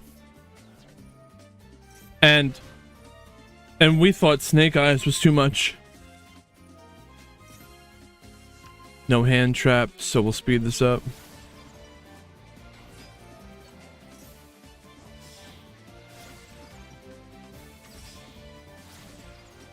Requiem, here's a Fiendsmith line. And now the Doom Dragon. I like playing the Doom Dragon, and this reinforces that my idea, because there's many times where I had just the Millennium line, and I was like, wow, if I had this, and I have the Doom Dragon set up right now. If I had that plat plus this, I'd have an actual play here. I could sequence or something, or moon, then do all that.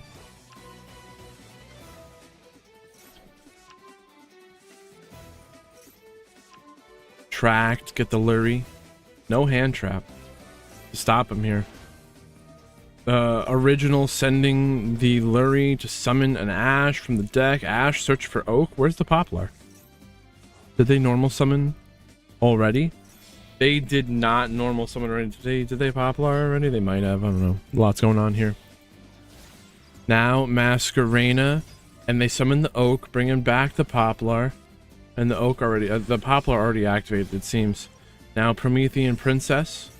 Flamberge bringing back 2 level 1 fires, and the Princess is going to bring back the Flamberge. Going down into the Sunlight Wolf so that they can, what were they going to get back? An Ash? I wanted to know. The Sunlight Wolf recycling an Ash Blossom is crazy.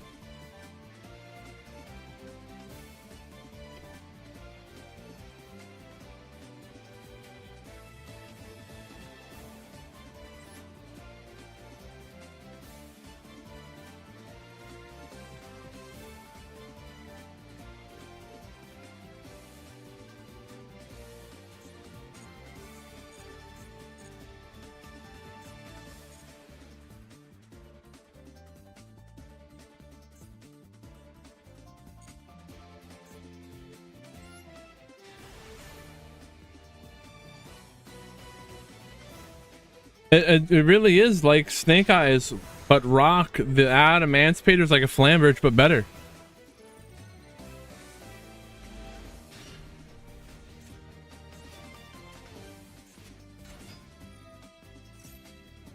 So starting off with the Kokai Meru Guardian is crazy because that alone is a negate. This Ash is nothing. That Ash Blossom does nothing. And now they're doing a Excel Synchro Stardust Dragon on top of that to bring out the Baron de Fleur. And now they're gonna do a Gallant Granite. Okay, no, they get, now that they have the protection of the Baron, they're safe to use the Guardian as link material to summon the Curious. And now they're gonna Curious to send. Ash is trying to negate, but there's a cross out designator to negate the Ash. They don't even have to use the Baron de Fleur.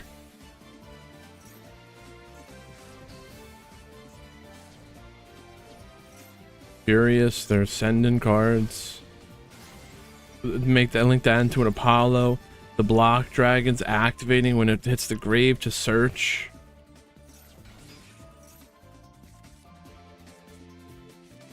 What was the mini game?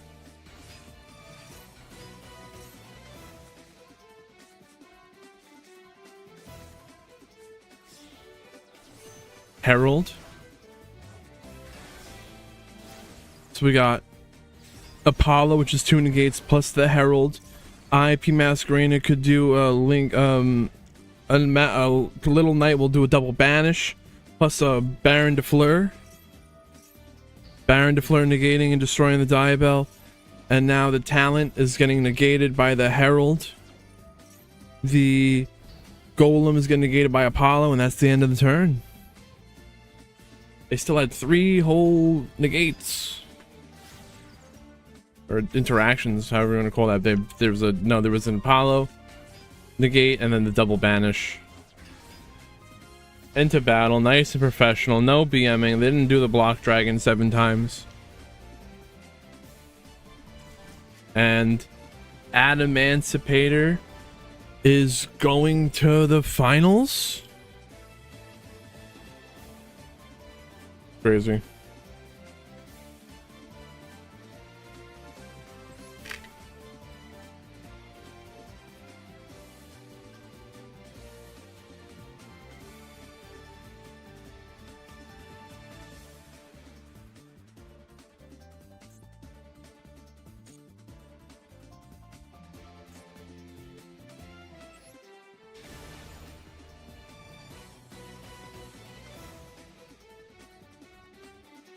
Oh, I know what you mean by the minigame, but which one was it? What were we talking about? I forgot. The cross out or something?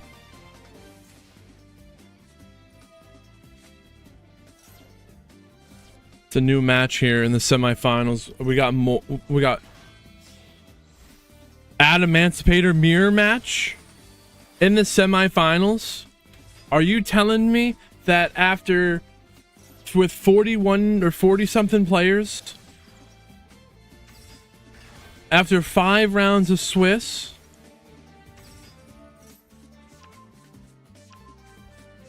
three out of the 4 card decks in the top 8 are all Adamantipator, and we're gonna have an Adamantipator mirror match in the finals?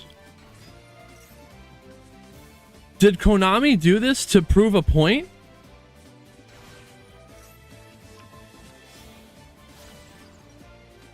I think they did it to prove a point. And the point is that everyone shouldn't be crybabies about Snake Eye, Fiendsmith, Azamina, because it's not even that powerful. We've dealt with this before. Look at this. This isn't anything new. They do have the elf though. Maybe the Little Knight.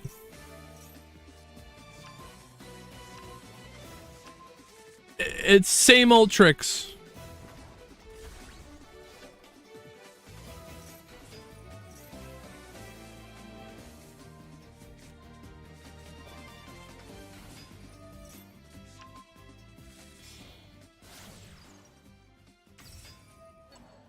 The block dragon is more like a Flamberge. It's crazy.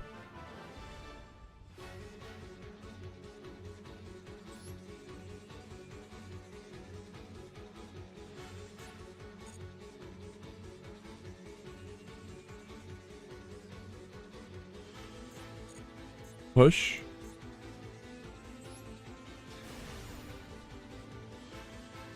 Block Golem.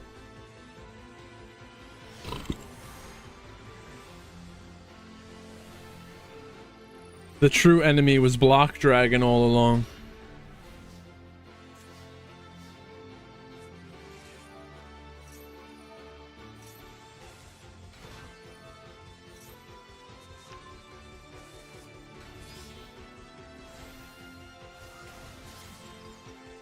Super heavy samurai scarecrow. You know it. They do a super heavy line to Block Dragon, to Baron de Fleur before they granite. You know, I told you before, they know it, we know it, everyone knows it. And I said, fine, you know the deal. I can't play through that. We'll take that into game 3. 1-1 going into game 3 of the semifinals.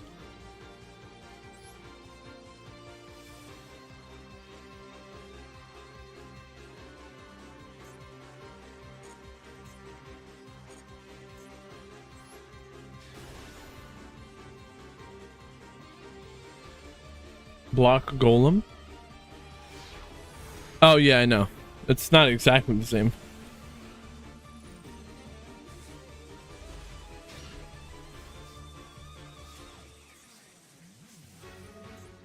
Here's another Golem.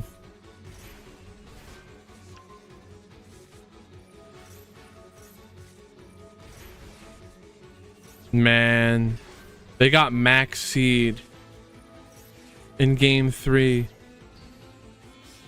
Sucks. How far are we going to take this maxi challenge?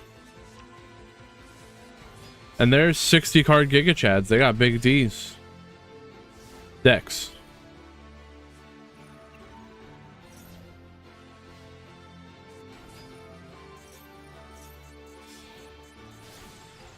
Big D energy is going on here. Little Knight, banish the snow. Oh, super heavy time? But they have a spell in the grave? They do not. Then that's lethal damage. That Max C was rough though.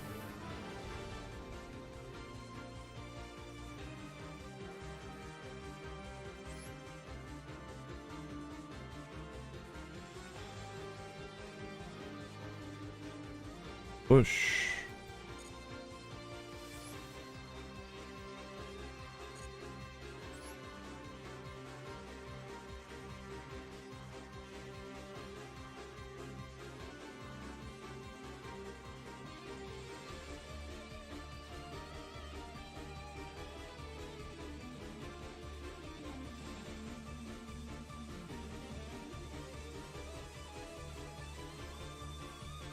Oh, you're gonna have to watch it. You might have to watch it a couple more times.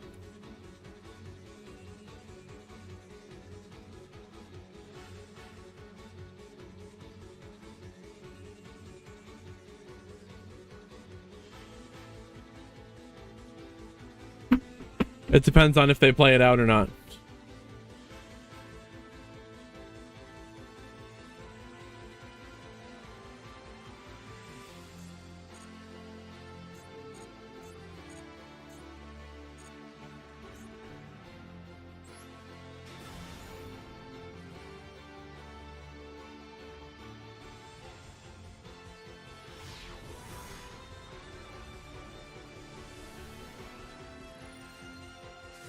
Crazy. One of the finalists said they're eating lunch. It's currently 1 in the morning for me. That's crazy.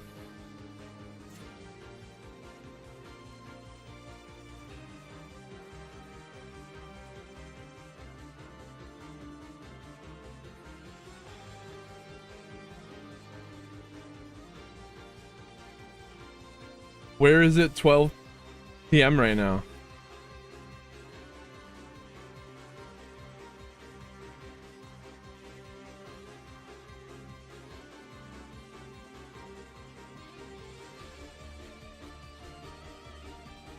I have no idea.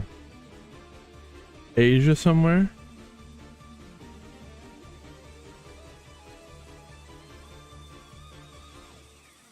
Crazy.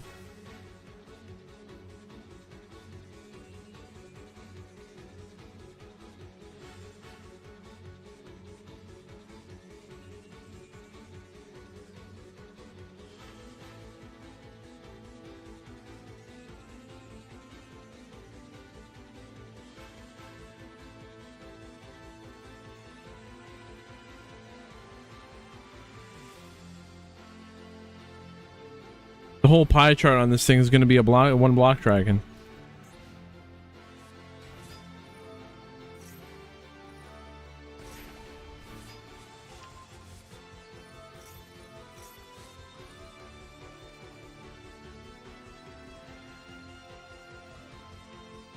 We're in the freaking finals. Put some respect on the name. After hours and hours we've been playing for 7 hours. After 5 rounds of Swiss, we cut into a top 8, and in the end, here at the finals, we have an Adamantipator mirror match.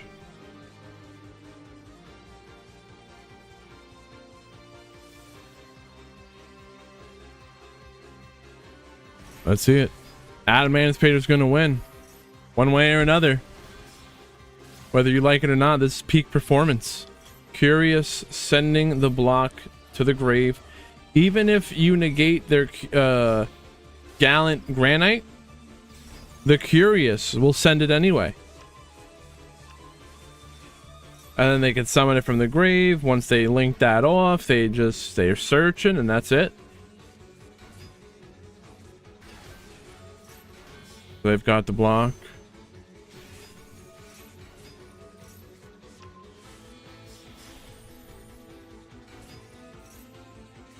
We figured out the time zone mystery of where it is 12 p.m. right now.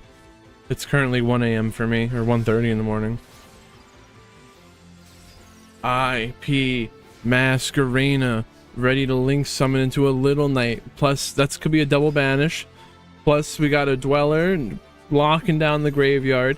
Apollo has 2 negates, but one of them was used to negate the Guardian.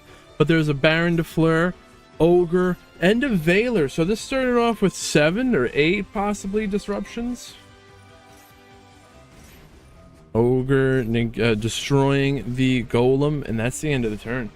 They still had the Little Knight, the Apollo, the Baron de Fleur, the Veiler. They drew a Droll for turn. Nice, quick, easy.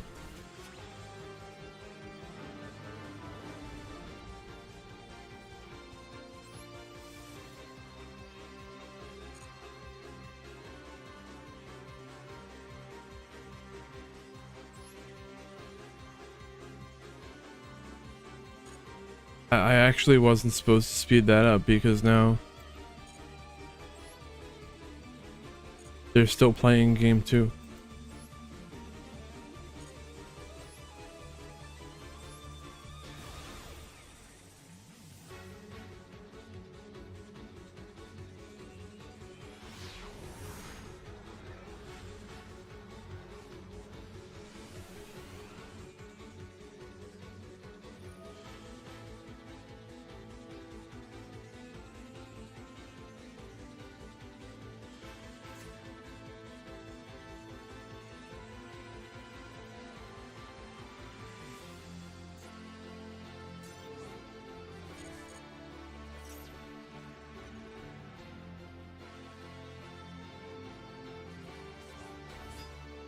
Let's see it. Live as it happens. Fairy Tale Snow flipping face down. It's got to be the game. The Golem. The Golem that guards the Millennium Treasures. They're guarding. But there's still the Herald, right? The Herald.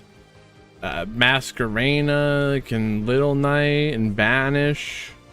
Double banish plus the Baron de Fleur. I don't know if the Baron de Fleur activated yet.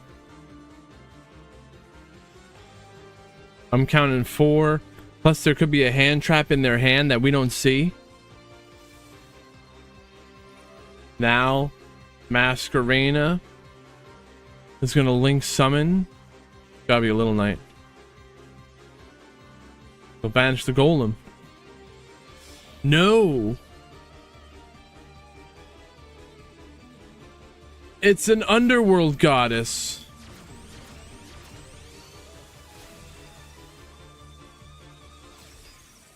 Block dragon activating on the opponent's turn. They're searching for the researcher, seeker, and the analyzer.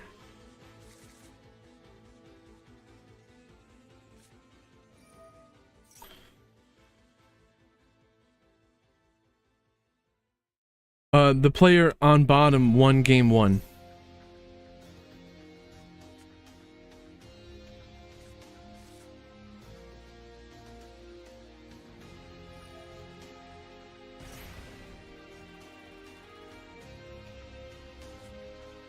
Send some of the Sengen Jin. What do we do now? We get the shield. Do they got a Doom Dragon? I don't think so. Maybe the little tiny dog thing? The cat? Chorizo?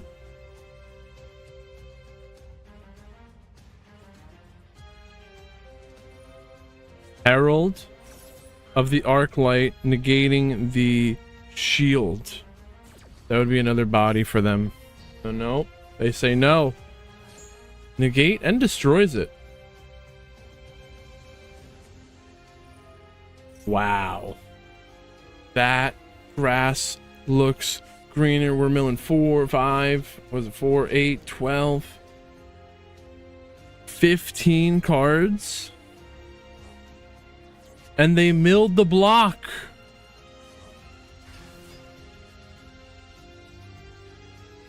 Wait, how come? Oh, because the block dragon summoning from the grave is not an effect to summon. You just do it. You don't activate the block. You just do it. Now, Fairy Tale Snow is summoning from the grave, banishing 7, and that is gonna on summon activate to flip the block dragon into face down defense position, and that's probably gonna be the end of it. What are they gonna do then? Into battle. Okay, the Sengen Jin taking out the Baron de Fleur. I don't think they used the Baron negate, so they lost it. Either use it or you lose it. They lost it. Block on block warfare. They're rocking out with their blocks out. Don't get too excited.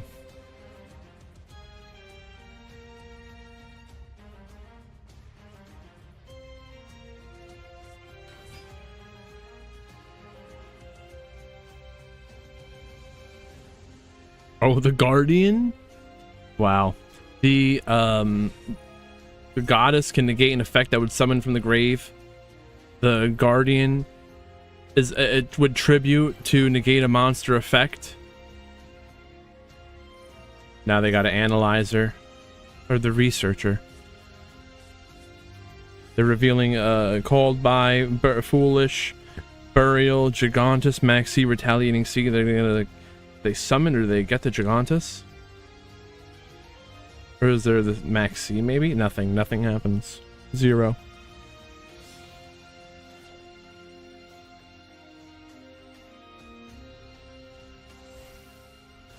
Adamancipator.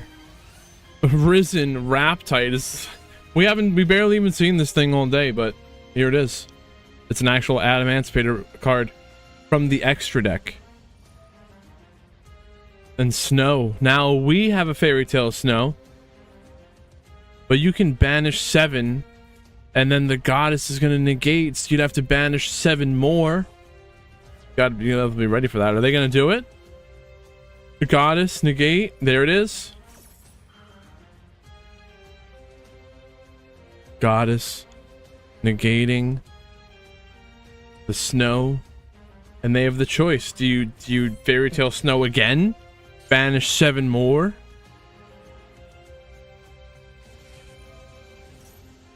But then they have the Kokai Meru Guardian to negate actually, and they would negate the second Fairy Tail Snow activation.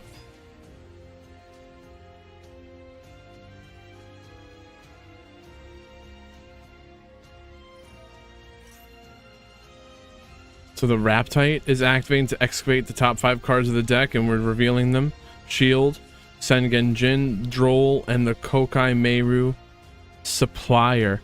Excavate means reveal. If they just looked at the top 3 and didn't make that public knowledge, it would not be excavating. That's what I believe. My understanding. Why don't they just say reveal though?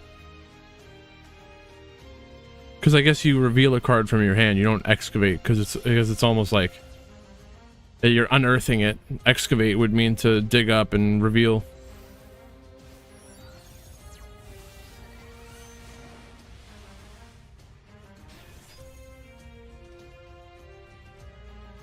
Now the Dragite.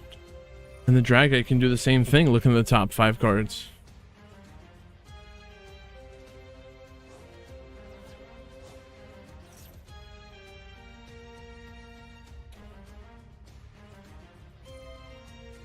Guardian, Tribute, like I was saying, to negate the snow. They're not gonna let that snow come back that easily. So they've already banished 14 and they have nothing left to banish.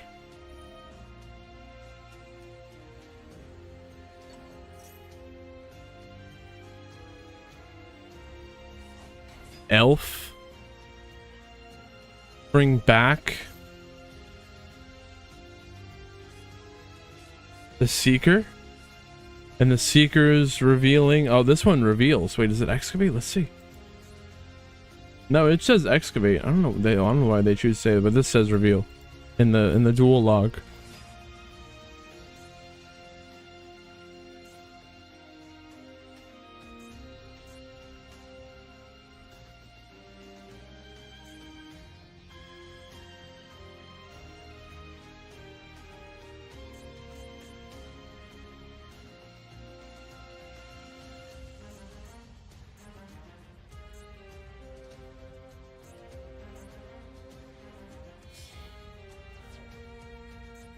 They are not surrendering in the face of adversity. I like that. They've come too far.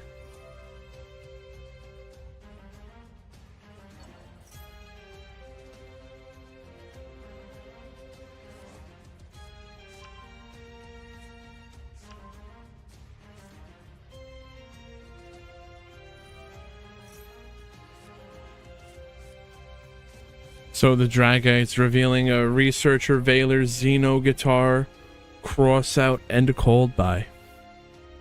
Do they get to do anything with that?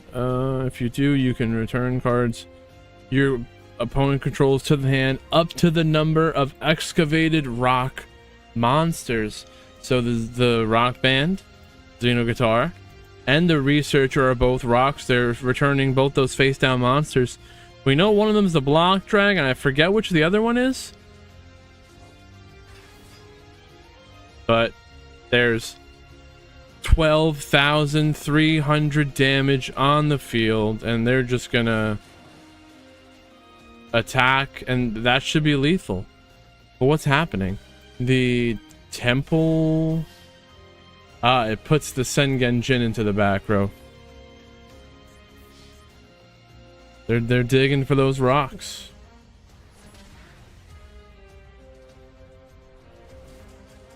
That last attack was powerful. My computer skipped a beat there for a second.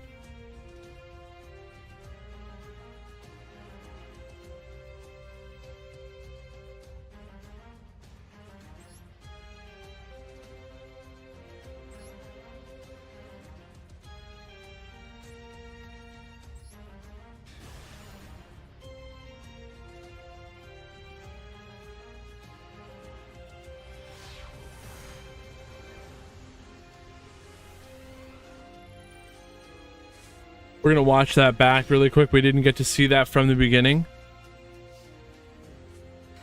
So they started off with a Kokai Meru. I think they will too, Shiba. So they started off with the Guardian and now the Super Heavy line. The Guardian to protect the Super Heavies, and then the Super Heavy summons the Baron de Fleur to protect their further lines. I am 95% sure that Adamantipator will win the whole tournament. The other 5% is they both DQ or Meteor strikes the Earth. That's a small percentage of them both DQing.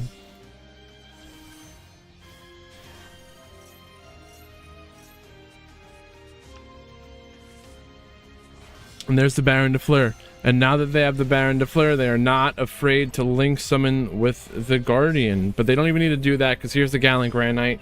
And there's no hand trap to stop. They're searching for Nibiru. Wait, what?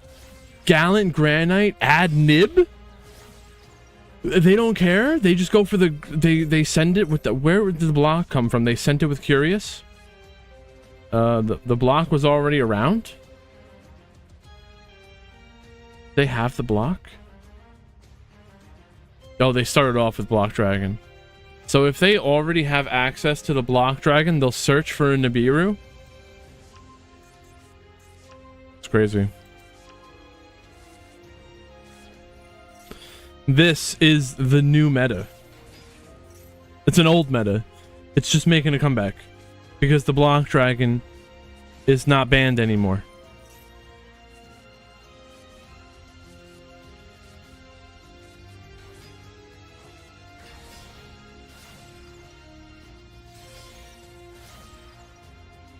Here's a Sprite Elf, and the Dweller is summoned to a zone that the elf points to. And will the Herald be as well? No, that. What else are we going to use that zone for? Nothing. But there's a Dweller, Baron, Herald, Droll, and a Nib. Plus a Masquerena that'll summon a Little Knight and do a double banish potentially. They did the Dweller and the Baron. The Snow is going to flip them into face down defense position. Masquerena, summon a Goddess, and that will negate a summon from the grave. We're back up to 6. Sengen Jin, they're getting the shield. The shield gets negated and destroyed by the Herald. And the grass, they're milling 15 cards. Now, this is Snow summoning to put the Block Dragon into face down defense position. No search for them. They can't link that off if it's face down.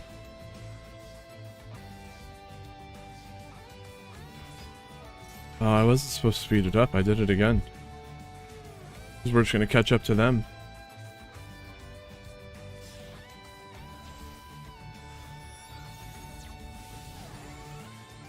Synchro summon. Wrap tight. And now they're going to do their Fairy Tale Snow, but we're using the Goddess to negate the Snow.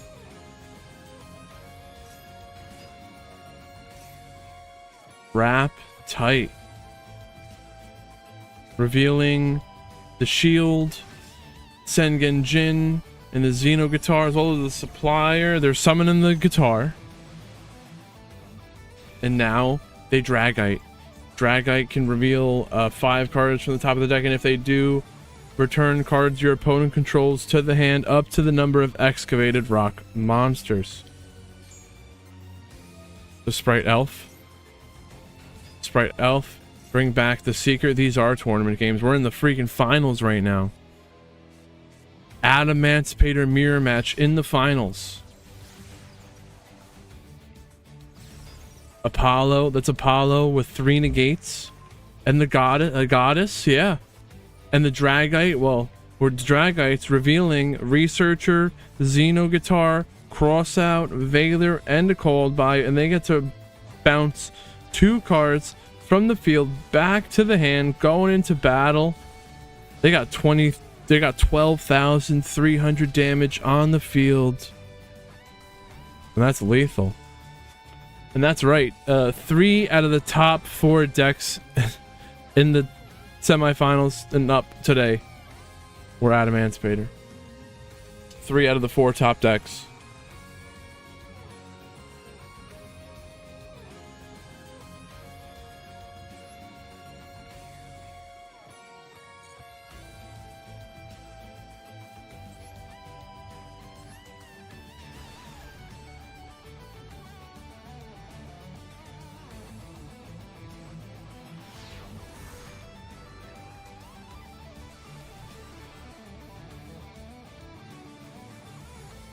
We're going to join them where they're at. This is game 3 in the finals. They're live with it right now.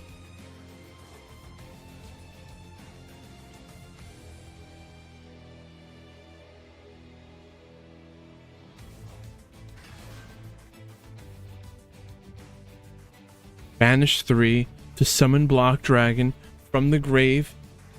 And the Baron de Fleur is pointed to by the elf. Summon Gigantus. What? They're gonna use the Herald to dwell there. Okay. Is that what they always do?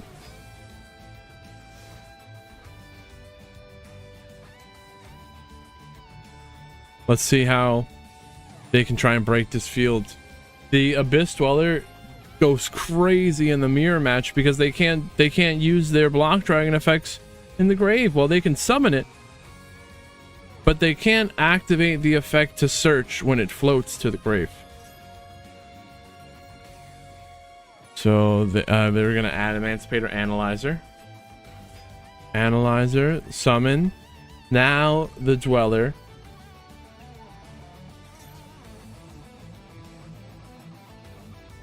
Dweller shutting down the graveyard. I think they knew they had to use the Herald to make the Dweller, because it would be very useful, very effective for them to shut down the graveyard.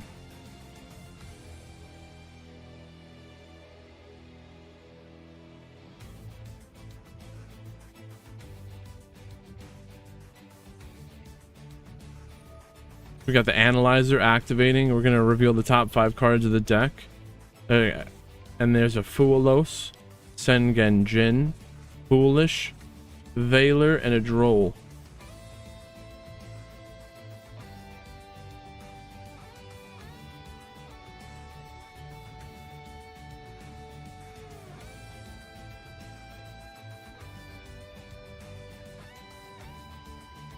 And does that do nothing?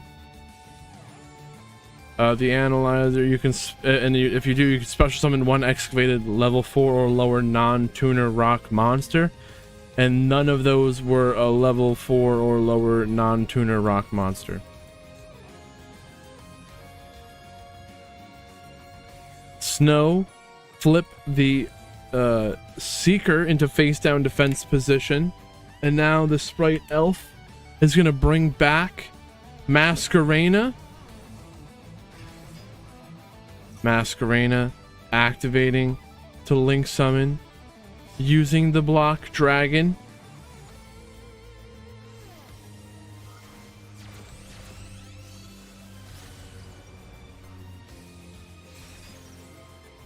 Little Knight and the Block Dragon are activating Block Dragon, Chainlink 1, Chainlink 2, Little Knight banishing the Snow.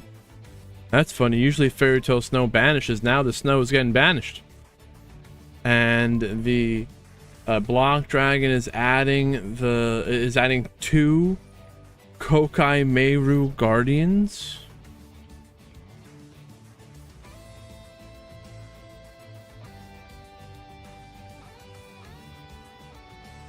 But they have some super heavy plays. So this might be a way to protect their further plays. They might go Baron for Baron, but this Baron de Fleur will have to negate them before they get out their Baron de Fleur. Otherwise, they're gonna negate each other.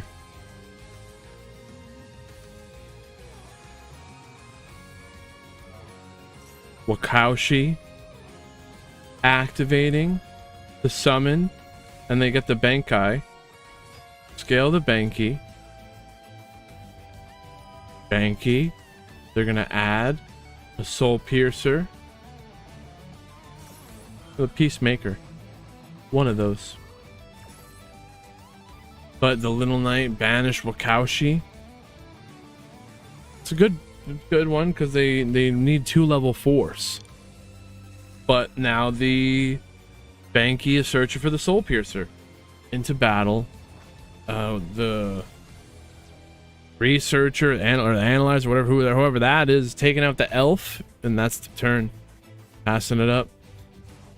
Little Knight's coming back from being banished, as well as whatever they banished. The Wakaushi.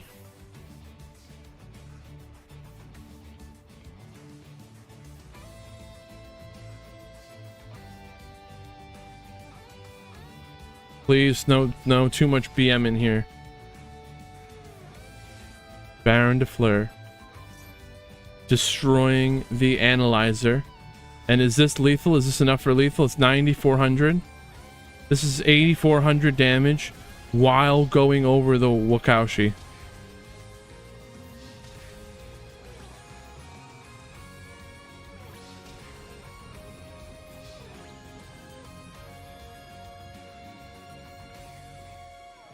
And that's it.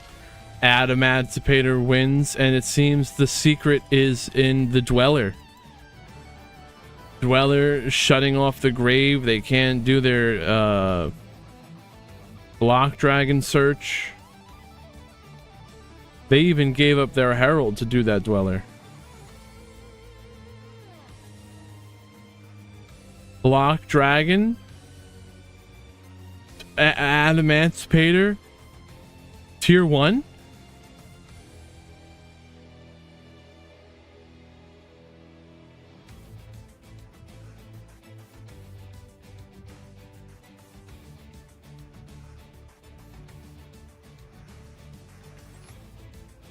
You guys were right. Emancipator 1.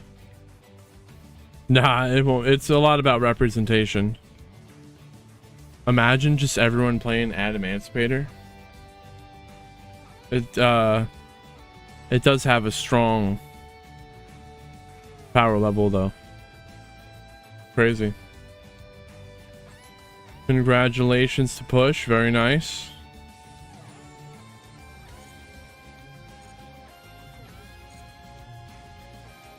I did my missions for the day.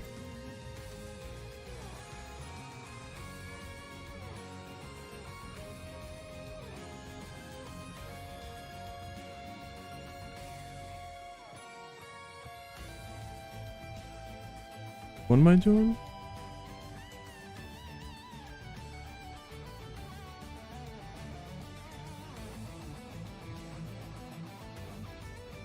I've been playing a lot of Schedule 1. But I think I'm finally starting to get a little tired of it. Is anyone else playing it?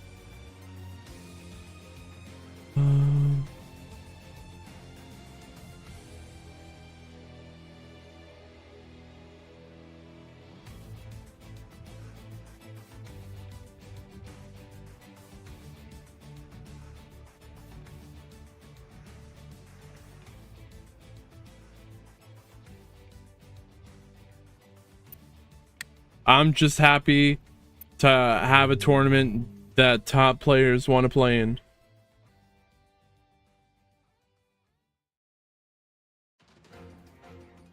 Yes, Push, message me on Discord. I got you. Very nice. And thank you all for being here, watching the stream. We need your support to be able to fund these tournaments, and you guys lurking can go a long way, a lot further than you'd think. If I'm streaming and you can, leaving us in the background, even if the stream is on 1%,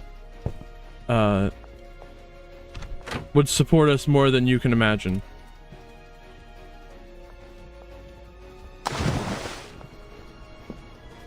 What happened? All right, we'll take that music out.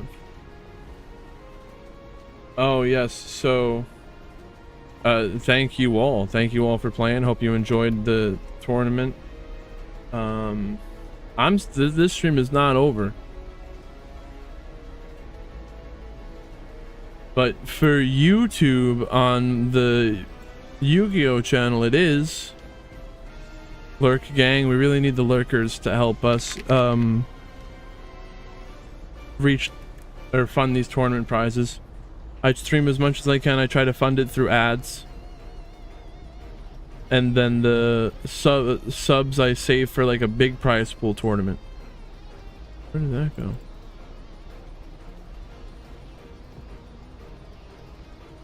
And also, if you enjoy these tournaments and the matches, check out the YouTube channel. Your gameplay will be on over there. What am I? Oh yeah, YouTube. YouTube, I got an alternate channel. Where is that? That's right there. There's the link.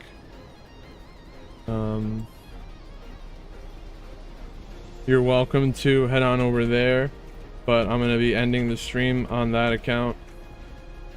But I do have that alternate account you can join us on. My name is Patrick. Alright, goodbye YouTube.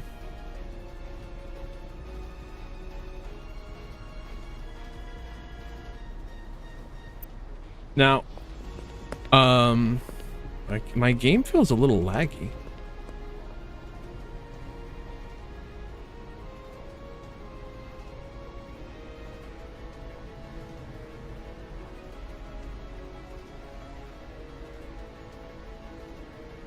That should probably fix it.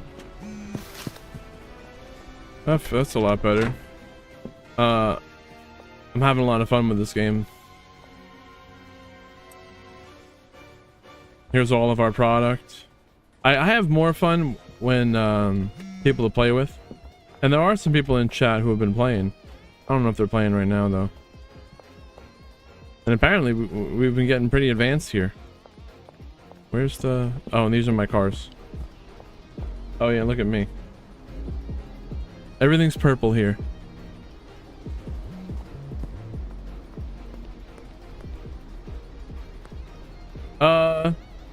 Nothing. Just let me know that it was just basically a reminder that it was you. Oh, your PayPal, obviously.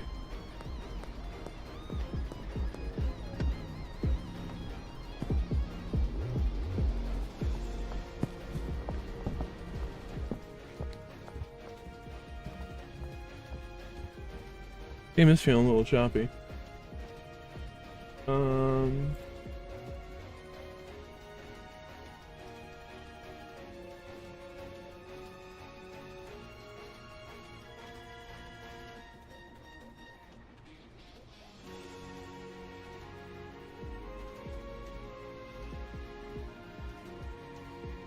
Maybe we're finally over it. I said to myself I wanted to get the race car here, not race, you know, the sports car. Mustang here.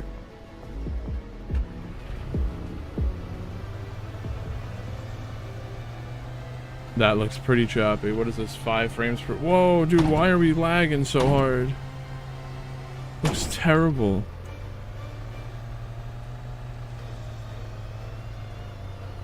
My CPU usage on OBS is pretty high.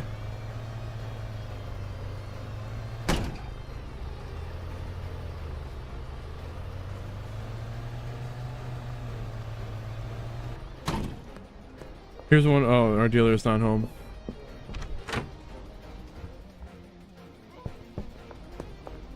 Yeah, dude, I guess like there's more to do. But I don't... Do I want to be the meth guy? I'm just happy selling the granddaddy perp. I thought I might get in trouble if I hit the cop car.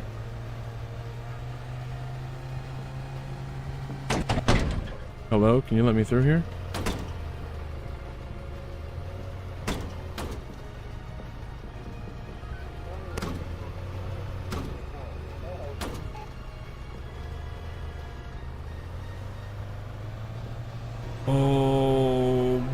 hit a cop. I didn't even mean to.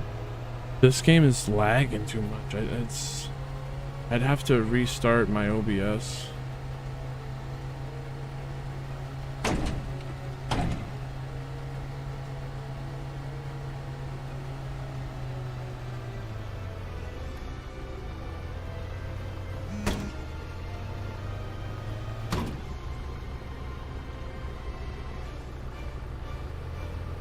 Well, we hit a cop, and then we made it home.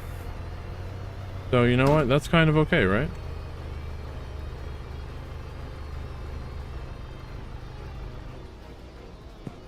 And then I keep this van here. This is like extra storage space. My dealer over here? I guess we just go back to RuneScape, dude.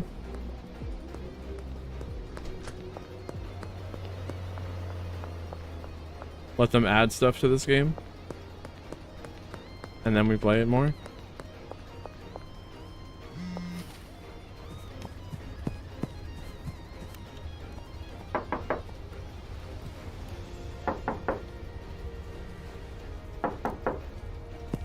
We spent all of our money on the Mustang. I spent $40,000 on it.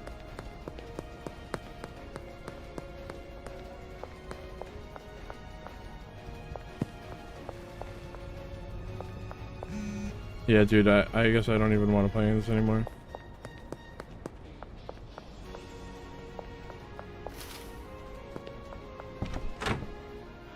I have more fun when people are playing with me, or when you're playing with friends. You work as a group. Well, let's go to sleep here.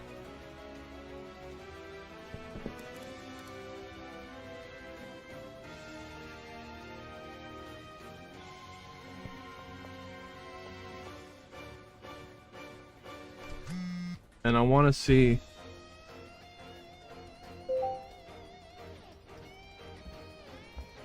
Okay, we can check this menu here to see how much cash the dealers have. Like, I gotta go find this guy because he's got mad cash on him. How much did he sell? This guy sells the meth. I don't really do a lot of the meth making. The people who play with me do that. I just like to stick to the good old herbs, you know? Alright, here's some more. Oh, wait, no, you. Oh.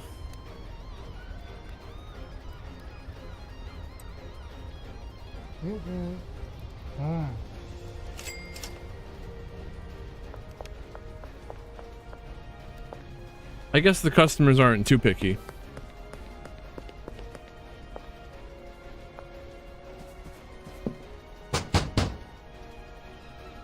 Banging down this guy's door here.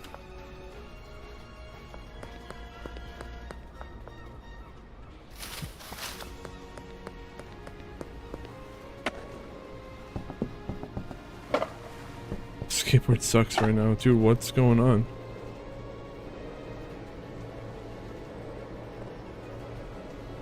Yo, Matt, what is going on? My game's lagging right now. I'd have to restart my streaming program. It's taking up a lot of my resources. But I think I might be going to RuneScape. Now they finally hit this one.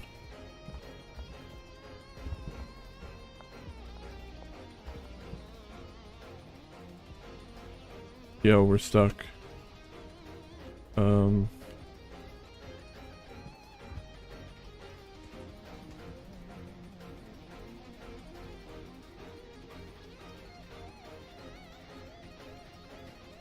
That's good. You're gonna do some quests? Nice. Get them quests done. Which ones are you doing? Can you guys let me out of here?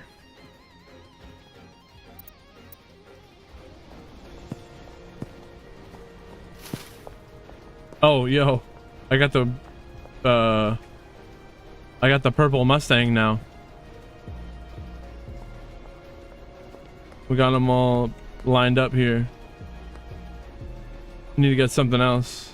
This is actually coming along. It's pretty sick. This is what I want to do. I said, all right, I want to get the Mustang. I want to get this car, and then I'd be happy. I don't know what else to do now. Like a bigger house would be cool. A house for me.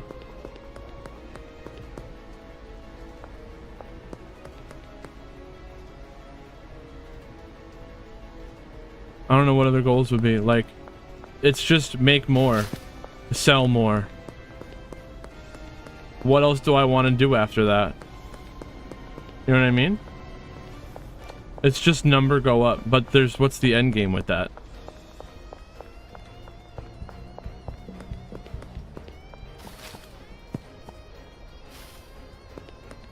The docks or the warehouse, yeah, but it's just sell more.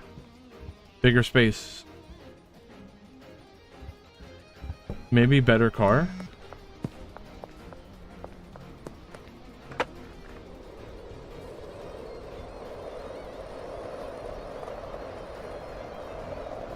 Like, I don't need to be... You don't need to really be Heisenberg. If you just want to chill at this... If this is real life, you could just chill at this level and be fine. And not attract too much attention to yourself. Just keep the car wash.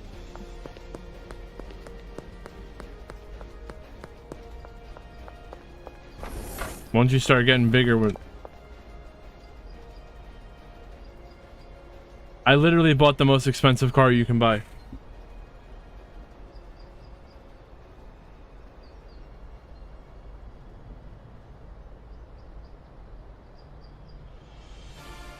Like, it's not bad. The game's great. But I did it. I got that best car I wanted. And what do I do after that? I think we should get one of these, you know? Like the family car, have the hound dog. Or the truck, maybe? No, I don't want the truck.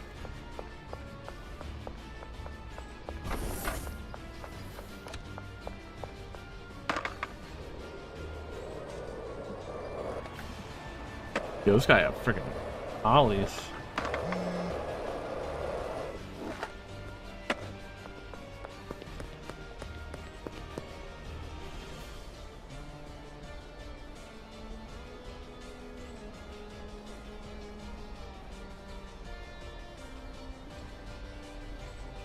How do I wait? Products? The purple? Even if it's at higher quality, I can't ask more.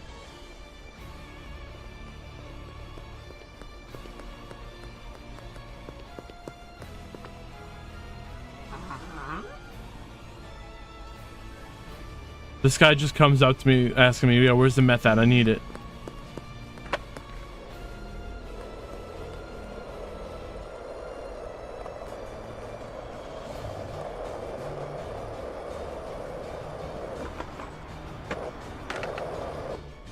I hit that curb like it was crazy, like a ramp.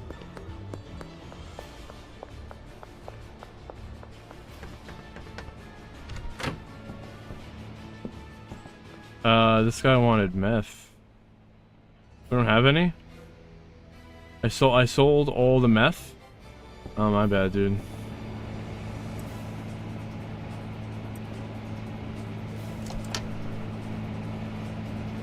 This is easy. We could do this in real life. Don't.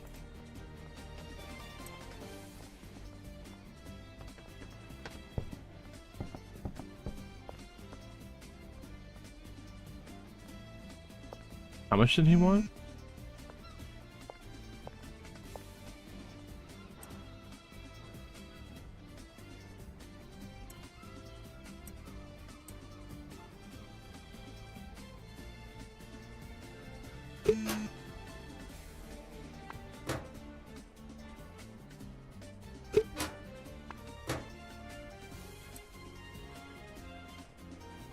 Maybe it's because this game takes more.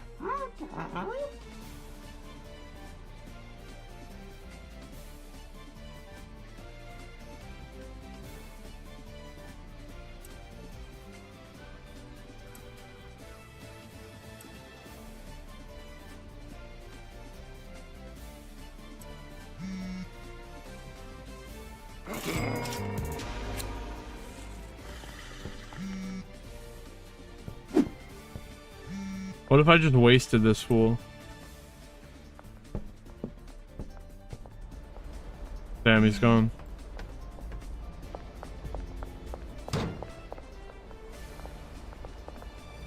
I clicked the button, but it didn't shoot. What is the gun even for? Like, I haven't needed to shoot anyone.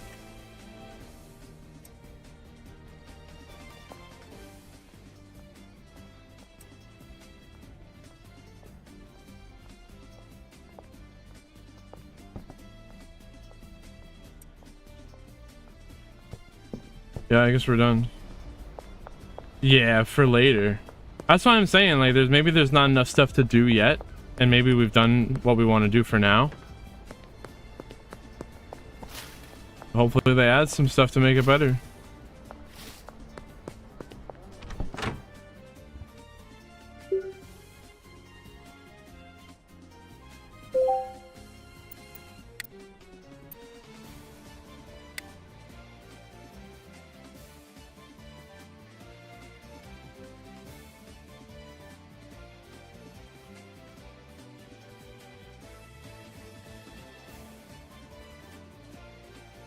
I have to update my Jagex launcher.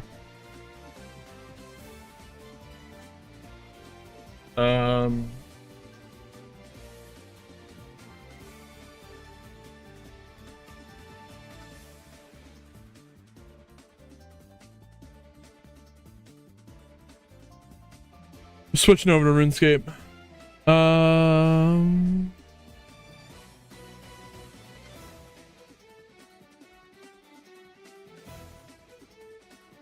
It's time.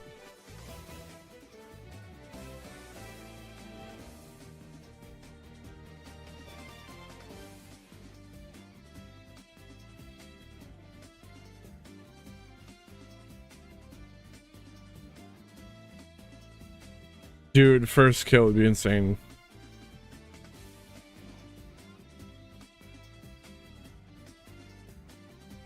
I want to look to see how far Charlie is. In schedule 1. He's got the van.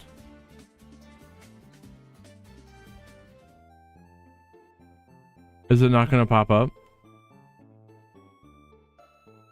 No, it's not on. I'm not on Chrome right now.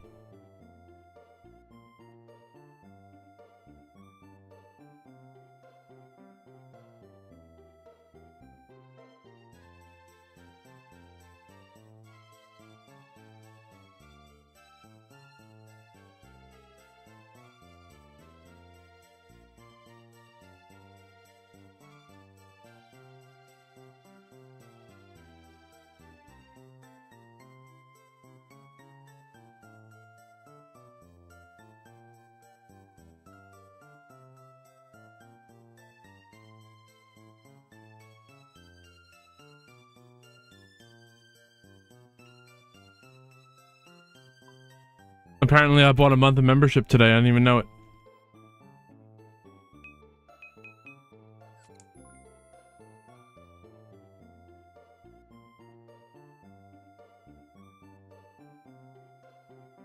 Oh shit. I also bought 16,000 pizzas.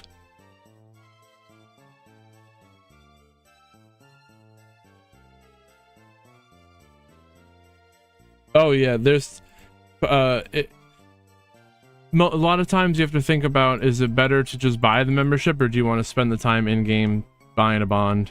We go here. Dude, I got 16,000 pizzas. How much are these pizzas going for right now?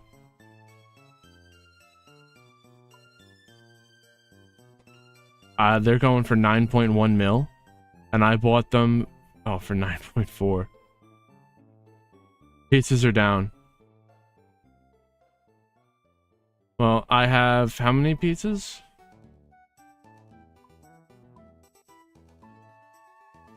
I have 58,000 pizzas, and that's worth about 31 mil on the Grand Exchange. It's crazy. I'm hoarding all the pizzas. until the value of pizza goes higher.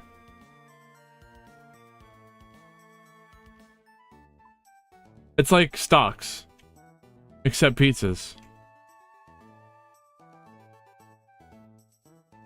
No, I want to get the pizza stack, but I calculated how much it would cost in bonds. Well, yeah, in bonds in real life, it would cost $1.3 million in bonds to buy a pizza stack.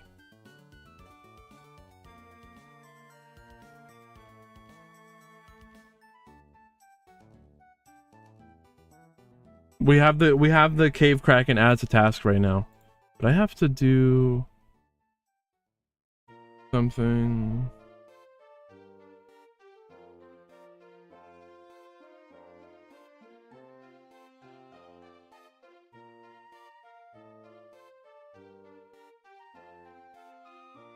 I baited everyone with Schedule 1. We played Schedule 1 and I was like, yeah, right.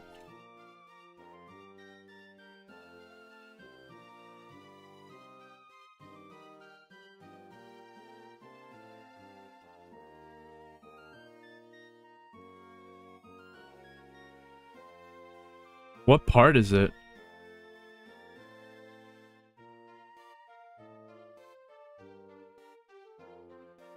It's been a while since we played RuneScape.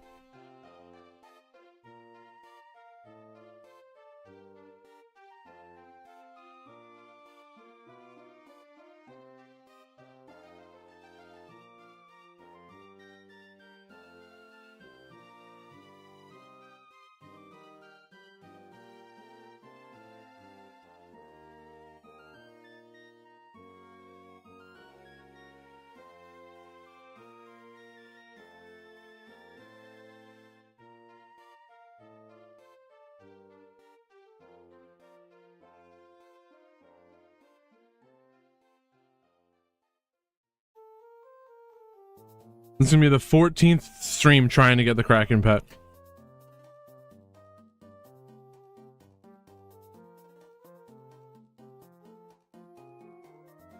Is it even real?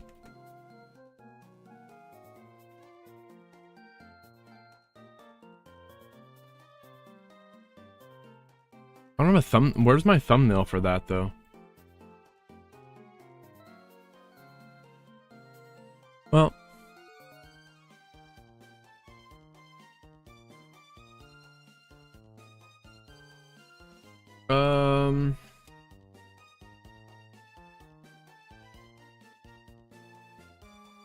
Oh, okay.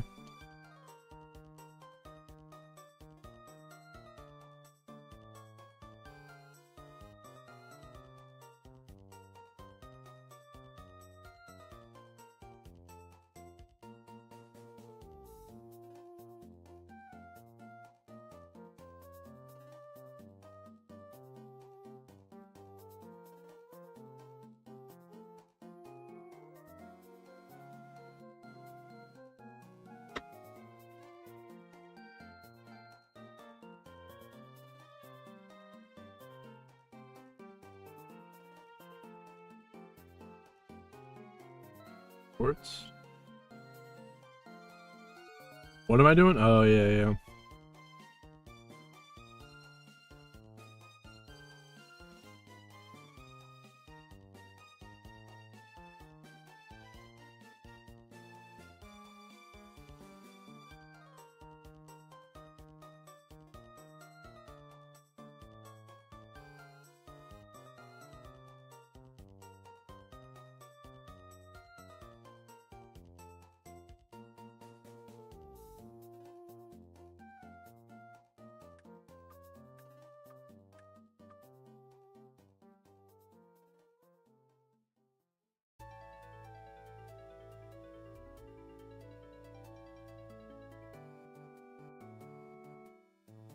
All right. We're back on track.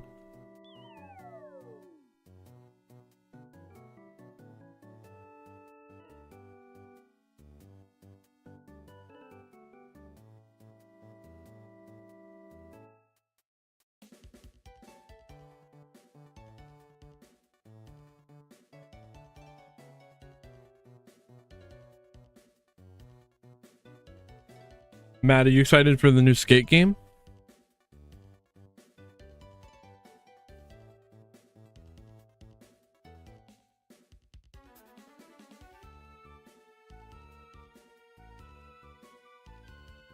All right. We're back on it now.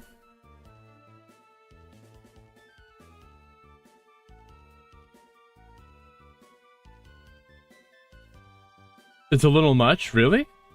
Why? What makes you say that? I didn't get to play it yet. I've just been so busy. I think I got the invite, you know?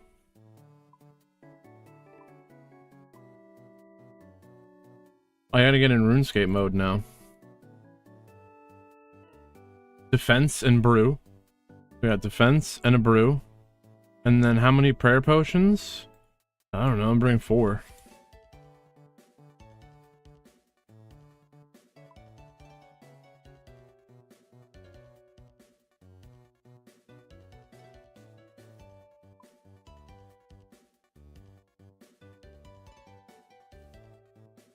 Sharks. Is there something else that I need?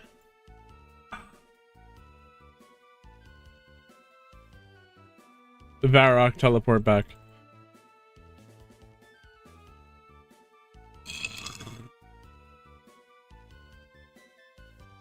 Alright.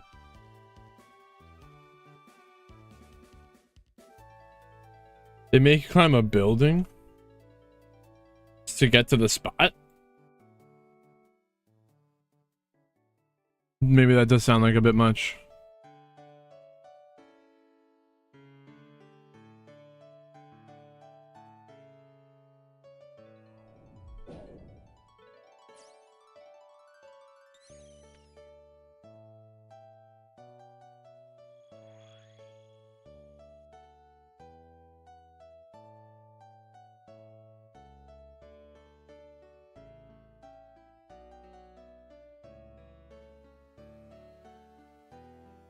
We got everything we need? Oh, bro. I forgot something.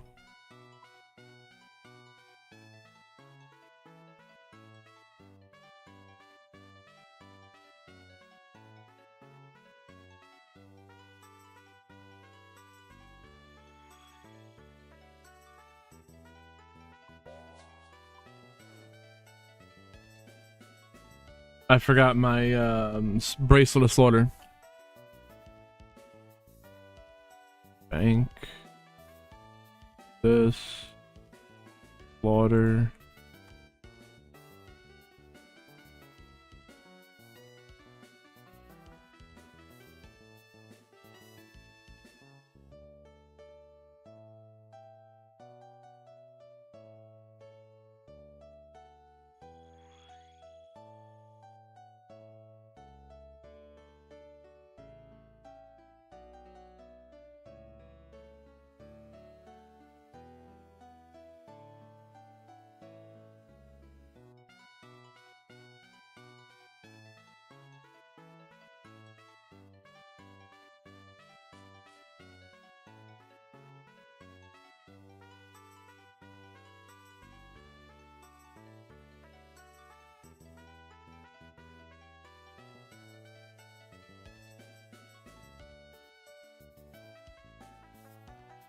After all this time.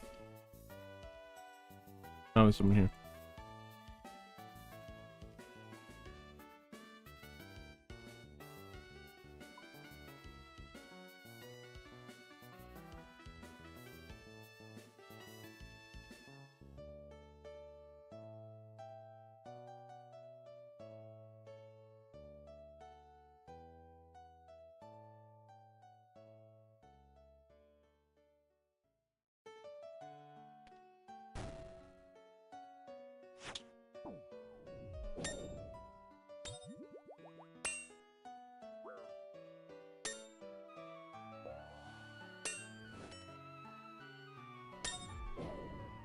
This is it. This isn't like this isn't difficult at all. It's just we sit here for a while, we kill him over and over again. But we can only kill him when we're on task.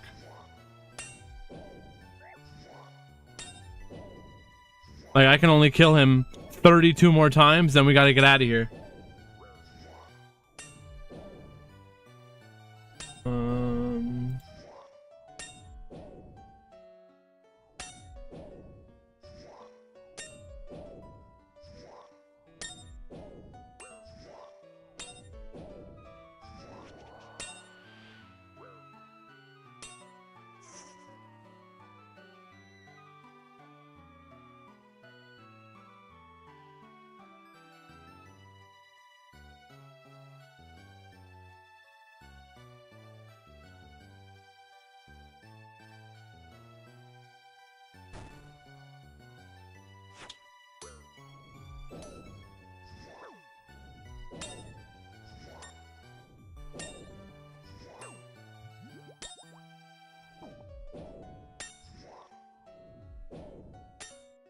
Damn, bro.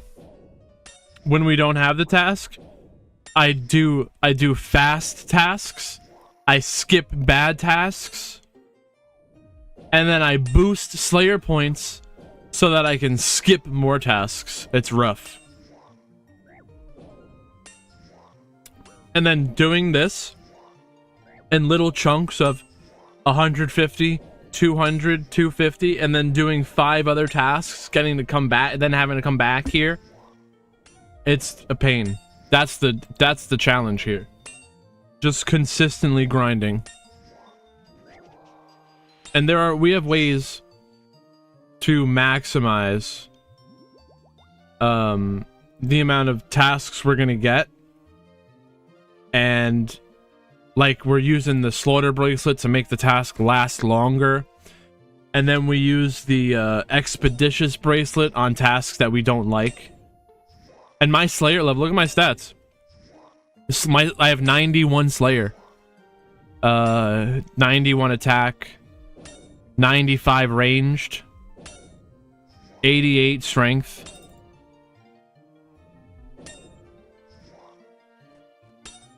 And this is actually a good way to get up our magic level. Magic is 93. So once I get magic to 94, I'll be able to do Ice Barrage. And that can freeze people like crazy.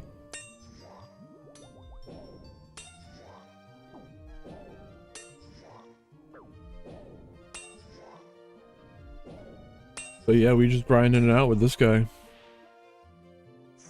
This pet's gonna be insane. I'm gonna do a backflip.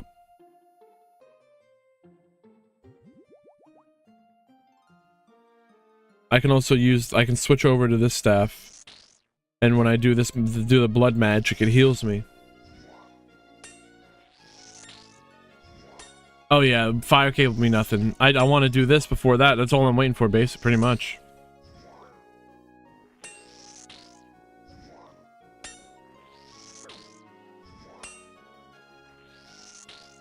And now we just camp here.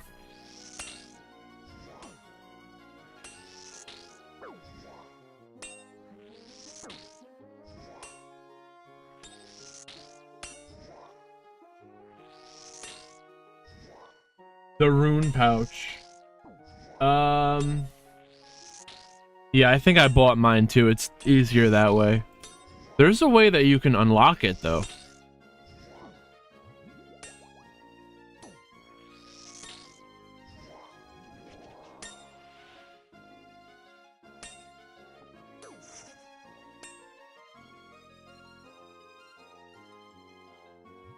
Oh, I wasn't supposed to brew.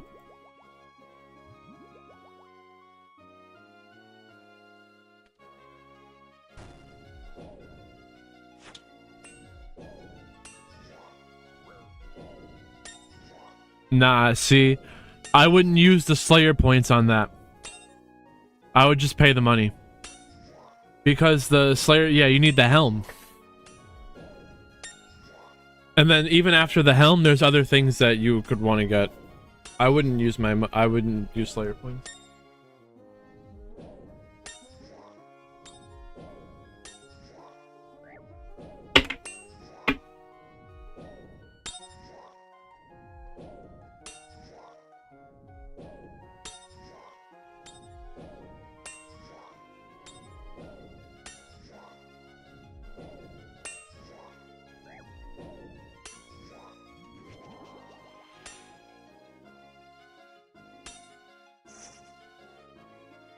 We got sharks.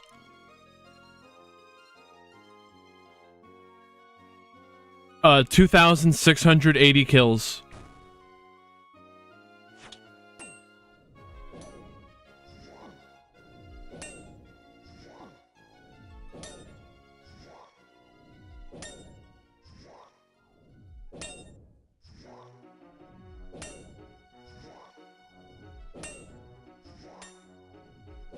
It's an awful lot like hunting for a shiny Pokemon.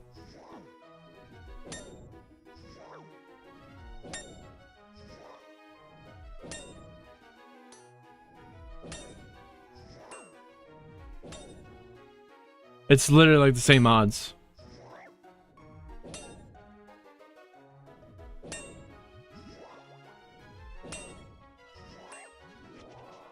Very similar odds.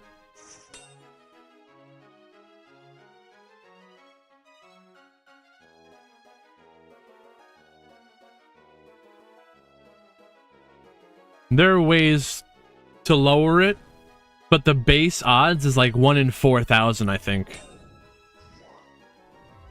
Maybe it depends on the generation.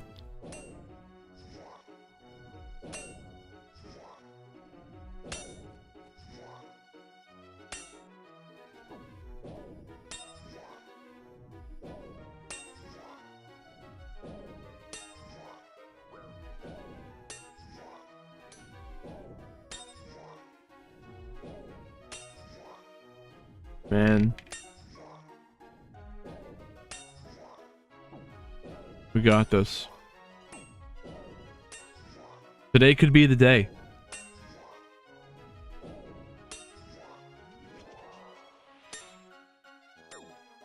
Damn.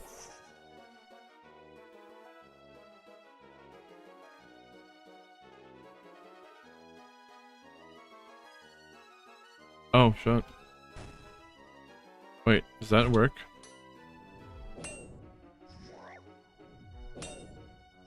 Yeah, we're fine.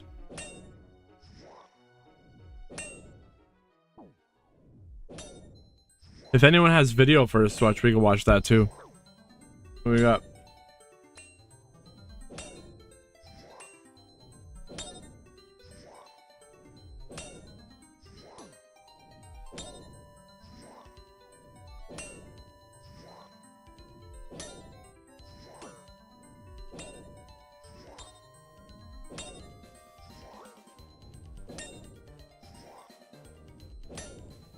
Day, and today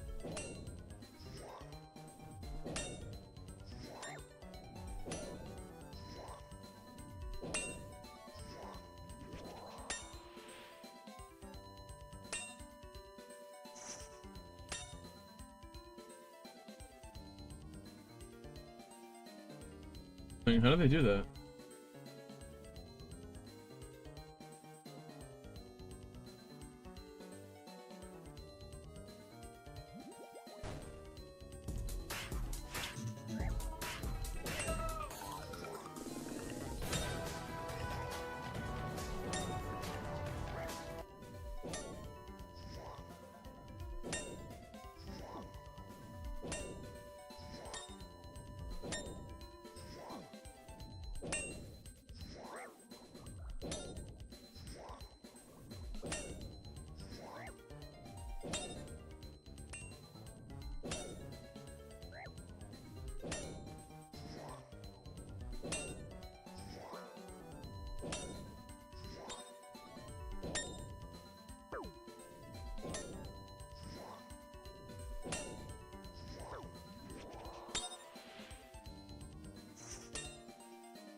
Why do I have a cat speak amulet?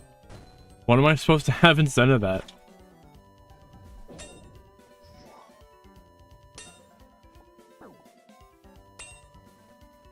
Probably an amulet of fury. What am I talking to cats? It's for a quest. Cat speak. What the heck?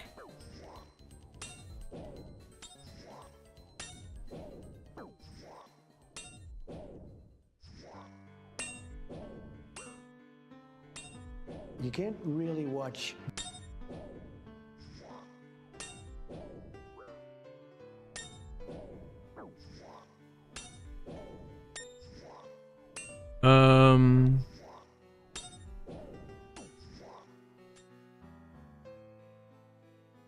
Do I remove that picture? Remove that. Enjoy that, Matt. Me too.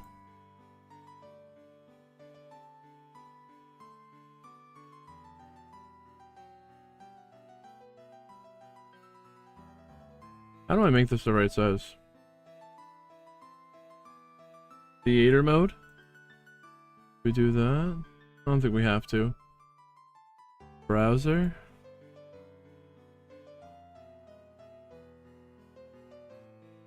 Yeah, that's actually fine. It's actually your lungs getting out like dirt and shit. And it's not from smoke. Maybe a little bit is.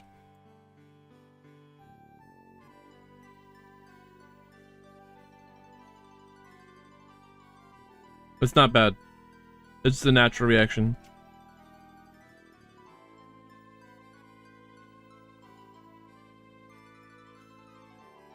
And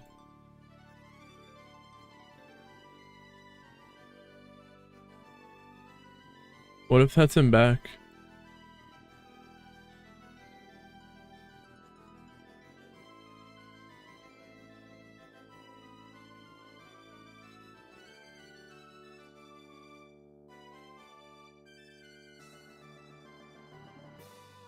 It's kind of funny like that. If we're watching a video, you can see the whole game.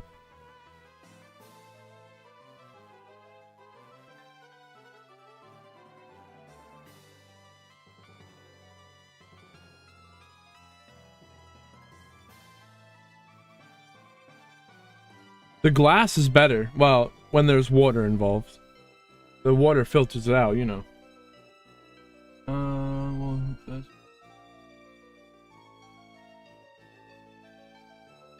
The stock market. There'll be a little disturbance where VPN for spawn. you can't What's our volume? really watch the stock market. There'll be a little disturbance where okay.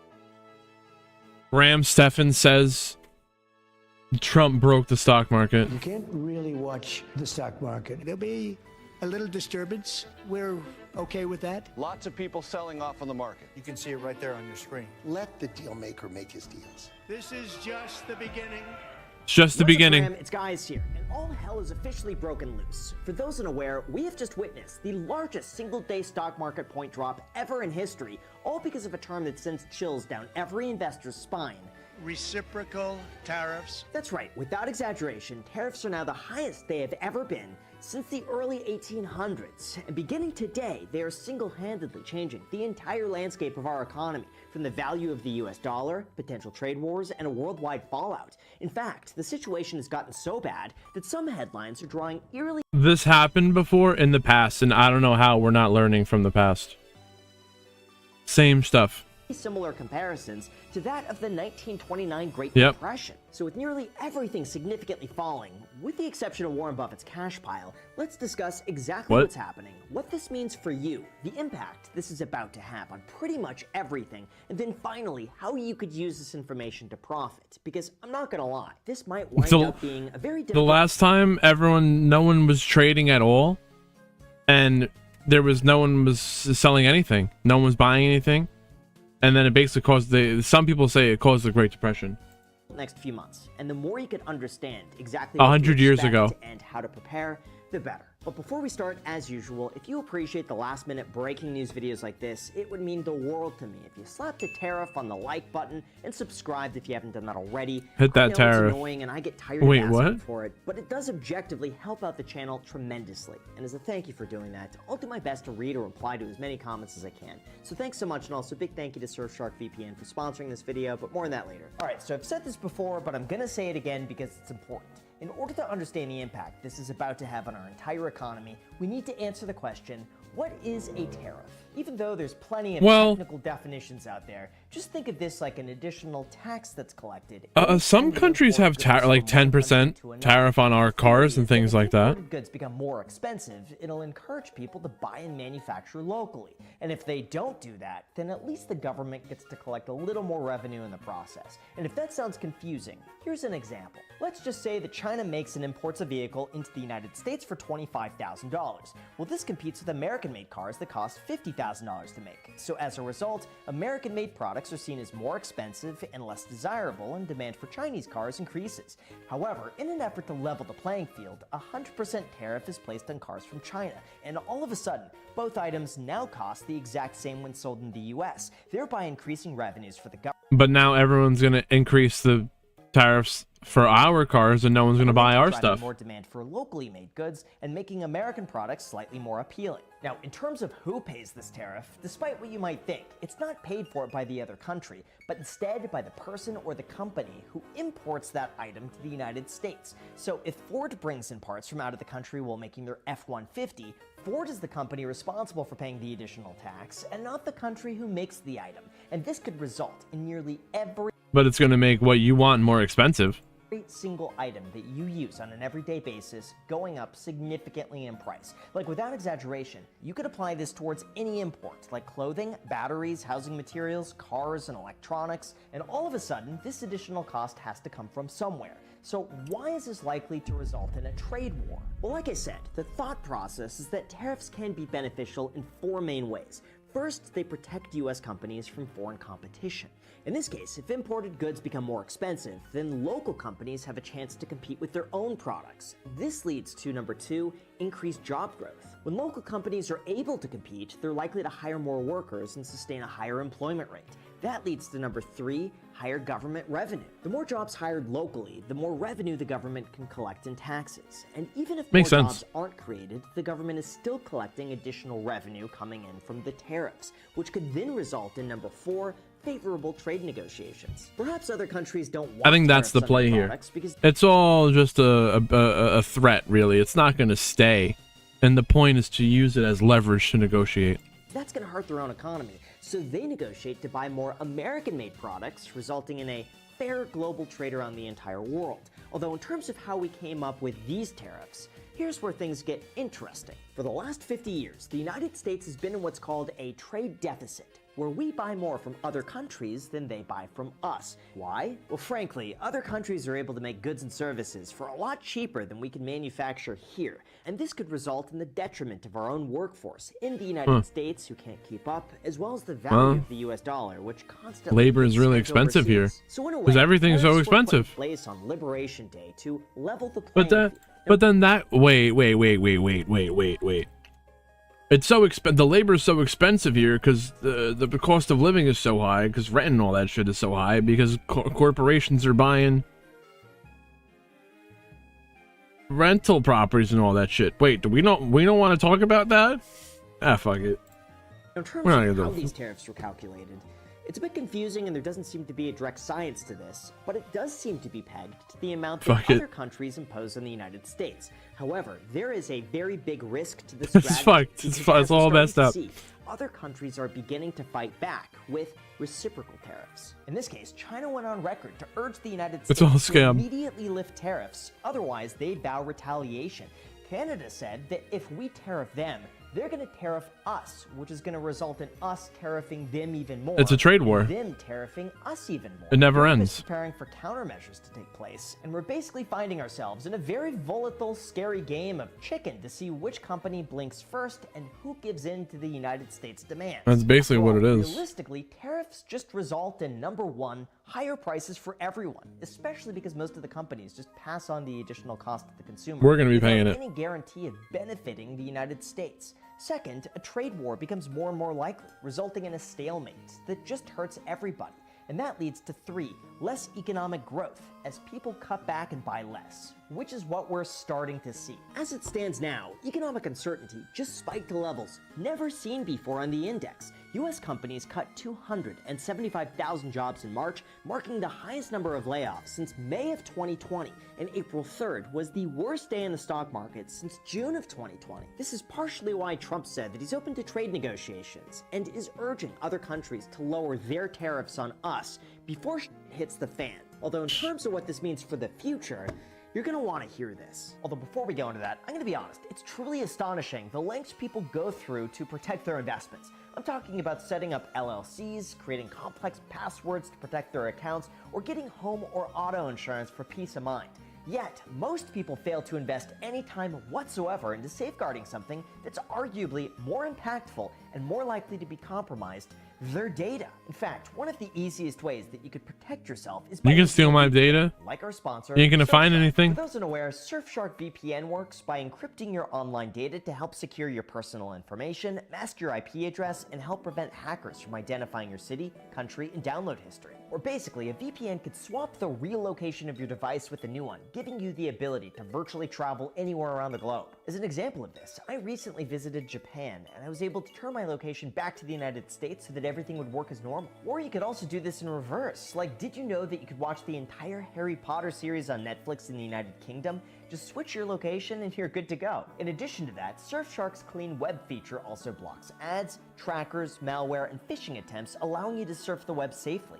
Plus, they don't track, store, or That could be monitor useful. what you do online, so there's no connection or activity logs, and you can rest assured that your activity is truly private. So if you're interested in protecting yourself, visit surfshark.com/Graham and use the code Graham at checkout to get an extra 4 months for free. There's also a 30-day money-back guarantee, so you could try it out risk-free to see what you think. Again, the link is down below in the description with the code Graham to get an extra 4 months for free. Enjoy. Thank you so much. Now let's get back to the video. Alright, so in terms of where we stand, let's talk about tariffs gone wrong. See, here's the thing. Tariffs aren't this new concept. They've been around for hundreds of years. They are used on a regular basis, and in specific situations, they make very little difference to the economy whatsoever.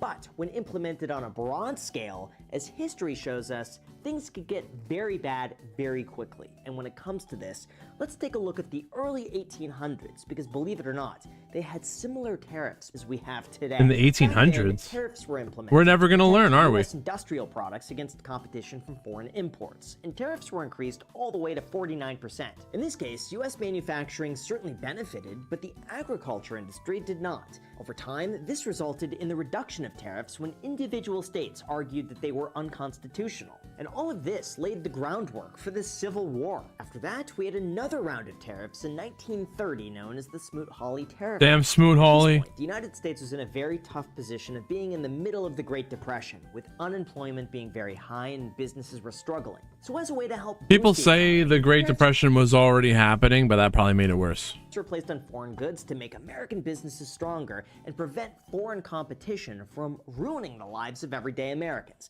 But instead, the opposite happened. Instead of American products booming, other countries got upset and raised their taxes on US products. That caused a lot of local companies to sell less, they scaled back, and many of them went under. On top of that, world trade diminished because many other countries refused to do business with anyone outside of their own border, making the global economy a lot worse off. This meant that people wound up paying significantly more for the exact same items than they did before, and 100 years later, the Smoot-Hawley Act was actually credited as making the Great Depression worse. Yeah, that's Yet why I here said we are in 2020. every 100 years we just keep doing the same thing. Higher than we saw Sure. during the Great Depression, and at levels we've not last seen since 1828. Although here's where things get a bit confusing. According to the Market Sentiment blog, who I'm a big fan of, by the way, and I'll link to down below in the description, some of the tariffs implemented don't make any strategic sense, and they gave the example of Taiwan. In 2024, the US imported $116 billion worth of goods. No one's and ever gonna learn. exported $42.3 billion. Creating, on paper, a rather significant trade deficit. But once you begin to zoom out, you'll realize that the United States gave Taiwan $1.5 billion between 1951 and 1965 to build out their economy. We helped them become a leading manufacturer of semiconductor chips that US companies take advantage of. So it's not out of the ordinary that we buy more from them than they buy from us, especially when they have 1/10 the population and 1/3 of the wealth. Or here's another example, Malaysia. Their main export is palm oil, something that we don't even produce, and they have no competition whatsoever with the United States. Yet here we are with a tariff against them. So historically, why haven't tariffs worked? Look, I really want to give full credit to the Market Sentiment blog for this example because they really said it best. Think of it like this. Mexico makes a hammer for $2 and sells it in the US for $4. If you made the same hammer in the $4 US, hammer. it'll cost $6. So no hammers are made. In No response hammers. to that, the US puts a 300% tariff on hammers, so Mexican hammers now cost $8. This allows the United States to compete and sell its own hammer for $8. We buy without American making a hammer. profit. But now, the US consumer pays $8 for a hammer instead of $4. Now sure, people could certainly argue that in that case, United States companies are now able to make a $2 profit and It's just forcing us to buy our own. It's not really affecting other countries. higher domestic labor that otherwise wouldn't have existed. But the extra cost has to come from somewhere, and usually that's at the expense of everyday items costing more and the market falling to compensate. To make matters worse, so far, And then the people are just budget gonna spend for less. tariffs has only helped offset a very, very small amount of our national debt. For example, in 2022, they generated $80 billion for the US government, which was just 2% of all US revenue, enough to keep the government going for just 15 days. That's it. It's also said that personal income taxes in the US raised more than 27 times as much revenue as tariffs in 2021.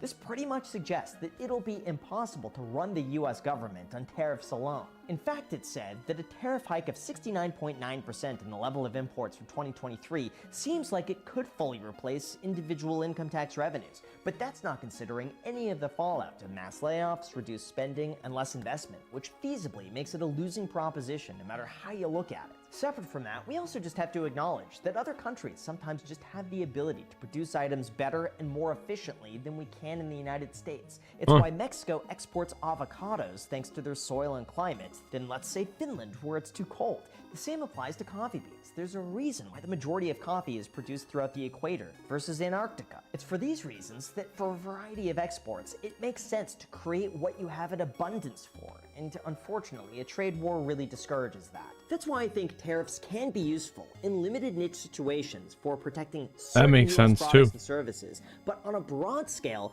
everything historically suggests that they're a bad idea, they wind up raising prices and having a negative impact on all income groups, and it's best to just allow the market to do its It's not going to be good, I can tell you most that. likely, this is going to have the biggest impact on the lowest income bracket, costing them 5.5% That's me. of their disposable income. However, even with all of that said, there is something to be argued about using tariffs as a negotiation tactic for more favorable trade deals around the entire world, knowing that other countries have more to lose than we do. Sure, I see many people comparing this to bullying smaller countries who don't have the size or wealth to compete with us, but I would like to think that this is all part of a plan to negotiate more favorable terms, and as long gotta as this be. doesn't go on for too long, then it might be effective. But then again, if the rest of the world bands together and refuses to back down, this could get very ugly very quickly. Might not This be is why good. the S&P 500 dropped almost 5% in a single day. It's why people were panicking at the thought that an entire year's investments growth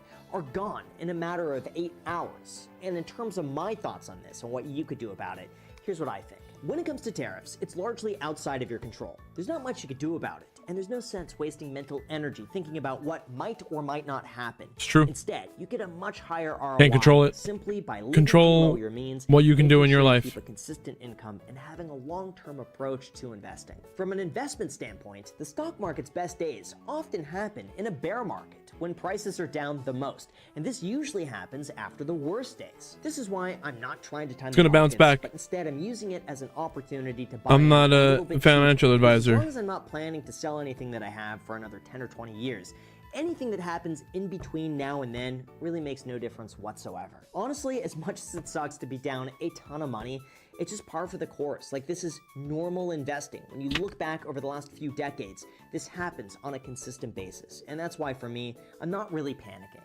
Yes, I know all of this is boringly simple, but study after study shows that if you miss the best 10 days in the market, your return drops substantially.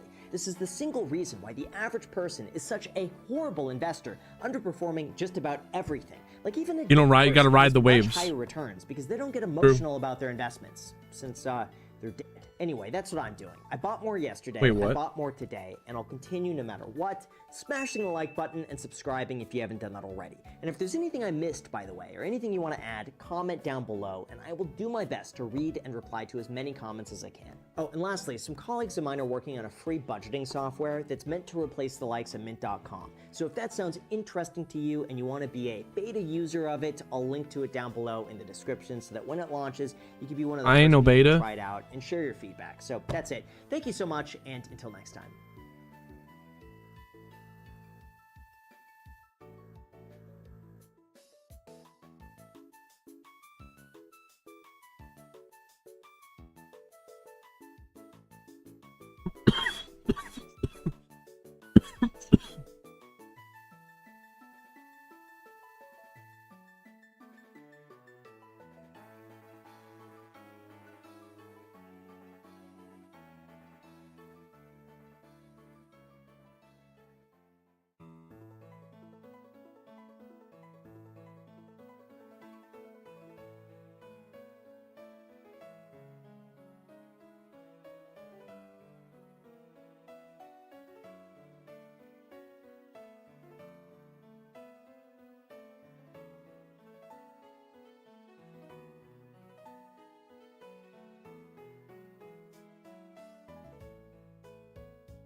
That out.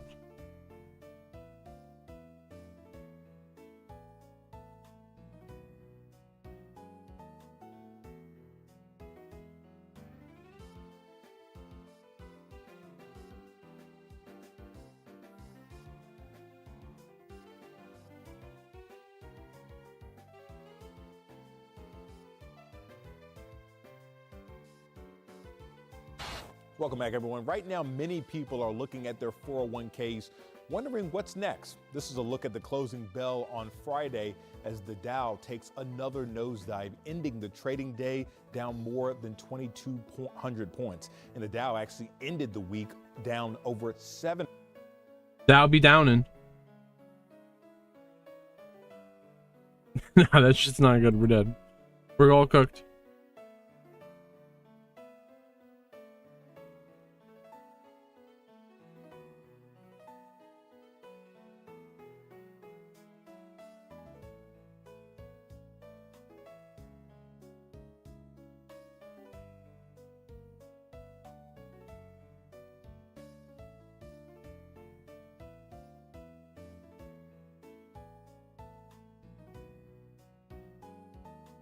More charges against Diddy.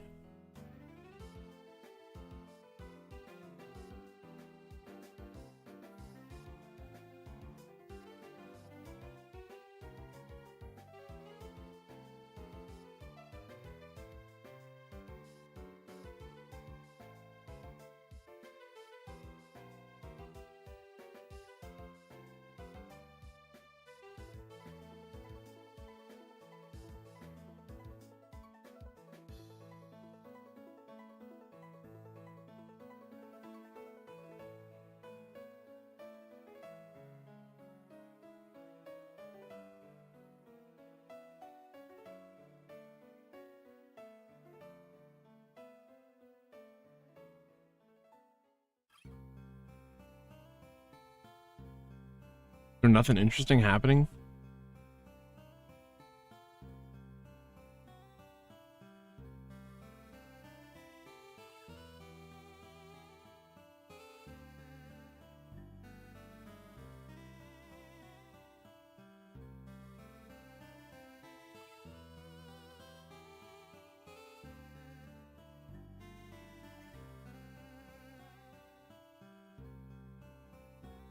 Back. President Trump's tariffs upended markets this week among fears of a trade war and a possible recession. But one business that saw an uptick was recycled auto parts. Yeah, I've already bought a few new stuff, and it's way more expensive. And if it gets more expensive, I'm definitely going to try to find everything I need here. This salvage shop in Boise, Idaho has been in business for more than 2 decades now. The owner says he's seen an increase in customers looking to buy salvage parts. And these are used parts. Yeah, I don't think that's because of tariffs. People just are broke. We're buying parts at junkyards because we can't afford shit.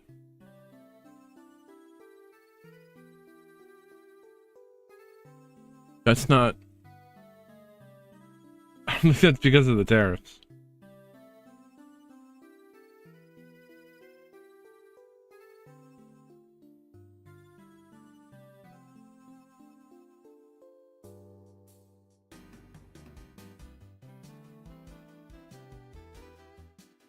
Nice.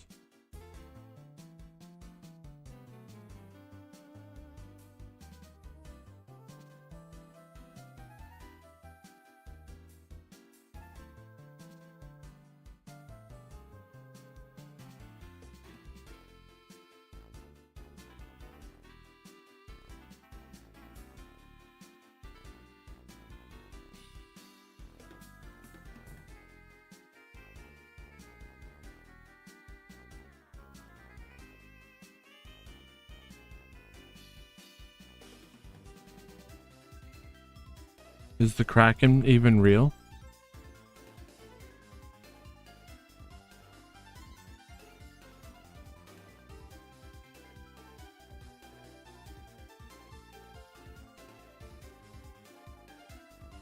Is it even you have to wonder.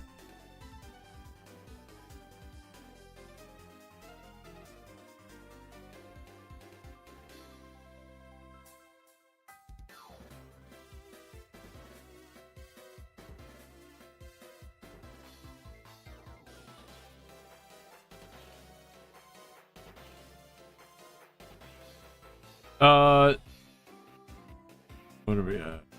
2,700. 2,706 kills.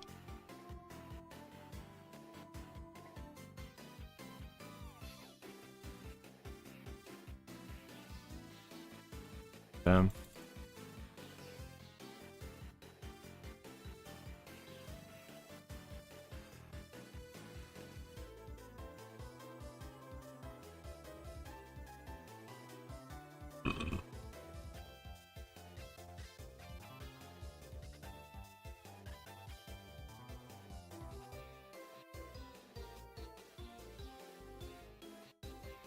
Yeah, we've been at this a while, dude. I mean, no, not even kidding at this point.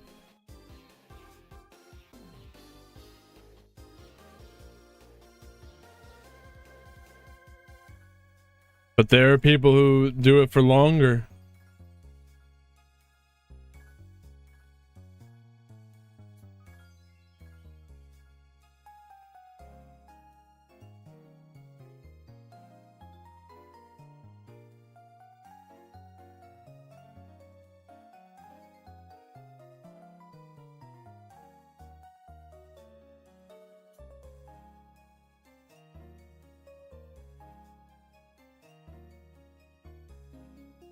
I wonder what will happen to the value of pizzas over time. I should look at you can look at the Wikipedia, the Rune Wiki, RuneScape Wiki, and you can see the price of items over time. It tracks it. So I should look at that. I'm just randomly investing into pizzas. Like, it's just funny.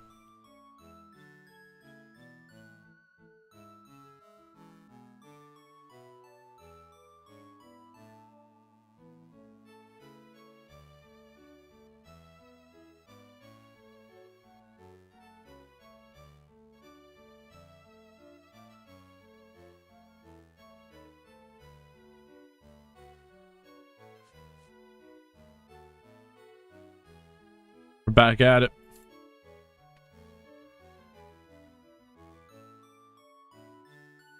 I can only kill him 8 more times. 8 more kills. And it's back to the grind.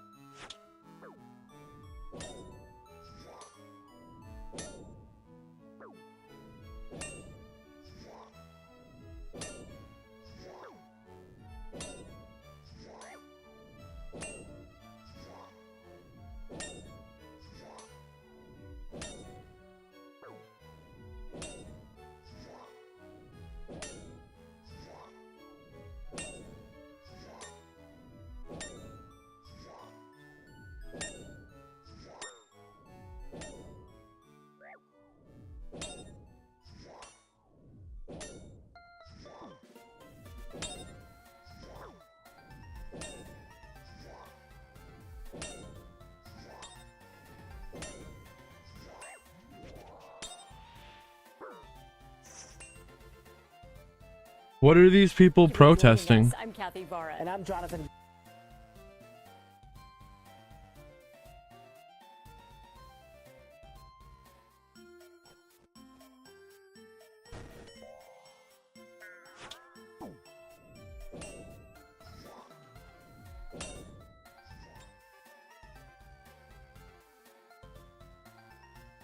What are these people protesting? Wait. Do we have this in the background? I do. It gets removed, but I should switch on to that.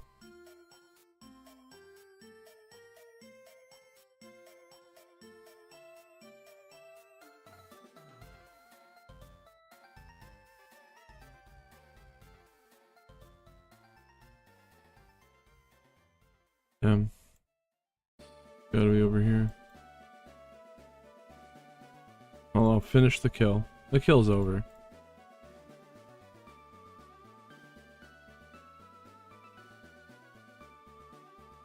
Hands off protests. What are they protesting? Thank you for joining us. I'm Kathy Vara. And I'm Jonathan Gonzalez. Those protests were against President Trump's economic policies, as well as cuts to the federal workforce and education.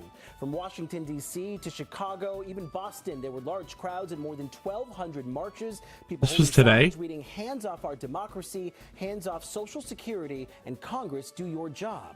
The White House assistant press secretary saying in an email today that President Trump will always protect Social Security, Medicare, and Medicaid for eligible beneficiaries.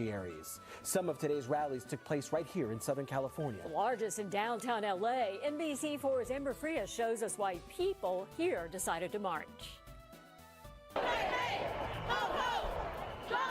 ho! Chanting and waving homemade signs, thousands poured into the streets of LA County as part of the nationwide hands-off movement. Wow, there's actually a lot of people. For people to stand up and show they have agency and that they have a voice in what is happening in this country. Their message was simple: hands off. So it's hands off our democracy, hands off women's health care, hands off. To be honest, there's too many things to list, so that's why it's just hands off. Organizers say the protests were planned in more than 1,000 locations across the U.S., led by over 150 Where all these people come from? including civil rights organizations, labor unions, LGBTQ+ advocates, and veterans. People are showing up today, and we need people to show up over and over again because this doesn't end today. From downtown L.A. to Hollywood and multiple cities across the U.S., demonstrators rallied against President Trump and Elon Musk's actions. Look at the guy. Economy, That's funny. immigration, and human rights issues. Who made that? What's going to happen if we have another outbreak of a disease? I just want What is he talking a about? voice for the American people in what's being done with our taxpayer dollars. Protesters say this isn't just a moment. It's a movement, and they're not backing down. We have children and we have grandchildren, and we are really concerned for the future that we are handing off to them. Yeah, well, you should have been concerned before. Our voices have to be heard loud. Amber Frias, NBC4 News. Oh. Good evening. I'm John Yang. Across the country and around the world today, tens of thousands of people turned out for what organizers say has been the biggest single day of protest against President Trump and his second-term policies and actions. In this country, more than 1,000 rallies were planned in small towns and major cities from coast to coast. Ali Rogan begins our coverage. In Washington, crowds descended on the National Mall, calling for lawmakers to rein in President Trump. He's right now destroying our economy. He's taken away all of our allies. We're a pariah in the world. And like this lady knows what's going on. The mass protest, dubbed the Hands Off National Day of Action, was organized by advocacy groups that oppose the president's policies during his first term.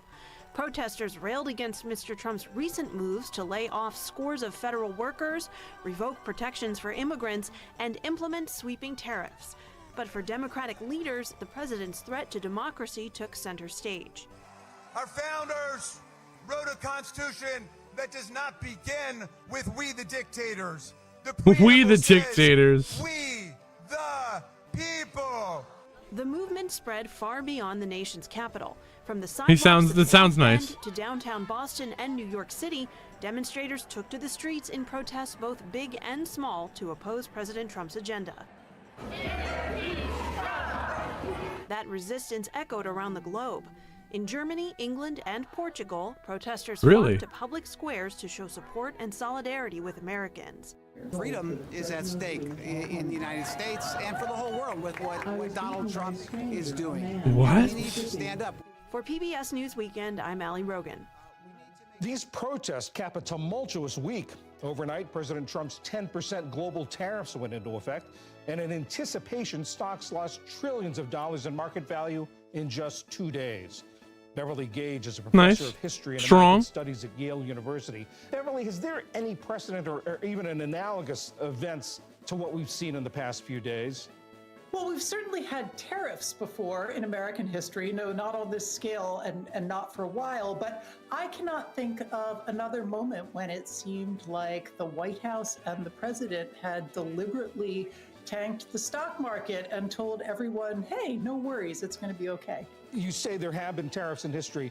What has history taught us It's a about strategical tariffs? play. Tariffs were a big part of the way the federal government got its money in the late 19th and into the early 20th century. We didn't have an income tax, and this was a huge source of federal revenue, and we sort of did away with them because they were seen to create instabilities, to create these wild cycles of boom and bust that were so characteristic of that period, and then also to really be a source of political corruption and favoritism. I got a And trident. A century ago, Americans decided that really wasn't Which the is a way they rare wanted drop. to run their country, but it looks like we're heading back to that now. In recent years, we've seen presidents trying to globalize the economy, trying to make the United States part of a global economy. And now the president seems to be fencing off the American economy from the rest of the world. What do you make of that? I think that's a really important distinction. If we go back to the 19th century and to the Gilded Age, which seems to be a period that Trump and his allies are thinking a lot about, looking back to, it was a very different story because you hadn't had a whole century of these ties across the continent, across the globe, and this kind of global business world that now is really being dismantled in many ways. Taking a broader look at the administration and what's happened so far, we've seen President Trump trying to reshape the federal government through DOGE, trying to reshape relations with longtime Crazy. allies and with trading partners and with the developing world. And we're not even at the 100-day mark.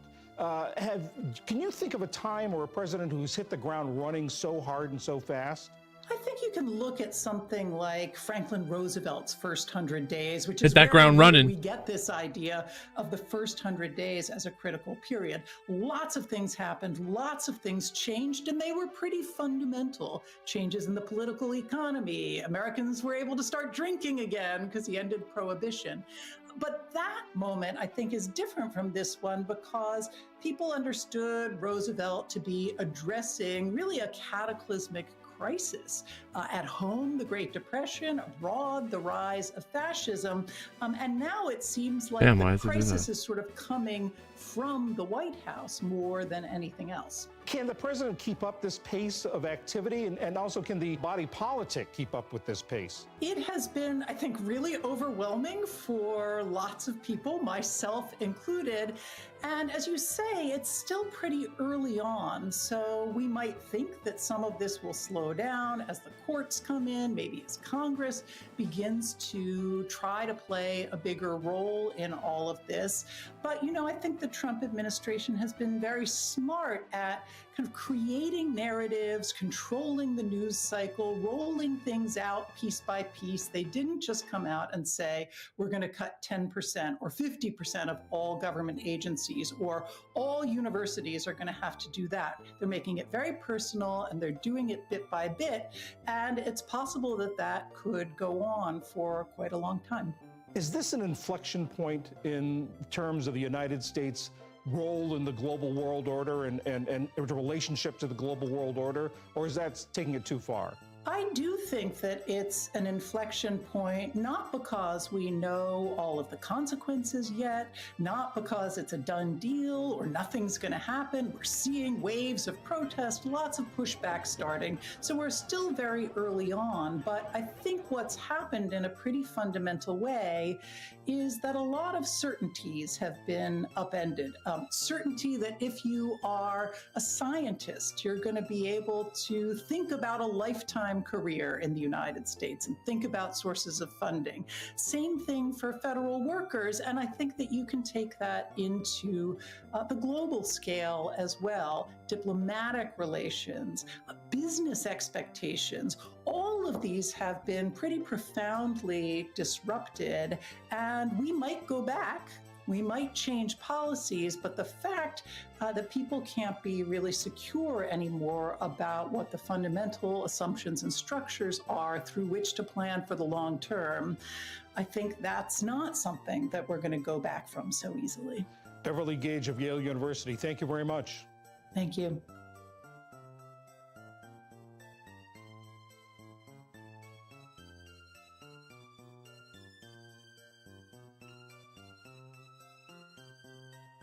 On what was described as Liberation Day this week. Nah, it's too long. I ain't watching that. It's half an hour. Too long.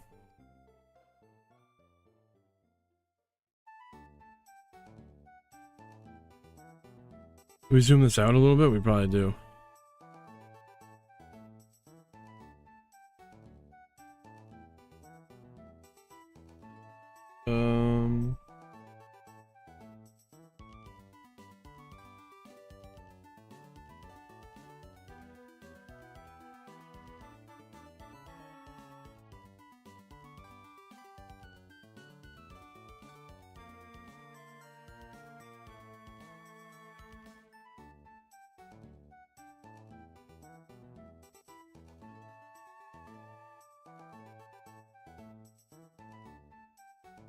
Dude, how many times am I gonna have to kill this guy? It's over. The task is over.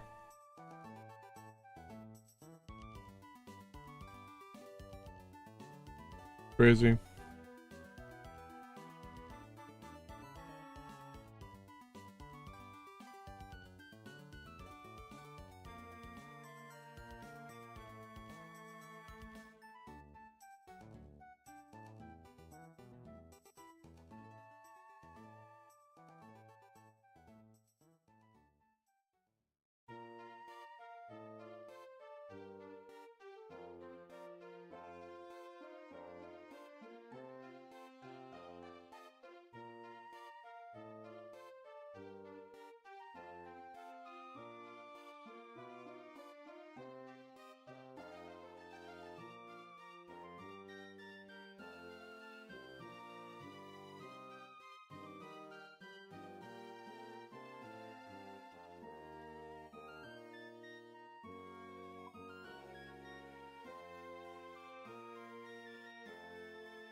I've killed the Kraken 2,715 times.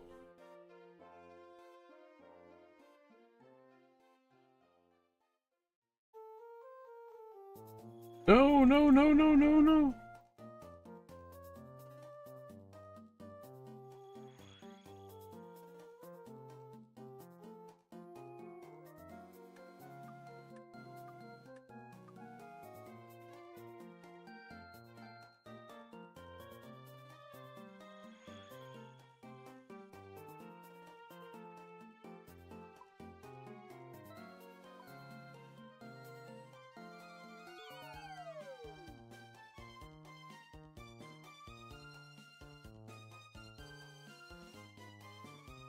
Where's farming?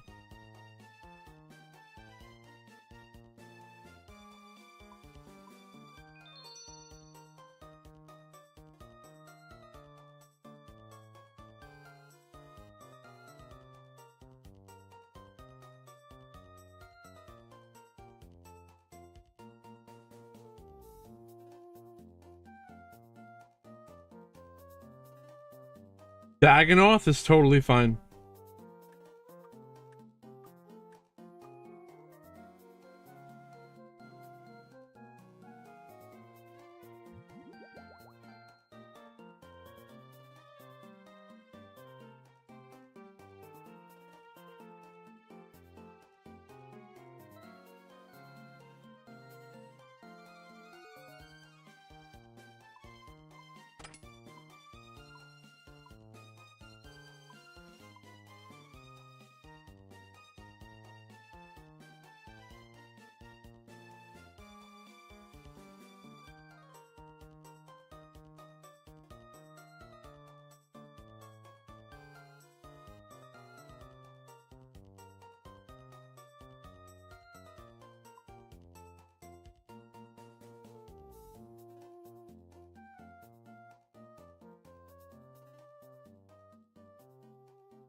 All right, we gear up, and we're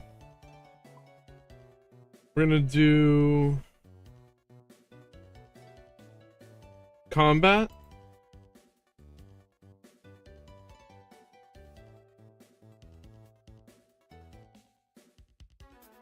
Prayer. We'll do 6 prayer, and then sharks, and that's all we need, really.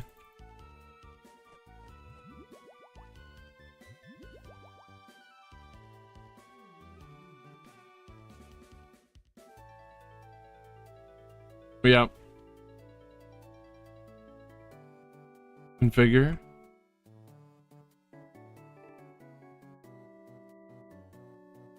What do you mean? Oh, I'm using a Slayer staff.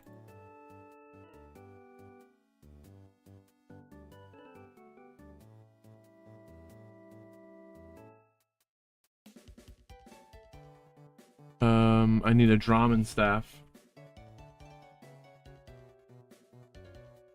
Swap that for this, do this. We get another shark. Oh, let's go.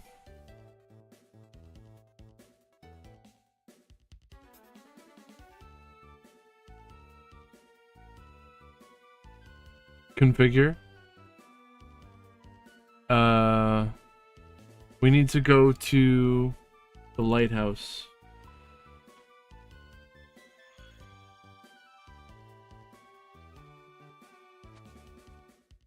I should do the quest that lets you use the fairy ring without a staff. That's a quest. That's a thing, right?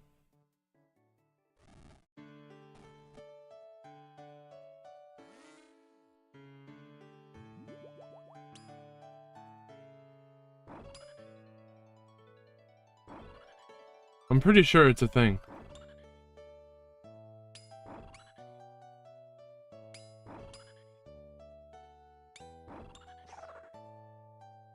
These guys, we kill these guys easy. This.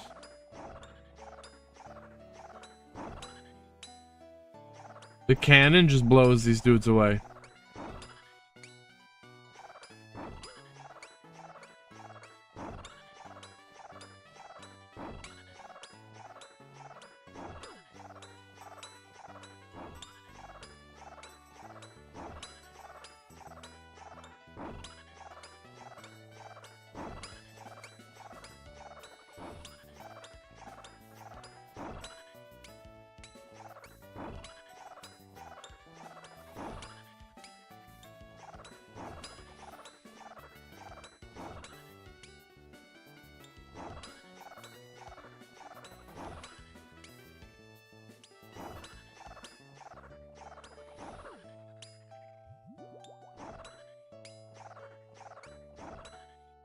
We only killed 10 of these guys? I feel that's kind of slow.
Isn't there a technology?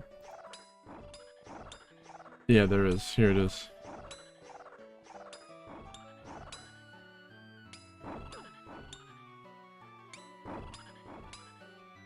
What? No way.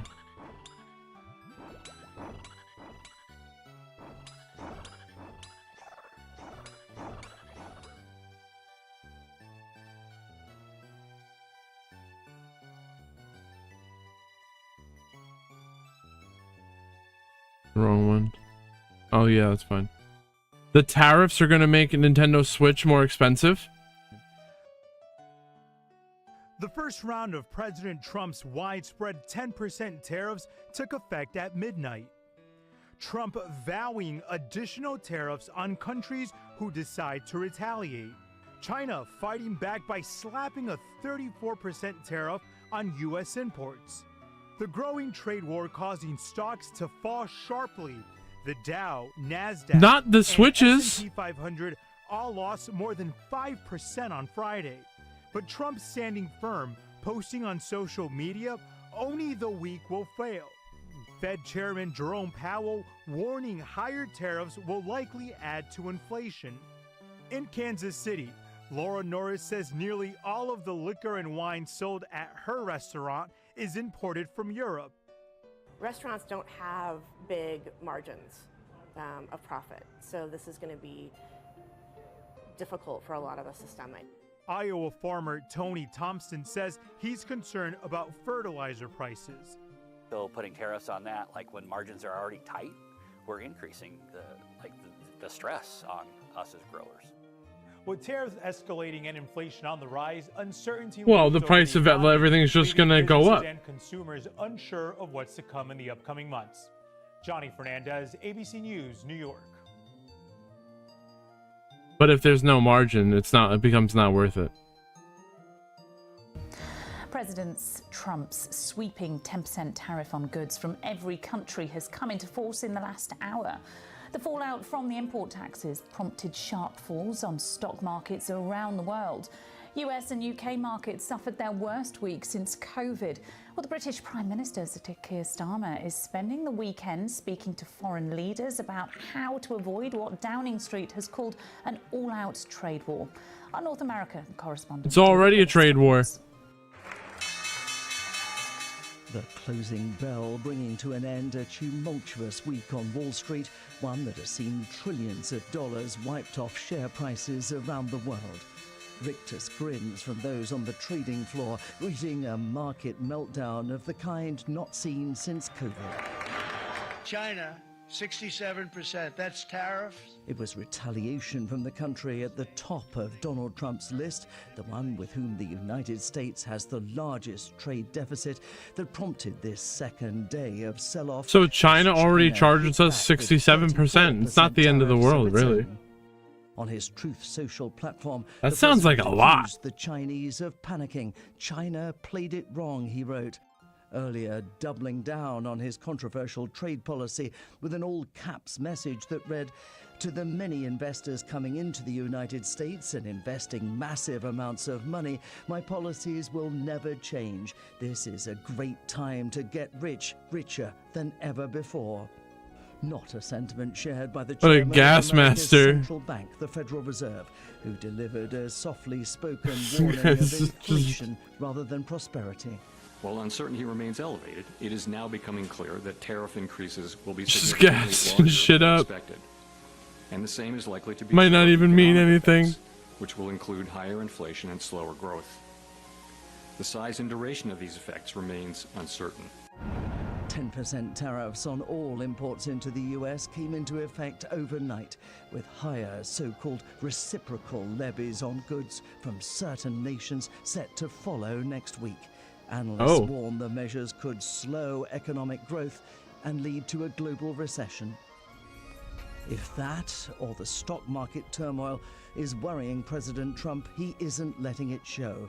He spent the day at his Florida golf course, defiant in the belief that his Liberation Day announcement will indeed make America wealthy again. David Willis, BBC News, Los Angeles.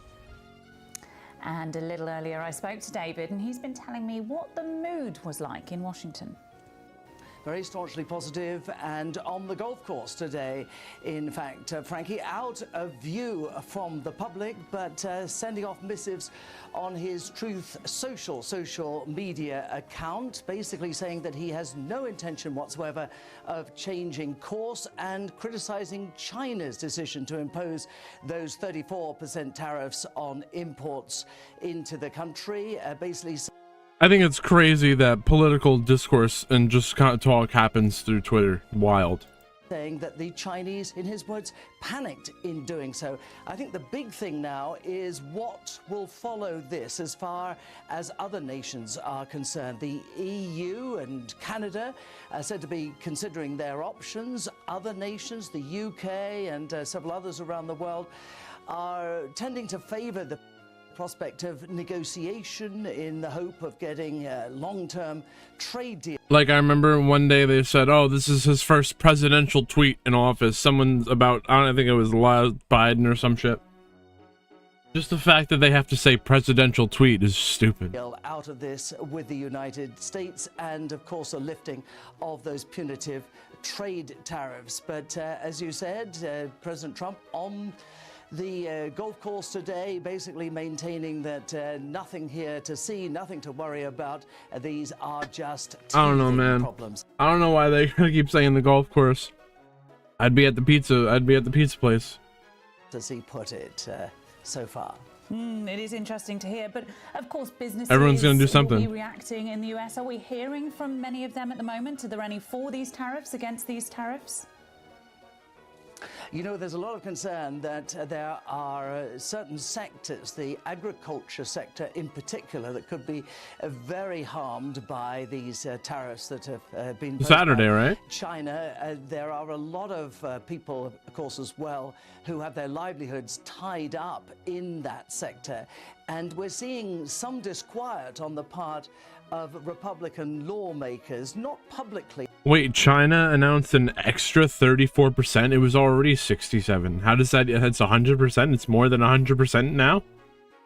Nobody's broken ranks yet to criticize Donald Trump over these measures, but disquiet is being expressed that this could, of course, have an impact on certain Republican constituencies where the impact, frankly, could be devastating. So I think there's a lot of hope amongst Republicans that these are not measures that will remain in place indefinitely.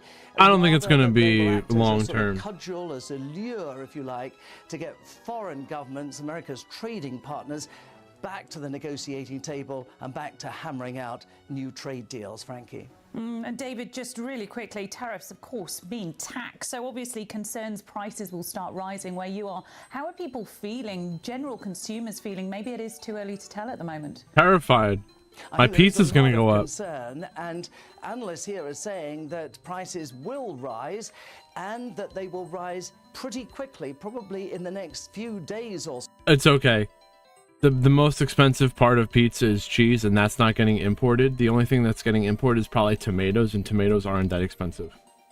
So certainly over the next few weeks, and that, of course, really could have an impact politically as well as economically. David Willis speaking to me a little earlier on. Well, the British Prime Minister Sir Keir Starmer is spending the weekend calling Western allies as he considers how to respond to President Trump's tariffs. Here's our political correspondent, Harry Farley. Well, Sir Keir Starmer believes we're now in a new era, his spokesman saying that the economic landscape is shifting and we need to shift with it. The question is what that shift means in practice for you and me. I think we can expect to hear more from the Prime Minister on Monday about how he intends to respond to these tariffs from Donald Trump. The Downing Street saying that he'll make an intervention then. But speaking to sources across Whitehall, there are a couple of hints of what that might look like. Firstly, we can expect the government to offer some kind of relaxation, some kind of flexibility around the rules for car manufacturers to produce electric vehicles. Remember, car manufacturers hit by huge tariffs of 25% of importing into the US, and so some extra flexibility on meeting the targets to phase out petrol and diesel vehicles. We can expect to hear next week. We can Wow, they're gonna put extra tariffs on gas but less tariffs on electric. Planning reforms, extra measures to try and ease the restrictions on building in the UK. The government has said it is willing to retaliate to these tariffs from Donald Trump. But remember, that's not plan A. Ministers are very much hoping to secure an economic deal with the US that might mitigate or reduce those tariffs in some way.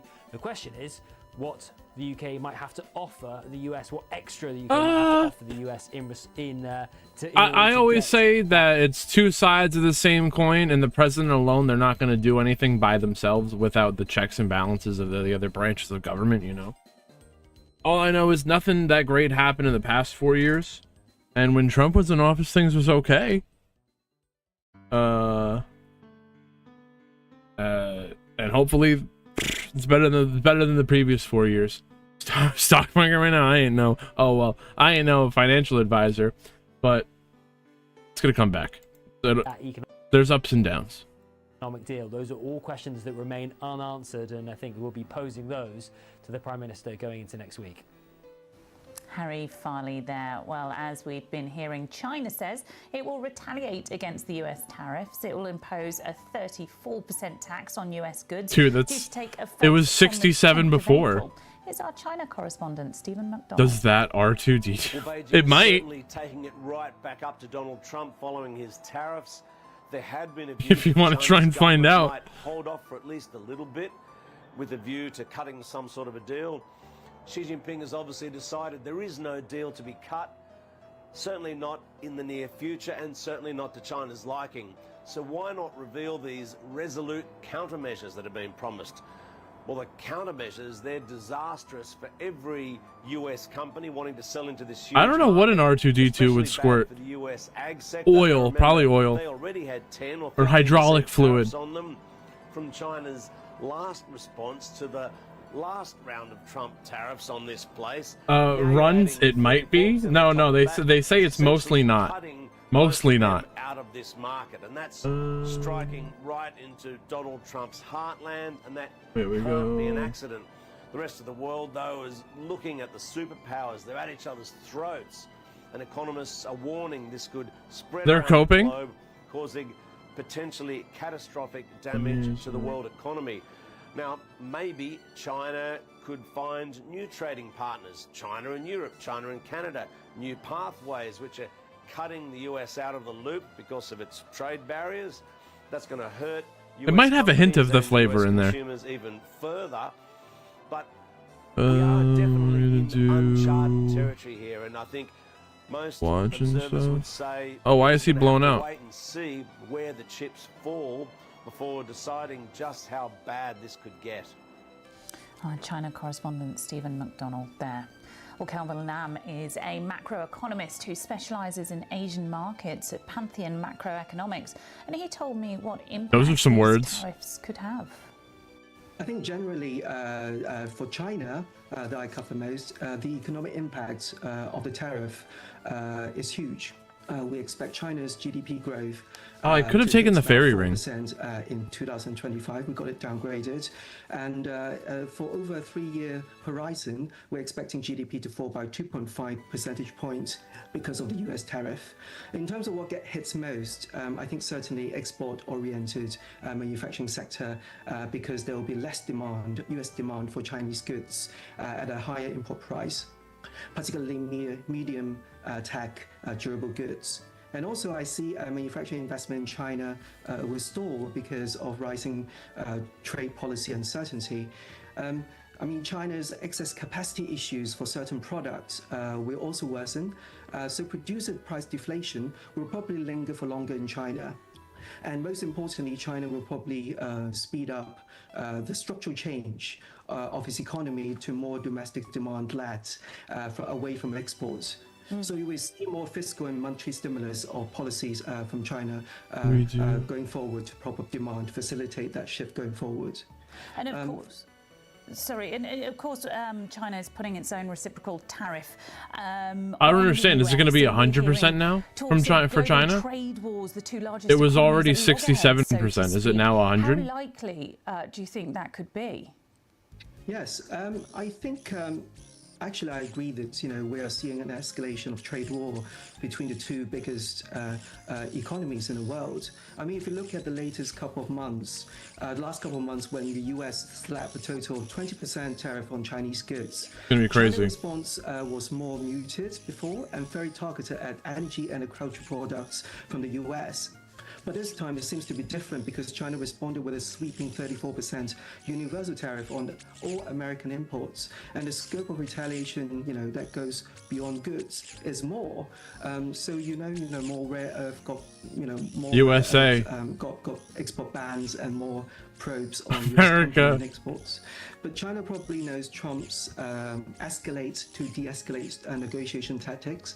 So the aggressive response is probably aimed at providing China with more bargaining chips when they join the negotiating table with the US later. I think that's what it's going to be. A lot of it is just to negotiate. It's not going to be forever. Welfare through misallocation of resources. Because everyone is worse off in the process. We've done this before. We've done this 100 years ago, and then 100 years before that, and it never works. But China probably wants to wait a bit longer before going onto the negotiating table with the US. Because the self-harming US tariffs will slow US growth more, and that reduces US advantage positions to negotiate.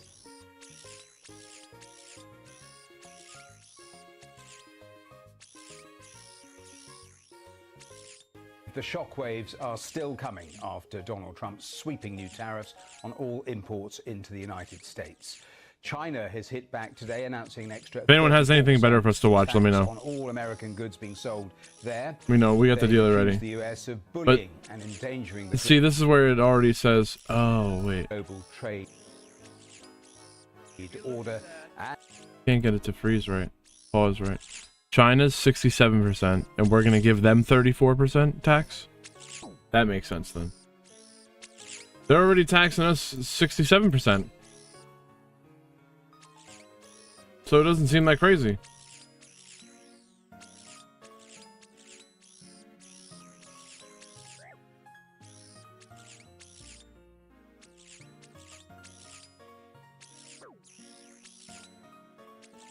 But the cost of switches could go up. That's the real problem here. Are we done with the task? We got 37 more.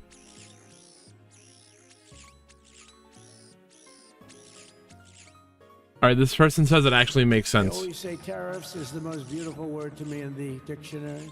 Tariff. This is a direct attack. Donald Trump, who changes his mind between, breakfast 11's lunch and supper time. What the heck is going on? Why is Trump hitting his closest allies with tariffs?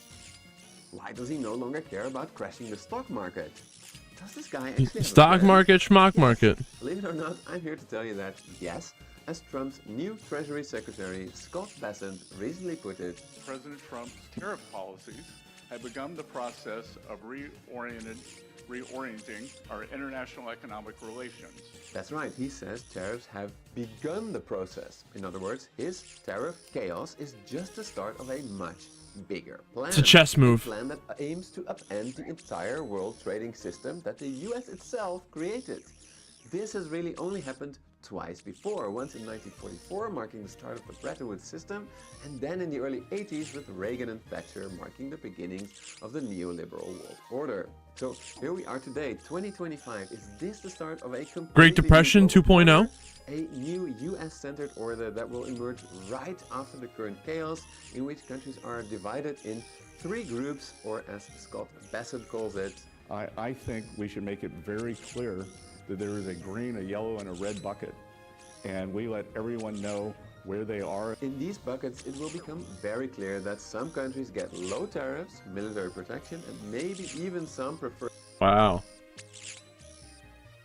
US dollar taxes, while others are left to fend for themselves. At least, that's the picture I got from going through all of the speeches and papers by Trump's closest economic advisors that I could find. So, let's get into it.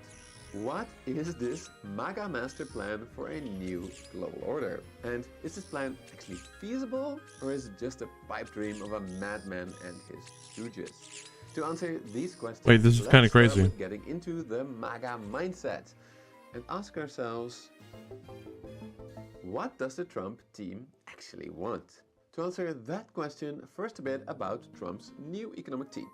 First, we have Scott Bessent, the new Treasury Secretary, an ultra-wealthy hedge fund manager that famously worked with George Soros himself to break the Bank of England in the early 90s, and he used to teach economic history classes at Yale. Then there's Stephen Moran, Trump's new top economic advisor, a Harvard PhD and hedge fund strategist who recently got all of Wall Street talking with his new paper, A User's Guide to Restructuring the Global Trading System. Both men have written and talked extensively about one single mortal threat to the United States: deindustrialization. So of course they were drawn to Donald Trump's campaign with its goal of make the United States into a manufacturing powerhouse like it used to be many years ago. Part of the plan. Indeed, if we look at this chart, we can see that in the 1950s, the US used to be a manufacturing powerhouse. And manufacturing value added a lot better back then. 28% of output. Today, that number is only 10%. 93 crabs? The first trade war did not significantly change that trajectory. Where do I kill crabs? But why is this We're going to sand crabs? problem? It's crazy. America's economy is bigger than ever, right? Why does the Trump team care so much about industry? Two reasons. First, deindustrialization has devastated America's industrial heartland, which overwhelmingly voted Trump in 2024. Second, US industrial power is now far behind that of other comparable powers, especially China, putting it at a massive disadvantage in case of a war, given that historically civilian factories and know-how have been essential for rapid militarization. So, the Trump team thinks a lot about China. What happens if they invade Taiwan? Yes, the US has a stronger fleet for now, but as Vice President J.D. Vance has noted, US deindustrialization has gotten so bad that one of Beijing's state-owned firms built more Alright, commercial I'll go ships Heart this of last Zarek. year than all of America has produced since the end of World War II. So I think in that light, that yeah, it does make sense that the Trump administration wants to re-industrialize the US. But does he really have to slap tariffs on everyone at the same time? And say stuff like this about his closest allies? Taking our jobs, taking our wealth, taking a lot of things that they've been taking over the years. They've taken so much out of our country, friend and foe, and frankly, friend has been oftentimes much worse than foe. After all, the US has been the most powerful country on earth for decades. It literally designed the current trading system. So why is it so unhappy about it? To answer that question, we need to go through the entire period of this graph. A brief history of the US-led global order. After all, the deindustrialization of the US is a long historical trend, and it happened under two specific global orders, both made by the US itself. The first is the Bretton Woods system from 1944 to 1973. The second is the neoliberal world order that arguably lasted from Reagan's presidency in the early 80s to Trump's first term in 2016. The periods in between are interesting adjustment periods.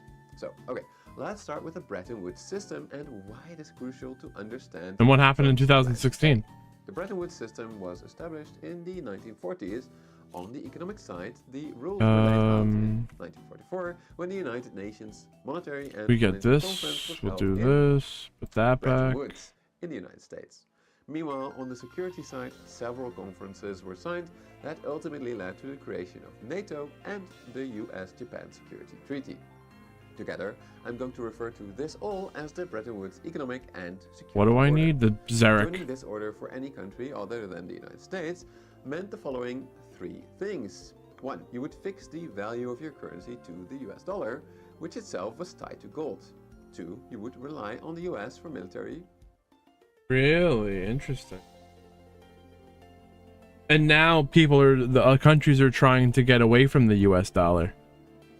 Protection, potentially even hosting US military bases, And 3, the US would help your industries become competitive against their own by providing Marshall Plan 8 and by opening up its own market while allowing its recovering allies I should have brought a to a certain extent from US stamina companies. potion. Notably, getting back to Besant's green, yellow and red buckets, only allies would receive these benefits. Neutral countries did not get them, but they could sign individual deals, while communist countries were essentially shut out of the Bretton Woods economic order. The history of the Bretton Woods system is really crucial because wait, we need already here it to seems go to the other like spot. being a green country looks like a super good deal for these countries and not for the US. But I think that is misguided for at least 3 reasons. First, the US was really wary of creating another world war, and while it gave Europe and Japan an advantage in market access, in return it got really good allies that it really needed in its global fight against communism. Second, US industries also needed export markets themselves. By making its allies rich, the US allowed itself to get richer as well. Finally, this system really cemented the role of the US dollar as the global reserve currency. Issuing the world's reserve currency came with what French Finance Minister Valéry Giscard d'Estaing called an exorbitant privilege. This privilege meant that because the demand for US dollars as a reserve currency was so great, it allowed the US to spend much more internationally than it earned without facing a currency crisis. What? However, arguably, giving Japan and Europe key market access... That's never a good did idea, already spending more than you contribute earn. a little bit to deindustrialization. However, as Stephen Moran writes in his paper, this system inevitably led to a dilemma for the US, the so-called Triffin dilemma. You see, as the global economy grew, the need for dollars increased, but the quantity of gold was relatively stable. So to keep the global economy growing, the US either needed to choose to keep creating more dollars, making the gold standard less and less credible, or to keep the gold standard and kill global economic growth by stopping the creation of new dollars that the world needed. This ultimately led to the following iconic announcement by President Can you Nixon not in hit the 1975. sand crabs with the I cannon? directed Secretary Connally to suspend temporarily the convertibility of the dollar into gold or other reserve assets, which was then followed by a period of global economic turmoil, after which the neoliberal world order was ushered in by Ronald Reagan and Margaret Thatcher. This neoliberal world order was characterized by, number 1, lower tariffs, number 2, lower barriers on investment around the world, number 3, flexible exchange rates, and number 4, the US guaranteeing security for everyone that at least played somewhat nice with the United States. In line with its free market principles, the neoliberal order was far less structured than the Bretton Woods order. There was no formal agreement now in which countries promised to use US dollars. They just did so because it was the most convenient and most reliable currency out there. However, in this system, any non-US nation had a very strong incentive to hoard US dollars by making it easy to export to the US and making it harder to import from the US. Notably, despite praising the virtues of free trade, the World Trade Organization did actually allow developing nations to have higher tariffs against the US than the other way around, precisely because the US hoped that by making the world richer, it would become friendlier, just as has happened before with Germany and Japan. Compared to Bretton Woods, the number of green Germany was countries mad because they were having problems. got much bigger in the new That's how it all order. started. As long as you were willing to play by the rules of the World Trade Organization, you got good access to the massive US consumer market, the US dollar banking system, and as a bonus, US Navy protection of global shipping. That sure sounds like a pretty good deal. But of course, the US again got something very, very big in return for it. With the fixed exchange rates of Bretton Woods gone, Stephen Moran writes that reserve demand for American assets pushed up the dollar, leading it to levels far in excess of what would balance international trade over the long run. So, thanks to flexible exchange rates, the US's exorbitant privilege arguably became even It's stronger. taken longer to A kill these strong dollar guys than I meant that thought. The US could keep its massive military all over the world, despite becoming a far smaller economy relative to the rest of the world and relative to its dominance in the 50s. On top of that, the strong dollar made Americans in general much richer than they would otherwise have been. However, on the flip side, it did make manufacturing in the US much more expensive. causing stable manufacturing jobs to leave the country, especially when China joined the World Trade Organization in 2001 in something that became known as the China shock. Meanwhile, a strong dollar mostly helped those Americans that already had a lot of dollars, thereby making inequality worse.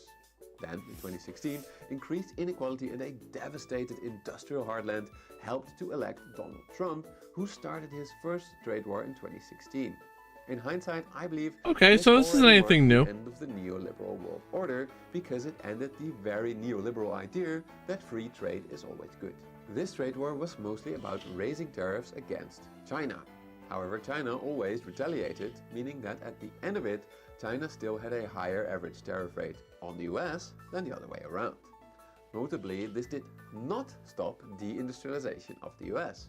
It also did not stop the rise of China's mighty manufacturing industries, which are now threatening to upend the entire car industry. So Biden tried something new. He tried subsidizing US industries on a massive scale, just as the Chinese had done before him. This led to a lot of new factories being built in the US. However, according to Bessent and Miran, this was not sustainable, leading to a very high US government deficit. So, here we are today. I can feel that. Transitioning further and further away from the neoliberal order, an order that the US itself created under Reagan, an order which kept the US the richest and most powerful nation on earth by inflating the value of the dollar.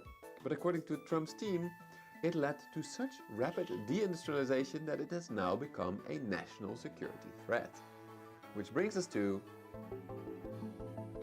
the MAGA master plan for a new global order. A plan that is supposed to help reindustrialize the US while at the same time to keep the US dollar as the global reserve currency, because as Trump himself has said, and if you want to go to third world status, lose your reserve currency. We have to have that. We cannot lose it. So how do you keep your reserve currency status and deny what is going on? Yeah, it was a good time today. We played 5 rounds of Swiss. But Stephen Miran, he posted a paper that says, yes, I don't know if I'm using 117 HD or if I'm using the GPU. It's probably the HD thing. Has written is not a plan in itself. It is a cookbook with options. At the I time am. of recording, Bessent also has not presented a full plan that Am I not includes the retaliating? That's yellow weird. and red country structure. So for the 3-step master plan that I am about to what present you, graphics card do you have, deep Matt? into what both Miran and Bessent have revealed so far. And no, sadly, I was not added to a US government signal group by accident. Oh man, deny. Each step I'll tell you exactly If where there I was got 40 my players, from. 40 something players in the tournament. We go. And after 5 rounds of Swiss and in the top 8, In this step, the administration it was shows 2 that Adamantium players in the mirror cares about match in the stock market finals. crashing. It no longer cares about the economy. So Adamantium with the block dragon being unbanned high tariffs to foes and next friends week. alike to create negotiating Gonna be leverage. everywhere. I'm basing this on the fact that Bessent has said that while he didn't initially view Uh, tariffs as a negotiating tool, My Mr. graphics Trump card is is at not the that third great. leg to the stool. I have a 1660 Super, but it gets the job done. My second piece of evidence to suggest the current chaos is temporary is that before being part of the administration, Miran said that the dollar policies that he proposed would likely be pursued later in an administration after tariffs had produced the sufficient negotiating leverage. So both Miran and Bessent Okay. are essentially telling us that the current tariff chaos is just about creating leverage that can be Yeah, used when I implementing think everyone has the Bessent's same idea. plan. Which brings us to step number 2, reciprocal tariffs. You might be Remember able this- to, if you're lagging, you might be able to turn down the quality of the video you're watching. This graph where China reacted to Trump's tariffs by ever increasing its own tariffs. If you really have reciprocal tariffs, that dynamic is theoretically gone. It will just be, look, Or you can use Opera GX, which will limit how much resources your web browser uses. can keep going up, but will always match you, so there's always a level playing field. This is the long-term goal of the tariffs, or in Bessent's words, This is what tariffs are designed to address. Leveling the playing field such that the international trading system begins to reward ingenuity, security, rule of law, and stability, not wage suppression, currency manipulation, intellectual property theft. Chrome is known for using a lot of resources. But here economists have I often like criticized the GX. administration for wishful thinking because historically trade wars, such as those in the 1930s, just made everyone worse off and led to war. But here Miran has said that they've only got the United States to sell to. There's no alternative. So they're the ones who will bear the burden of these tariffs. this is a really Yeah, you tricky point hope. to understand. But We'll what see it if that really essentially means works. is that due to everyone wanting to export to the US to obtain dollars, the US has a truly unique negotiating position in a trade war. Trump's first trade war failed because China just increased exporting to countries like Mexico and Vietnam, which then exported to the US. So by extending tariffs to all countries, Miran writes that President Trump views tariffs as generating negotiating leverage for making deals. It is easier to imagine that after a series of punitive tariffs, trading partners like Europe and China become more receptive to some manner of currency accord in exchange for a reduction of tariffs. A currency accord, that's right. This brings us to the final step in the MAGA master plan. Step 3, a Mar-a-Lago Accord. Yes, a Mar-a-Lago Accord Mar-a-Lago. will go into the history books to rival the 1944 Bretton Woods Agreement or 1985 Plaza Accord, in which Japan and the US and European countries came together to collectively raise the values of the yen and European currencies versus the dollar. Why would they How do does that? relate to Besson's green, yellow, and red buckets? After joining the Trump administration, Miran has gotten much more quiet about this Mar-a-Lago Accord, which makes sense because he doesn't want to give away too much. But still, he did tell us that If the dollar were able to weaken to equilibrate trade, then we wouldn't have a lot of the, to balance trade deficits, then we wouldn't have a lot of the problems that tariffs and other policies are designed to address, because U.S. exports would be more competitive on the global stage and we wouldn't be as cheated by other countries. So I suspect that I gotta work on my negotiations, they cannot talk diary about this achievements. as freely anymore as before. But that the ultimate I haven't goal done that is many of still to those. weaken the dollar while keeping it as a reserve currency. In his paper, Miran talked about some wacky options that the US could use to do this on its own, such as charging reserve currency users a user fee. But I think that they will not go for these options because it will be far too risky. Instead, I gotta do that for the that the Trump team Grand Exchange teleport. I wish. a lot like the I just run the extra, system, you know, just 20 minus the steps. gold. I could even imagine that in this new world order, green countries peg their currencies to the dollar with a deal that whenever the dollar gets too strong, they appreciate their currencies against it. In return, they get access to the largest consumer market in the world, as well as security benefits and good access to the US dollar system. But unlike in Bretton Woods, I expect It's one of the US next things I'll wants do. countries to pay tribute for that security, making them essentially vassal states. Yes, this is speculative from my side, but listen to this recent speech by Besson and please tell me if you hear the elements that I just talked about. The international trading system consists of a web of relationships, military, economic, political. One cannot take a single aspect in isolation. This is how President Trump sees the world, not as a zero-sum game, but as interlinkages that can be reordered to advance the interest of the American people. And this is why I think Trump's current economic chaos makes sense. The Trump team believes that the current international order is no longer in the best interest of the American people. They have already It takes a lot of foresight to be able to see where all the pieces will fall once all this happens, you know? told us that the current tariff chaos is just a means to create negotiating leverage. They've already told us that they aim to use reciprocal tariffs to even the playing field for red and yellow countries, and they have hinted that if a currency deal can be made, tariffs can be much lower. And yeah, I do believe that if enough countries join the new MAGA world order as green countries that peg their currency to the US dollar, this does indeed mean that Trump can have his weaker dollar while maintaining its status as a reserve currency. This could help reindustrialize the US, at least to a certain extent in theory. But of course, all of this depends on the US making it attractive enough for countries to become a green country in the new MAGA international order. This, I believe, is the real problem with the plans of people like Besson and Miran.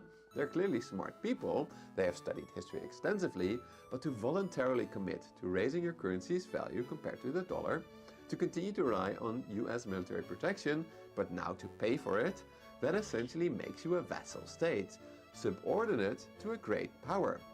To submit yourself to the US in such a way, that requires an enormous amount of trust. Trust that the US had plenty of when countries signed the Bretton Woods Agreement, or when they went along with Reagan's Plaza Accord in 1985.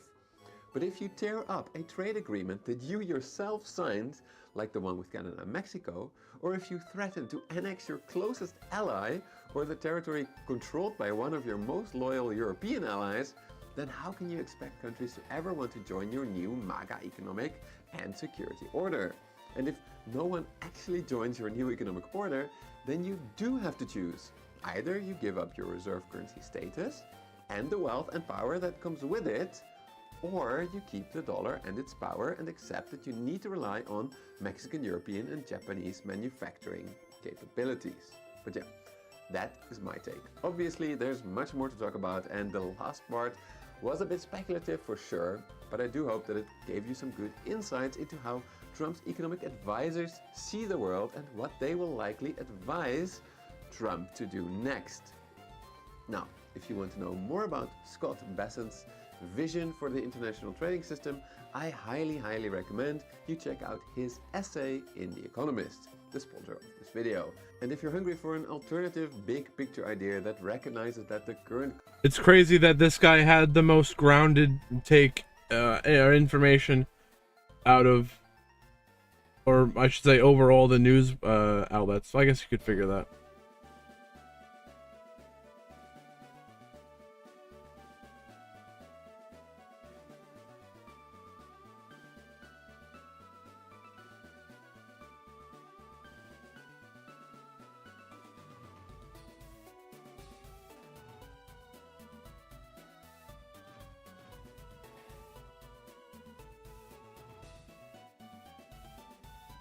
Hello, guys and gals, me Mutahar, and you know what, man, I'll be real with you, ladies and gentlemen, I think gaming's cooked. Now, you know, one of the most exciting things for me, one of the most exciting releases has been Oblivion Remaster continues to suggest a Is this real? release this month.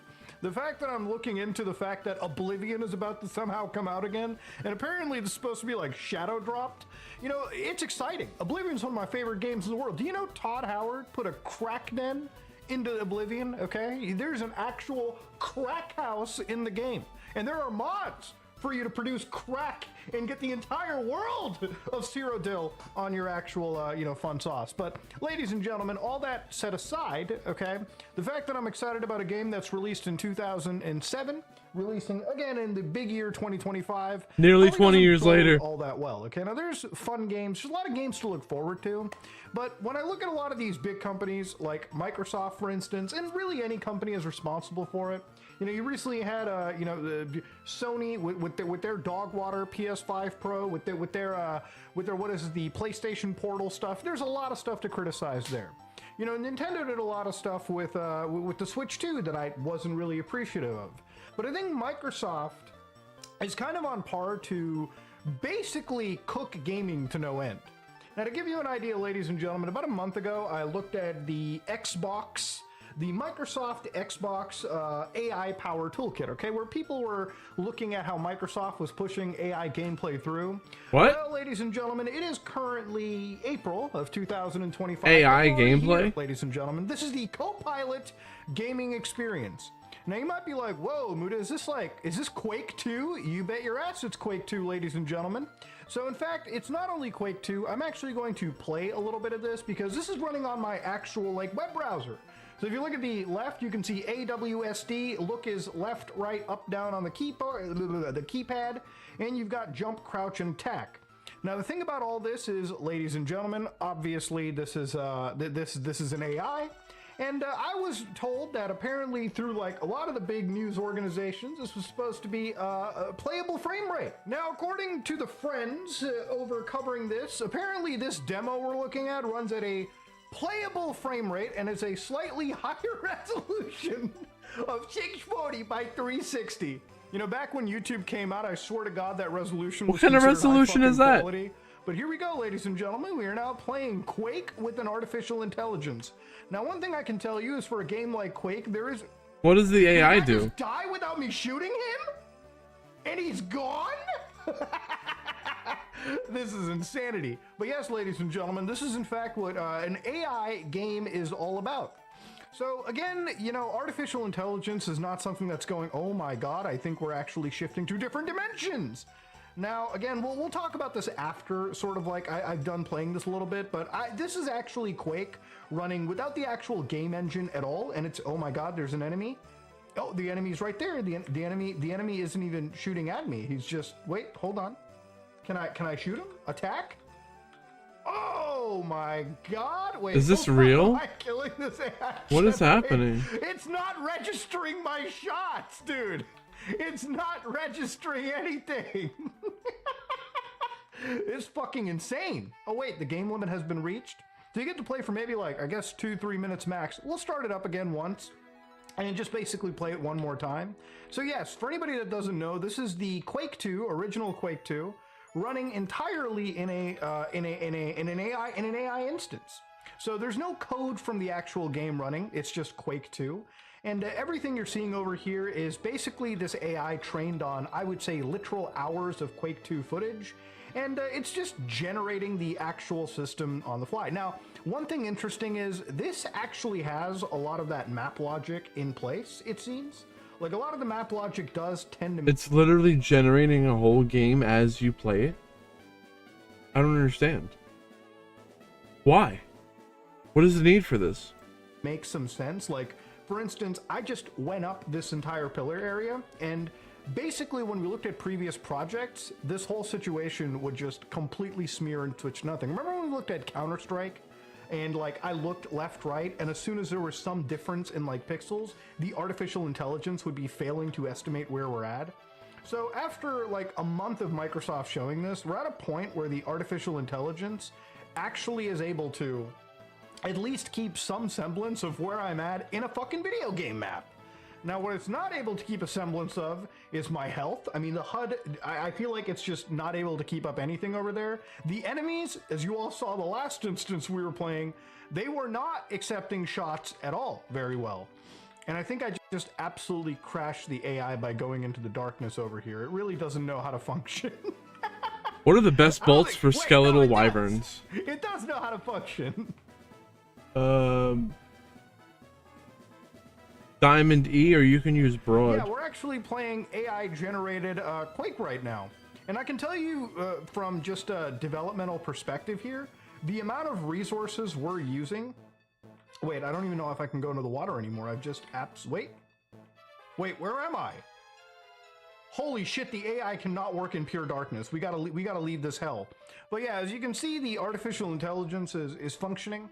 This is Microsoft, it's done. This is Microsoft Copilot's gaming experience. So I wanted to kind of show that off because honestly, I really don't see the value in a lot of it. And I've seen the comments to some of my videos for sure. Like a month ago when I looked at it, one comment that really stood out to me was a user saying, Mude, you're like a channel that doesn't understand how AI can be used for great things.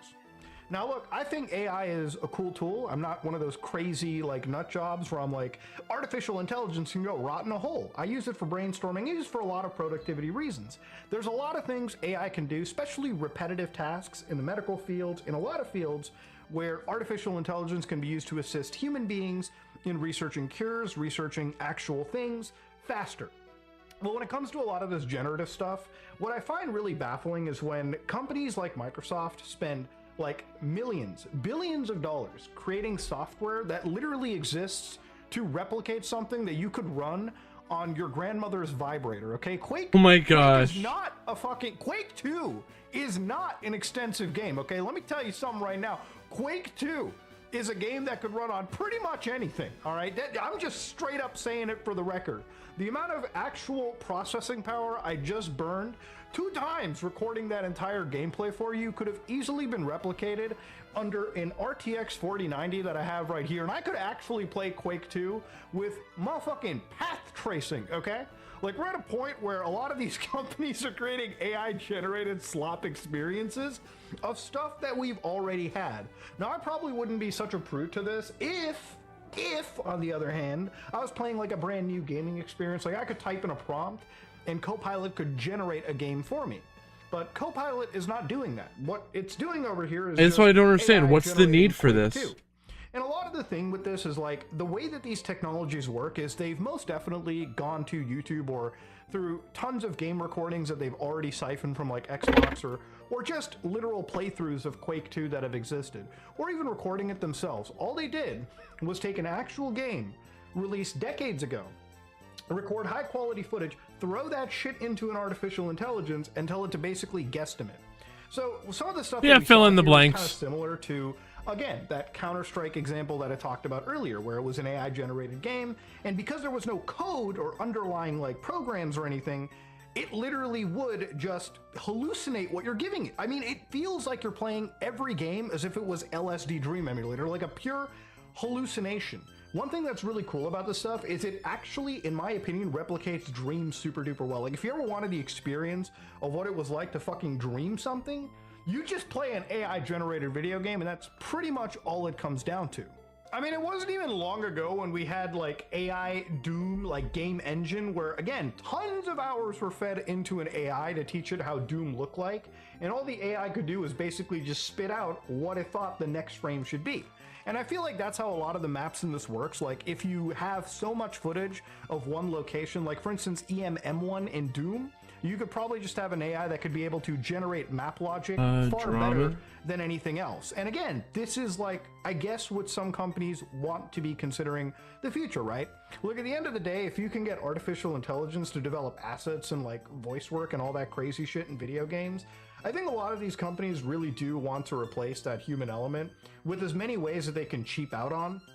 And whatever we saw with this Microsoft crap is literally designed to just replicate, I guess, older games. And again, I don't really know the full proper purpose to this, other than the fact that when these games are AI generated like this, none of them are actually outputting anything new in the process.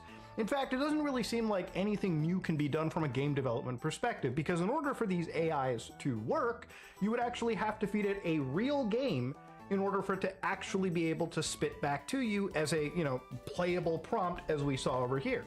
It's actually surprisingly not dissimilar to the Oasis AI that we looked at a while back, where again, you could pick out of any of these environments. So for instance, if I wanted to play in the Mountain Meadow, I would just hit start here, it would connect to this artificial intelligence, and yeah, I could basically be playing like a version of Minecraft through They artificial updated this area?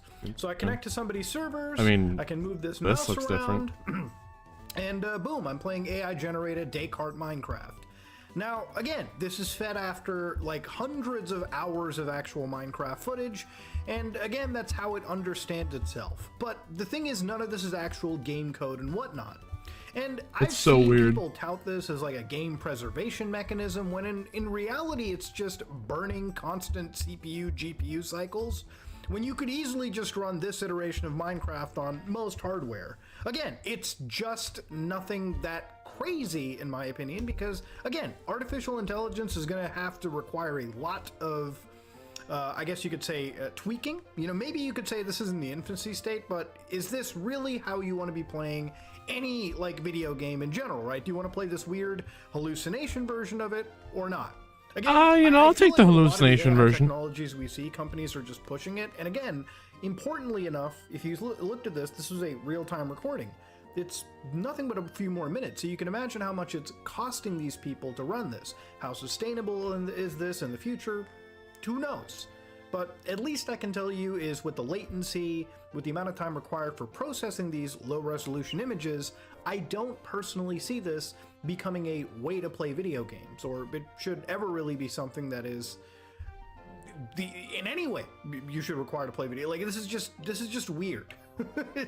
it's literally made by people who I think are not actual gamers at all. Like, what's interesting about it too is like Microsoft says that Muse, the technology we were just looking at for Quake, Dude, I kind of want to pick that up. From gameplay data and video that a model could learn old games. It's fine. It's only 35K. To any platform.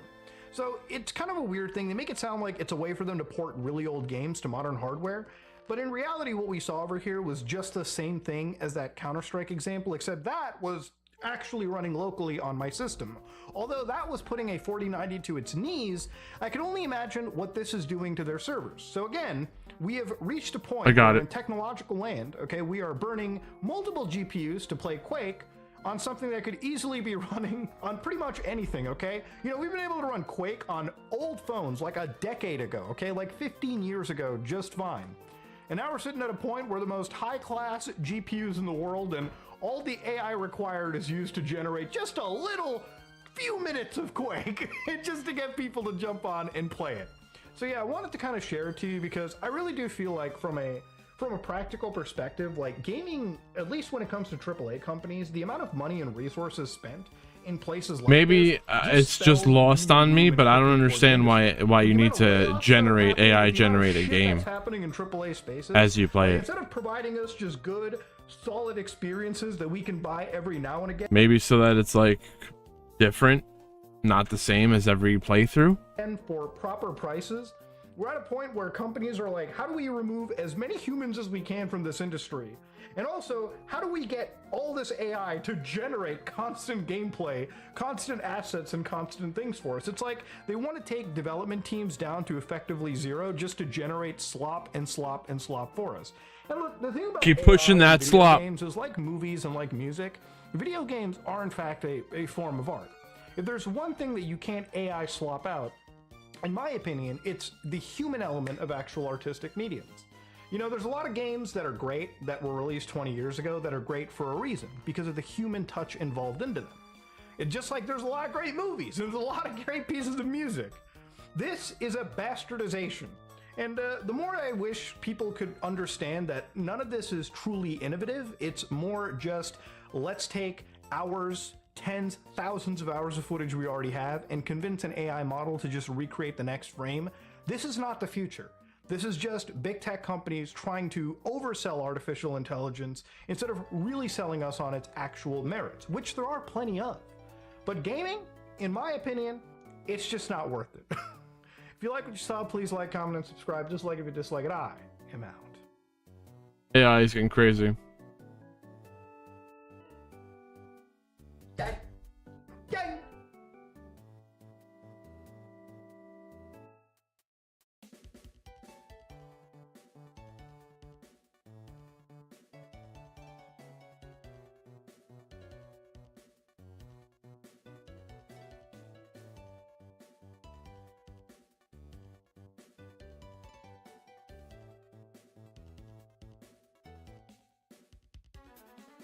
Wow, dude, the Yu-Gi-Oh! YCS stream is starting. That's how early or late it is, depending on how you want to look at it.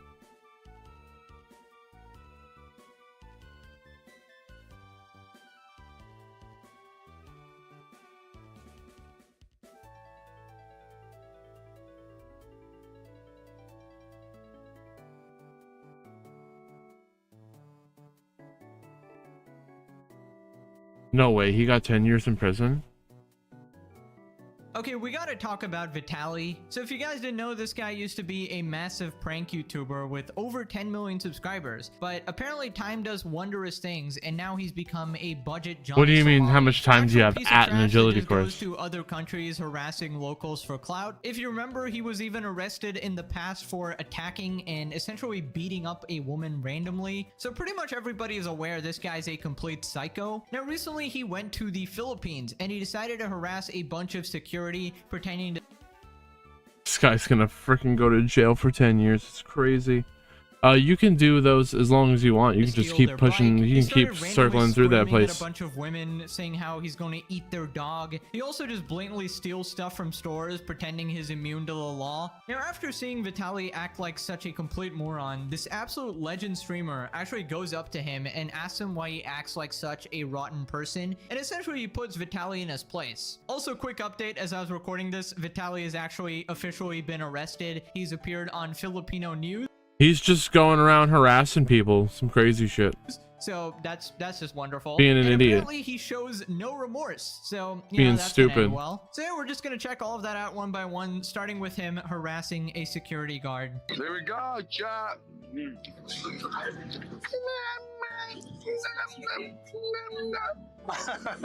See, like he just goes up to people. Sir, I have a question. I have a very important question. Saying crazy shit. No, this is for documentation team about Philippines. I have a very important question for you. Can I shove this up your... What? Can I put this in your... It's a called a new video game, Mario Kart Infinity 360. Yeah, not a single soul laughed that day. Vitaly desperately trying to relive his terrible pranks from a decade ago. This guy's wild. He's trying his absolute He literally best to went get to a another reaction country to from the do this security shit. Guard, but he clearly does not give a single shit and does not want to entertain this absolute clown. Now, I don't know why Vitaly picked the Philippines to F around, because they're kind of known to deliver serious punishment to criminals. I don't know, for some reason, every one of these IRL streamer clowns thinks that they can go to an Asian country and take advantage of the niceness and general kind demeanor of people there, right? They aren't very confrontational, and they take that as a green flag to just go and do anything they want and even break the law. But obviously, as Vitaly is about to find out, that's not how it fuck around works. and find So out. After this, he goes and steals his bike.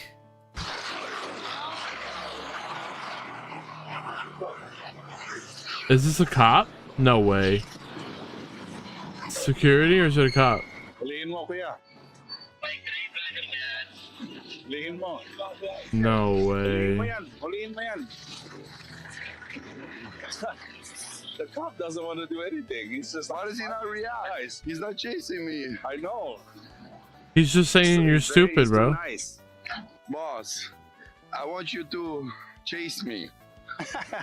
To chase me. It's just sad, a full-grown man desperate for attention like this. This is like something a Yeah, toddler maybe would he do, does like, just want "Oh, I'm taking attention. your things, please chase me." He's not gonna give you a reaction, you absolute scumbag. First off, he probably didn't care too much because he has the keys to the bike, and obviously Vitaly can't really get very far just hauling it like that. Second off, he's just generally confused. Like, he's probably never encountered someone so mentally handicapped in his entire life, right? You know, someone whose brain cells have just been blended into a fine paste. Like, imagine throwing your life away when you had 10 million subscribers. You could have literally done anything else. Literally could have done anything. Chooses to do this. Love for you. Are you mad at me? Okay. Crazy. Look at that. That's crazy. Sorry. I'm gay. Yeah. Boss, this is... Explain to him. He's not this even is, funny. Hey, tell him I have a retardation. I'm autistic. I'm autistic. He honestly looks like he's too old to be doing this shit. He looks pissed. Okay, I don't want to speculate too much, but I think Vitaly might be on something. Like, that's just a guess. It's either that or he's completely lost his mind. Like, I'm assuming it's that because I just can't believe someone is so absolutely unhinged, you know? It kind of reminds me of FuzzyTube, if you guys remember, like that type of insane, where these people I are remember just that name. unstable, right? They just crave attention so He did some badly crazy shit, that they too. ruin their entire lives for it. And Fuzzy was also a prankster, so I don't know, maybe there's a trend with like famous pranksters just going insane. I don't know what Vitaly is thinking. He actually saw Johnny Somali, someone that everyone universally Famous hates, pranksters. completely Prankster embarrass shouldn't be a himself thing. for a year now, and thought, you know what? Let me become him. Let me actually try to become exactly like him. I love that guy. And this next part, he just acts like a moron in public, like screaming at everybody, trying to get a reaction. Dude had a walkie-talkie.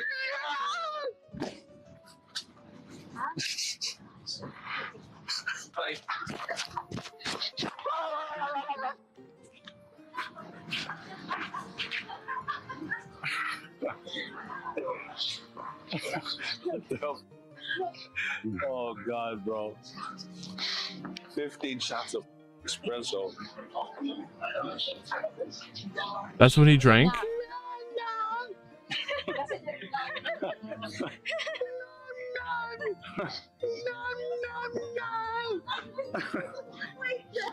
Wow, I wonder why he got arrested. Screaming creepily in a woman's ear. I mean, if that's not harassment, I don't really know what is. It's just so sad for anybody who genuinely wants to do IRL streaming in a good manner. Like at this rate, I wouldn't be surprised if Korea, Japan, I would do or the that. That would be Philippines pretty just cool. bans IRL streaming entirely because they just don't want to deal with these type of people anymore. Now, if you thought he couldn't get worse, he goes to another woman and says he's gonna eat their dog.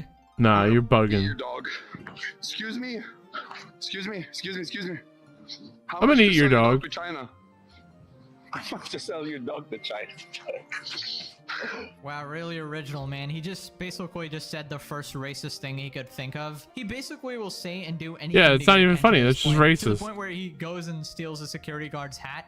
Bad idea, but arrested or no? Maybe. Excuse me, sir. Security.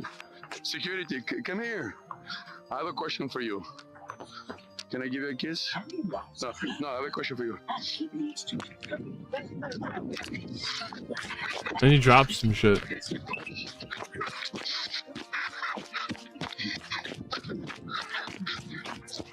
Speed run, jail time.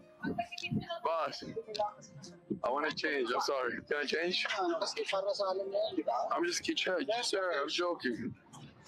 Sir, listen to me. Yes, sir. Dispatch. Dispatch. I'm a homosexual. You know, when first watching these clips, I was actually really kind of shocked funny at though. how chill these guards are, right? The amount of patience they actually have to just brush this guy off. It's very impressive, but they probably knew They that do this have a guy lot of was patience headed for to that. jail at that point, so they don't really need to act or concern themselves with anything here. But I think I have a theory as to why he went to the Philippines to do this. It's Yo, not just the you're fact right. that, He you know, wasn't people lying are about less the jail time confrontational there, speed but it's more run. that he wants people to Jail be time confused speed and run any percent. He did it.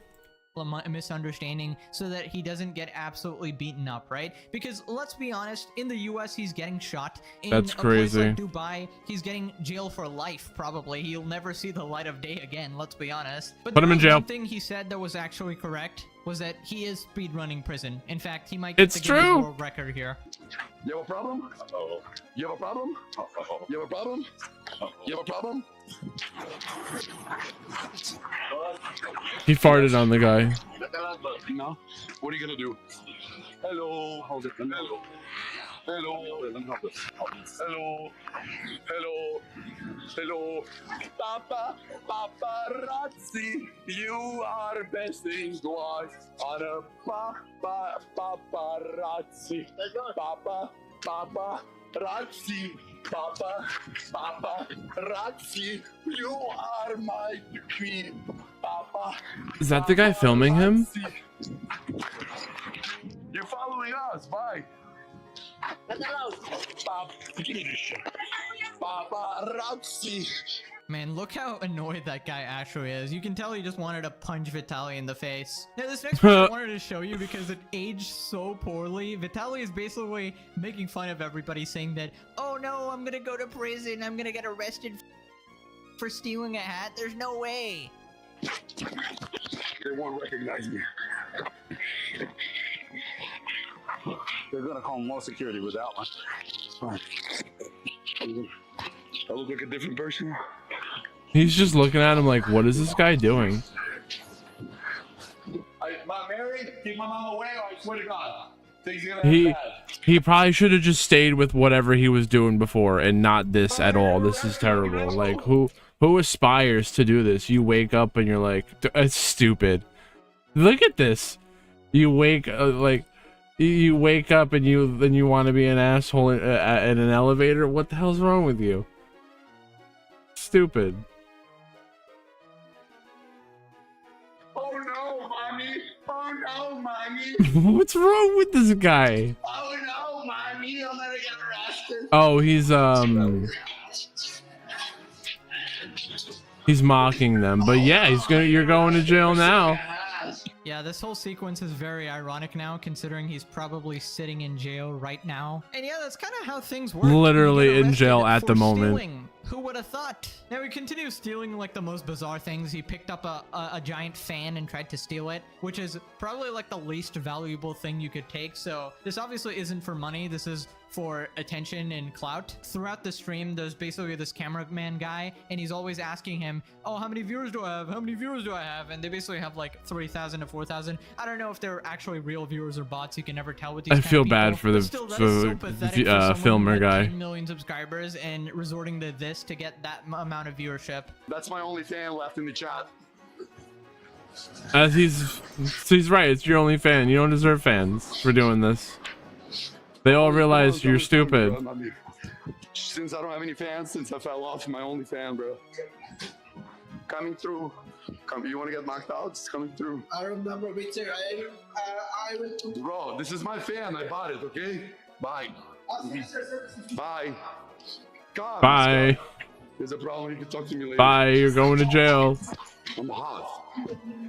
So, bro, I know where we are. Okay. Don't you want to scam me? Ooh, damn, this is cardio today, chat. Ain't that some shit? Film it. All right. Boss, let me see. Oh my God, so many laws have been broken today. And there you are. And it's all on filming it film. like an All those absolute laws loser, broken on going film. Along with everything he does. You know what? I'm just gonna say it. We need to arrest everybody who aids these clowns. Yeah, this guy might actually could be an accomplice to some of these crimes. In whatever antics they're doing. So Johnny Somali and his cameraman, Vitaly and his cameraman, like this guy who's filming all the stuff, needs to be arrested as well. Because Yeah, the camera people are not innocent here. You are watching. I don't think they're everything 100% happen. innocent. You are supporting it. You are enabling it. In my opinion, you deserve prison time as well. You are pretty much an accomplice to all the crimes he's committing here. Like if you had any sense of a moral compass or anything like that, you would not Maybe not all of them, but yeah, there's not okay. support these activities, so I feel like they should get arrested too. Now, Vitaly does probably the manliest thing you could possibly do and threatens to rob a helpless woman. Excuse me, madam. I'm gonna rob you if you keep walking away. I want to give you money. No, okay, because you got a COVID mask, you liberal. Go get your vaccine. Okay, I don't know what the hell he just said there. Apparently he's trying to make this political somehow. Unfortunately, you being a complete mental patient in public. I don't think about getting vaccines political. Well, maybe he's the shit he said before. This and guy's threatening insane. to rob an innocent woman makes me hate you regardless of what political side you're on. This is like the equivalent of Johnny Somali wearing like the MAGA hat and begging Trump to let him back into America. Like you think people are gonna be on your side just because you said a political statement? Absolutely pathetic. This is like the biggest fall off ever. Imagine you have a favorite YouTuber with 10 million subscribers and he turns into this. Now, to be fair, Dude, this guy had it all and fumbled the shit out of it. wasn't that much better in the past. Like, he was still a clown doing these ridiculous pranks as well and borderline harassing people still, but he's just gotten worse and worse now. Now we gotta move on to this other streamer that actually confronts Vitaly on a stream. This absolute Oh, I giga can't wait to see right? this. He asks him what we've all been thinking. Why is he such a horrible person? Why Yes. do you do these things? Why do you harass the locals? Why can't you actually just do something good? And let me just say, this guy is the nicest guy ever. He approaches Vitaly with nothing but love, but Vitaly still tries to escalate it into a fight.